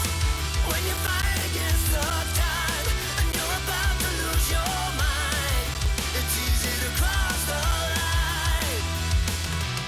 We're gonna have to go past both of these heroic players, and the shoddy rings true. He's gonna find yet another one. He's on the great escape with the shoddy. No, nade gets tossed in. Fraro not ready for it. Benja almost takes himself out with a nade and finds another. Far with time running out, they absolutely have to stick this, and Zenoxa once again has to come up huge. He's going to get the kill for one and swing the whole way. Tried to catch Curly by surprise, but he's ready for him, and a double from Jags with a DMR. Heroic versus TENSTAR. This is the upper final where we're going to see which team is going to be the first one to head into the finals for tomorrow. So I'm Ginny, your host, joined by Jerry. This time around, we have Demo on the desk. Welcome. Thank you. It's good to have you by my That's all side. you're getting from me. Thank you. Yeah, no worries, man. It was great working with you, man. Yeah, Absolutely that's loved it. So This is going to be a rough one. this is going to be a rough one. We have Heroic versus TENSTAR. We've already had the opportunity to look at TENSTAR, specifically the first game of the day. They performed very well, do I say so myself. It was a 2-0. Do you think they have what it takes to go up against Heroic? I think they do, quite honestly. I think this is their time. They've been waiting for this time to happen. And I think we're going to have a bit of a debate here, Demo, because we have very differing opinions about these two sides. I reckon TENSTAR have it in them. All right. I'm a big fan of TENSTAR. Let's get that on the table. Yeah. Great up-and-coming side, great players all around. But this is a completely different unit in Heroic. And you have to be a bit real here. We're dealing with an EUL side who right now are playing some fantastic Siege, and they're up against a side which hasn't even been tested at tier 2 level yet. There's no way we can start making comparisons, Jerry. There's no way. I think that the opportunity hasn't been there yet for TENSTAR. You Okay. look at the way that they conducted themselves throughout this season. Obviously, there's a high level of investment here for TENSTAR. That almost goes without saying at this point. But they have turned it around since the first split. And their performance, I know we've only got one best of one, really, or two best of ones to go off here. Yeah. That second best of one, the more recent one, 7-3 on Clubhouse to TENSTAR. They do their homework, and they have the motivation here. The issue that I have with this kind of matchup, you look at it, I know for a fact you can easily come in and TENSTAR could beat them 2-0. Because that's the way Siege is. That's the way the game has developed, where anyone can beat anyone. It just comes down to how you play in the day. That's just a fact of it. And whenever I look at Heroic, I think this would be a much different situation if Heroic had actually played bad during their first 2 games at EUL. Because EUL, they were coming into EUL, 2 roster changes, Sloth and Gorg off the roster, 2 long-standing players that we've seen inside this competition for many years. That's where they started out from. And we were worried about the 2 new rosters. Is it going to be good enough? And they worked out really well. And they're sitting in a really good spot right now in EUL. So the confidence with them. They obviously have their EUL game to play on Monday as well. They'll be feeling confident about that. I just think it's very foolish if we were to try and hype this up and say, yeah, TENSTAR can come in and beat it. I think it's difficult to say that. I think Heroic, the skills that they have, the players that they have, I mean, Benja right now is playing some excellent Siege. I think Mello, really is. Someone who had questions about going into the season, I think he's hit the ground running. Just everything's working right now for this Heroic side. Well, as the debate about TENSTAR versus Heroic continues between the two of you, let's rewind back a little and have a look at the TENSTAR roster specifically. We've already seen them perform this morning, so what do you think this time around? Is there any other player that going up against Heroic has to really put those pants on and carry the team? I think, honestly, after seeing this morning, YZN, he seems like a LAN player, right? He's really turned up, and I know he's the newcomer for this TENSTAR side, but I said earlier that this TENSTAR side, they've had that history of being poached from almost constantly. They're like ripe for the picking. All of these players that come up through the ranks and graduate to EUL, and it never seems to shake them. They always find a suitable replacement, and they keep pushing forward. And right now, YZN, he's filling not necessarily leader's shoes because there's a bit of a role swap going on in that sort of situation, but he is making his impact known. And I think that if TENSTAR come out with a dub over the next 2-3 maps, it'll be in no small part due to him. Yeah, it goes Victus, TENSTAR, Navi, G2. Exactly. That's the line of succession. Yeah.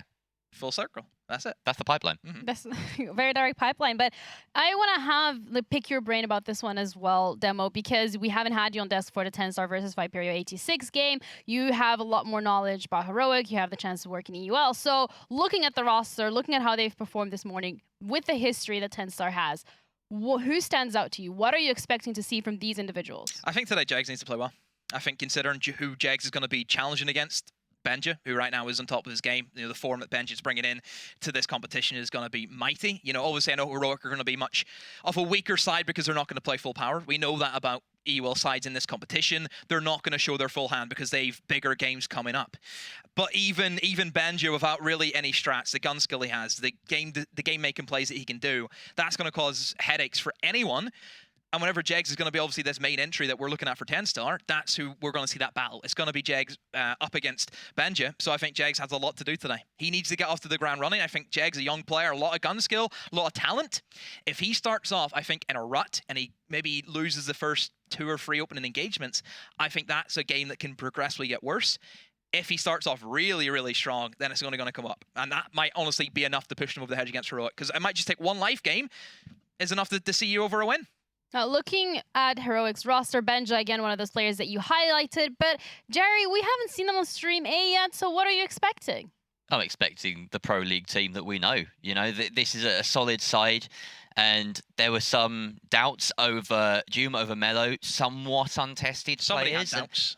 Yeah, I can't remember who. Wrong. I can't remember who. Someone threw some shade in Mello's direction in particular. Shade, it was just not much to get happy about. Not much, you know. Well, he's certainly given us things to be happy about in EUL. He's proved whoever those naysayers were somewhat wrong. And the core that are there that have remained, Uno and Grizzly, that backline, they've always been there for, well, you know, since the start of EUL this season at the very least, and Grizzly much longer than that, and Benja making that impact. This is a very well-rounded team. I can't pick out anyone on this. Just a disclaimer, you're probably looking at this lineup. Grizzly actually does look like that in real life. That's actually, he is a cartoon character. Yeah, he's 2D. That's actually, there's nothing changed there. People are actually going to be really surprised that, you know, that's actually him. If he turns sideways, he just disappears. Exactly. Oh, it was really good to know. I wasn't fully aware of that. So thank you for that one, Demo. But Demo, furthermore, talking about this Heroic lineup against TENSTAR specifically, we've already touched about the players that we think should be showing up here today. But let's have a bit more of a look at the maps. What are we expecting? What do you think is a must-ban for TENSTAR going up against Heroic? I think TENSTAR are quite comfortable. I think they have a good deep map pool considering their level. I think, you know, they even have better map pools than maybe some of the tier 1 teams at the moment as well, which I think is very impressive to have. I look at Heroic. I think they'll probably shy away from the map that they're looking to play on Monday against TT9. I think that's probably what they'll shy away from. We don't know what that is. I have my hunches and my suspicions what it's going to be. But leaks? No, I can't say that. But I think TENSTAR, they're happy enough to play anything. I think Heroic will play anything but the map they want to play. So I think it's just going to be who picks what. Honestly, I think it's going to be a very well-rounded map pool. I think with that in mind, I feel like Heroic, it's harder to do in a best of 3. Heroic's going to ban Skyscraper. That's a guarantee. Yes. I know that. Okay. That's always been their perma map. Like that? But there's very likely to be at the end of this an Oregon, a Clubhouse or something. It's something that Heroic have done a lot through the season. I think both sides will play each other and Bike. You want to revisit revisit in the past. Yeah. Do you guys want to find out? Let's do it. Do you guys want to find out? Let's have a look at the map videos and see where we're going to be taking this best of 3 TENSTAR versus Heroic. It's going to be... You guys actually right about the Clubhouse ban? So the picks. Border Theme Park, Oregon for the decider once again. Jerry? A little bit of a prediction there going yeah, my way. You're doing okay. But the border and the theme park, that is slightly more out of left field, especially with Heroic picking the theme park. I don't think I've seen that. So it's, I'm more looking at Border because I think Border in itself, I think it's something that Heroic are happy enough to show. I don't think Border's been too much of a complicated map that we're seeing at the moment. It's very basic. I don't think there's much you can really do with Border that hasn't already been shown. It's not a map that you think Heroic's probably going to take into best of 1s. I think they're happy enough going Border. Border, I mean, even in EUL, it's just gun-sided. It's not really about strategical, and that's, you know, if you're talking about gun skill, we're talking about Benja, and we're talking about what Jum can do as well. Yeah. That's right up their alley. It's much more likely to come out in these best of 3s as well. We saw it barely at all during the main stage with all the best of 1s, but especially TENSTAR, they've been happy to go to Border during the EUCL quals and such, so it should be an interesting one for certain. So looking at Border, Theme Park, and then we have Oregon, and we've seen this matchup. We know what both teams are capable of here, Jerry. Do you think this sways in anyone's favor? I don't know. I feel like it's not very map dependent in a lot of ways. Like we said, these teams, they have the deep map pools, both of them. And especially with Border, that is gun dependent. It's going to be about who is really feeling it on the server today. And it really could come down to that Jegs versus Benja thing, especially on Border. Theme Park, when we get there, might be a little bit more structured. It tends to be. Yeah. and we'll probably see a bit more of the kind of clutch factor and that back line coming into effect. Just a final point for me to make about Heroic and really what is on the line for these guys. It's, at the end of the day, this organization, well, you know, previously the kind of origins of this side, they start off in this competition. Grizzly has been playing for the past 5-6 seasons. It's the first time he's ever actually been at the LAN because obviously COVID was a thing. So he still haven't won it. And he's never won it. And he's never won it. And, you know, we had Sloffinger going in the lineup before. They were also part of that founding team. Never won it. Always got beat up by Navi, got beat up by M&M. There was always somebody else who was able to beat them. This is now we're at a situation where they are the only big dogs. Navi dropped out. M&M didn't even compete. They sent an academy roster, for goodness sake. You know, they didn't even want to go near it. But Heroic, they did. They played out the season, and they've got to this point. They did take a couple of trips along the way throughout the course of the season. Didn't go unbeaten, which I probably thought they were, just because, I mean, they're the EUL team. You need to be winning these games. And they still finished first.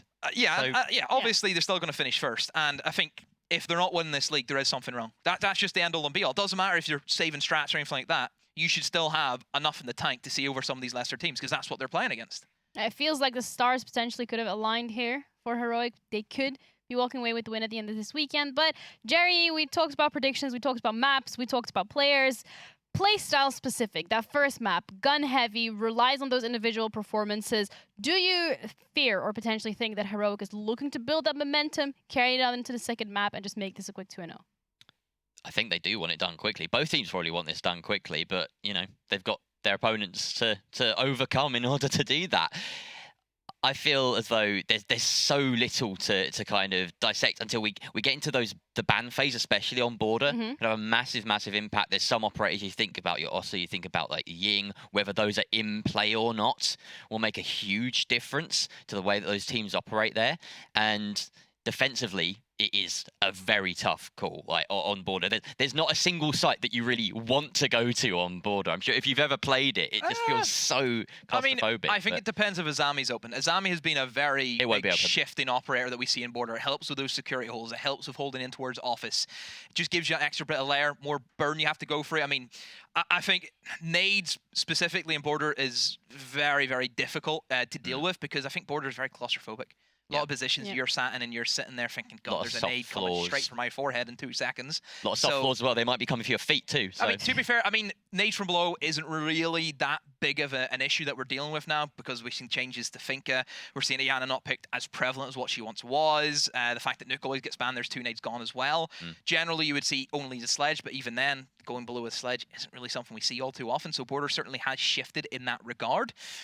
But for the main thing that we're looking at for Border, it's just going to be down to who can have the gun skill. That's the end all and be all. Border is basic, nothing out of the ordinary.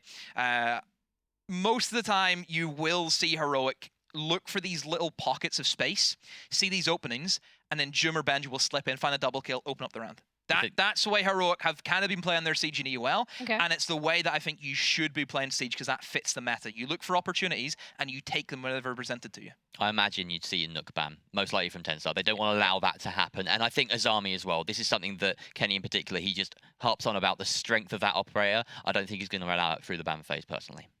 Okay, well, we're going to have to wait and see once we do head into that. But I want to talk about those individual performances. How important are those pop-off clutches going to be in this matchup specifically? Speaking about TENSTAR, they haven't really, competed in EUL yet. However, Heroic, they're more comfortable with that. Both teams have a good clutch in them, honestly. And you look at the transfers, for instance, and the fact that Leaders lost, he was quite often that player Iceman. On site. Huh? Iceman. Yeah, exactly. He's ice cold. Ice cool. He's just like the cucumber of the team. There's nothing could phase him. Yeah, okay. And Why cucumber? Cool. He's cool as a cucumber, as a collected cucumber. He's cool, calm, and collected. Okay. All the C's. Leader was incredible. Showing your age, Jerry. Oh, it's very my. easy. So, yeah, and he was a lot of the time the player that they looked to for those clutches. Yeah. But since that point, they've shown that either they bottle a load of match points, as they did in the Challenger League qualifiers, or they come in as they did earlier, and they just win the rounds that they should, and they do it very methodically. And honestly, in a almost boring fashion. They did it so well against Viperio 86 that it was a very quick game. Yeah. And they didn't need to rely on those clutch moments for themselves. That might come out a bit here, and they might feel the loss of Leader in that sense. Yeah, clutches are always something that I look towards as, I think, somebody on a team, you need to have someone who's known for clutches. I think that's always a great additive. But clutches are not the most consistent way you play Siege. Because if you're solely relying on you constantly having to fight against 1v4s and 1v3s, it shows that your main strategy didn't work.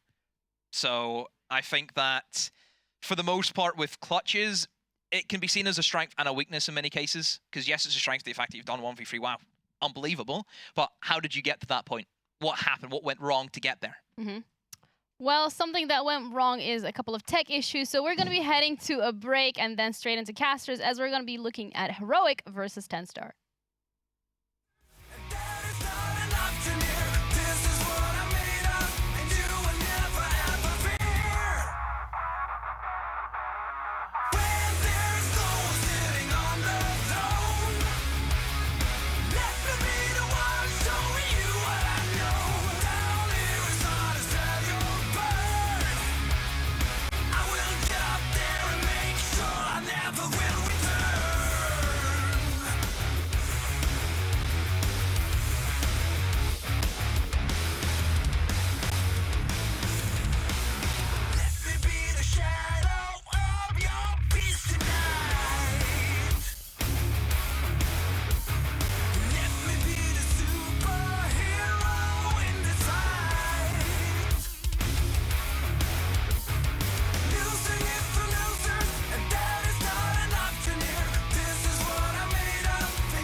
go past both of these Heroic players as the Shoddy rings true. He's going to find yet another one. He's on the great escape with the Shoddy. No, nade gets tossed in. Fraro not ready for it. Benja almost takes himself out with a nade and finds another. Wow, with time running out, they absolutely have to stick this, and Zenoxa once again has to come up huge. He's going to get the kill for one and swing the whole way.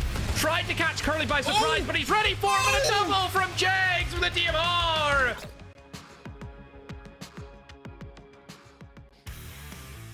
And welcome back to the Northern Premier League for a matchup that is gonna be super, super intense.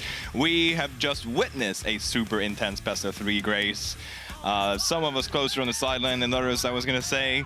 Where Victus qualified for the CL, but now a game between two Titans have won both of their games, Heroic and TENSTAR. And look at that community prediction as well. I mean, if you see one team knowing that they're an EUL team and the other team is a UK or NPL team, would you think it would be this close? No, not at all. And this is the thing. It really shows how the community feel about TENSTAR as a roster. As I say, you know, TENSTAR, Victus, they've kind of been the golden boys almost of UKIN and NPL for a lot of the UKIN community as well. And probably even now the Nordics at this point as well. So it's really good to see that kind of community waiting like that. And it's a good sign for the future as well. Border, however, very exciting stuff again. I believe it was, we only saw it once, didn't we? We only saw it once in the playoffs on the main season. That's it. So this is the second time seeing it in the entirety of NPL. We're gonna see Border. It's so exciting. It's gonna be good. And Heroic is gonna start the bans with banning Lion. Makes sense. So, bans going through here. Of course, like I just said, we have had pretty much no Border at all in the NPL. We don't know what bans are gonna come through, but TENSTAR is going to ban Ying. A couple of those AR/LMG bans coming through here, but also we know that TENSTAR and, I mean, Zenoxa has been playing Ying quite a bit in the previous matchups, so that could also be a thing. It could just be a coincidence that they're banning Ying. Yes, it does rhyme. Azami being the final player off, and I know you have something to say about Kangaroo Kenny and Azami there, and it's TENSTAR actually taking the Azami away. Final ban is going to be, drum roll. 10 seconds till we go. Okay, it's gonna do 6 seconds. I'm not gonna do that for 6 seconds. Come on, Heroic. Come on. Really? You're gonna do it like that? Come on. Have fun. Thank you, Uncle. Valkyrie. There we go. Yeah. Talk us through his bans, Grace, please. So the intel one with the Valkyrie is pretty straightforward. You want to take as much intel utility away from the defense as possible. The Azami, of course. I think Jerry actually touched on this on the desk just now. You know, very, very strong operator, and I think these teams are very aware of that. The holds that you can do using that util is just nasty, nasty stuff. The Lion being banned out, again, Lion being one of those ops that actually have the EMP grenades in pocket. It's a global piece of utility as well, so you're really going to have to try and rely on the Dokkaebi now if you are going to bring that global utility in. They can be a little bit more finicky than the Lion, but I still think it's, you know, something that's on the table, and again, it could just be Heroic more reading into the fact that they don't really want to deal with the line when it comes to those final executes, and especially actually with a map like Border, you've got such an external playing field in a way to deal with, and again, you've got that kind of armory bulk, you've got the push into break room. If you're popping that Lion for those moments where you're going from the external to the internal, especially when it's close to sites such as this one, you know, you're going into that archives doorway maybe as an example if you want to try to go for a bit of a risky push like that, but again, it's really, really useful to have that. So yeah, the reliance of Dokkaebi, if they are going to try anything like that, is certainly going to come through. Love to see the Alibi as well, actually, Snurl. Love to watch a little bit of Alibi being played with a great MX4 gun, of course. And the Prismus can be really, really annoying on Border to throw out the Prismus outside and get the permanent enemy spotted outside. Haven't seen that yet from Heroic, but a little throwback for me personally, as I've had the pleasure of casting Benja on Border on several occasions, and let me tell you, at least when he got to play a little bit of rank. Never mind, Joom is going to go straight for a gunfight. It's going to be against Jags. Here we go, Grizzly using these Echo drones to gather intel and see when you can peek and when you can swing and get some fire through. And Jags is very fortunate to stay alive. 100%. Again, beautiful intel use from the defense there. But again, we've seen that so much from T1 trickling all the way down to here today. And well, nade from below, but Joom is going to shut that down as you're falling as the opening casualty for this best of 3.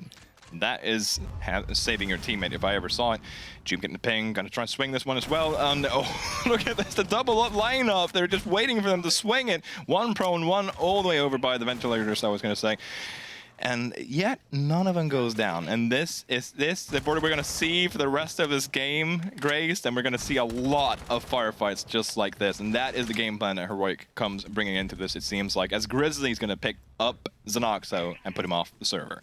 I really love how much as well that Heroic are kind of bringing this aggression almost to what's essentially the first line of this map, really. Again, it's not this idea of, okay, let's just hold off this bit. No, they're properly getting stuck in. And speaking of getting stuck in, there we go. Grizzly taking down YZN is Jegs left in a 1v4. Again, not really a lot you can do in even the best of times, but they do have a fair bit of time to work with. And again, bit of util in pocket, one claymore if you do want to cover your flank, but ideally just trying to bait these 1 versus 1 engagements. I love the fact that Jegs is the first guy to take damage this round, and he's still standing outside the same window. And he's probably moving around, but coincidence has it that he's back on it, and he's going to be the final player to die. That was kind of my point. First one to take damage, final player to die. There you go. I was going to continue a point later about like Benja. He has traumatized a lot of Nordic players on Border. I had a very, very small stint as a manager for a Norwegian team, and I know they were scrimming Benja's team at the time, and they were playing on Border, and the guy is just absolutely insane on Border. He feels at home at Border sometimes. I feel like there are like 3 maps. And that's actually quite many maps when you come to think about it, but it really stands out for me when it comes to Benja. It's like Border, Cafe, and Bank. They're like Benja maps. So I can't wait to see what they're bringing out for this hair from Heroic. Speaking of preparing, I was hanging around a little bit like in the other building, because if the audience doesn't know, the production is in one building at the campus, and then the players are in a different building, so we have to like run over to the players every once in a while. And let's just put it this way.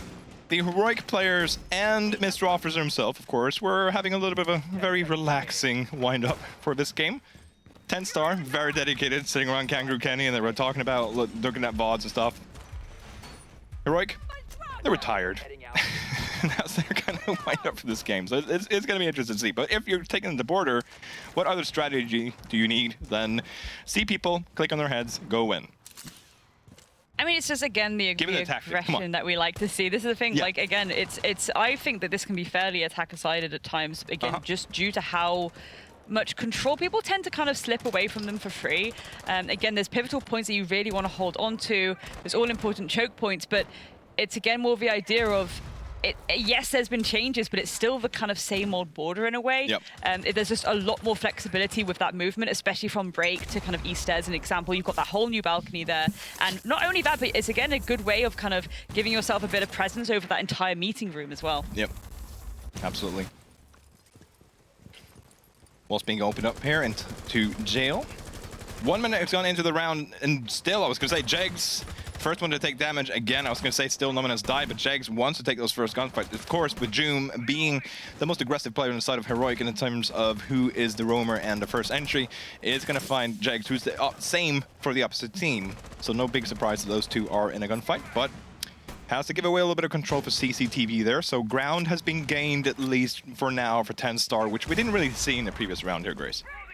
Yeah, exactly. And it's also, I really love that Heroic are bringing a lot of this kind of utility that's based on just kind of slowing that immediate approach as well. You know, they've kind of held back a little bit more on the aggression now, but they're instead using those frost mats, those goo mines, things like that. I'm wondering if Benja's going to have a little bit of a vertical flank at any point. He is indeed on the Oryx, so that could be quite interesting indeed. And little sound cue there to potentially alert the player by metal there that here we go, Xenoxo making their way into Armory. It does get good, but for the most part, again, it's just constantly slow, constantly delaying. They're trying to get this army control, and then that verticality can come through. And once again, we're looking at YZN and Xenoxo. Well, YZN can't really make good use of that sledgehammer anymore, as Grizzly's going to take him away. So all eyes on Xenoxo, please, to try and go for these vertical plays. Vertical plays seem to be key here for the teams right now, as TENSTAR are still trying to clear a little bit. Look at Grizzly, still has this great little pixel angle here and can try and shoot back, but not going to be able to pick up a kill this time. Got 3 thus far over the course of 2 rounds, as Mello is being injured here on the Kaid. Not really sure where on the map that is.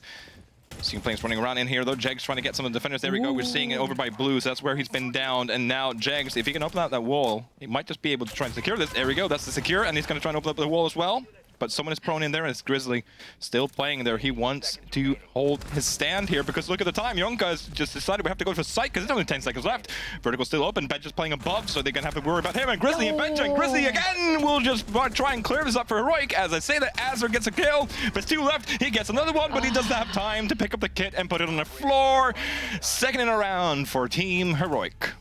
Absolutely, just getting back into Armory and really putting that pressure on the vertical as well. Timeout being called by Azure, so certainly already TENSTAR kind of having a moment to kind of think and be like, okay, we're 2 rounds ahead, you know.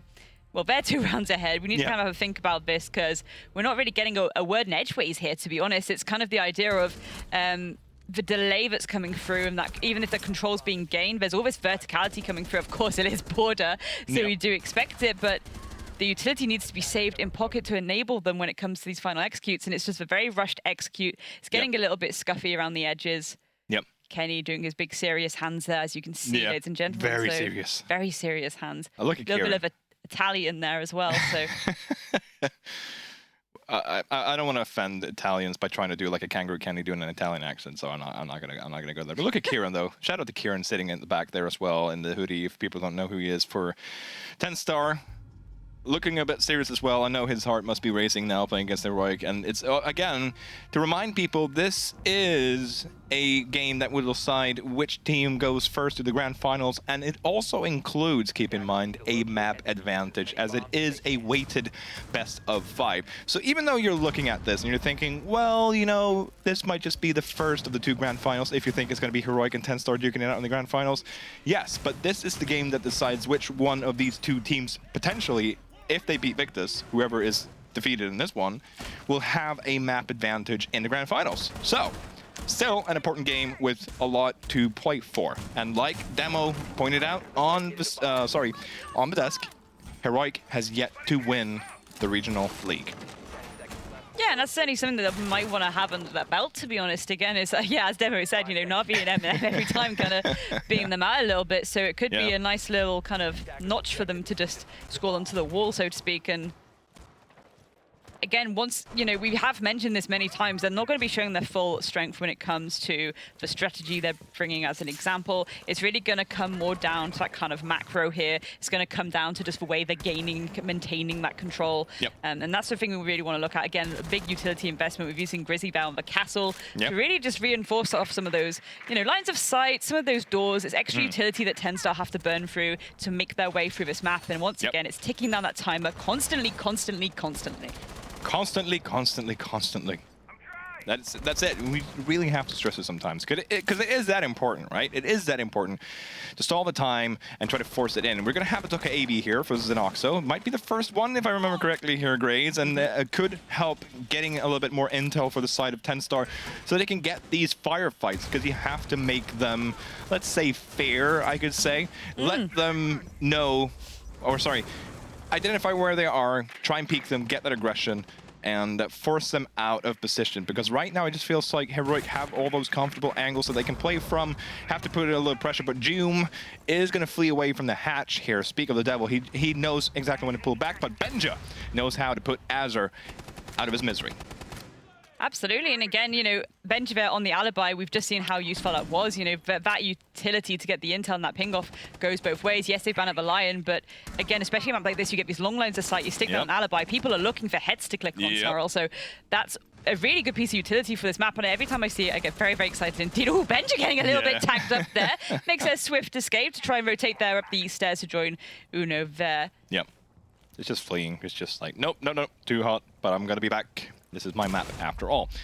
That's the thing. Even if TENSTAR gets to apply pressure now to the Heroic players, they still get to reposition, and then they can just rejoin or go back up, like I said with Uno. This could be a massive long angle, of course, but the aligning a little bit there with the alliance, I say, as Joom is going huge inside of CCTV, up through the hatch, I believe, as well. And could that simply have been a distraction with the impact nade to have Joom climb up as he gets yet another kill? And again, that would have been massive if that was a coordinated team effort. They just to mask the sound of him checking out the area in CCTV, as it's up to Jenks now to do a 1v4 against Team Heroic. He's now inside of main hallway, heading down towards 90, but Uno will shut him out. And Heroic is right now showing why they are an AUL team. I think this is the thing too. I don't think it was so much about the sound cover. Potentially, it could have been though. That is a good Or good just call, a distraction, right? It's more to go for that duo pinch. You know, you're going up through the hatch. Point. You get that long line of sight there through break all the way into CC. Click as many heads as possible. See what happens. It could be like an Oreo of teamwork. It's like you get, so you have the top layer, which is just sound distraction, and then you have the sweet little filling in the middle. Other cookies and brands are available, by the way, and the filling and filling. Sorry, just I'm still getting used to production being in my ear because I don't do this casting stuff so often. But there you go. But thank you very much for letting it. Anyway, the whole cookie thing that I was on about. It was like you said. It could have been all those three just down to okay, I need help. Okay, open the angle. Could have coincidentally at the same time asked the sound. Regardless, Joom utilized the Oryx there to perfection. It looked really, really good. And Heroic just took that round quite convincingly. So, Grace, there was a timeout. And TENSTAR lost the round just after that. So what do TENSTAR have to do now? I think it is difficult because again you've got the Dokkaebi that they were bringing, and it's this idea of like, yeah, we can get the intel, but it's not the same as the Lion Scanner. Again, the Lion Scanner, you get that live ping, similar to the Alibi utility. It's this constant one. You can go for those wall bangs. Speaking of wall bangs, the things you like to see. Jegs a pick there, opening kill onto Benja, so that's the cap count off the table. Of course, those traps will still be there. So TENSTAR need to mind their P's and Q's, make sure they're doing their drone work. Indeed, the nade coming out doesn't quite land on anyone just yet, but for now, it's a nice opening pick going the way in TENSTAR, and they do have a fair bit of time to deal with. Again, that pick coming in pretty much at the start of round. So, speaking of picks, Joom with a pick there onto Jegs. Really beautiful stuff. Really nice to see Joom actually playing a game. I haven't seen him really outside of obviously UL now, but since the Delta Project days. Yeah, he took a lot of damage there and doing quite good so far, of course. There's a reason why you get picked up in an EUL team. Look at that. All the pings coming through. They have so much intel on Joom playing up close to the east stairs here, but are not able to kill him. There we go. Another drone. This is a soft wall. You can see him getting a little bit tagged there, but still they're trying to just take him out. But Joom right now is just a sneaky little snake. He seems to get away, and he's going to reinforce the walls to give himself a little bit extra cover there as well. So well played by Joom indeed. Well played indeed. 4 versus 4. Nearly half the round gone, so a lot of time to play with both sides. Why is it end? Beautiful pixel pick there. Uno going down, and again, that's the mirror taken away. So potential more C4s off the board. Yep. I'm not too sure about that drone because we saw about that nade because we saw a drone in CCTV trying to get a little bit of intel there, so they could have potentially just saved that nade unless they want to open a little bit more verticality. But just I don't know, it's just a little bit unfortunate there with a great nade usage there from TENSTAR, I feel like. And it means they have no nades left. They have 3 flashbangs that, of course, they can utilize here. Pun intended. Against the 3 players left alive on the side of... well, now still 3 players on the side of Heroic, but now 1 player less on the side of TENSTAR. Less than a minute to go. And it just feels like Heroic... Oh, well, that was a clone. That was a clone. Okay. Yeah, I got cheated as well. But there you go. Flashbang coming through. Mello is going to be pincered here now, but he has to be killed. But the first shot, there we go. The final shot will down him at least. And there we go. The confirmation will come through. 40 seconds left to go, hey Grace. 3v2 for TENSTAR. 3v2 for TENSTAR, but you know, Joom has that mirror window to hide behind. Flash is going out. Doesn't quite flash him just yet, and potentially that position can be retaken. A little bit of pre-fires through the wall. Grizzly about to go for the pre-fire. Does that land? No, it doesn't. Not just yet. There we go. The wall bang. And once again, it's what we like to see. Zanoxo falling, but Azir is there to trade it back onto Grizzly. Jonker there onto Joom as well. So beautiful stuff. TENSTAR getting their first round on the board.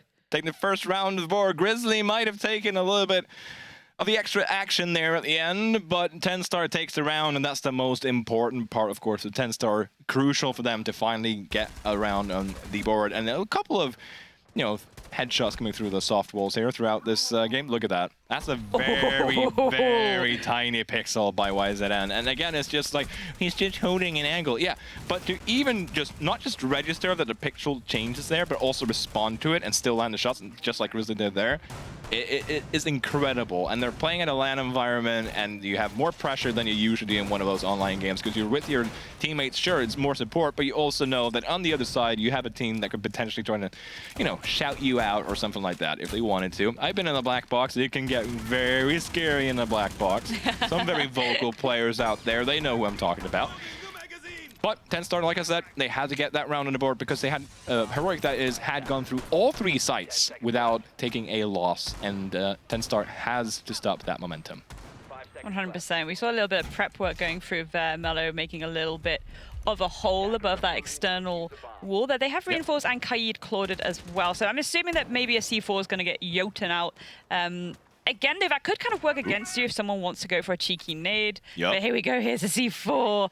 Does it come through? Does it land? They're prepared for it. Look at that. Time Look at can that. tell. Can still land it over that wall, though, if you try. But the drone's out there, so they will have the intel. They wouldn't know that Kaid is there. And there we go. But still, just a threat of it means that like 30 seconds into the round, and players are still a little bit careful around this wall because they want to get rid of that Kaid claw. Now that, of course, damage is going to give away the sound and let Mello know that someone is just out there. Nade's coming through. There we go. Yeet it out. It's a double one for Mello! And it's been played so beautifully from him as well. Playing safely. He knew the nade was going to come in, but he's going to try to eat it back. Yuna wants to join it as well, but there's a player just running. You have a gun. Use it. There you go. Heroic is able to trade back as well with Benja. Taking down Jegs. It means it's only YZN. And as soon as things look good for TENSTAR, Heroic just decides to shift into yet another gear.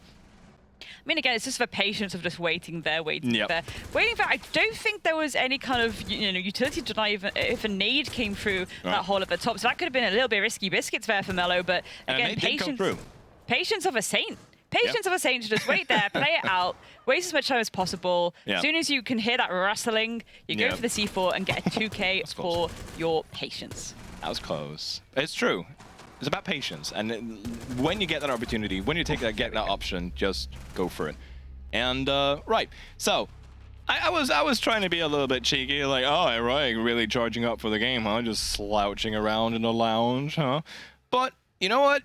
If they can show up to the game against TENSTAR and make the TENSTAR that we saw dominate at some points against, look at that, it's beautiful landing. Oh, love to see it. But if when you saw TENSTAR the way that he played against Viperio, you would assume that, okay, Heroic, don't get too complacent here, but it does seem like they are feeling confident and showing it on the server. But then again, it's border. What does that really, can that come into play in any way here, Grace? I mean, again, I think it's more to do with the fact that different teams can prep in different ways as well. So I don't think maybe it was more slouching around, just more relaxing. And again, we've really, well, especially lately with how Rogue did in the major, we've really had this emphasis on you don't really have to have this massive, intense, 7 days a week situation going on. You can just have a bit of chill time. You can have a little bit of downtime. And again, it's important to kind of rest as well in between these matches. And I think for the most part, I think on both sides here, I mean, we even saw with TENSTAR in the beginning, looking at those cams, they were having fun. Yeah. They were having 100%. fun regardless. Yep. And you could argue in one way that this is not the game where the players have to feel the most pressured, I was going to say, because I know that no matter what happens in this game, you're going to get another chance. But still, it's about having that map advantage going into the grand finals. And that could, at the end of the day, prove to be crucial. So you don't want to take too lightly on it either, especially for Heroic that really, really wants that trophy. And I've seen that trophy, ladies and gentlemen, and let me tell you, boy, it looks good. Yes, Grace. It does look good. I mean, one thing I have noticed is, again, I think at this point, TENSTAR realize we're having the same reiteration of operator picks, and that's why we're seeing them really utilize the fact that they can pick those free ops with those nades left. Again, limited nades on the board nowadays after a few changes to that secondary use gadgets and things like that. So I think they've kind of played into it well. It's just maintaining those nades. And I think obviously the last round, the 2K, essentially obliterating some of those nades out of your pockets. It's just an unfortunate one. Really, speaking of unfortunate, that drop down by Benja as are falling down. So we speak of nades. Iona no longer have nades. Wow. Joom taking down Jegs as well. More nades off the board, but Yonka is there to take down Benja. I mean, they talked about Joom and Mello being newbies or newcomers to this team, but they're certainly pulling the weight here for this Heroic team as well, so don't leave any doubts about that. As Xenoxo is going to even out the score here, so all of a sudden it's 3-all, I was going to say, between these two after an explosive start for the round for Heroic. And of course, the Romus Grizzly is going to get one back. He's having a really good border game thus far as well, 7-2, and it's not looking to stop this. YZN's taking a little bit of chip damage there as well. 2v3 here, 1 minute 20 left. Uno still on this new balcony close to the break, and it's done so much for the defenders, just adding this little balcony from break over to East Stairs, just in terms of where you can play and where you can challenge from. And YZN's getting pings. He does have intel on this player, clearly. but he's not. He's a bit worried about Office. There we go. Lucky. I was gonna not like it. That's Zenoxo. Yes, that's a pinch. Was waiting perhaps a bit there YZN for Zenoxo to rotate. So again, well played. Puts it into 2v2. Still going to be very risky. 2 players down on the ground floor here. One of them very safe. Still time to play with here though for TENSTAR. Time to play with indeed. They've got the diffuser in hand. Now it's just a case of getting the information, hunting out these remaining 2 players, and starting to make their approach to the side. Again, a 2v2 collapse is going to be a little bit scrappy in the best of times, but again, when you're on a tiny bit of help like YZN, it's he saw him. He's going to try and hunt him out. Now, can he get the pick? Yes, he can. There we go. Grizzly falling down. Mellow left in a 2 versus 1, and that's a lot of breathing room now for TENSTAR to go for it. And there we go. Go for it. They will. Zenoxo holding the line of sight and cleaning it up. Yeah, when you open up those angles on a defense, keep in mind that when the attackers are in sight, they can use them right back at you. And that will usually benefit the attackers because they have stronger guns. Look at that. Hello. Death from above. So again, great start to the round, and this is why I'm just playing whack-a-mole. It's like, I saw a mole, I want to flush him out. There you go, Grizzly. Boop, dead.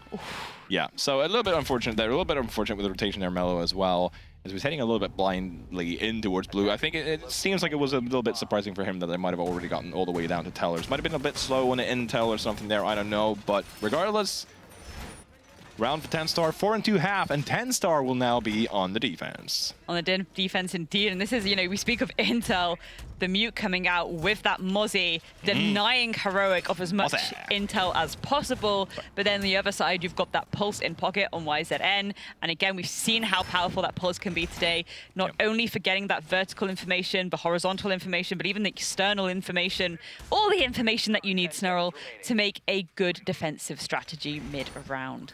Look at that. Look at these, I was going to say aggressive mute jammers as well, but you know that some of these doors are crucial for the drones to come through here, and you have mute jammers around them, and all of a sudden, less opportunity for the attackers to drone through said doorways to gain that intel. So TENSTAR, like you said, is really playing into that counter-intelligence, I was going to say, or counter-intel. Well, yeah, it's intelligence, counter-intel game. Drones being found out here though by Zenoxo, so not only can he shoot them and hack them, he can find them as well. So very good, well done there by Zenoxo, doing his best Mozzie impression there, as he is playing Mozzie, so living into the role. Anywho, Tellers is the site that TENSTAR has decided to defend on their first round here, as Mal is just going to start and clear out a little bit in archives, because we want to have a little bit of a presence upstairs here as well for the side of TENSTAR to control that vertical for as long as possible, at least. And you will expect that pressure as Zenox is driving around with his hacked Mozzie drone to try and get that intel safely as possible. Zenox was playing up closer, going aggressive. Oh, and he wants to swing for that C4, but Mellow is holding it off, and Zenox will go down. So well played there by Heroic to do that in coordination with one another. 100%. There are hatches open, so again, TENSTAR could rotate back and get into a bit of a safe space below, but instead they're choosing to maintain that hold on the CCTV, and again, that could be really impactful in the mid to late round as well. Oh, Benja. There we go, Benja getting that beautiful pick there, really utilizing the Nook util as best as he possibly can. You know, YZ had no idea that was happening, gives you a nice little silent step, jobs are good, and you sneak up, get your kill. Win your wands. When they want, and Jegs, though, getting a kill, getting a double kill there, actually. This is going to even out the score for TENSTAR. So all of a sudden, the pacing of this game sometimes in the rounds can just completely go up. And Jegs with the UMP. And Azur, well, it was a little bit of an attempt there in the run out, it seems like. And it is, I mean, it's going to pay off eventually. As I say that, Mellow is actually ready there on the metal stairs to clear it up. And they know there's one more there. Cams were up a little bit back and forth in this round. Seems like people are running a little bit all over the place here on board, I was going to say, in terms of the defenders. But still, 2-2. Benja on a Nook. I mean, I remember Benja playing against TENSTAR with Nook, and he was an absolute nightmare for TENSTAR. And we actually had someone for TENSTAR say that. Just let's not just hope that Benja does the same thing as it did with us on Bank, because that was very, very scary. He's a terrifying player, and yeah, absolutely. On that Nook, it's going to be a little bit too lethal, in my opinion. Here we go, nades in pocket as well. As we mentioned, one of the remaining operators of nades left, so potentially going to go for a cheeky pick there, and drops down, gets checks. Can they find the others here, making their way back up to metal? Actually, no, it's a rotate, a full rotate, pretty much giving sight away a little bit here, so they're really going to have to play the vertical as best as they can. As best as they can, 10 seconds left, ping's coming out. Wants to clarify where he wants that plant. Azar has now gotten away his position. Not sure where the final player is. He's going to have to get a little bit of blind intel. Thinks he's going to plant behind the soft wall there. So the pings to tell Benja where to plant comes out huge because he's safe. Now he knows there's another player behind there as the rotations come through. But this is what he has to work with limited information in this 1v2. Azar has to play up against Benja and Malou. And you can tell how little intel he has. He seems to know where one of the players are, but not where the second one is, and that can play much into Heroic's hands. The nade's coming out to the force man. He can step in, and Malou says, hello, welcome to my reign, you're dead. And Heroic continues to increase their lead. Absolutely. Serious faces all around on the side of TENSTAR, but again, rightly so, I mean, that was a little bit nasty at times from Heroic, even that opening pick there that we just saw, but this was it. Benja on the Nook. You know, we mentioned it, but it was lethal. Again, that util on a player that can really get their shots under their belt. It's a nasty, nasty thing to see. We saw them tease around the idea of maybe using these nades. We didn't quite see any, nade kills come through, but certainly were potentially going to be opportunities for it. But it's nice to see. And again, Heroic, it's been really interesting to see how this roster's come together. Granted, again, they're not using their full strats here, but as a team, this is, if anything, actually, this is where we see that the teamwork is making the dream work. Because, everything right now is macro for them. They are just playing, okay, let's just go a bit generic here. Let's just pick something that's going to get us those kills under our belt. But they're doing it really well, and it's showing not only the skill, but the teamwork there and the communication, especially, again, against a team like TENSTAR, where, yes, TENSTAR aren't T1, but they're still a very, very good team. They are. And they, again, we've spoken today about how TENSTAR have that teamwork on Fleek, how they absolutely just, you'll get that instant reaction to any information that is given. There's no dilly-dallying about it. It's instant. But that also says how well Heroic right now are disrupting them. Having seen that earlier today, how well TENSTAR can play together as a team. And it just seems like TENSTAR's not getting into sort of a rhythm or a flow of this. They're going to be on defense there, and they're going to play into into 90 quite heavily here with a setup with a shield and one-eye discs, and let's see how long they can play there as Grizzly is preparing the air jabs. Might be able to rotate over and just to try and force Jags out of 90 here with an air jab. Could, of course, hit both ways, I was going to say, as we'll give the player enough time to rotate away, but that's why they will be waiting with the guns here. As Uno's going to try and open up Office. Someone's playing inside of Office, of course. That's going to be Junka. We'll have the wall being opened up now. You would assume, oh, very close there to be killed. He's going to have to play over by Suicide here. This wall, drone on it. Wants to get that drone. Still a little bit more ammo here. She's going to yeet the C4 over to Easter, but no one's there. And somehow Heroic is playing this very safely. Don't want to contest this too hard, and that is actually going to be the savior here for Junka, as he's going to try and keep swinging this. Thatcher EMP's coming out just to try and get rid of a little bit of utility rotation. And look at this presence over by the east balcony here for Heroic. It seems like they're adamant for an Archives push here. Absolutely, the oldie but goldie. I mean, it's really interesting actually, because I think a lot of teams are preferring to kind of do that Office take more than anything now because of how classic the Armory. The Armory take is, and well, Junka has something to say about this Office presence, and Doom is there to trade it back, however. But again, 9 times out of 10, you expect that presence in CC to be there. And speaking of presence, Azir and Jags taking on Grizzly and Uno, but Azir falls to Doom, so 2 players make that 1 because Doom is going to fall down as well. All left down to Mellow now on the Thatcher. Can they get this pick into Fountain? Yes, they can, but the Noxo is there to clean it up. Kenny is really feeling it as soon as he gets that round. He is pumping up. He's trying to do his best to pump. There you go.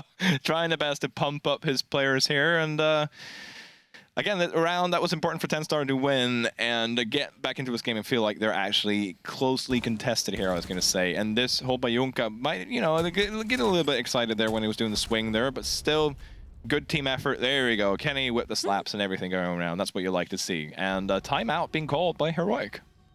But this is it. Like, I'm just going to go back on the original point I was going to make. Like, the Armory take, it's an oldie but a goldie, but you really have to be mindful of that CC presence. And now that we've got that new balcony as well, even if you clear CC and you think it's all nice and safe, there's still the potential of a rotation from east stairs. And that rotation can be a drop down from pretty much anywhere in the top floor because of the amount of hatches. You've got the metal stairs as an example. So it was nice to see that Heroic were like, yeah, we're going to put some presence around office because that's probably where we're expecting most of your pressure to actually come from. We don't think you're going to risk that classic of the armory take. We probably can assume you're going to go office. We'll just wait for you to start trying to clear this and win our ones, and that's exactly what happened. Exactly what happened. Exactly what happened. Could you give me next week lottery numbers, please? I could try. Please do. Write them on the sticker so that you don't share it with the stream. I was going to say, you're being selfish here. No, you don't want the stream to know the lottery numbers. Of course not. I mean, the less winners, the more for me. I mean, there's only one trophy. Like, yeah, sure, we're 4 people. We can split up the trophy. It doesn't make any sense. Thunderbird being brought out here, though, on customs makes tons of sense because there have been a lot of gunfights. And here's the thing, a valid point that I heard earlier. I can't remember. It was one of the top tier streams. Now that the meta consists of way more gunfights, Thunderbird's value really increases for the defense because you take so much, and we've seen this in this game thus far, you take way more chip damage, which means that having someone who can heal you up is just golden. Because there are way more gunfights now than it was in the previous meta. And we see even the barbed wire outside just to get a little bit of extra, you know, just to slow down the attackers a bit and maybe get some sound cue as well for the players inside of CCTV. And now we're seeing the Prisma that we talked about earlier being activated. And this I like, unless the wall is door is being destroyed by Grizzly, and that destroyed the first thermo charge. He wanted to get the door and then the wall behind the door, if I remember correctly. You can trick that a little way, because it looks a bit weird, but there's a point to it. There you go. EMP nade coming out. A nice thing. Oh, there we go. That's the second one. The second impact nade did got it. So both thermite charges are now gone. So you still have the ace. That's all good and well. But, I mean, again, nice that they're actually going to bring 2 hard breachers because you don't see that very often anymore in this meta either. Sometimes it's enough with that 1 hard breacher, but now, luckily for Heroic, they brought 2.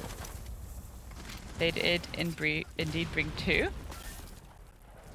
The wall is a little bit scuffed in the opening, but it's still an opening nonetheless, and that's really going to apply a bit more pressure to YZN. And no one paying attention there. Could have maybe got a cheeky pick there just as he ran away, but no, he has indeed gone to safety as well. We just saw a body drop there as he gets a pick there onto Benja. That's that. The Demonic Nook taken off the table. Uno taking down as a retaliation, though. So 1 for 1 thus far, Snarl. 1 for 1 thus far, and that looked a bit unfortunate there with the barricade, and Joom is ready as well for Jegs to rotate through the rotating 90 here. Heroic will now have the numbers advantage here that we keep harping on about because it's also crucial on border to just have that extra set of guns.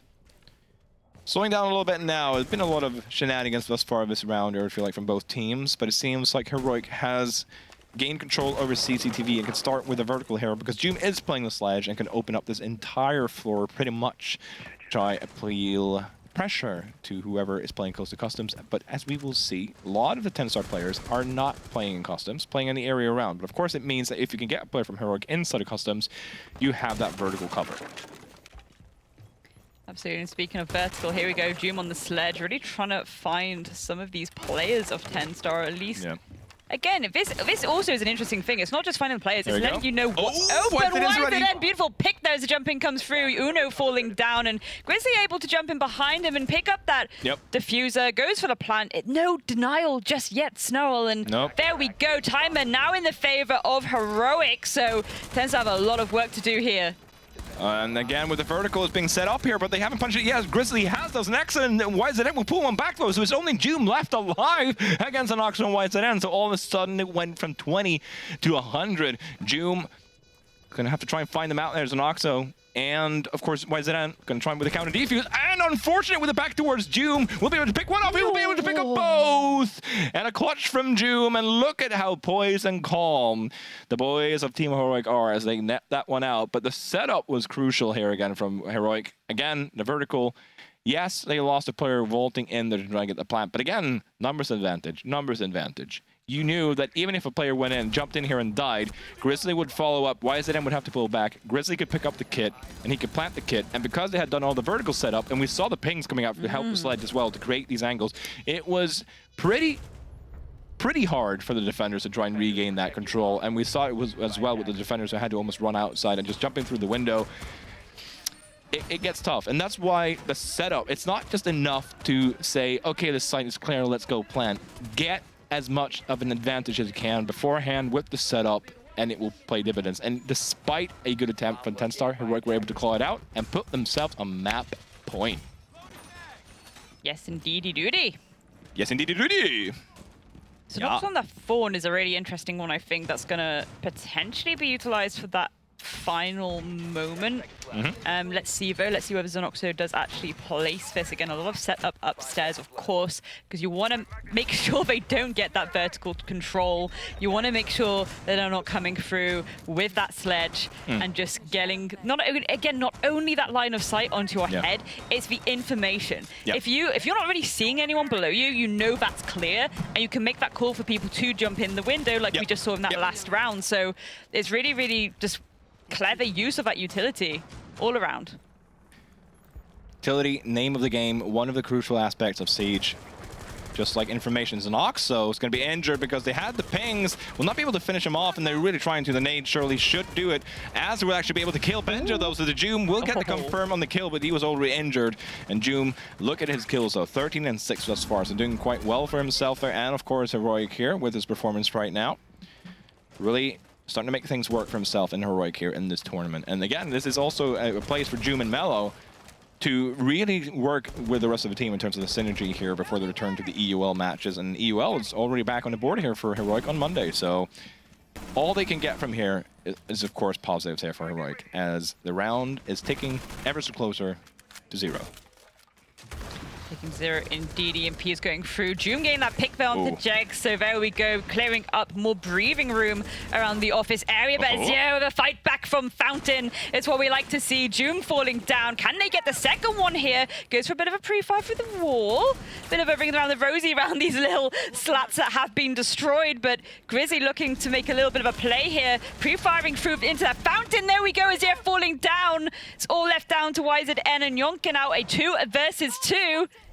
Lots of time to work with though, Snarl. Lots of time to work with, and Bori just feels like it's been a game where it's all about shooting through soft flooring and walls and getting those kills. And again, like we said, with the new border, all these long angles that you can have, but also all these soft walls that you can try and just blind spray through and try to get yourself a lucky kill. Of course, lucky as in a calculated lucky kill, of course. As the drone's going out here to try and get the rest of the intel that they need here on Tellers before they try to pull off the execute. Again, with the setup here on the verticality, no sledge this time around, but you have the breach charges on the IQ played by Grizzly. Again, crucial. Yonka is going to try and see if he can be a little bit sneaky, but decides to not do so, as Una will drop and go for the plant here inside of Toilet, and TENSTAR will have to try and capitalize on this. It doesn't seem like they have the intel for it, and with the Pulse playing deep inside of Workshop, this could play against them. YZN and Yonka will have to clutch here against Uno and Grizzly. And again, this is for the map point road coming through, and Grizzly again with these long angles. As soon as he peeks, surely Grizzly will have it, and there we go. Yonka's been injured. Doesn't seem like Grizzly knows, or he might be, just wants to get the confirm. YZN's gonna have to spray through because they don't have the intel. Uno's getting the ping, knows that he's there. YZN will gonna have to clutch this, but he has no idea where Uno is. And with the verticality as well, Uno surely would swing forward, and he will, and then well played by Heroic. A commanding win, I would dare to say, on border over TENSTAR, and really putting, I was going to say, a fist to the face and say to TENSTAR, okay, you've been looking good thus far, but we're still the giants in this league. And this is it. They really did go to basics. So using the utility that would give them as much information as possible on both sides. Yep. That Nook was just, again, it was demonic. Yep. It was so demonic on Benja. And it's what you like to see. And again, I love how Joom and Mellow are playing within this roster, both in EUL and even here today. I think they've been really, really good pickups so far. It's been really, really nice to see. And yeah, TENSTAR did really well. They got some rounds off them, but ultimately, Heroic they are literally leagues ahead. They are, literally as well. I mean, technically, TENSTAR, yes, they've qualified. Yeah, that C4 is so good. Like, they've qualified for CL, but they haven't played CL yet. So you could literally say leagues ahead, because EUL is literally. Yeah, so well spotted. But again, it just goes to show that even though you can get very close. So this is Border, though. We're going to go to a very completely different map after this. We're going to go from Border, all about gunfights, all about frag fests, into Theme Park. That's going to be a bit more calculated, bigger, still grounds to cover, but Someone is going to dissect this here for us, though, and it's, of course, going to be the desk. Ginny, Jerry, and Demo. Take it away. Gunpower going in favor of Heroic on border as they walk away with a very convincing win, 7-3. Demo, you saw this one coming. Yeah, pretty much. I did not. Look, you have to remember, it's border. It's going to be gun-focused. You're going up against Benja, who, like I said, is already going to be fire because that's just the way he's been playing for the past 2 weeks. Juma in there, who can just be a rat. He fits that play style. But you could see during, I think, the opening rounds for TENSTAR, that's where I think they lost it just in their attacks. Because they went into it very timid. You could tell that they weren't really in the zone for it. And I think then Heroic just took advantage of that. They knew it as well. They knew that they weren't in the zone. Very early tactical timeout call. After 2 rounds, that shows that not only do they know that something is wrong, but that Kenny's got something to do. You know, he's got to do something about this. They just didn't get into their flow. They need to really sort of get back on the train, and theme park's where it's got to happen. But yeah, Doom, I mean, what a game from him there. Just like tearing it up. I have to make the admission, the confession, I've underrated this player for a long time, and now I think he's finally found a good slot. Have you not been watching EUL for the past 2 weeks? Oh, I mean, like when I say for a good while, I mean like the past year or so. He was doing not enough on Delta Project. He was like, you know, he did in GSA. Do you not see his stats in GSA before he got picked up for this side? They're very strong stats in that. They're all right. EDS did pretty well as well in CL quals, but I think the guy has talent. I think he proved that not just in that, but FPL I think is a great avenue that we see people, and you can press people in there, and that's whenever you really start to get on the radar for these professional teams and start getting your trials. Obviously, he's got the trial, he's got the job, he's got the gig, and he's living up to it. I think the difference is the question was always, will he fit into that sort of structured environment? And now he really is. It's the way I think you look at most new players whenever they join a team. How do they fit into the structure? And it really comes down to what Heroic we're going to do. The thing that I always worried about Heroic with the 2 new players was, are they going to fit in the 2 players to their playstyle? Or will they be building around the 2 players? And if they went down that avenue of, okay, we're bringing in June, we're bringing in Mello, we're going to build around those 2. Those 2 players are very frag-orientated players. So by that logic, Benji would actually take a back seat. And that's one thing that I was really worried about Heroic going into the season, was they were going to try and switch Benji's roles. Benji is just your entry. He will kill anything that moves. So I'm really happy that whenever I've seen the first play there for Heroic, Benji was still up main entry. And you can see that Heroic, they fit in these 2 players into their overall roster. That's the way they've went. And I think it just gives them a little bit more of a comfort, because you know you're always going to have Benji performing, because he hasn't changed. He's always going to be there. And I think it takes less pressure off the 2 new guys. And I think that's what we've seen from Heroic, these 2 rookies coming in. They don't have to be the main man, because that's always going to be Benji. Absolutely. What can TENSTAR do, however, as we're going to be heading on to theme park, to just reel it in a little? I think that they will have the opportunity to reel it in, right? Theme Park's a completely different map. They'll be able to take a bit more control of what's going on, take stock of a situation before it just happens to them, right? It felt like a lot of that game, it was just big moments that were happening to TENSTAR, and they couldn't deal with them. You know, multi-kills, just C4s out of little holes in walls, and it was something they just couldn't handle. And Theme Park, I think, they'll have the opportunity to make sure that they're not caught off guard quite as much. And maybe that security, that stability of the way that map plays will help them out. Yeah, well, we're going to find that out after the break. Also, don't you forget the HyperX giveaway. The word this time around is beans, not specifically on toast or anything else. I don't really know how else it's consumed, but it's beans. So make sure you write that in the chat to enter. We're going to be back after the break, so don't go anywhere.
My name's Nikki. I am Chase's mum, and we first met Special Effect at EGX some years ago when both me and my husband went up for the day, and we found a stand called Special Effect. Never heard of it before.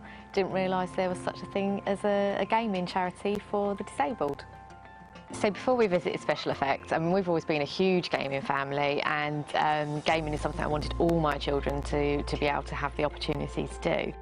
Chase has got a severe form of cerebral palsy, and he has dystonia, which means he can't fully control his body very well. Even trying to get Chase to push a button is really difficult to do because he just doesn't have the fine motor skills to do it. But he really loved gaming, and you could see that he wanted to do more. So we went up to the gaming room in Oxford, and so throughout the day we trialled lots of different pieces of equipment, lots of different games, until we found out what worked best for Chase. As a parent, it's made so much difference to Chase being able to access video games. You know, I was really sad that I thought that he was never really going to be able to join in and do those things on his own. Particularly to disabled people, I think games are really important because, you know, someone who's able-bodied can go out, they can play golf, they can go and drive a car, they can do almost anything in real life. Chase isn't going to have those same opportunities. So being able to sit down and put on a game means that it creates a level playing field. He can do an activity that he probably wouldn't be able to do in normal day-to-day life. But even better, with gaming, he can play alongside someone who's able-bodied, and it gives a real boost to his self-confidence, I think. That was good, wasn't it? That's pretty fixable.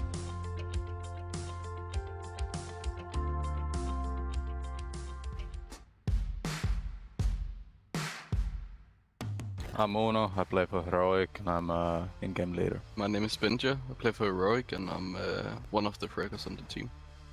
My thoughts of the NPL season, quite a lot of games where we were not able to play full roster, so I think it also showed, but I think it overall went well. The few teams we have been struggling with, who we're gonna play against in NPL finals, they have made roster change, so like maybe that's, you know, good for us. TENSTAR, they're gonna keep the same level with the roster change they made, but I think the two others are gonna be worse, because Victus have to play with a stand-in, so yeah. New boys, Melo and Joom. They're fitting in well, I think. We have had good results so far in scrims and stuff. I think Joom is bringing a lot of fragging power. Everybody knows him from FPL and stuff, that he's a good fragger. And Melo is bringing a lot of shot calling and smart ideas how to play the game. And I think he is like kind of the opposite. Like he's really calm and like good clutcher inside and stuff. So I think there's a good balance of the two players we picked up. The thing we have that the others don't have is, you know, we shoot better. What we have is we have better players than other teams, and we play better as a team. The other teams know if they play against us might give us a little bit of an advantage. I feel like they're gonna come a little bit scared, but at the same time they're not gonna try to prove anything. They have nothing to lose, so it can also backfire on us if we are not focused on the games. I want to beat all of them, to be honest. I don't care who we play in the final, but I think we will play TENSTAR in the final. I think TENSTAR is a good team. It's going to be interesting to see how they play without leader. I don't know exactly what his role was in the team, but it felt like, you know, he had a lot of impact, so it's going to be interesting to see if they can keep the levels. I think whoever comes up, it's going to be a good experience, and we have to take it as serious as any other teams. It will mean a lot for me personally to win NPL, even though it's a tier 3 tournament. Like, I don't care if it's like tier 1, tier 2, tier 3, you know, I just want trophies no matter where it is, you know. I think we have what it takes to help Mr. Office and Grizzly win their first NPL trophy. They obviously haven't had this good of a team behind them before, so I think we are gonna help them to win their first NPL trophy.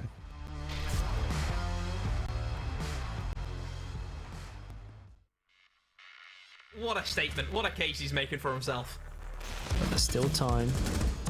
Oh, Benja, nice. Trad curling through, gets the second. Benja is on fire. He's now delivering where it counts most. Being able to take advantage of the upside down repelling and looking down on the players inside a kitchen. Benja's found one, almost finds a second onto the man inside a piano, and Nade gets tossed in. Fraro not ready for it, got the reload animation. Benja almost takes himself out with an aid and finds another. And Jate just playing that dangerous game of C4. Is it going to land? And yes, it will. Threaded beautifully. Benja picks himself up too. Lyri and Zeus just go falling. There is a ping on Benja's location. Holds the angle from an alternate position. Just crouched behind the benches. Of course he wins the gunfight. 3 kills on the round. I'm not sure how Gorgona lives that at all. Benja is going to be covering the cross, looking to challenge in aggressively. Grabs one onto Rolo. Hits the turn and bird onto leader. It's going to be the same game plan from Heroic, but it's just Benja once again, isn't it, all in? He's going to try and find Savage, and he will find Savage. Questionable there, I think, from the Vigil. Not aware that, you know, his teammates just died, and just bad. Oh, what do you say, Ollie? What do you say? Look at him go!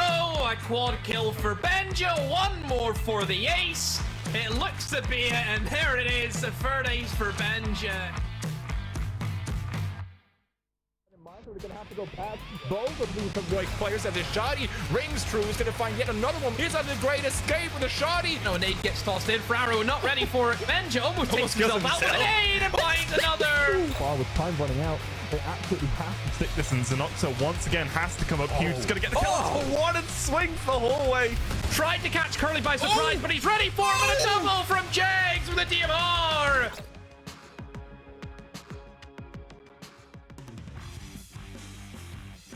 And welcome back to map and game number 2 between Team Heroic and TENSTAR. We saw map number 1 of Border go straight to Heroic.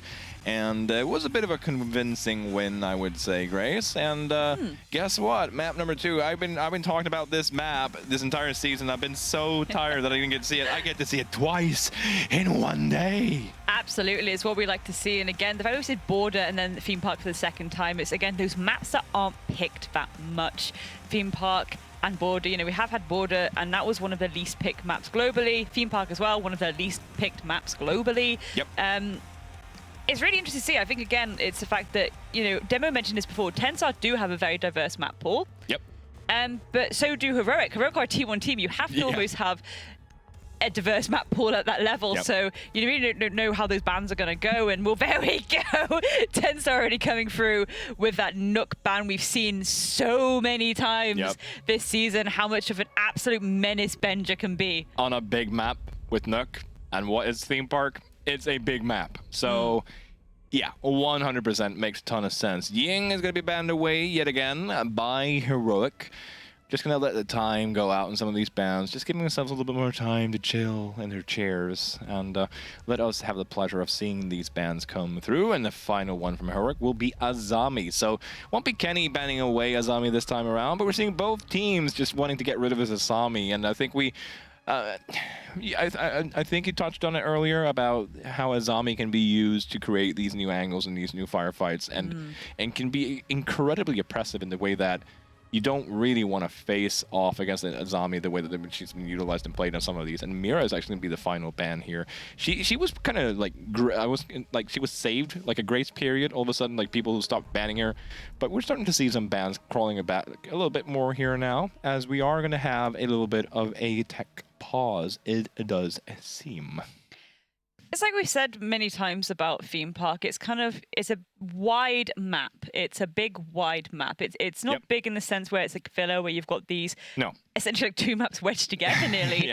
It's wide. It's a chunky boy. Chunky boy. And when you've got a map like that, it's like, yes, there could be a wide map and it's got loads of different twists, turns, nooks and crannies. But with especially that top floor, the lines of sight you can create, and we see this in multiple leagues. The lines of sight, especially on that top floor, you know, you're all the way from arcade all the way through to CCTV as an example. And I think, again, with the mirror utility on top of that, it's a little bit too nasty for some people. So rightfully so, we are going to see the mirror get banned out. And again, that's something that I want to see kind of come through from these 2 teams as well. Those long lines of sight being created. Because you can even get that for ground level if you want to utilize like Barrel Room, for instance, and Lab. We saw that very, very early when Theme Park was utilized, I was going to say. And I think it was APAC. They really started playing around a little with Theme Park once it got released. Or re-released, I was going to say. And like I said, it could be we can have these really long angles. Mirror could be nice for that. But it's just all these rooms that we have to clear out as well. Even if you don't open up those long angles, it's just so annoying and impressive to be swinging in the doorway and then, oh, there's a mirror window here, mirror here. And the Vector, Such a good gun. Great gun. I haven't played the gun actually after the recoil changes, but it seems like it doesn't seem like it's too much of an issue. We see players still picking up the Vector here on, of course, Goyo, and it's just such a reliable gun. It just feels like you're shooting like 100 bullets a second with that gun. The fire rate is insane. Hot knife through butter. Yes, that's a good term. There we go. Really, really good to see. Again, I think with a map like this, as we say, there's so much control that needs to be gained, and especially on that top floor control, in my opinion. And you have to keep it as well. Well, this is it, because it's again like even, for example, if they were to push barrels, you've got all that verticality coming down from bunk. There's even a hatchway if they want to open it, or the rotation through arcade to lower arcade. There's so many twists and turns, and again, like nooks and crannies, yes, because nooks and crannies, but it's that on top of the long lines of sight that can be particularly nasty with this map, and the verticality. Yeah, 100%. And I mean, we saw earlier in the day how the Ying Candelas were actually getting used on this map for that vertical, and how timed and precise that was. The Ying Candela coming through not only because they were going for an execute, but even to clear places like Drug Lab and things like that. We did touch on this. The Candela coming through to then allow clearance for that player to push through that part of the map, gain that control, and then it really enable that, little rotation towards the execute. So it's nice that Ying's been banned out here, because it kind of prevents plays like that from happening, but it's what utility is going to kind of fall into that slot instead. I mean, there's a lot of things you could do. Sometimes people like to be really creative with it. When it comes to this map, we could even see, again, we don't see it that often. It is one of the lowest pick maps. So maybe something like a Fuse, for example, would be quite an interesting one to see come through from these teams. Again, the destructibility, you've got the book, you've got the sledge, you've got even like Ash if you want to, or Zofia.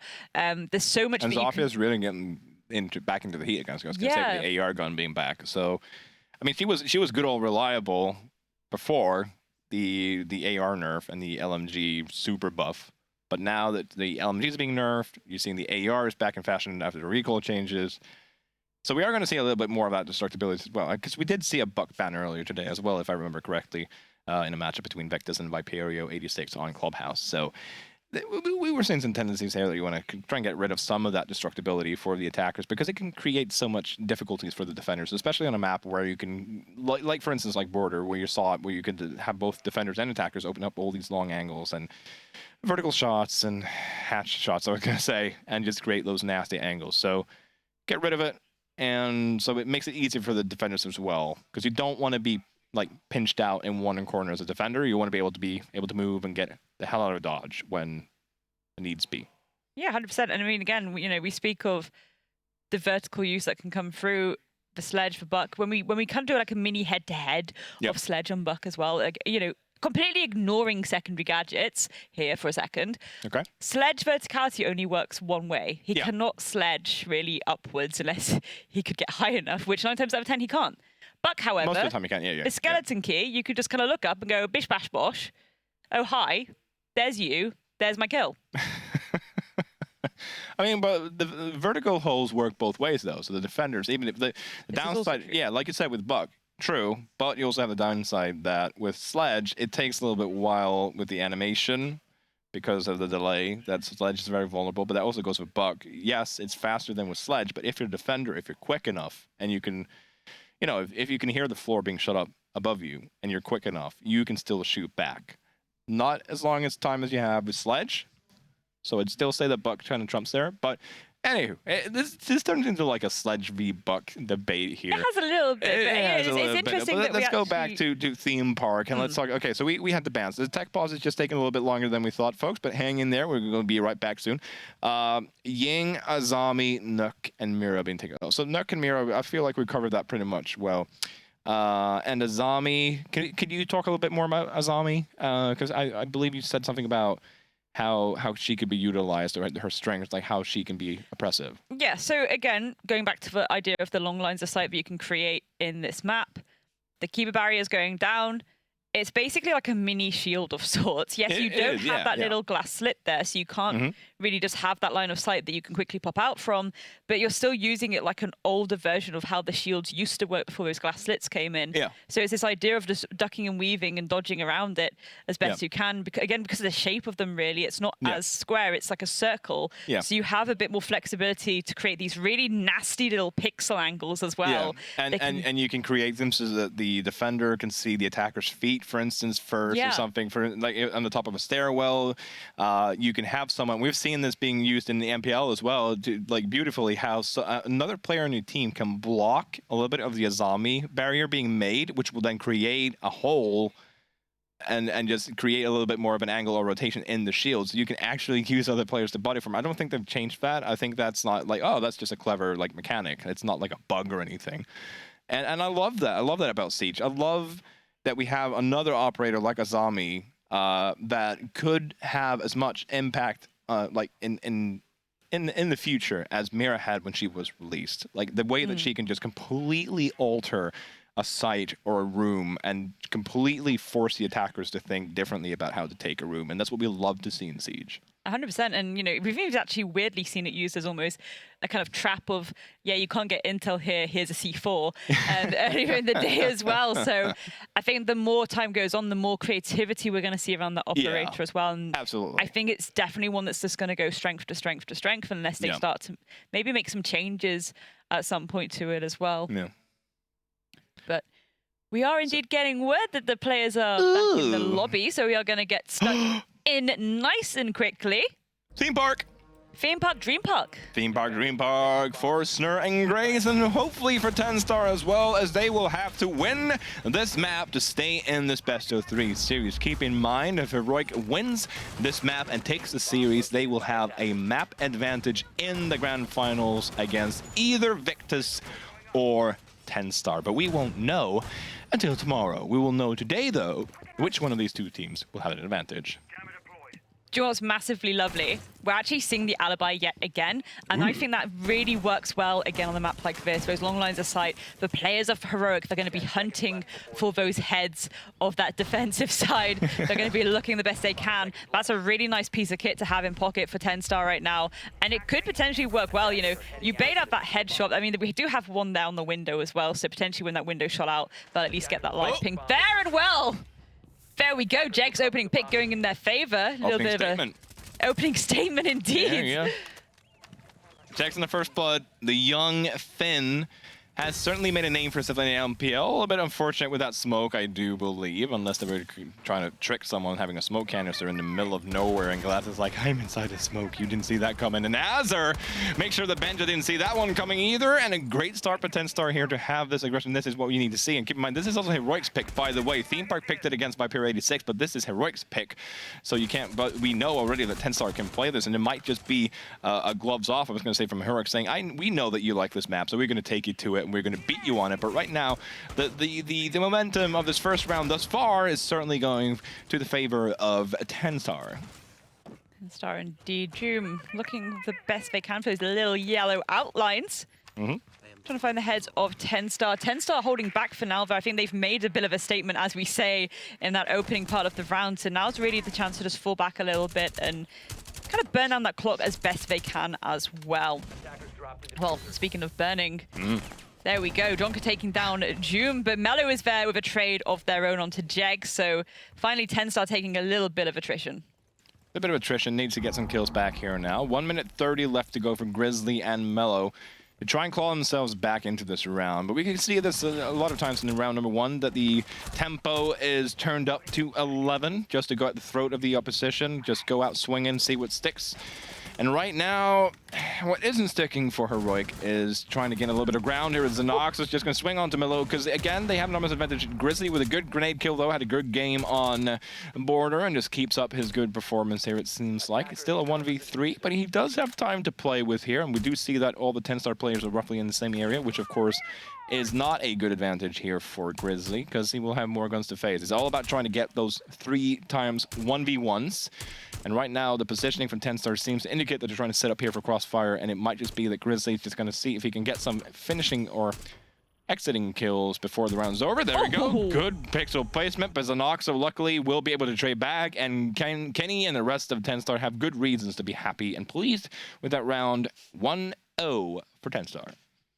1-0 indeed.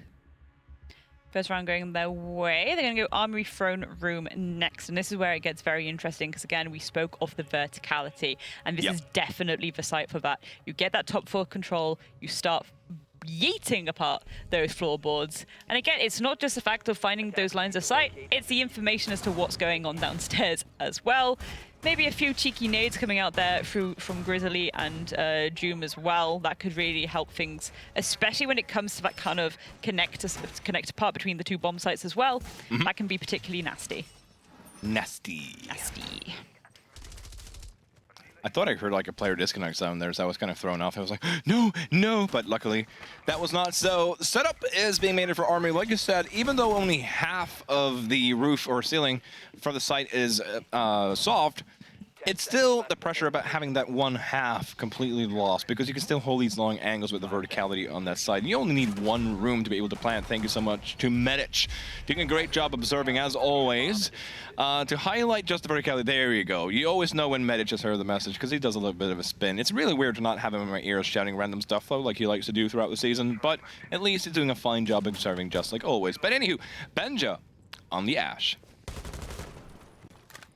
Benja the Ash, and that's another operator actually we are going to see a lot more of since those changes. Yep. You know, no longer the Thinker on a combo. It's again, we are going to see more Ash, we are going to see more Zofia, so no surprises there. And the IQ once again coming out. Yep. We saw how beneficial this was earlier in the day when we first came to this map, and it's going to be another rinse and repeat of the same situation, getting that information that you need. Ooh, a little bit of ring around the rosy here, and there we go. Jex coming out on top, taking down Grizzly there.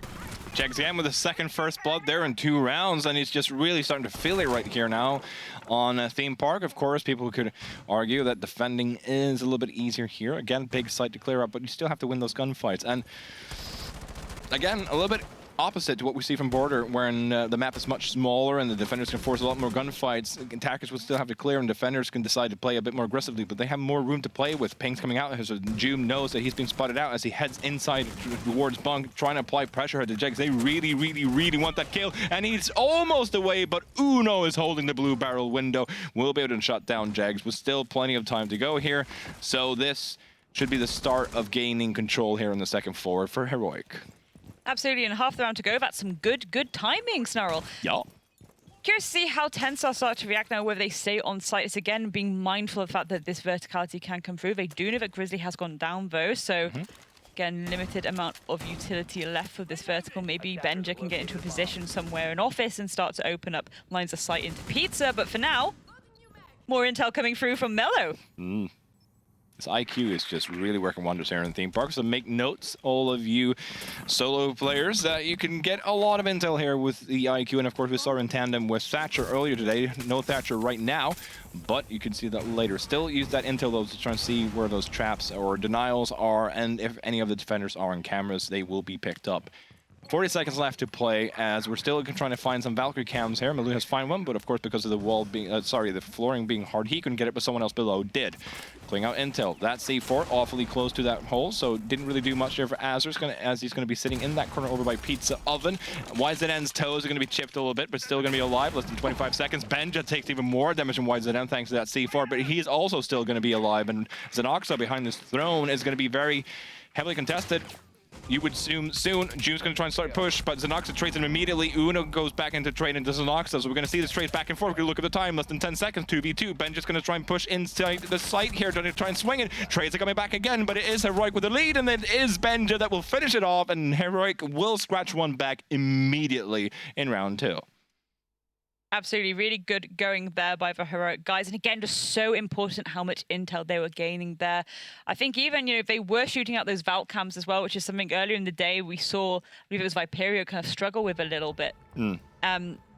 So again, Heroic really got their eyes on where these cams are, and they're able to take them out, deny that information away from TENSTAR. As we've mentioned before, TENSTAR, they react so quickly to any information given to them. That is the perfect way to give them a kind of Achilles heel, so to speak, take that intel away from them. Ooh, actually seen the buck come through now from Grizzly. Buck and Sledge.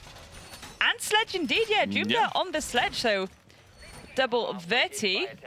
Well, it is an initiation office, so where would you think? I mean, you're swapping to a Sledge, and you see the IQ being swapped to the floor as well. So it's not a lot of verticality, at least from above, and you still want the Sledge. So of course you're going to get the extra nades with the Sledge because it's swapping away from the Iana. So it's not just because of the nades.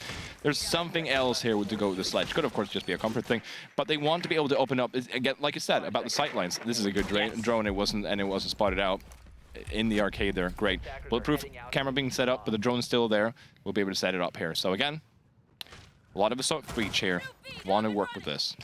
So they've swapped off the bug now, actually. So we're going to see more nades. Yeah, I was going to say. So they then probably just wanted to swap off the buck and okay, we need soft breach. Let's bring Sledge and then have Grizzly swap to Iana because maybe he wanted to play Iana instead. And then June was like, oh, okay, I can play Sledge, you know, because Sledge is sometimes a very, very, very good mixed pick, I was going to say, for players who love to go in for just try and get the nades. It's a good fragging operator. Drone coming out, so Jegs will be spotted out. I hope, at least with that drone. Yep, there we go. Have to be a little bit careful with the window. Now he's had 2 first bloods, but the nade's going to come through. He's going to have to be worried for that. Another drone being picked up. Can hear the swings. Drone won't be able to get him though, but look at the windows. Both of them are there. They know exactly that Jegs is inside of break. Just going to hold these windows, but if he can try and play it a little bit safe, because he will be able to get that Selma charge as well as soon as he got shot. Swing's going to come in, though, from Ace. That's Uno taken down, and that's Kit on the floor as well. YZN finding Joom elsewhere on the map as well, and Junka finding Benja. The setup to try and find Jegs is just not working out, and elsewhere on the map, they're also finding victories, and TENSTAR that is, as Mello is trying to hold from Cafe. Jaeger seems to be a little bit aware of it, though. That is, of course, Junka. And again, on Cafe, just closed out here by this barricade, and TENSTAR all of a sudden is just, it looks like it was going to be hairy there for Jags, and all of a sudden it's like, nah, reverse Uno. This is it. TENSTAR starting to extend a little bit more towards this cafe area to try and take down Mello. But again, Diffuser needs to be picked up, and maybe Heroic can make some kind of play here. You just want to bait out those 1 versus 1s. Again, look at these lines of sight that you can indeed hold. It's you know, sometimes you don't even need a soft destructibility. You got to shoot a hole in the wall and then hope someone's head appears. Yeah, but you don't want to. You want to use all those bullets for the pre-fires as well. But like you said, it is possible in the range here, and like you see, Mello is really struggling a little bit here now. And there is an injury. There is a down on Jags. Could have been Grizzly, as we didn't hear because of a suppressor. So now he does have yellow stairs. So Mello is just holding up a little bit here, and there comes the swing, though. And now they know exactly where Grizzly is in yellow stairs, and he has to worry about so many angles at the same time. Yet again, Grizzly in a 1v4 situation here with a lot of time left on the clock. So this is surely going to be a TENSTAR round unless Grizzly can play the best duck hunt game of his entire life. Right now, though, the Ducks are sitting by quietly. Valcam's going to be taken off the board, but it doesn't matter because they still have full intel of where he is. Gunfight's just coming out here, and there we go. Azure, long range with the DMR. TENSTAR, really good response there from the previous round that we saw from Heroic. So 2-1-1, TENSTAR in the lead yet another time on Theme Park. I really like that little moment by YZN too, is this idea of, okay, the Melusi's just gone off on the staircase, we hear it get shot out, I have to swing out into Cafe now. I have to go and take that gunfight. They get that gunfight, they then know I only have to focus my attention to that remaining player on the stairs. That's already been called out. Because if you don't get the guy in Cafe, all of a sudden you have a little bit of a double whammy, and the player in... Cheeky pinch, yeah. Yeah, exactly, and sure, you know where they're coming from. They're coming from the same side of the map, but you still have to worry about, you know, Mello could be saved out of Cafe, I was going to say, through the gates there, with Grizzly coming up the stairs, using a clone or something. So you could get Mello out. Like, Mello might have just taken that damage as well as soon as they knew that they were safe, because it's not that much damage if you have full HP, which I do believe Mello had at the time. But anyway, it's just about trying, like you said, getting that pinch, but also clearing up so Mello can start rotating a little bit in arcade and can try and create a little bit of a pincer, which they didn't have at the time. Gonna go back to Bunk this time around for TENSTAR, 2-1, and this seems, I mean, Border, there were some close rounds on Border as well. There were a lot of rounds that actually were 50-50 that are gonna go away, but it was like the way that Heroic sometimes won, it just seemed like they were, like we said before and joked a little bit with, leagues above. But right now it does seem like it's a more evenly contested game thus far, but arguably a much more difficult map, of course, to attack on Theme Park. Yeah, absolutely. And there we go, as you're getting aggressive from the get-go. Uno falling down. That's Diffuser down for now. Of course, Heroic will pick it up and make their approach towards the bomb site still. But again, it's just delaying a little bit more. That's the only hard breach. Well, the only hard breach as well. This is it. That's the risky thing. Sorry, I hate interrupting you, but it's just like that. But that's also the downside. Like again, like we said before, it's less likely to see several hard breachers now that Maverick has been nerfed, quote unquote. But that's also a downside that you only have one hard breacher, and if he or she dies, you don't have any other hard breach if you didn't bring one of the can openers. And we have seen very little of the can openers really. This far today. We've seen way more of the nades, way more of the claymores and that thrown utility, because you need to be able to clear out the utility, ADSs and stuff for the nades. So, unfortunate, I would say, for the side of Heroic, but Grizzly's nade, on the other hand, is not unfortunate, and with Benta being able to pick up Xenoxo as well, Cafeteria is all for Heroic's taking. Oh no! What is it with us casting and getting team kills? That's our fifth today. Honestly. I mean, I love the fact that the Flores came through, and that's kind of... It's not gone to plan, so to speak, but then those pushes eventually did. Yep. They got that pick. They managed to clear the utility as well. I think that was really nifty of Heroic, to be honest, because they were struggling with that previously. Heroic, there we go. Benja taking down GX. It's all left down to YZN now, and here we go. The Sharks are hungry for blood. YZN actually taking on Grizzly, but Benja is there to clean up shop. Okay. I'm gonna claim that one as a little bit of a caster curse. Because what did I initially start talking about at the start? Like, what did I initially talk about in this round? I talked about how Heroic looked so commanding in some of those wins on border, and now it's like, yeah, it's a little bit more close than that. But then all of a sudden, Heroic's like, oh, no, don't worry, and just completely slaps TENSTAR off the map. Okay, fine, okay. But I think it's also more a testament to when Heroic gets a number advantage, when they get a man advantage. Not that they had one, but once they did, they are able to close out so many of these games, and it's just about getting that advantage and play as if you have an advantage, and Heroic is so good at doing that, and also about working on how to flush out some of these defenders who decided to dig themselves in. So, TENSTAR and Heroic back on equal terms here now. Armory going to be site number 5 for TENSTAR. Site number 5, and again, I wouldn't be too surprised if we kind of see the next 2 rounds have, you know, well, I was going to say more Flores presence, but actually they're taken away after seeing that that's kind of thrown site. So Mello has gone on to the Nomad. Going to cut off those rotations from the staircases as well. Those all-important staircases. You know, there is a lot of ways to get down on this map, but to get up, there's only 3. I had to think about it then. I was like, I'm pretty sure there's 3. I can't roll my R's. I mean, no, it's a Norwegian thing. Don't worry about it. Well, I mean, if you're thinking stairs, then yeah. I mean, the only other way to get up is rappel and getting through the windows, I guess. But another technical pause is, I do believe it was Jags, unfortunately, had his game crash. We could see him just running it in place there on the server before we got a little bit of a rehost. So please bear with us as we are just waiting for that issue to be fixed. A little quick restart of the game should hopefully solve the issue. Now, again, the results 2-2. I mean, both teams. I mean, the trophy is the biggest thing that they can win here because TENSTAR already has a Challenger League spot. You know, Heroic is not in here to get a Challenger League spot as they have an EUL spot. Never won the Nationals or the Regionals in UKIN or elsewhere, so it would obviously be nice as we see Kenny and Arctic are having a little bit of a communication between each other. That's nice. That's good to see.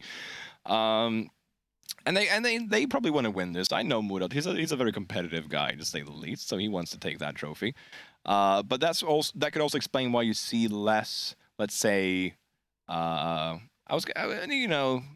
like animated players, if I can use that term, as opposed to the previous matchup where there was everything to play for Victus, whereas for TENSTAR and Heroic, this is a little bit of a on-real lap to see who gets to go to the grand finals and who gets the map advantage. Now, TENSTAR, of course, can't just assume that, okay, we might lose here, we're going to go down to the lower bracket final, and we're going to win, because you never know which Victus is going to show up tomorrow. It can be... It is a Victus has way less pressure than it did before today because they have what they came for, a Challenger League spot. So they have way less worry to worry about when they face TENSTAR tomorrow. That's also something to keep in mind. I mean, yeah, but it's also it's a good opportunity for both sides to see where they're at against each other because you know if they both know they have CL now, and they do, they're going to go against each other at some point. It is assumed. So you know you want to kind of get the feelers out, start to out the competition a little bit. And again, it's one of those things where it's like, yes, we regard them almost as siblings when it comes to NPL. Yeah. But ultimately, they will be fighting tooth and nail against each other. And I think if they at least have that nice baseline to go off tomorrow, that's going to be quite nice for them going forward. It gives them a lot of knowledge as to what work needs to be done before the CL season starts. Yeah, and you know, it's about keeping that momentum, keep your winning streak. Winning is a habit, I was going to say, and it's all about trying to gain that. As we're going to go back to the map and get to see more of this action. So of course they're going to have to pick the same operators, same site. So shouldn't be anything new here. I do believe that they should have the same operators as well. Can't remember. Anywho, yeah, getting a nod here from Grace. So thank you, Grace, for saving me out here. You're welcome. My saving grace. There you go. Managed to work in a pun there. Yeah, I know. You never heard that one before, have you? No. No, of course not. So, Armory. Heroic won it on the attack, and it was quite a convincing win as well, if I remember correctly. No, actually it wasn't. It was a very close one with Benja walking into it. It was actually a trade, so that was a very close round. So it could go down to the minutes again, but it does just speak volumes of how important map control is for Heroic before they start executing in towards Armory and Throne here. Jax was trying to play Spoiler for as long as they did. They were able to trade back. Now it's about TENSTAR trying to deny or delay even more, which is why we're seeing Zenoxa barricade a little bit here as well, because the attackers will have to give away a little bit of their information of where they are, plus it will also stall them having to shoot down these barricades and drain as much time as possible here from the attackers. Because again, time is the 6th defender. It is indeed, and again, I think, yeah, rightly so, Heroic are going to go for a top floor clear and then collapse their way downwards and go for the execute finally. That's, yeah, you can really tell by the op picks, to be honest, if that's what they were going to do, but here they are getting stuck in anyways, and Oxo trying to hold the map control for as long as possible, having to fall back a little bit, but they do have a Zia there as well. C4 in hand. I mean, this could be pretty massive, but no, they're also deciding to fall back a little bit. TENSTAR don't want to take any chances right now, Snarl. A lot of people want what's inside that cache room, and look at that. That Claymore is not just for the hatch.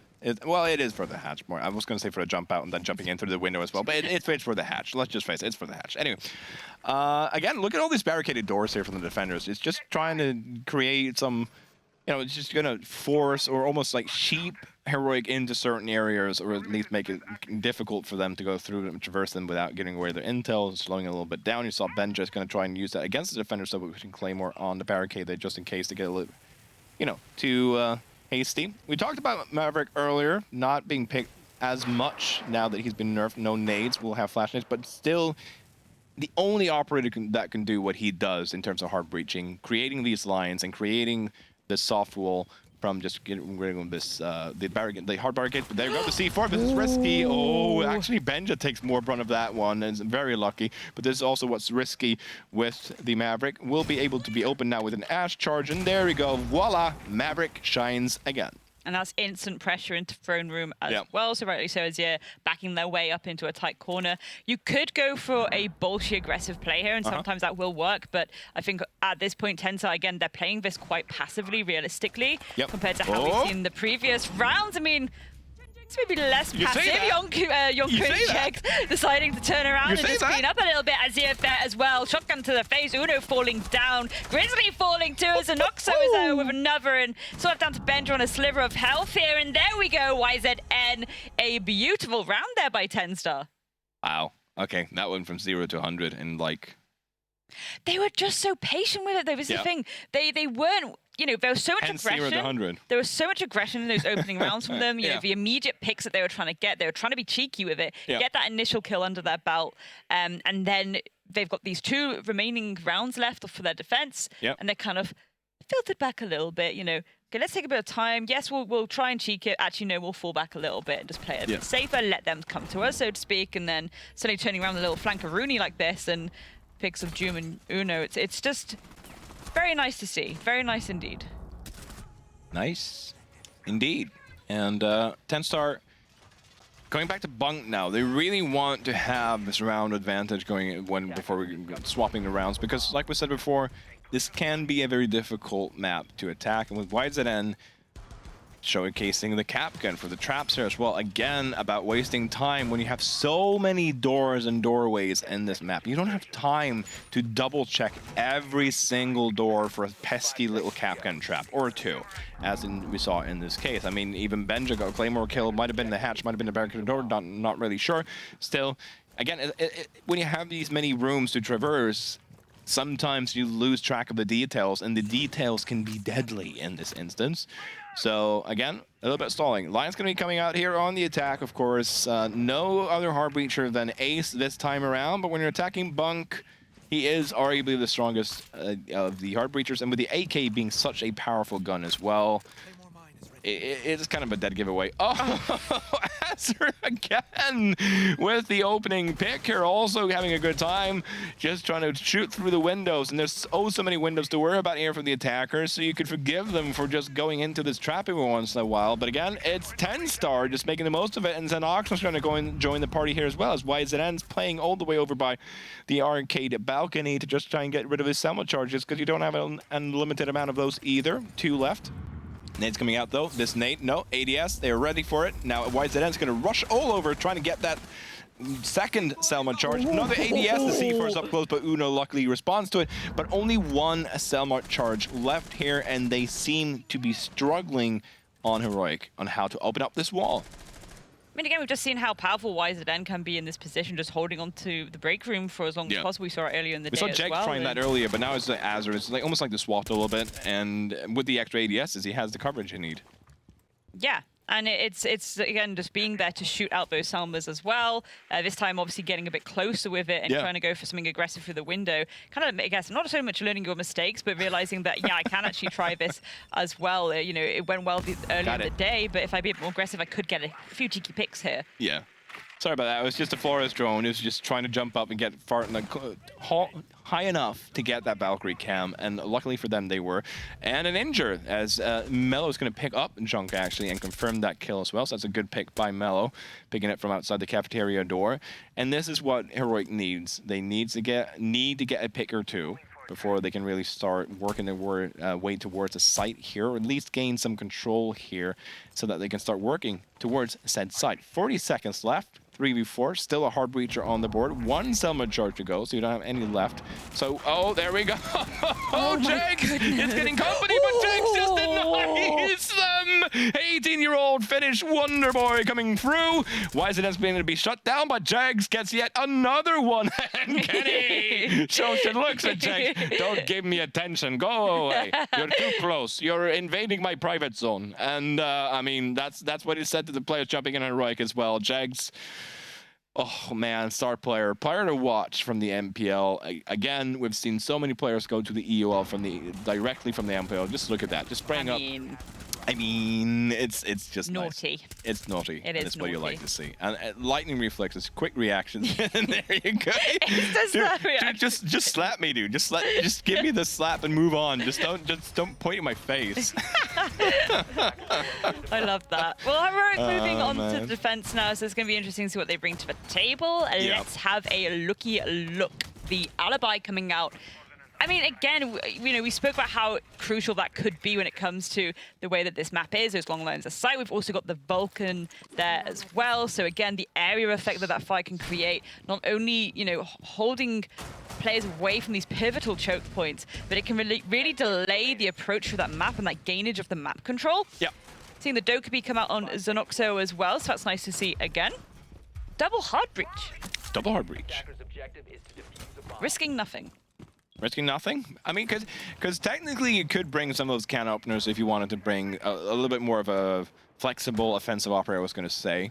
But it is something about having that safety of having 2 hard breachers in worst case scenario. And Thermite, the gun is not that bad either, arguably. Like, people is like, oh, this has got a slow fire rate, but it's a reliable gun, I would say. It's a gun that you can get quite a few kills with. Even I could at some point in my, well, I was going to say career, but that's a huge over-exaggeration of my Siege experience. Anywho.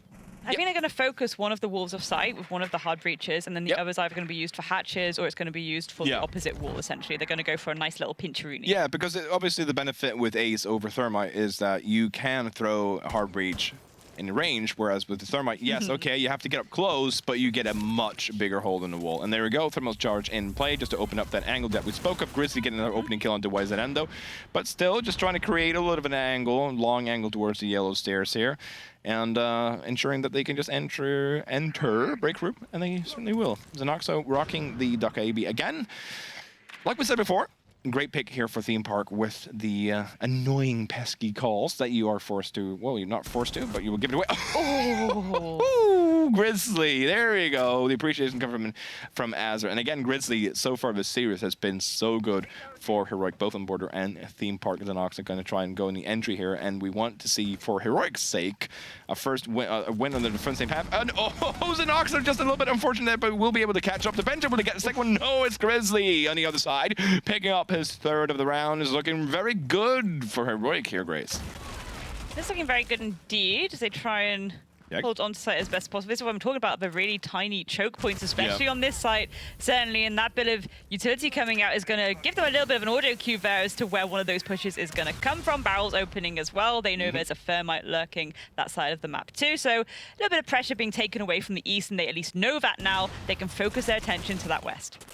Grizzly being shot at, trying to return a little bit of fire through the soft wall yet again. Jegs out to the rehouse is a 5-0 stat, so just preferring well. C4 coming out, Junka. A little bit too late on the reaction there, but it's too far away from the C4 to take any damage regardless, so lucky for him. Knows that someone's playing behind Throne, but does he know that someone's playing really close up to the breach as well, though? Ready to swing him once that peek's coming. The 2 flashes going to come in. Mill's going to be blinded out. Mel is going to get 1 kill, though, but will be traded out. But they know then, should know at least, that the final player is the one inside a barrel. It's going to make it tough for Junka now, especially that he doesn't have any flashes left. Massive big breach that can work both ways. They know exactly where he is. They can just swing in. Good shot there from Junka. Has played at the highest level, knows what he needs to do. 7 seconds left to go. Crosser placement on point, but Uno will be the one to finish him out, and Heroic will take their first defensive round of the half. Absolutely difficult spot to be in there because you know as soon as you enter, well, he didn't know, but we knew, there's 3 angles being held towards you, and yeah, you're able to kind of jiggle around barrels and get that pick, but yeah, ultimately the lines of sight being held there by Heroic. Not really a lot you can do trying to collapse into a solo. Again, if you're the last remaining player, you need to kind of work the time the best you can to get into 1 versus 1s. Yeah, look at this from Grizzly, by the way. I mean, this is what I'm talking about when it comes to, you know, you see the fire come through and you're like, okay, they're there, bye. Bye. Bye. Poof. Poof. They're all gone. Poof. Like a magic trick. Lab and storage. Second one here now for Heroic. And again, also a map where, a site where you can talk about verticality here, getting control of cafeteria. So what we expect to see when we're seeing this site is heavy presence in the cafeteria area, because that room is key to unlocking lab and toilets there. Thank you for the beautiful flyover here, Medic. And also, of course, over storage. So what I would expect to see, at least from the defenders, is heavy roam presence on the second floor, because you don't want to get that verticality away. Yes, you could jump straight directly into lab via a window in theory, but that's very difficult unless you have more control over the room, and of course with cafeteria as well. So, again, a site that seems easy on paper. So like, there's a window to the outdoors. We can just jump in and plan, duh. But it requires a lot of map presence and map control. Yeah, 100%. And I like that TENSTAR bringing the Twitch out. Well, as I say, they get shot out, but if it hadn't been shot out, it could have taken, got rid of a lot of utility, a lot of information, take out some vault cams, some house cams, so you don't really have to worry too much about it. Yep. For now, though. And it's also got the smokes in pocket, too, if you do want to have smokes for the cover when you go for that final collapse into the bomb site as well, especially when you've got a bomb site that is so close to that external as well. You do kind of want to get a little bit stuck in, sometimes a bit too eagerly. Yep. It's nice to cut off those lines of sight. Second Twitch drone, being thrown out. They're trying to gather a little bit more intel, as we saw earlier. Oh, Benja. Flirting with death there, I was going to say. It's going to take that hint. Okay, I recognize the rejection when I see it. I'm going to move away. Saw Mello with a shotgun as well have an angle up through a soft floor. Hand Jegs also has an angle here. Just gonna try and see if Grizzly gets a little bit aggressive on the overpeak here, but doesn't seem like he will. Nades raining in here towards the mute onto Mello. Canister going to be blown here, but Melo's still safe. Very risky position to be playing in as a defender, but a necessary one if you have less control elsewhere.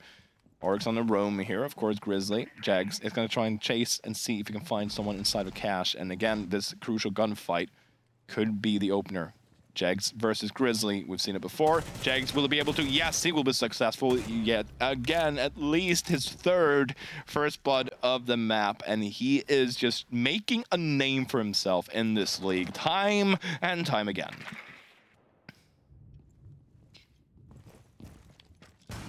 A bit of clearance being made, more lines of sight being created as well for the side of TENSTAR. Potentially on the hunt for Uno as well as well, I was hoping there wasn't going to be any attempt at a run out there, but no, I think they're just going to hold that lower arcade. That seems to be what's happening. Again, just really maintaining this idea of, okay, we know vaguely where this push is going to try and come from. Here we go, there we go. Jax falling down, Zanoxo too, as Bender is also there to pick up one, and we're going to see a little bit of a speedy jump in by Azir, and Uno is there to clean that up too, and there we go, shotgun to the face, Jonka falling down, and that was pretty swift and tidy from Heroic. Swift and tidy, and Melo proves why he can play an anchor play. And this is something that you might notice, because I had a little bit of chat with some of the Heroic boys today, and a little bit interesting. You might notice that Melo could be a little bit more of the aggressive flex operator on the attack. However, on the defense, apparently Melo likes to play an anchor. So sometimes you might see Grizzly and Melo kind of rotating who's the more aggressive or offensive flex operator between the two. And that's what you like. Like, it's not often that you get someone who likes to play aggressive on attack but then likes to anchor on defense. You usually will have, you assume that the entry likes to play roamer because they want to get into gunfights. But it's interesting when you have player dynamics like that and you can try and switch things around. Might also make it easy for some of the players. Because again, a player can have different preferences for operators to play on attack or defense, which of course, if you prefer to play, I don't know, an anchor operator on defense, but someone quicker on the attack, that's, where you want to lean towards as a player. And it seems like it's a dynamic that's working for Heroic in terms of the roster, because June will be the first entry, Benja will be the second entry, and then Melo, the more offensive flex operator on the attack, Uno the IGL, of course, and then, of course, the final flex support. So having that dynamic in the team, yes, they have roles, but you can swap them around. And we saw Ambush earlier in the season as well with that. We saw Nick. People were like, why is he playing Thermite? He always played Thermite on Clubhouse, but that was it. Just because he knew how to play Thermite in Clubhouse. It's the versatility, really, as well, I think. Yeah, people get too hard stuck in this idea that you've got to stick in one role, but it's whatever's best for the team in that situation, whatever works best for that team, whatever gets you the results that you need. We're seeing a lot of repicks coming through from the side of TENSTAR here. The Glaz onto the Dokkaebi, Sledge onto Mav. The ace is staying, I guess. They decided, maybe we should actually bring some hard breach here. But no, the Dokkaebi is very important. Again, we've spoken about how important that global utility can be for hunting out those players on the defense. It's also the idea that if you can get hold of a cheeky phone and hack it, you get all of that house cam, you get the Valk cams in your pocket. It's just intel central, and as we've said many, many a time, TENSTAR react very quickly to intel. It's a perfect thing for them to bring. It is indeed. Map is big though. Oh, it's an end through the window. I do believe it was on towards Joom. So that's, again, the entry taken off the board there. We heard Demo giving Jerry a little bit of a hard time at the desk for not paying attention to the stats. Why you're surprised that Joom's doing well? Well, right now, Joom is currently doing well. Not after the rehost, that's a 0 and 4, but before the rehost, he was doing quite well. So let's give him that. Anywho, 4 and 4, and TENSTAR getting himself that opening advantage on Theme Park, as Uno is still placing some of these moot jammers around, potentially depending on where the attack is coming from. As Benja rocking on the alibi, nades flying by, still safe though. Push coming through Cash here on the north side of the map from TENSTAR. Right now it just feels like a little bit of a war of attrition coming in here, with just a lot of gunfights coming back and forth, see if they can get themselves a pick on these long angles here, Grace. Absolutely, and that's the name of the game, really, when it comes to, yet again, to this map. The angles that are being held, we saw some really nasty lines of sight just now as we got the approach for even Cash, and Jake's getting tagged up, and there we go. Just again, take any shot that you really can, to be honest, Heroic, at this point, because, yeah, they've opened it up really well. They've got those sight lines. They can just hold these angles. They can go for even pre-fires if they want to, as soon as they get that audio cue that push is coming through. And again, it's difficult to deal with as an attacker. You need to have a lot of util. You need to be using that util to deal with it. We're presumably going to see a load of flashes come through at some point from TENSTAR to kind of deal with that approach as well. Yeah. Final minute of the round, and not really the heaviest of map presence here to really brag off of, I was going to say, for TENSTAR, as they're going to try and rotate a little bit around here and gain it if they can. Are very close to B side, but of course with the mute jammer on site, they're going to have to try and get rid of that before we can open up the breach. Benja will, however, open up the skull of White ZN. Junko with a trade back onto Benja. Though that's big, that's massive. You need that one, but they still need to get rid of that pesky mute jammer if they can. Ash charge still available, but again, with the ADS is potentially close. You don't want to risk that either. 20 seconds left to go, though. There we go. Junko repositioning that symbol charge, being able to open up just to create an angle instead. Nade's going to land onto Uno, but Grizzly getting killed as an Ox, so it means it's still a 3v2 advantage. TENSTAR as Jags will get yet another kill as Grizzly left alive. No longer, though. TENSTAR gets the first win, on attack. Hopefully not the final one. I didn't spoil the script, I promise. But here we go. TENSTAR still clawing themselves and keeping themselves in this matchup. That was really, really well played by TENSTAR. Again, you know, they knew that they had to kind of go for these second angles, these second dimensions to the way that they were holding lines of sight. Again, lines of sight is the name of the game. To get the Selmos onto the wall and bunk, allow that opening. You go all the way down to the staircase. Beautiful stuff. You can really cover for that plant to go down at that point. We even saw the swing in, which they could then rotate to that top of arcade as well. Kind of contest that towards the end too. So you could take a picture of that and frame it and put it in the National Museum. Yes. Yes. Yes. Art. Oh.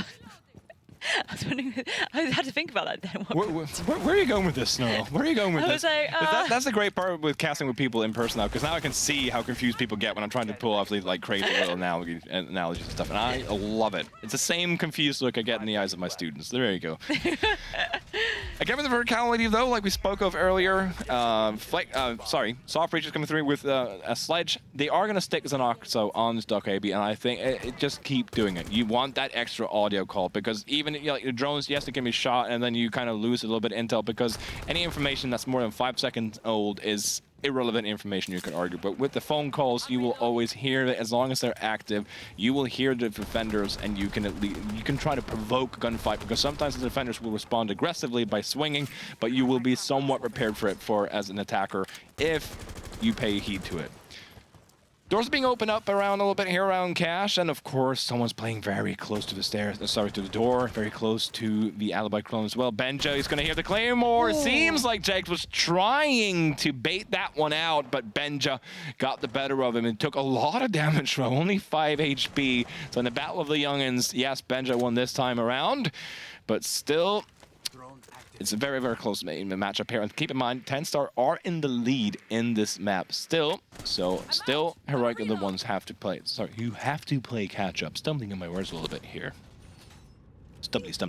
This is the interesting thing too. I don't think they are aware of Doom here, but they are aware that there's the opportunity for lines of sight to be held. You know, tagging out that soft wall, there's nothing on it. We can get rid of that. Actually, doesn't matter. We've seen a rotation through here. Can this C4 land? That's the question. It's again this idea of, well, there we go. No, it won't. But it's this idea of like, okay, maybe we don't have intel, but maybe if we get an audio cue, we can kind of go for it there. A little bit of a standstill at the moment. Half the round gone, and TENSTAR making a lot of clear breathing room here. Most of that top floor control going firmly into their pocket. As we've just seen, Heroic have a lot of this information left remaining, and I guess it is just a case of playing these C4s for them now. Not like that, though. No, I was going to say, I thought they were going to try and shoot away the lamp there so that the C4 can land up, but sounding by the judge sound cue, it seems like the C4 got destroyed, judging by the sound cue, sorry. So the C4s are gone off the board here for Heroic. Not what they wanted, but 50 seconds left, and Joom's going to pick up Azure. That's absolutely what they wanted, because he's playing inside of storage here, just going to try and play as much as possible. Junker's going to open up another rotation, go into the hallway, get a rotation. Joom has an angle there as well. Not going to be successful, but look at this again, how much time is stalling, and he gets kills. If you're going to get the second one, he's going to get flashed, but now we're going to see the swing from Nox with the DMR. He's not having killed him yet. Junk will actually be the one to finish him off, but look at the time, 23 seconds, and a 4v2 on Armory for TENSTAR sounds like a very, very hard task to overcome here for a TENSTAR. It's going to take almost 14 seconds just to get back towards the site, and the Goyo fire barrels are working wonders as well. They last forever, and Grizzly's legacy will also last forever when he keeps landing headshots like this, and absolutely no teensy tiny feat from TENSTAR will put their presence inside of Armory Throne Room, and Heroic to draw the game yet again. Running game indeed, bringing that back to 5-5. I mean, this aggression from Benja. I mean, it's Benja. I feel like Jags was trying to bait that one out, because he was placing the Claymore, got up again, and he was going to place it again. It seemed like they were aware that someone was playing close. He could hear the audio cues, I think, but still very aggressive and good intention, I think, from Jags. But he was the only player there. So if they had another one, that would have been great. But of course, that should have made Benja a little bit more insecure about swinging that well. I do believe that he had reliable intel that there was only one player there. Back to lab and storage. So 5-5, you're seeing the frost mats being pulled out here by Grizzly, and of course, again, makes sense on a site where the two almost most primary entries are either the window inside a bathroom or the window inside of lab itself. So yeah, if you're going for that direct collapse, usually in the late round, if that's a lot of utility investment in that bathroom area, because it's also you've got the Vulcan there too. Yeah. So if you are holding on to drug as best as you can, and you think that collapse is about to come through, you can pop that Vulcan, and it'll just slow down that timer even more. They can't really, well, they could jump in and tank it. Yeah. We have seen that happen, but it's this idea of, they're going to delay it a little bit. They're just not going to go for that immediate push, and that saves us a little bit of time. Yeah. Getting rid of some of the default camps, though, to at least get rid of the defaults there outside, so they don't get the intel that Heroic needs. But of course, as soon as the defaults are destroyed, they know, they're in this area of the map. So, all the intel they need. Basically, on the side of Heroic, of course, will take all the intel that they can get. But again, speaking of intel, TENSTAR droning out here for themselves. Going to be a east side push here from TENSTAR, it does seem like, as the hatches also should be opened. Azure will be playing inside a cafeteria, though, see if he can do some shenanigans and apply pressure to Lab from above. But Mello played tremendously well on the anchor position here earlier in the previous round. And keep in mind that as an anchor, it's not just enough about being good, but it's also about surviving, knowing when to take those fights. Again, opening up the soft floor here so we can watch the cafeteria door. And that's what Mello did so well in that previous round. Good reaction from Azure as you hear the C4 being ripped out there, and I would never be able to do that. Good positioning on the drone might have helped him a little bit to predict a potential C4 or something coming through, but it was from cafeteria, if I remember correctly. Could have been all the way from, hang on, Mello? No, he still has a C4. I thought it might have been a really long throw, but no, never mind. I'm just being silly. It was Benja's C4. Anywho, Grace, talking points. I think TENSTAR have decided to kind of back away from Cafe for now, and they seem to be making this push from Dragon and Throne instead. Going to go a bit more horizontal instead of going for that vertical. Again, it's not just the fact that you've got that shield facing it. Well, Benja actually with the Falcon that hasn't been spotted out. That's going to give a nice little live ping as to Jegs' whereabouts, so they know, or can at least predict there's at least one dimension to this attack that is going to go completely horizontal now. Again, hesitance around the cafe area because you've got the shield there, and there's even like a line of sight from below. I mean, that's a beautiful C4 there as they're falling down, so no more nades for, well, I say no more nades. There's still nades there on Jegs, but Zanoxo falling too. That's a lot of destructibility. Well, there we go, Jegs as well falling. Yonka taking down Benja in retaliation, but you're still in a 2 versus 4, and again, very difficult to contest with, but that's at least a start. Yonka taking down Grizzly. Taking in Grizzly, and it's all back up to a clutch situation here for YZN and Yonka in a 2v3. But again, a difficult site to try and force themselves into when there's a numbers disadvantage. I say that YZN picks up a crucial kill onto Uno there. Keep in mind the frost mats are also still alive, but of course when you have an entire soft wall like this, just ignore for it, but no, the swing from Yunkin, he had the kit as well, leaves it in a very exposed place, and Joom knows exactly that. YZN's going to have to try and pick it up, but the angle's here, swing coming through, it's going to miss his shots, YZN's going to have to land it, but there's only 6 seconds left, he's going to have to try and go for it, but guess who's still inside of Lab? It's going to be Mellow, still in Labs here, 2 seconds left, going to get that one, but has no time left to play, and Heroic will move themselves up to map and series point against TENSTAR on Theme Park.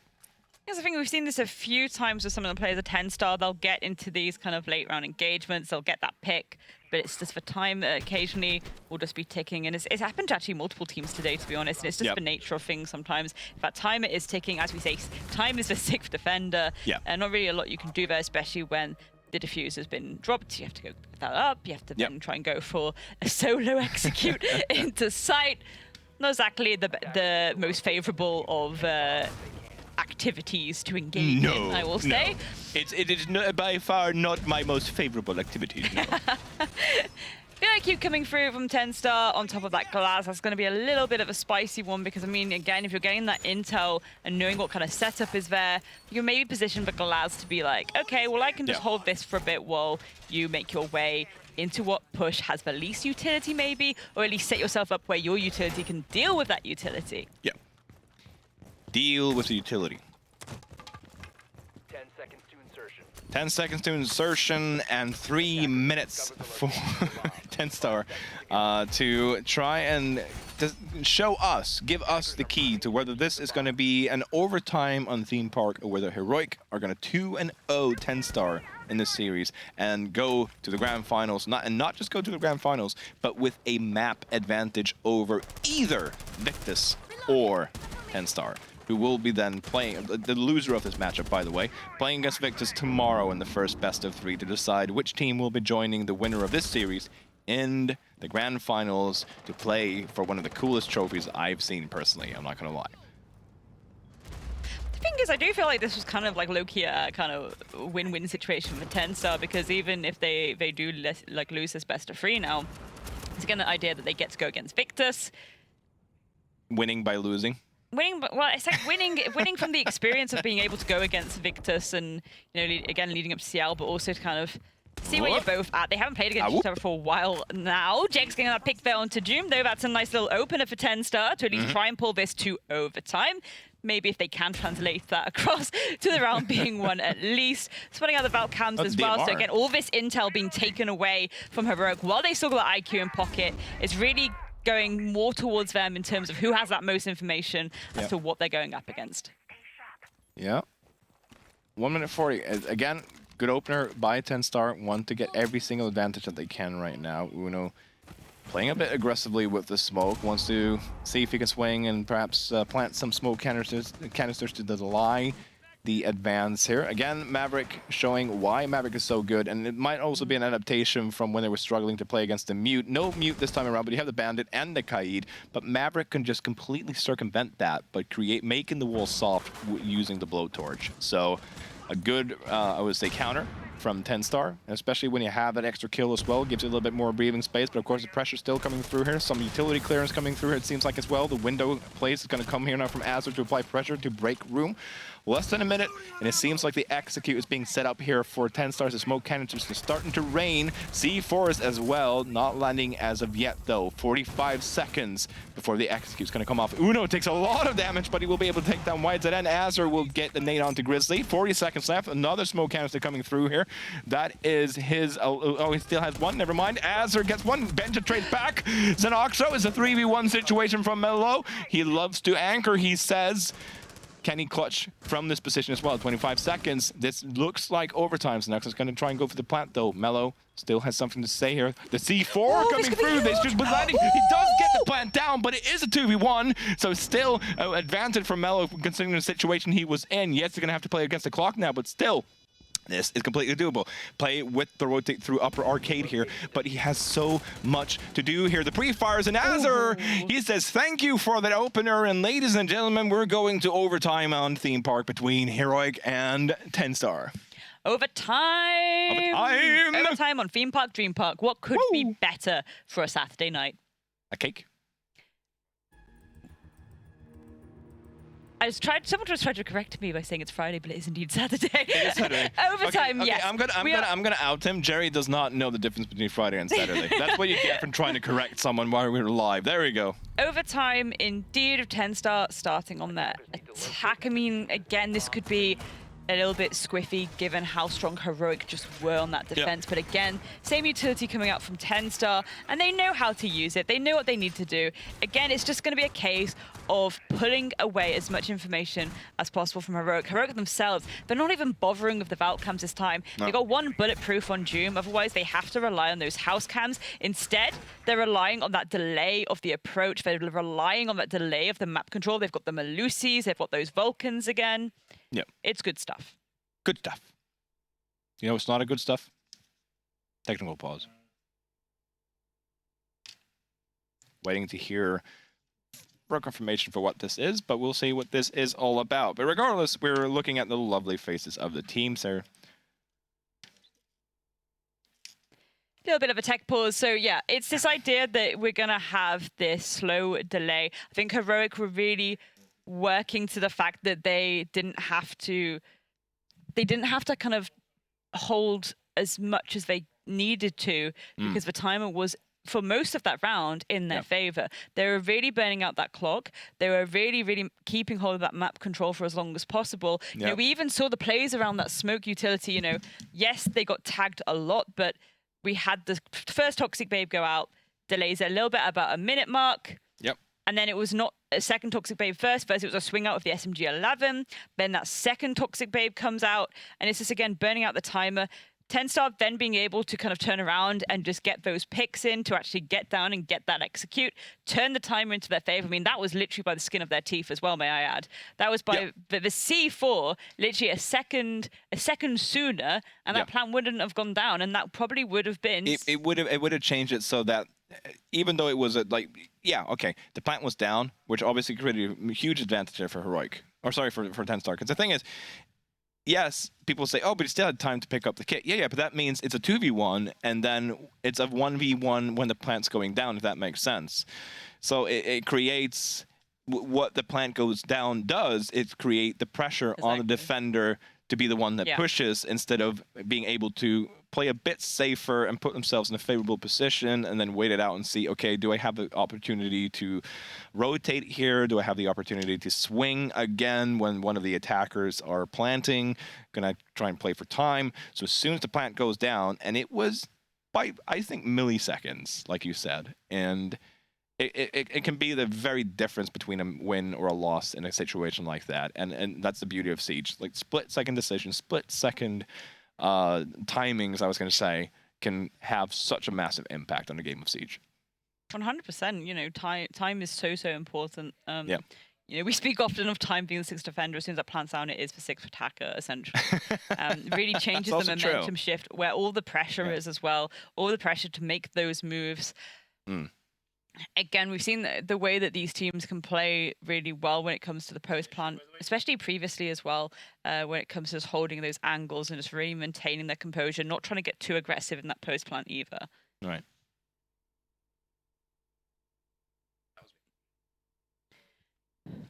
We are having a little bit of confirmation and we're just having a little bit of a drone bug, and that's why the rehost has come through. So we are just waiting for the last player to get in the lobby, but we shan't be a second, and then we'll bring you back to Theme Park, Dream Park match. Well, no, overtime. Got ahead of myself then. Overtime for map number 2 of this best of 3. And again, remember, ladies and gentlemen, the winner of this best of 3 gets a weighted advantage in the grand final. The loser of this match will go up against Victus tomorrow. Oh, look at Zanoxo. In the opening match of the day. Look at Zanoxo. He's serious now. He was wearing a cap. He put on a hoodie because he was like, okay, I'm getting cold. I need to turn up the heat. And he put on a hoodie. You know when it's hoods up that things are getting serious. It's overtime. He wants to get in the zone. Getting in the zone. And just in time, because we're going to go back to Theme Park. And like I said, we're going to go to overtime. So... potentially 3 rounds. It's a best of 3 between these two teams now, not just in terms of the series, but also the overtime, of course. Best of 3 rounds with side swap every round to determine who's going to take this map. And again, to remind you the stakes, Heroic, if they win the series. TENSTAR win means we'll go to the 3rd map, which will be Oregon. Oregon. Yes. Oregon, Snoregon. No, I'm joking. Wow. We do see it a lot though, but it's for Wow. a reason. It is such a basic map to have in your arsenal, and you can. It's a good map to play teams like Heroic. So I was gonna, Yeah, I was 100%. I was gonna say Grizzly there. Sorry. Gives you more of an even Stevens playing field. Yeah, and obviously, well, I mean, Heroic is still the better, of course, the better team in terms of guns play as well. You would argue, but it is a team where, like you said, map. It's down to the basics, and good teams go to die, just like Border used to be back in the days. But we saw Border earlier between these two teams, and Heroic was really just giving it to TENSTAR, saying, yeah, okay, good teams come here to die. TENSTAR happens to be a good team, and now you're all dead. Theme Park. Hopefully, for TENSTAR's sake, we'll go in another direction, as they're taking a little bit of time here to gain some information in the first 30 seconds. First minute of a round usually goes down to trying to gather some intel, trying to find out where these defenders are lurking so that they can try and get themselves a pick and establish some control of the map. Xenoxo using, of course, the Ionic clone to perhaps do it a bit quicker than a drone, and of course you can be a little bit oppressive with the Ionic clone as well and get some of the defenders off guard if they're not aware of the fact that it is a clone making all those footstep noises, etc. Grizzly playing up close here, and of course, unbeknownst to Jags, is ratting away just behind the door frame, and I said TENSTAR wanted an advantage, but right now Grizzly gave it to Heroic. Absolutely, and Doom's getting another one down to YZN. So not only is that the intel that the VIQ was giving them, it's also 2 nades and an all-important vertical utility that would really benefit them when attacking this site. So for now, they have to rely on the hard breaches to, again, maybe open some walls, maybe open some hatches, things like that. They've at least spotted out where Grizzly is. And Noxo trying to throw the nade. Will it land? Oh, they're picked, though, as Azir then trades it back. Really nicely done there by Azir to just be quick on that. Oh, and the C4 has been pinged, and someone's awfully close to it. Do they have the intel that they need? The footprints, footsteps, sorry, should have given that away, but waiting a little bit more conservatively with that C4 trigger finger. And again, great performance by Grizzly to be able to get something out of that situation that he'd put himself in. Favorable position that is right now. Again, 2-4 situation. I feel like it's a little bit of a deja vu here towards Armory. TENSTAR is going to have a devilishly difficult task to push towards Armory with this numbers disadvantage. Azure, though, again, as I say that, that's the second time he's done that this game. As soon as I say that, he will just say, okay, we'll try to even it out. Uno is taken off the board. But Benja is up close, roaming, and Junker will run into him. And from the top of the Dragon Stairs, I was going to say he's going to get another one, but it's going to be triple for Azure.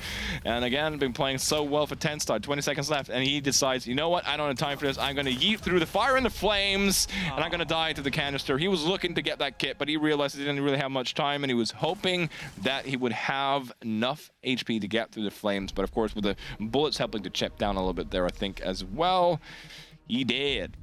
And Heroic, map and series point. Map and series point indeed, but remember TENSTAR going on to defense themselves now. And we've seen that the defense seems to be favoring whichever team is on it. But I thought that nade was going to land, you know, but then ultimately Azir getting that kill very, very quickly as well. I mean, that's certainly going to pad out the cost a little bit. I think it's the thing too, like TENSTAR, they're just so coordinated with how they approach things. There's always someone there for the refrag. It's really admirable work. The fact that they brought this to overtime match point when it's something that Heroic kind of wanted to gamble with a little bit here. Try their best with TENSTAR on this map, and yeah, TENSTAR have put up a good fight here. Very good fight indeed. A very good fight indeed. I mean, I thought that Monty was going to stick then, to be honest, Snarl, but it's indeed being swapped off onto the Jackal, but that can also be very, very powerful, as I say, that they swap onto the Ash. Goodness me. Goodness me. Benja is just showcasing that, you know, I can play any operator. It's all good. It's all good. You know, I'm a champion, or at least former champion, so I can play whatever it is. It's going to be an Ash. Quite the opposite of a Monty, I would say. But again, doesn't really bother Benja too much, as Acer is going to go for a very sneaky little hold on the door there. So if Heroic, luckily for them, drones are being thrown up, but are they throwing up to the balcony though? That is the question. This Jume's going to be on the rappel. Acer should be able to hear that. Yes, indeed. They either knew that was a really good pre-fire from Jume, but arguably they knew or were prepared for it. And what looked like it could be a very aggressive, sneaky by Acer just completely backfired on him. Backfiring indeed. No refrag coming through this time for TENSTAR, but Can at least send down Doom to go on a little bit of a hunt. Maybe the Gemini replica will come out and give a little bit of information as well as they make their way towards that office areas. And Oxio having a little bit of a spat here on the staircase, but for now, Benja holding back. I was wondering this. I was wondering if he was going to go for that window pressure, because again, if he starts to go for that window pressure, Jonga's going to be forced all the way back into office, and that's where, again, this map control is going to start falling into the hands of Heroic. It is.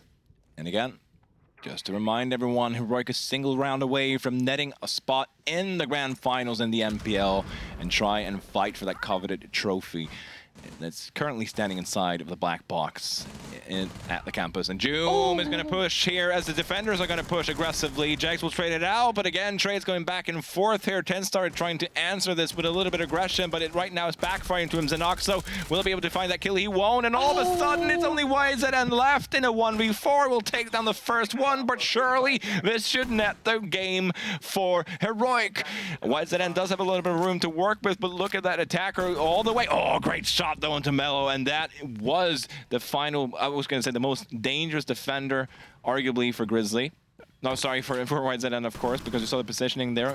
Have a Val Cam that you can work with, but YZN really wants to take this fight to the attackers. He doesn't want to give them any leeway. He knows he needs to fight this. Two of them inside of the control room. I was going to say, see the pixel there, shots coming out. Do not know if he has intel on both the players being inside there. Drones coming out, though. Gas are coming out. Drones coming out. Nades coming out. Everything's coming out, I was going to say, as the run's going to come in. Bench is going to have to try and enter inside of Initiation. Will take down Grizzly. It is a 1v1. Grizzly, and I'm sorry, why is it? And I keep saying Grizzly, sorry, against Benja. Less than 30 seconds left to go. Now here's the pistols. That means the Benja swapped. And why is it? He clutches. He is massive. He came from Victus to join TENSTAR to stall the win for Heroic. At least one more round. And what looked like it was a dead giveaway for Heroic, all of a sudden, everything's back to 50-50. Everything back to 50-50 indeed. I mean, whew. That is an intense moment to be in, a 1v1 versus Benja of all people as well. I mean, as we say many times, he is just demonic in this game. But that was such a nice little pop to the face there by YZN. It's kept TENSTAR. Do you know what it was? I had a moment where he pushed into meeting. If that drone hadn't have spotted him out, I think he would have actually pushed him aggressively. And we've seen this time and time again from YZN. And certainly we've seen it from him this weekend. He is so confident to make these pushes that 9 times out of 10 they do work out. So that could have been really spicy, actually. I would say a 1v4 clutch is spicy regardless. Okay, you're not that you just get one of the spiciest clutches today, but you also wanted a different seasoning on that. Come on. No, it was really, really good work. Again, no, but it's what I mean. He's so good. He's so good. He's so good. He's so just good. so good. If you ever see him fighting in the forest with a grizzly bear, help the bear. That's all I'm saying. Like, he is just so good. And it was this really weird moment where he went over to TENSTAR for Victus, and I was like, this is like some weird crossover episode. Like, I don't know what's happening right now. I'm here for it. And I was so stoked to see the way that they've played this weekend, because again, he's just fitting so well into that roster. You know what's happening right now? Overtime match point. Overtime match point indeed. Overtime match point indeed. See, you were leaking the script. Is that what I was doing? You said overtime match point where you said overtime. I was like, no. And there we go. So again, those lottery numbers, by the way, I still don't see them on the sticker notes. Okay. Just give me the lottery numbers. Yeah. This could be spicy. Like, again, we're seeing a lot of rotations being created here by Heroic, though the Fawn gadget's going down some really spicy places as well. I think they're waiting for that horizontal push from the bottom of Dragon. TENSTAR trying to get themselves in a position here to gain the control, but look at this. Again, on Lab and Storage, Mello is going to anchor inside of Lab, and he has done an outstanding job holding this area for as long as possible. But it does seem like now, from TENSTAR, it's going to be a little more of a coordinated effort towards Cafeteria here, because that has arguably lacked a little bit. It seemed like Azur was a little bit on his own when he was sitting outside the Cafeteria balcony staircase, getting killed by a second C4 being yeeted out. And as I say that, it seems like TENSTAR is going to rotate and change this a a little bit, might have droned out and gotten intel that we have seen some holes in the defense there. And this is one of the best long angles on the map, one of the first one I found, where you can just see the entire pizza wall corridor, if you want to call it the yellow stairs corridor from this angle, and you can cut off rotations. Azure cooking a nade, trying to go fishing inside of arcade. I think it hit the window frame there actually, or one of the arcade machines could have been actually. Instead, not even the Alloy clone is going to be destroyed by that. So a little bit unfortunate, but not the greatest loss here for TENSTAR. 1 minute and 40. Heroic wins. They go to grand final. TENSTAR wins. It's map number 3. All to play for TENSTAR right now. A little bit of a slow approach again. The amount of barricades that Heroic have actually invested, they've taken the time to go upstairs and really delay this Just push. slow again. down. Exactly. It's a constant slowdown. Again, we've got that utility set up for the horizontal push as well, in case they decide to risk that in the late round because they're not getting anywhere upstairs. But ideally, you want this top floor control as well. That's a little bit spicy. What's also spicy is that C4 from Uno taking down Jex, but Benja has indeed been down at the bottom of lower arcade. I think Doom's on his way to try and pick. Oh no, it's actually Uno going to pick him up there. But Doom is there with a pick onto YZN, and well, there we go. TENSTAR trying to get a little bit of attrition yet again, and again, it's attrition that they can't really afford to lose right now. They want to win this right now. It is overtime match point. Overtime match point, a 5v3 advantage for Heroic on the defense as well. So keep in mind, it's still TENSTAR is going to have to do the pushes here, and with the Clutch Master taken off the board, it's up to Zanoxo, Azure, and Jonko to try and salvage this and make us go to map number 3. Zanoxo has the vertical here on Cafeteria, but now that they've been spread out, Jonko will get Grizzly. Takes a lot of damage himself, though, and is outside the bathroom. And of course, with the soft walls, sprays are coming through. Azure, though, hopefully takes that as a hint that he can move a little bit closer. Still worried about Barrel because he knows someone's up close. It's a Kaid with a suppressor. Will be able to get him. This is going to be a crucial gunfight. Uno on the floor is taken down, so that's massive. Means that Azure can open across, but Benja is going to try and back. A double kill. Azure's going to push, but Joom is going to close it out for Heroic, and we have our first grand finalist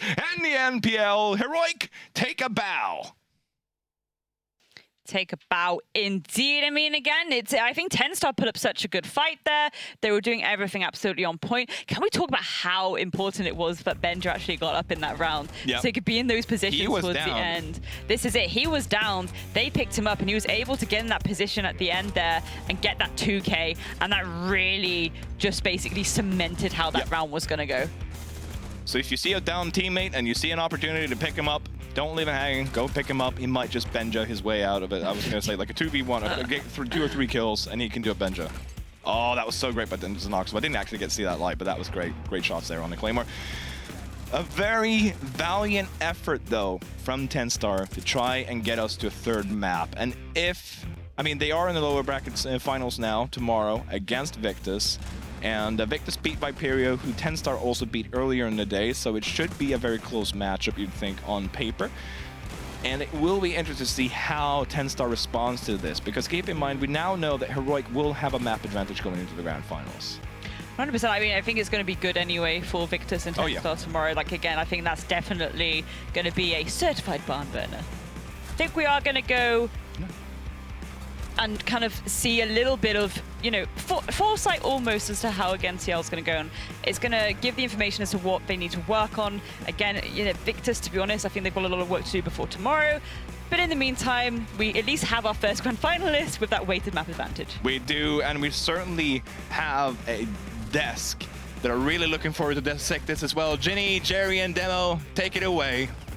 Thank you, Snur and Grace, for that incredible cast. Heroic are going to be the ones walking away with the win. They're heading straight to the finals in a best-of-5 with a 1-map weighted advantage. TENSTAR, they're going to be facing up against Victus tomorrow, first thing in the morning. Now, Jerry, Demo said it himself, it was going to be 2-0. Heroic is a different beast, but TENSTAR almost made them bleed, even just 1 map. Oh, it was so close. I had so much hope. They gave me a lot of faith there. But the one thing I can claw onto is that this isn't over for TENSTAR. Of course, we could see them in the final, and the redemption arc is just there, waiting to be written. I don't know how people can call me a shill for certain teams whenever you exist with TENSTAR. I'm huffing copium at a where's like the canister? An extreme rate now. I get told G2 fanboy. It's and Not he's fake standing fanboy. here like Heroic's won, and he's talking about how TENSTAR played well. They just lost the game, Jerry.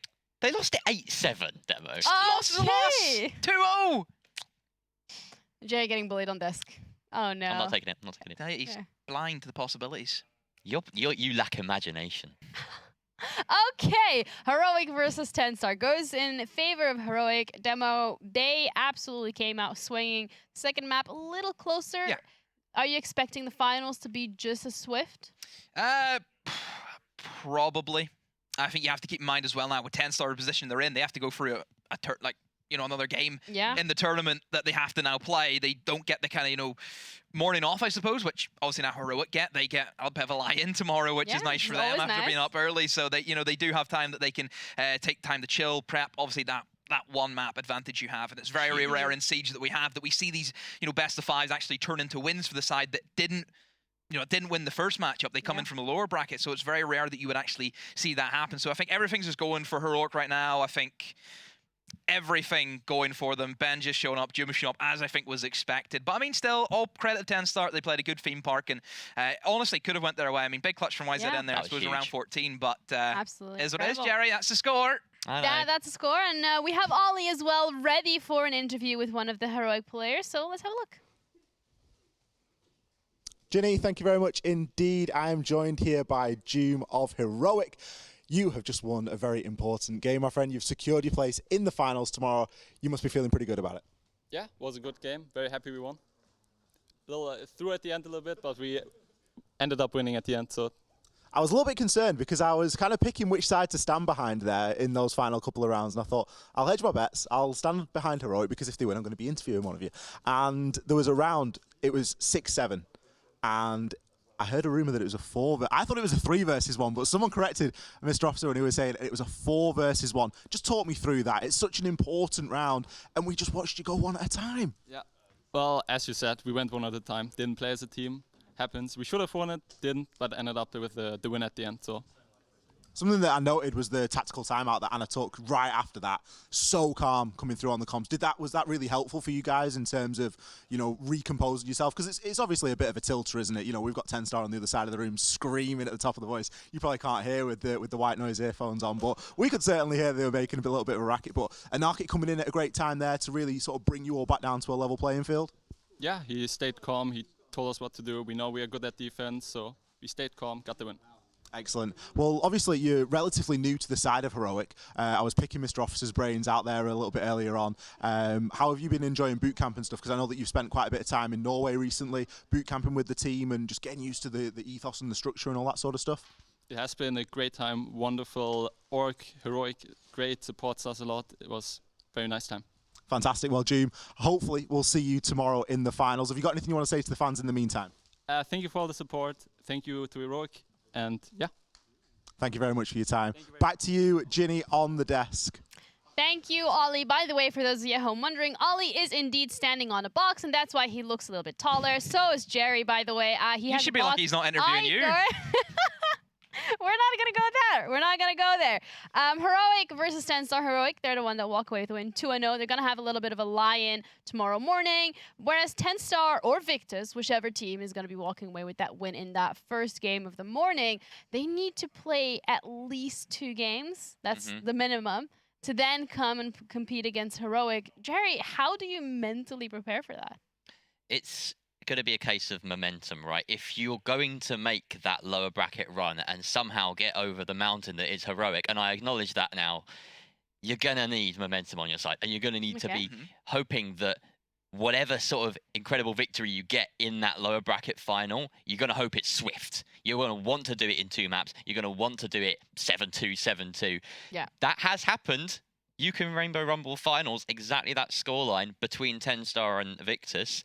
They've always had that 1-up over Victus, TENSTAR. So they're going to need to do it again, or Victus could do the same right back at them. And yeah, that's what's going to take, a 2-mapper to have any chance of winning the whole thing, I in my opinion. guess we're going to have to wait and see. But Demo, anything from TENSTAR that they have performed this game specifically that really stood out to you and kind of like blew your expectations?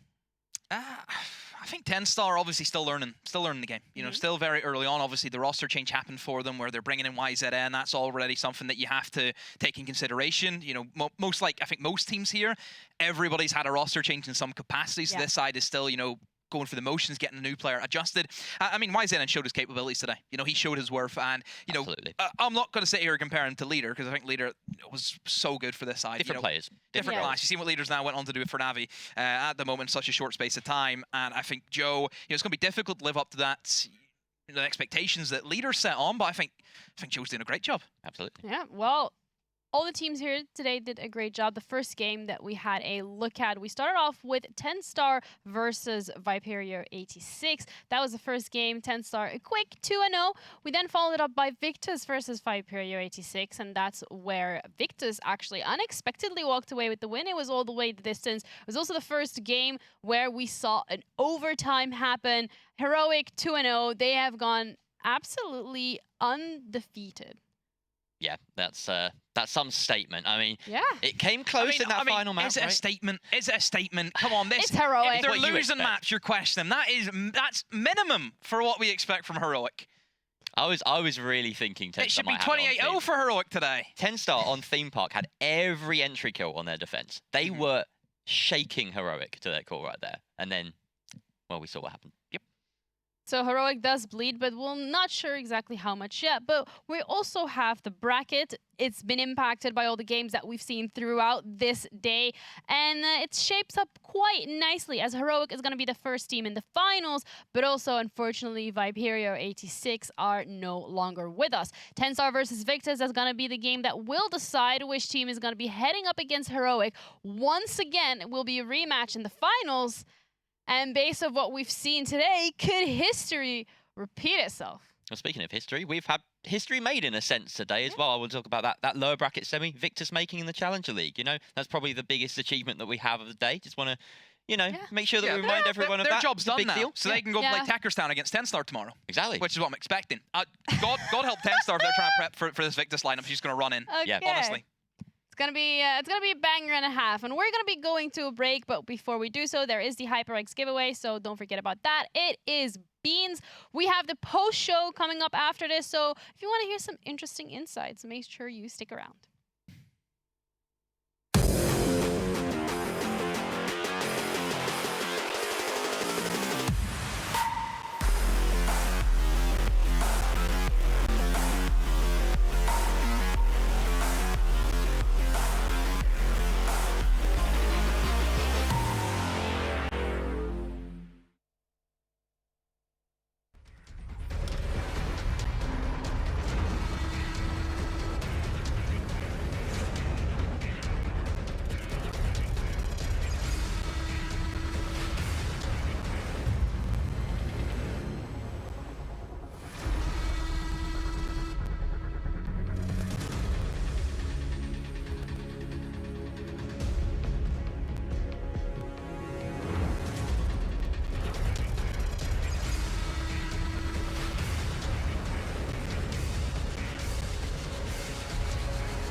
In 3 quick kills, 4 quick kills come in. And Slothar just picks them apart. To try and put some shots on in and managing to find the last 2. Oh, but Blur just decimates. Grandson steps up huge for ambush. 3 kills, all E1DCs.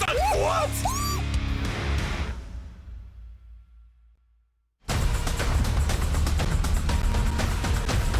Welcome to the debrief. I'm Jeannie, still here on the desk and joined by Jerry, but we have a couple of special guests as promised. We have Anarchic and Kangaroo Kenny. Anarchic, how you feeling? Good, you know, nice to not lose a single map today. Okay, yeah. You guys, on the other hand, It's always fun to play Very humble. Where? Jerry was out here fighting absolutely tooth and nail for you guys at TENSTAR. He is truly a TENSTAR fan. He really likes the new jersey. So I think the question that he probably wants to ask you first is, can he get one of those? Yeah, I really want.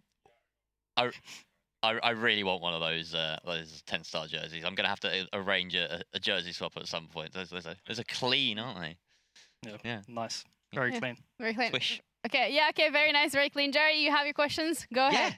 So we're just going to start off with a couple of questions to kind of get things rolling. I was going to ask if you could make any change to a single operator. I'll start with you, Kenny. What would that change be and why? Oh, that's a good one. Maker's Army's barriers decay over time. She's so strong in the current meta. We saw so much Azami today. Yeah, Azami bans. It's either you ban Azami or you play her every round. So there's no in between. So I would make her barriers decay after me, but like 20 seconds, and she gets 4 out of 5 in the first like 40 seconds of her round. So she literally gets them all before the attackers can do anything. So I'd change that. Yeah, it's a solid shout. Anna? Yeah, that was going to be what I was going to say. Okay, well. There's a consensus, all right. I can go with something a lot more simple. I would just give Callie a DMR so that she's used more. That's a fair shout. She's a good op. Like, she's a good op. Basically got like 4 gone 6s now, so... You just need to be able to hit your shots, and then it's fun. But I think if she had a DMR, she'd be a lot more viable. Cool. Okay, fair enough. Well, yeah, I have a question, but it's more specific towards coming here on LAN. So we said it a couple of times on desk. Some of these players actually haven't been on LAN before. So I'm going to start with you, Anarchic, and that is, how do you prepare a team to get onto LAN? I think one of the main things is just the mental side of it, which Officer normally deals with. But I think in terms of coming with prep and actually knowing how your opponent's going to play and their habits, it's always helpful to be able to just come to a team with that really quick information rather than giving them a full breakdown of the team, because they're not going to remember that going into maps, especially on a LAN when teams play multiple times a day. This seems to be a kind of recurring theme with your philosophy in Heroics. Like this is something you said at the beginning of the season. It's those habits to try and pick up on, rather than, like you say, just the full weight of information. I'm wondering if Kenny has a slightly different philosophy here.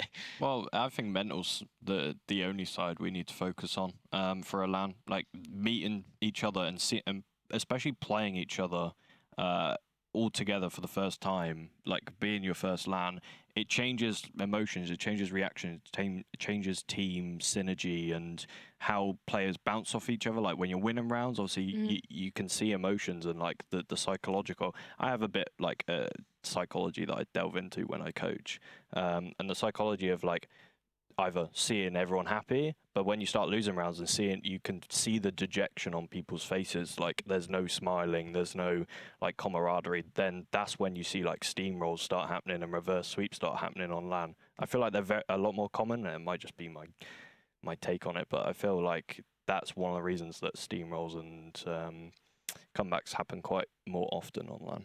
Is there anything specific that you're looking to do this evening or tomorrow morning, considering you guys have a match against Victus, like first thing in the morning, bright and early? Oh, we were so knackered today. I'm just happy that we're going to have 2 games back to back. We don't have like a 4-hour break. That, I mean, you probably saw it on Border. We just sat outside the building for 2 minutes because we were too tired to push. Fair enough. Didn't get to take a nap on any of the couches? Yeah. Sleep is needed tonight. Okay, fair enough. Well, all right, my question. I guess. Your question there. So, what map would you want to see re-enter, or maybe make a new entry into the competitive pool, and why? Why is that? I think for me, the map I'd want to come back with like a few small changes would probably be Consulate. I think it's still a really good map, but it just needs to have like a few small changes, and then it can just come back in a bit like the bank rework. Yeah, you're a man after my own heart. I completely agree. Love Consulate. Want to see it back. Yeah, you're now becoming a Heroic fan. Maybe a little bit more. I was very much a TENSTAR show earlier, and Demo was like, "No, guys, they're EUL team. You know, what are you doing, Jerry? Like, back Heroic." But maybe I will back Heroic. Oh, you can't say that. The Consulate thing is you know, little steps. Okay. Little steps. You got to make it up to him. Well, now I can even the books because my answer was Consulate as well. There we go. All right. Sorry, no longer short. Friendship with Heroic now ended. My new best friend is my old best friend is TENSTAR. Maybe you guys can rock, paper, scissors for it. How does that even work? So whoever wins, you're no, they rock, paper, they scissors. Whoever wins, you're their biggest fan tomorrow on desk. I just have to support. Yeah, you have to be biased. Ready? All right, go on. Okay. What we got? Best out of 3. Rock, paper, scissors, shoot. Okay. Rock, paper, scissors, shoot. Rock, paper, scissors, shoot. All right, I'm contractually bound now. You gotta shake hands. It's contractually bounding. I'm not doing that. Whoa! Okay. Last question though.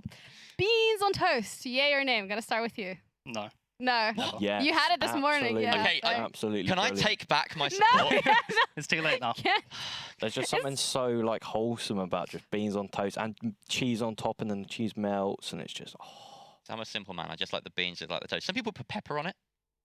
Like, Oh, I've never done that. yeah, that's a bit out there for me. Why would the pepper work? Like seasoning for the beans. I don't know. It's Okay. Yeah. What about you? Do you not like the bean juice? I don't like beans. How did she get this job? Is that even allowed for an NPL host? Are you allowed to Is not it like beans on allowed? toast? Production? Can I have an opinion here? Am I allowed to not like beans? We don't have a Okay. second Yeah. host, she says. Ian decided that he didn't want to show.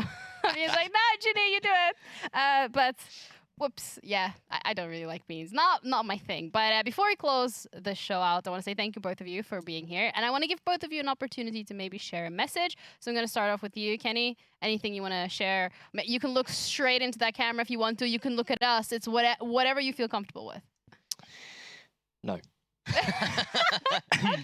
Thank you. Short and sweet. I can also I can say a fun stat. After every timeout I did today that I called, we never lost a round after that point.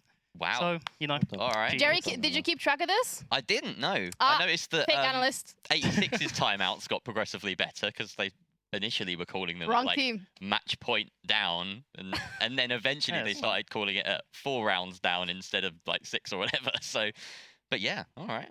Yeah. Fear the heroic timeout. Maybe that's something that you should keep track of tomorrow. Yeah, definitely.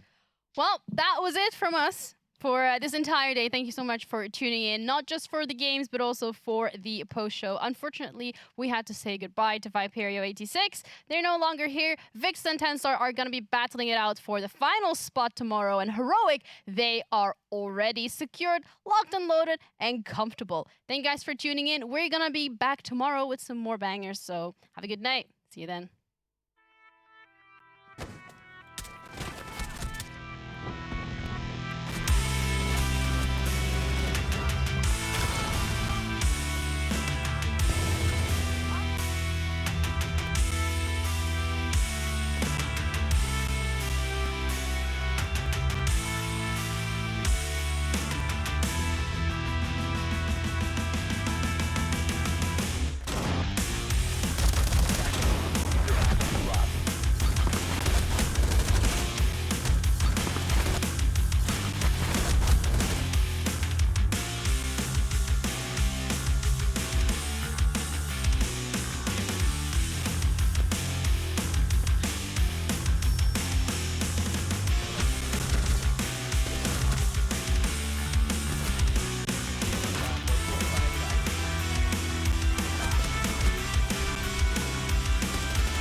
If he gets this will be his third ace in the competition. It looks to be it, and there it is. 5-4, the little peek through the top, the little kill, and Gorgona is just better.